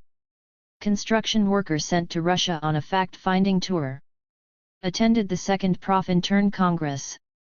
The French National Archives hold a dossier confiscated from him by the Renseignements Généraux minutes and handwritten notes from the Second Bolshevik International Congress of Revolutionary Trade Unions, 1922. Paul Langevin, 1872–1946. Prominent French physicist of left-wing views. Anti-fascist since 1923 at least, he helped form the Anti-Fascist Intellectuals Vigilance Committee in 1934, that body later played midwife to the Popular Front. Removed from his post by Vichy. Lanza del Vasto, 1901–1981. French Catholic disciple of Gandhi who repudiated violence and appealed to shared ethical values. He set up a colony in the south of France where these values were acted upon. Nicolas Lazarevich, 1895–1975. Belgian-born son of Russian Narodnaya Volya, People's Will, refugees, his sympathies were libertarian. After the February 1917 revolution, he formed a Soviet with Russian POW escapees in Germany. He then went to Russia and served in the Red Army, directing propaganda at French interventionist forces in Odessa. Lazarevich also worked in the rail workshops, steel works, and mines there. He refused a full-time position with the Comintern and chose to return to the factory floor. In 1924, he was arrested as one of a group of Unionists bent on restoring the Union's class war character. He served 2 years in a concentration camp and was allowed to leave the USSR in 1926. He wrote for La Révolution Prolétarienne from newly Republican Spain, 1931. Later became a proofreader. Interned in Le Vernet camp for a time during the Second World War. Louis Lecoin, 1888–1971. French anarchist, anarcho-syndicalist, and anti-militarist. Gardener-turned-building worker, he led the charge against the reformist leaders of the CGT and their policy of sacred union. He was the spokesman for the Federalist Syndicalists and helped form the CGTU in 1921. In 1928 he became a proofreader, helped set up the Free Spain Committee in 1936, and founded the SIA in 1938. In September 1939, he promoted a Peace Right Now manifesto. Spent the World War II behind bars for his anti-militarism. After the war his focus shifted to championing recognition of conscientious objector status, and in 1962 his hunger strike extracted just such recognition from the government. He was nominated for the Nobel Peace Prize in 1964 and 1966. Raymond Lefebvre, 1891–1920. Socialist, SFIO member, who volunteered for army service in the Great War, out of which experience came his book The Sacrifice of Abraham. He was attracted by the Russian Revolution, joined the Committee for the Third International and traveled to Russia on a fact-finding mission, from which he never returned as he was lost at sea off Murmansk with Lepetit, Tobin, and Vergit in 1920. Pierre-Marie Le Flouter, 1884–1981. Co-founder of the Syndicalist Youth in France. Later he became a red-hot labor agitator and was included in the Carnet-B list of agitators to be arrested in the event of war. He sometimes wrote for Le Libertaire as Flouter. In the 1920s he became a bookseller and was a paid informant for the Charette. He played some unsavory but murky part in the death of Philippe Daudet in 1923. In 1925 he was convicted of stalking pornography and later left Paris for Nantes. In 1935 he was still on record with the police as an anarchist. Albert, 1876–1927, and Claudine Lemoyne. Albert was a revolutionary syndicalist radical within the National Rail Union and one of the leaders of the General Rail Strike in 1910. He was later forced out of that industry and became a metal worker and anti-war activist. In 1922, he visited Russia with his wife, Claudine, as a delegate to the First Profintern Congress and was critical of the repression of Russian strikers, Kronstadt, and the workers' opposition by the Bolshevik Party. In 1922, he was a delegate to the Foundation Congress of the IWA in Berlin. After the murders of Claus and Ponset in 1924, he led a metal workers' union that broke away from the communist-dominated CGTU, and in 1926, he helped launch a revolutionary syndicalist CGT, the CGTSR. Lepetit, real name Louis Berthaud, 1889–1920. Anarcho-syndicalist delegated to go to Soviet Russia on a fact-finding tour with Marcel Vergit. Marcel Body hints that he was less than impressed with the system in place there. Throughout his time touring southern Russia he was in communication with Victor Serge. On his return to Petrograd he was less than impressed by a visit to the Putilov works. Body states that Vergit and he could not hide their hostility to a social system dominated by a single party, whose sovereign contempt for man was only too visible right across Russia. His being lost at sea was a better solution for the Bolsheviks than his delivering a damning report that might have turned French organized labor against the Third International. Jean-Jacques Liabouf, 1886–1910. In an act of police harassment directed at his partner, Liabouf, a 23-year-old unemployed shoemaker, was charged with living off immoral earnings, i.e. pimping. After serving 3 months in jail, he went in search of revenge, killing a policeman and wounding 7 other people.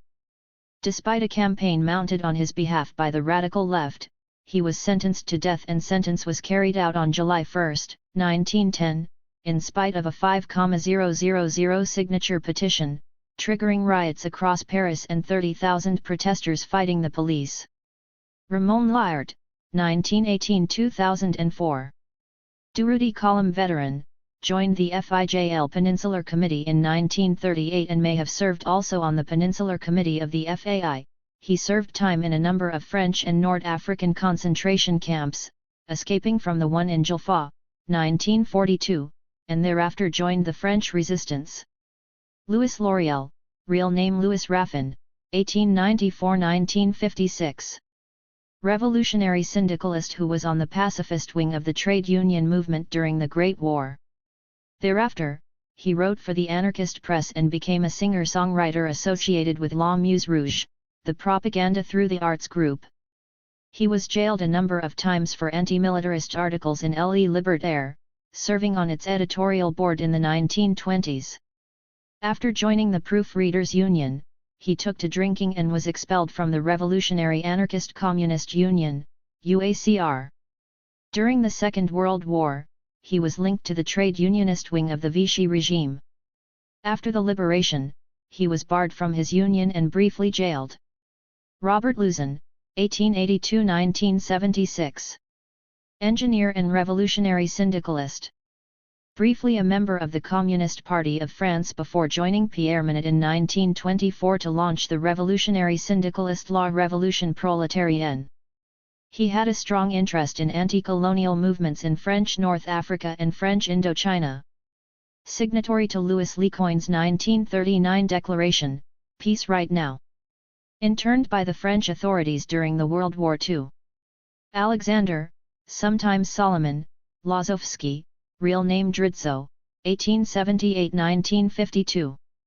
Russian who lived in exile in France 1901–1917 and was familiar with the French trade union scene, returning to Russia after the revolution to head the Profintern and serve on the Communist Party's Central Committee. He later became Deputy Commissar for Foreign Affairs, but fell into disfavor with Stalin and was executed in 1952. He was posthumously readmitted to party membership in 1954, after Stalin's death. Thomas Malthus, 1766–1834.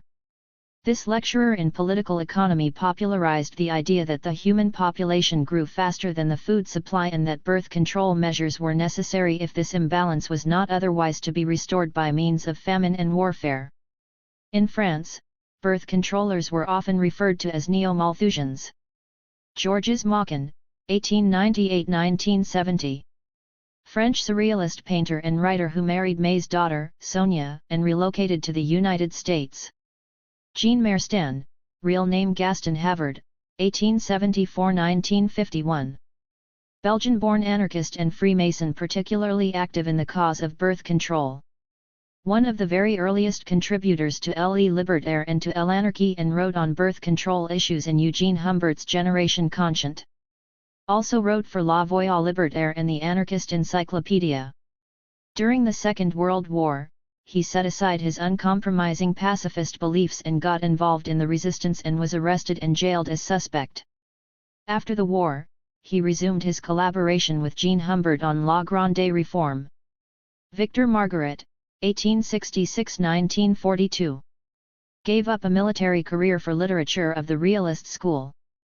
His book, The Tomboy, 1922, was a succès de scandale. In 1925 he issued an appeal to conscience, calling for a review of the Versailles Treaty and the repeal of its sanctions and victimization of Germany. He wrote a number of books dealing with conscientious objection and peace maintenance. He also had an interest in rapprochement between peoples and wrote The Human Homeland, 1931.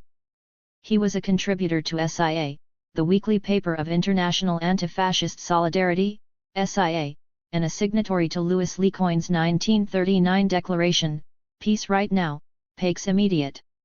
Charles Maurras, 1868–1952. French writer and politician who founded the Action Française movement, advocating a blend of traditionalism and nationalism. Successively supported Mussolini, Hitler, and Pétain. Alberto Meschi, 1879–1958. Anarcho-syndicalist organizer. Having moved to Argentina, he served on the executive commission of the Fora. On returning to Italy in 1909, he started up the Camera del Lavoro in Carrara from nothing, making it one of the most combative in Italy. He was one of the first people forced out of the country after the fascist takeover. One of the first Italian volunteers with the Escaso Column's Italian section in Spain in 1936. Captured and interned upon returning to France. After the liberation he was the first secretary of Carrara's resurrected Camera del Lavoro. Gaston Monmasio, 1883–1960. An anarchist-turned-revolutionary syndicalist-turned-communist who served as general secretary of the CGTU in 1922–1932. An anti-war, strike-provoking activist, he was Besnard's main rival within the CGTU and after 1922, worked to align the CGTU with the Communist Party, joining that party in 1925 and going on to serve on its Politburo in 1926. Jean Morand, 1887–1969.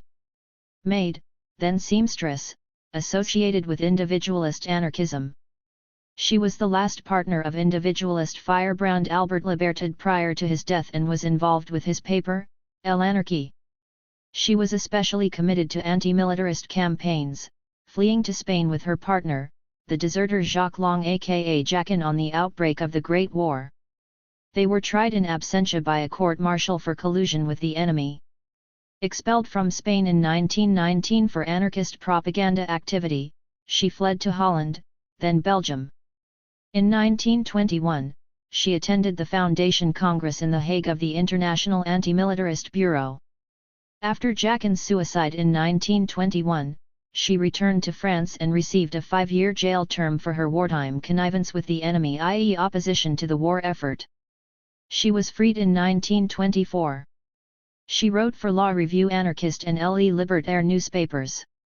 By 1932, Morand was exhibiting the signs of mental illness and was committed to a hospital in Paris in 1937. Erich Mussum, 1878–1934. German poet, dramatist, and anti-militarist who co-founded the Socialist League with Gustav Landauer. He supported the Bavarian Socialist Republic in 1919 and flirted briefly with the Communist Party of Germany. Arrested and beaten to death, his hanging was faked, in Oranienburg concentration camp following the Nazi takeover in Germany. Nanor, Eleanor, Teissier, 1886, 1969. In the 1930s, Nanor, or Eleanor, belonged to the Social Studies group in Nice. After 1936 she became the partner of Robert Luzin.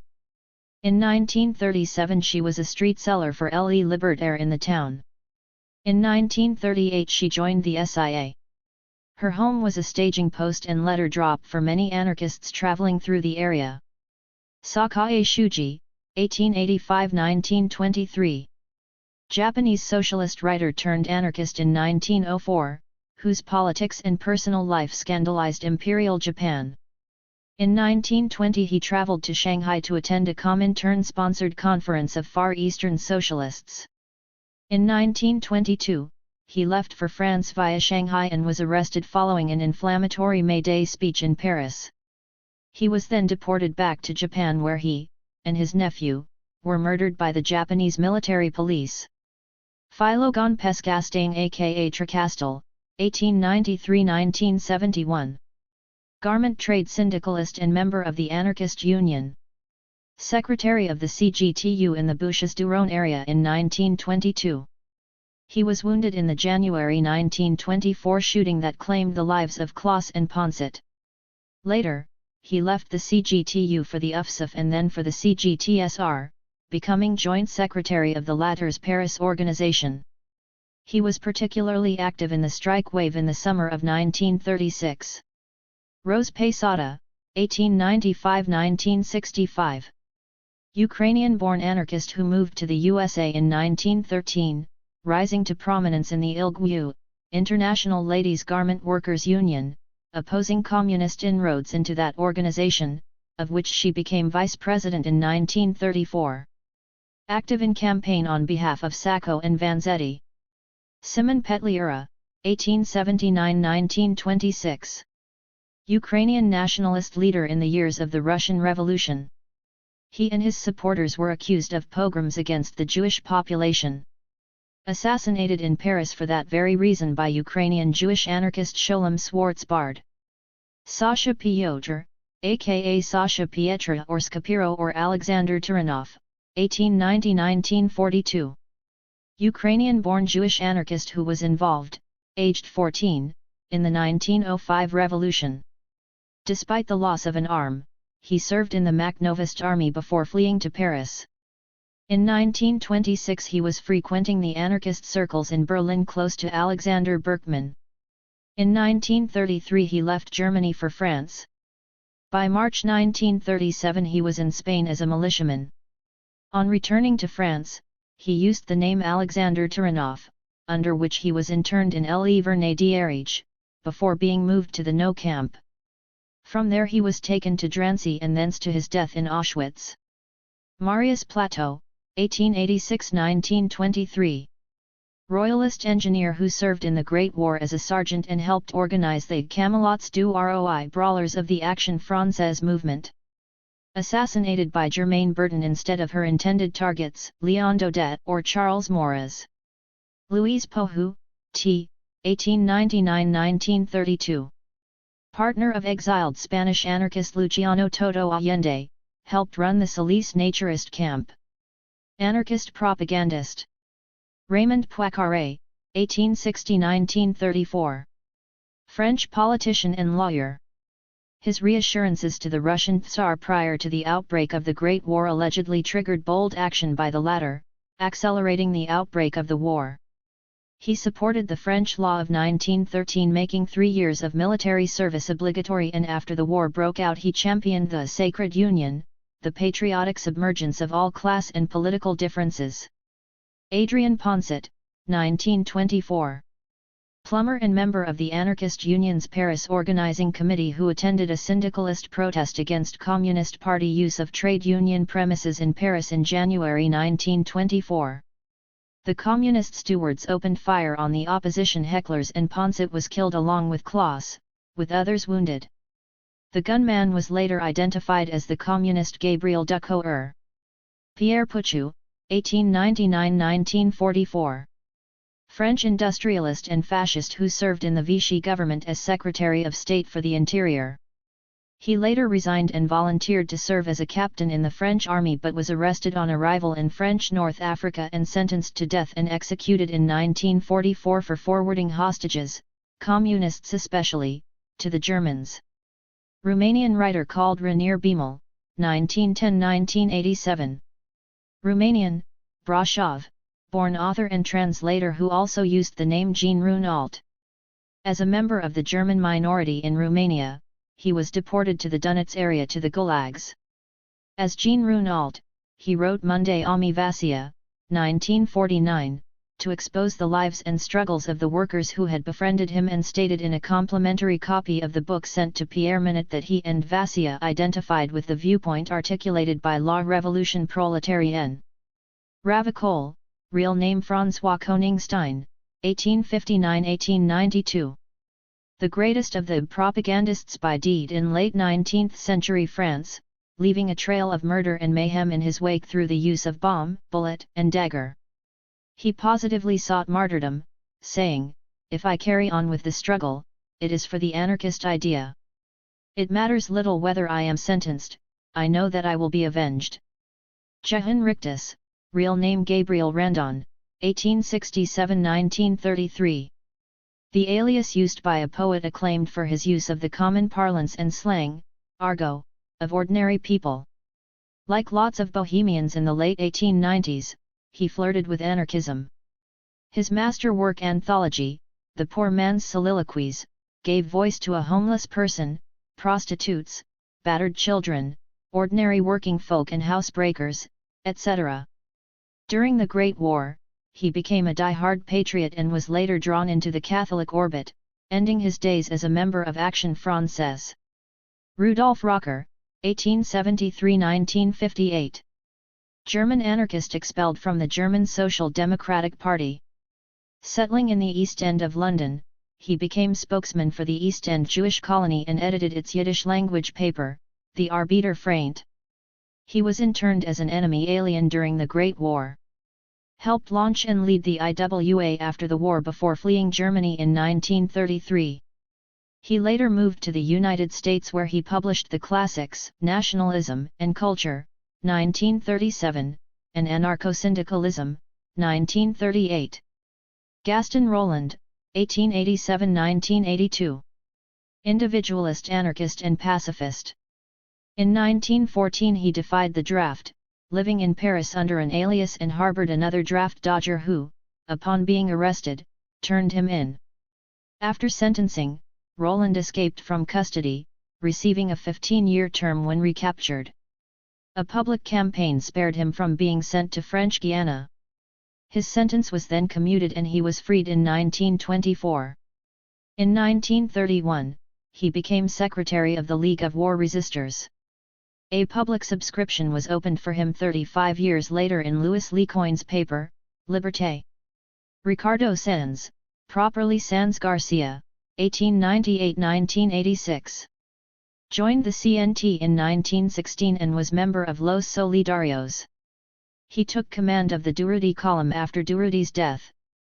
He was held in Le Vernet concentration/internment camp from 1939 until 1942. Paulino Scarfo, 1931. Italo-Argentinian anarchist, an anarchist expropriator, associated and executed along with Severino di Giovanni by the Argentinian military dictatorship in 1931. Severine, real name Caroline Remy de Guebard, 1855–1929. Pioneering and crusading female journalist and public speaker. Of middle-class extraction, she was introduced to socialism and journalism by the communard Jules Valles and, with him, revived L'Ecri du People newspaper. She was an ardent Dreyfusard and one of the earliest members of the League of the Rights of Man. She campaigned on behalf of Clement Duval and, later, Sacco and Vanzetti. Edmond Chagnon, dates unknown. Pardoned by de Gaulle and released from a 10-year prison sentence after lobbying by the National Committee for Recognition of Conscientious Objection. Michel Scarou, 1899–1931. Italian anarchist, naturalized American citizen, who returned to Italy to assassinate Mussolini and trigger an uprising against fascism. His plan was never implemented, but the plan to kill Mussolini was construed as an attack upon Italy and he was sentenced to death, a sentence carried out within hours of the verdict. Sholem, Samuel, Schwarzbard, 1886–1938.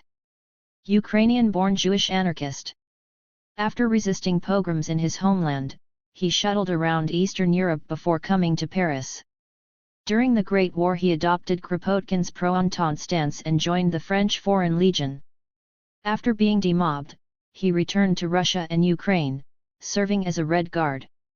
15 of his family members were killed during pogroms in Ukraine. By 1920 he was back in France. Although Makhno tried to talk him out of it, he was determined to strike back at the pogromists and he assassinated Petliura, the Ukrainian nationalist leader, in 1926. He was eventually acquitted due to public and political sympathy with his motives.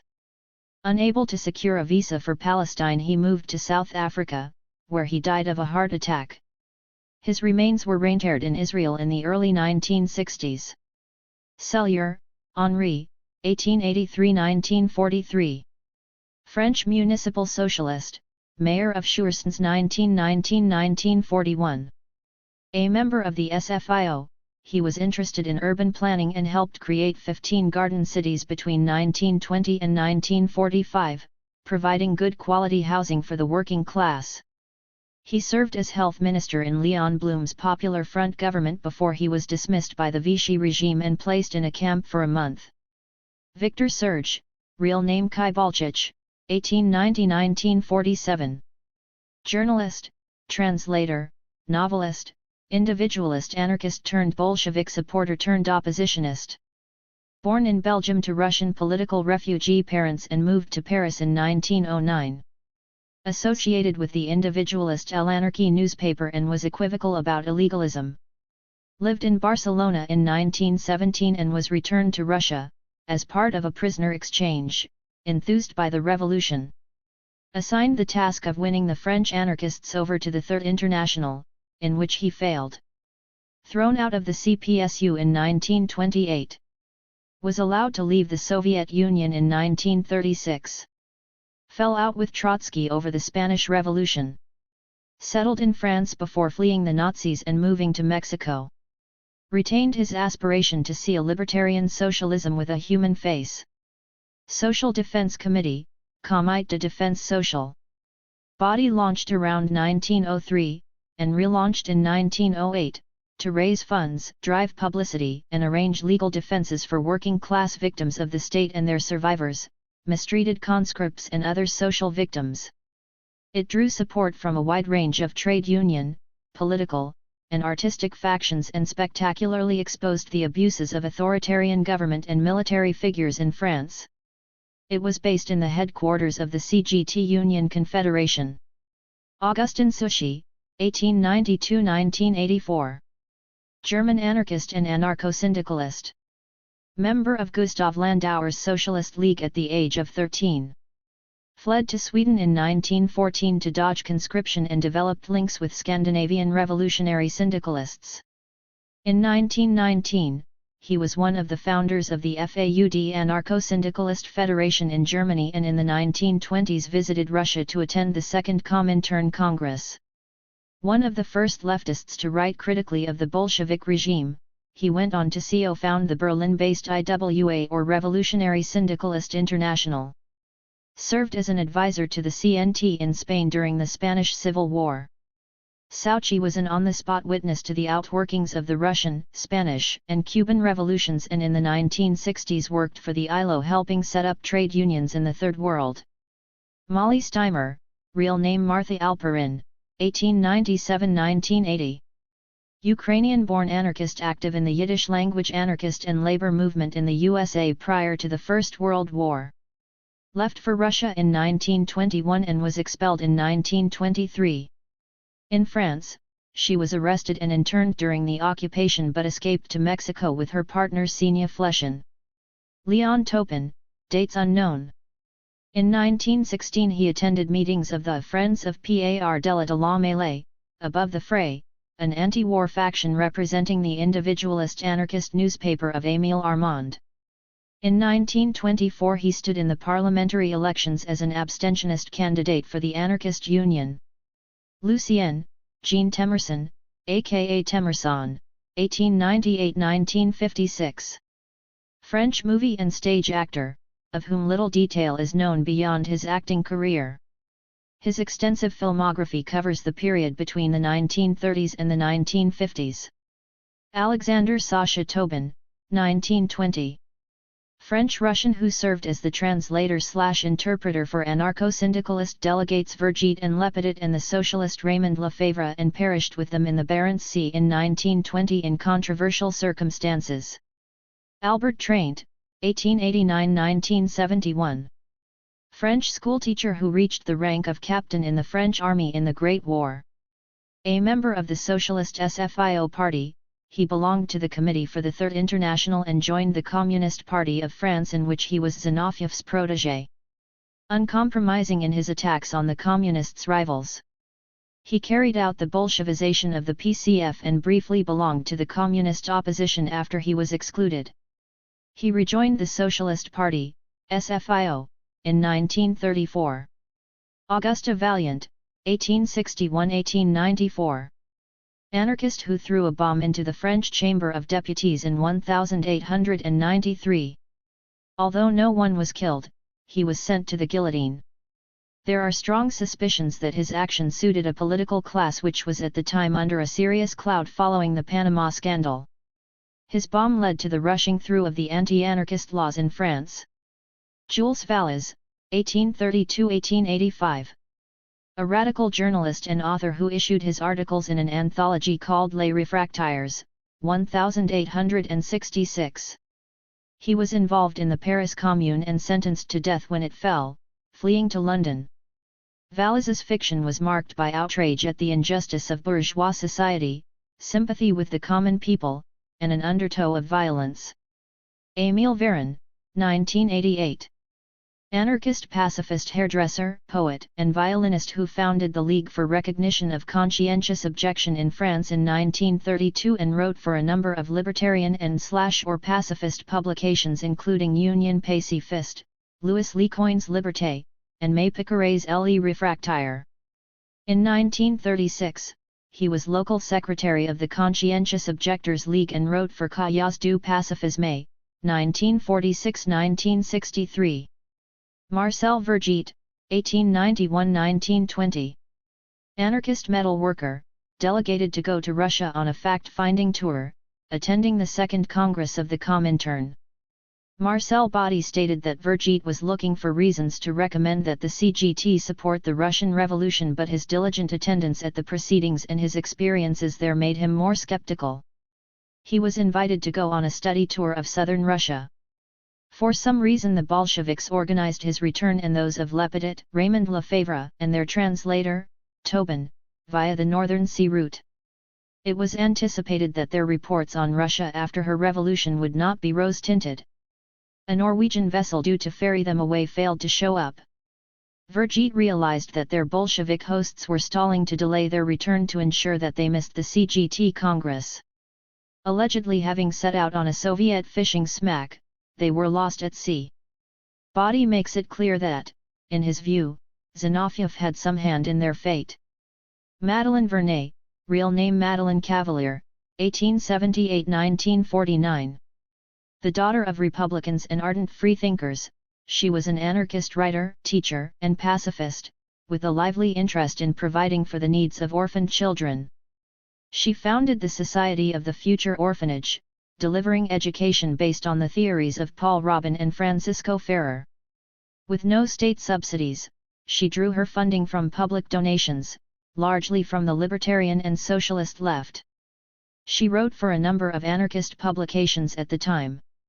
In 1917 she co-founded the Women's Anti-War League.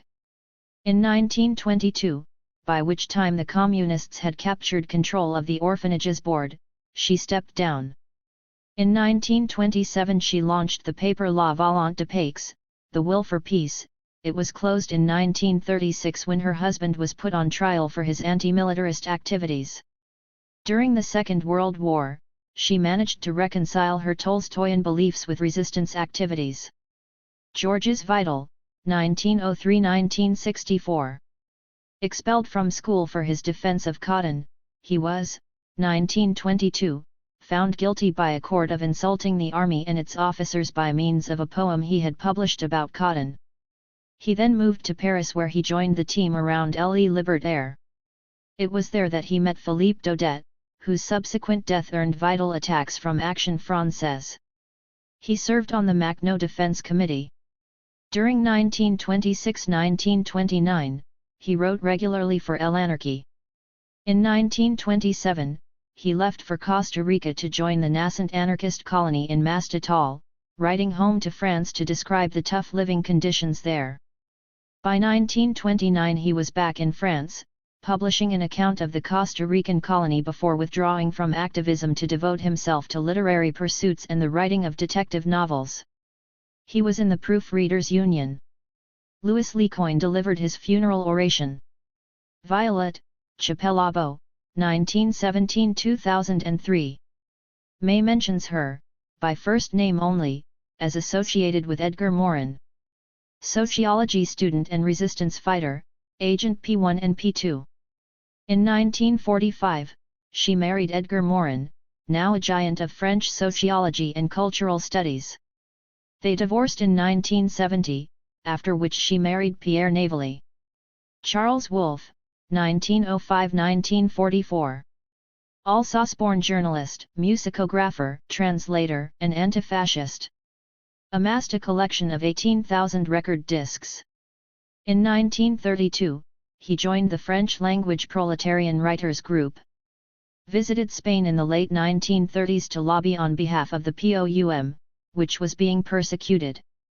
During the Nazi occupation of France, he worked with the escape network set up by American Varian Fry to help intellectuals, artists, and activists under threat from the Nazis. He became sector chief of the Moor resistance group but was arrested by the Vichyist milice and tortured before being stomped to death in Toulouse. Maurice Woolens, 1894–1945. Spared by a German soldier in 1914, while serving unwillingly in the French army, the teacher Woolens published, 1919, an anthology of German pacifist poets and writers that had been banned by the military authorities. He joined the CGT-affiliated Teachers' Federation. He wrote for Le Libertaire and for Revue Anarchiste and El Endor. On a visit to the USSR in 1925 he lobbied on behalf of Nicholas Lazarevich, but later turned on him.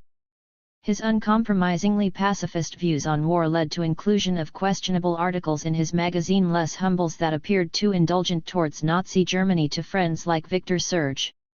During the occupation, he had articles of his own published in collaborationist newspapers. Only his broken health spared him retribution after the liberation. Grigory, real name Apfelbaum, Zinoviev, 1883–1936. Old Bolshevik leader. He became chair of the Petrograd Soviet and served on the Central Committee of the Bolshevik Party, chairing the Executive Committee of the Comintern, Third International. He was Viktor Serge's patron in Soviet Russia.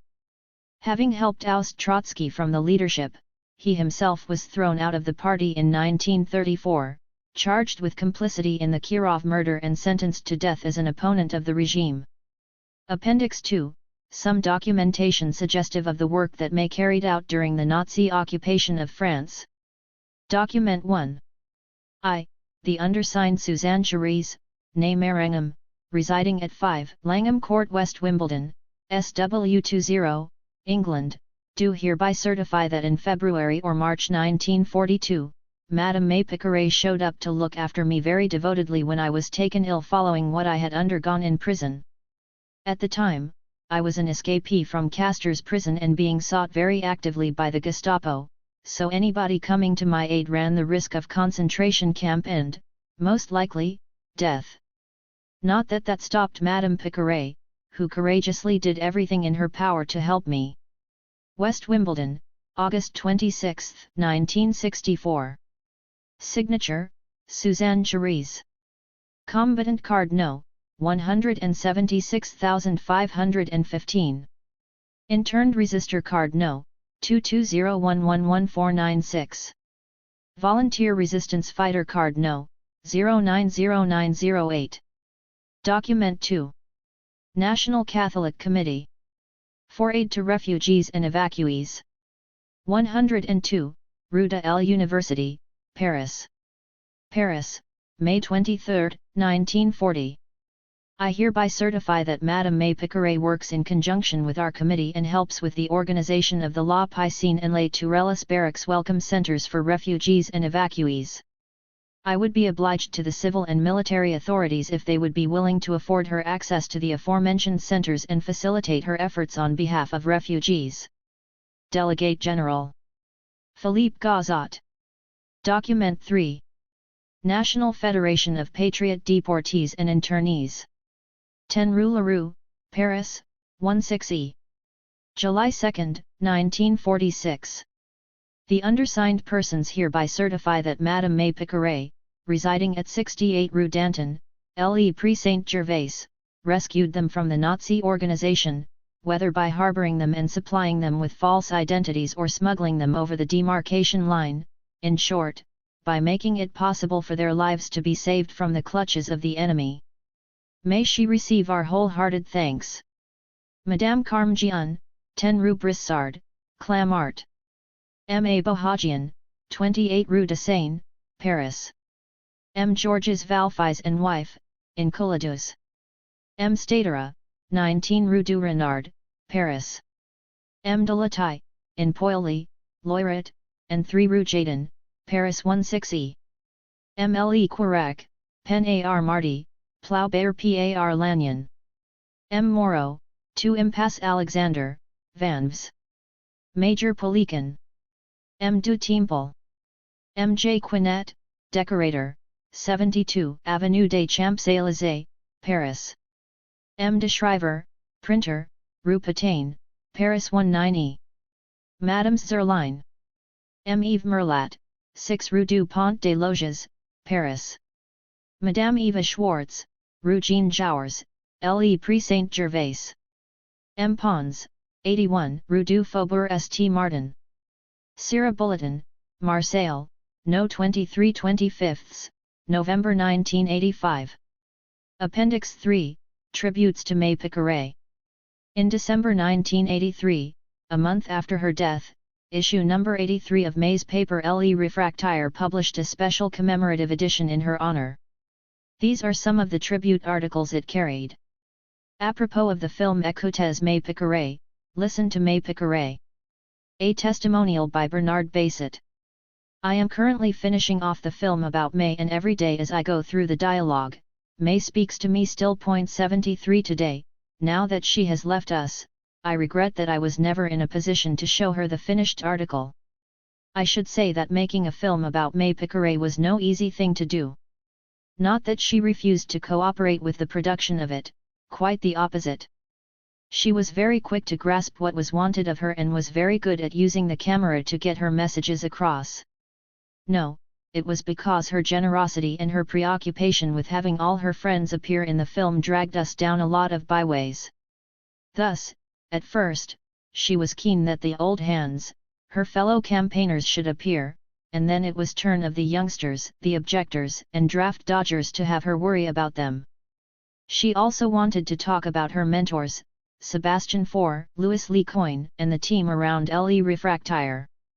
Had I not, from time to time, steered things back to herself, viewers might not have learnt much about her battles and her life as an activist.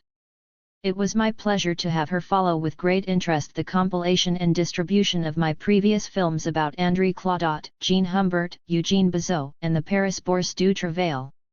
She showed the same sort of interest in following every stage of the film about her struggles. She was forever looking for and finding rare documents to show, and was forever concerned to educate and set an example for the younger generation and encourage it to carry on with the struggle underway. To the very end, she worked with me on splicing and selecting the footage. Of course, there was material galore and choices had to be made. Whenever I spoke to her about cutting something, she always used to say to me, "It would be better if I were cut out and the copins left in." So all the copins were left in.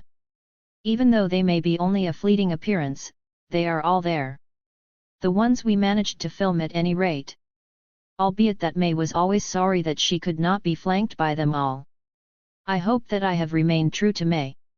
A big-hearted militant, she was an inspiration to the men and women who were fortunate enough to have been her fellow travelers for a stretch. I hope that all who love her will find her just as they knew her. Bernard Basset. A beautiful and a noble life. Always the rebel, May was no more resigned to the absurdity of our mortal condition than to the social injustices that she always kicked against. She had such an appetite for life. She clung to life so tightly that those around her almost finished up believing in the unlikely prospect. Life, which is just a freak of the universe, struck her as all the more precious because of its very rarity.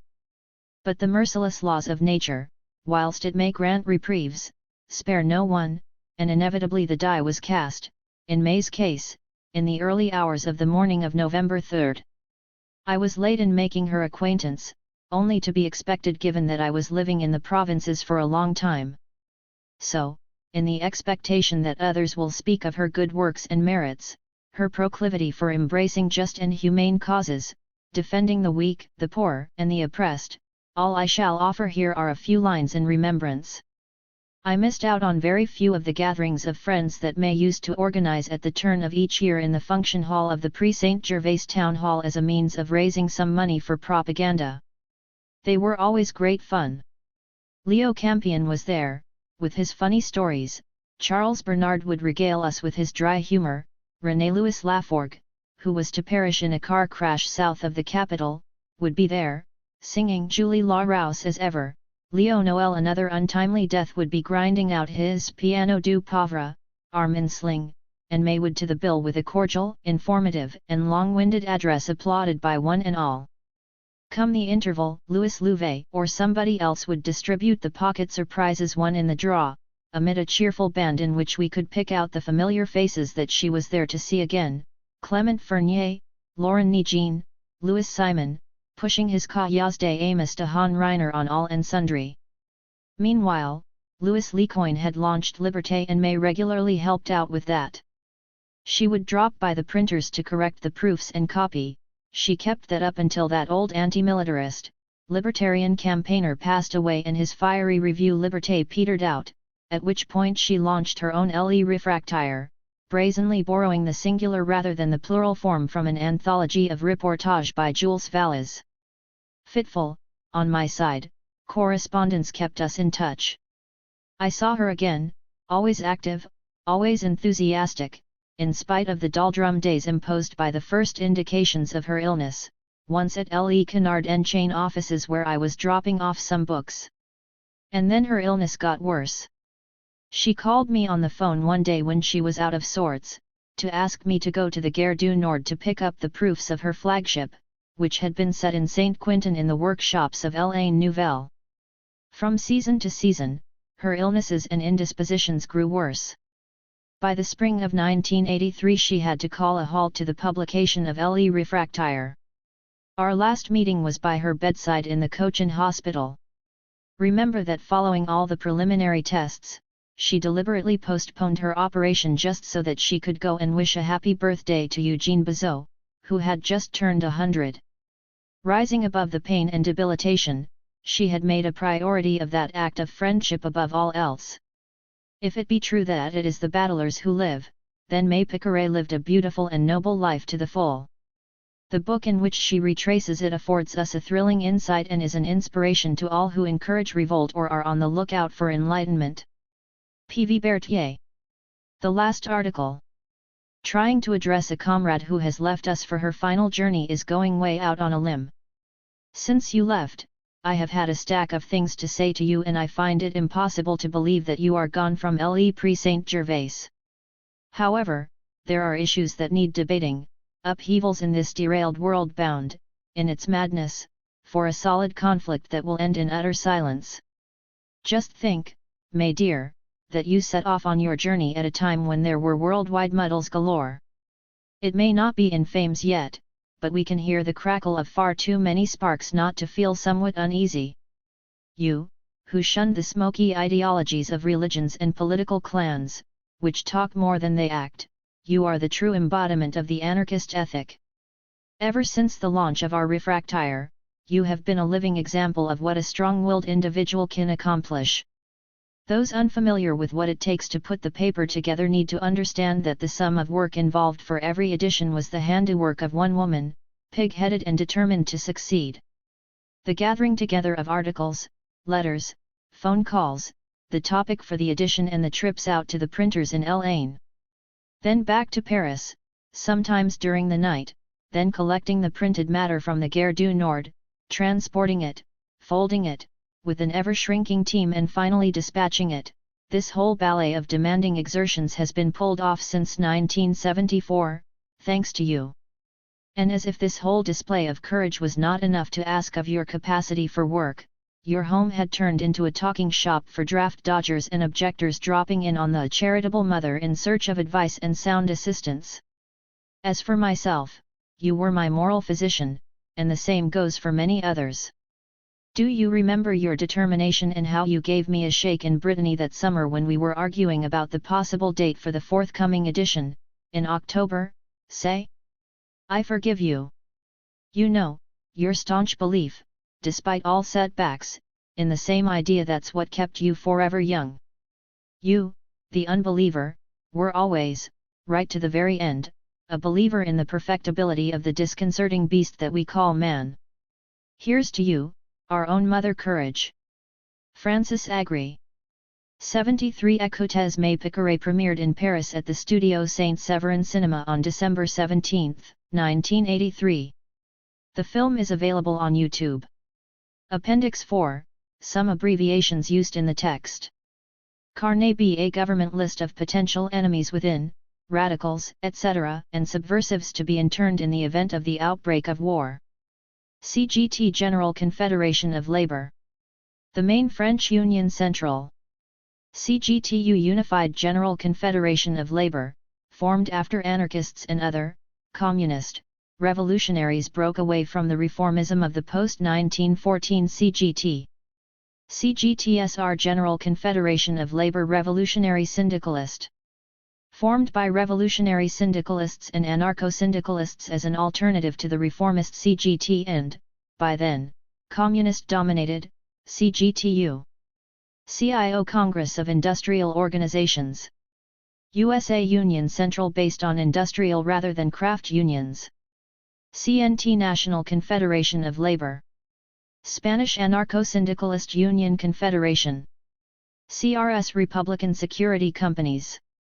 French Riot Police, with a reputation for brutality. CTE Foreign Labor Company. In the late 30s and 1940s, conscript labor teams made up of immigrants. FAI Iberian Anarchist Federation, launched in 1927. FAUD Free German Workers' Union. Post-WWI Anarcho-Syndicalist Union Confederation in Germany. FCL, French, Libertarian Communist Federation, Platformist. FEDUP Spanish Political Deportees and Internees Federation. FFI French Forces of the Interior. Gaullist Resistance Organization. FIJL Iberian Libertarian Youth Federation. Fora Argentinian Regional Workers Federation, Anarcho-Syndicalist. ILGWU International Ladies Garment Workers Union. U.S. trade union known at one time for its libertarian, anti-communist outlook. ILO International Labour Organization, the UN's labor wing. IWW Industrial Workers of the World, the Wobblies. American Revolutionary Syndicalist Organization. MLAC Movement for Free Access to Abortion and Contraception, in France. A campaigning group which existed between 1973 and 1975, after which it was disbanded since the government had legislated for abortion rights. MUR Unified Resistance Movements, umbrella for a range of pro-de Gaulle resistance movements in World War II.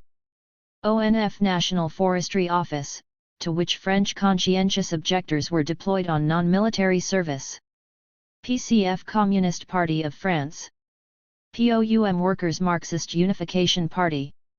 Anti-Stalinist Communists, Spain. PSOP Worker Peasant Socialist Party. Anti-Stalinist Communist Party in France led by Marceau Pivert in the 1930s. PSU Unified Social Party, France. A loose amalgam of socialist groups that broke away from the official French Socialist Party in 1960 over the latter's support for France's war in Algeria. PTT French Posts and Telegraphs Service. SFIC French section of the Communist International, another name for the early Communist Party in France. SFIO French section of the Workers' International, the French Socialist Party, from which the PCF emerged. STO Obligatory Labor Service, the conscription of French labor for service in the labor short, wartime German economy. Its introduction fueled the emergence of the Maquis. Sub-Amalgamated Construction Union, a stronghold of anarcho and revolutionary syndicalism in opposition to Communist Party intrusions into labor affairs. UACR Revolutionary Anarchist Communist Union, a platformist avatar of the Anarchist Communist Union, lasted from 1928 until 1934. UFSAF Federative Union of Autonomous Unions of France. A loose association of unions which had withdrawn from the CGTU due to communist dominance there. Many, but not all, of these unions went on to form the CGTSR. UTCL Libertarian Communist Workers Union, the trade union offshoot of the FCL.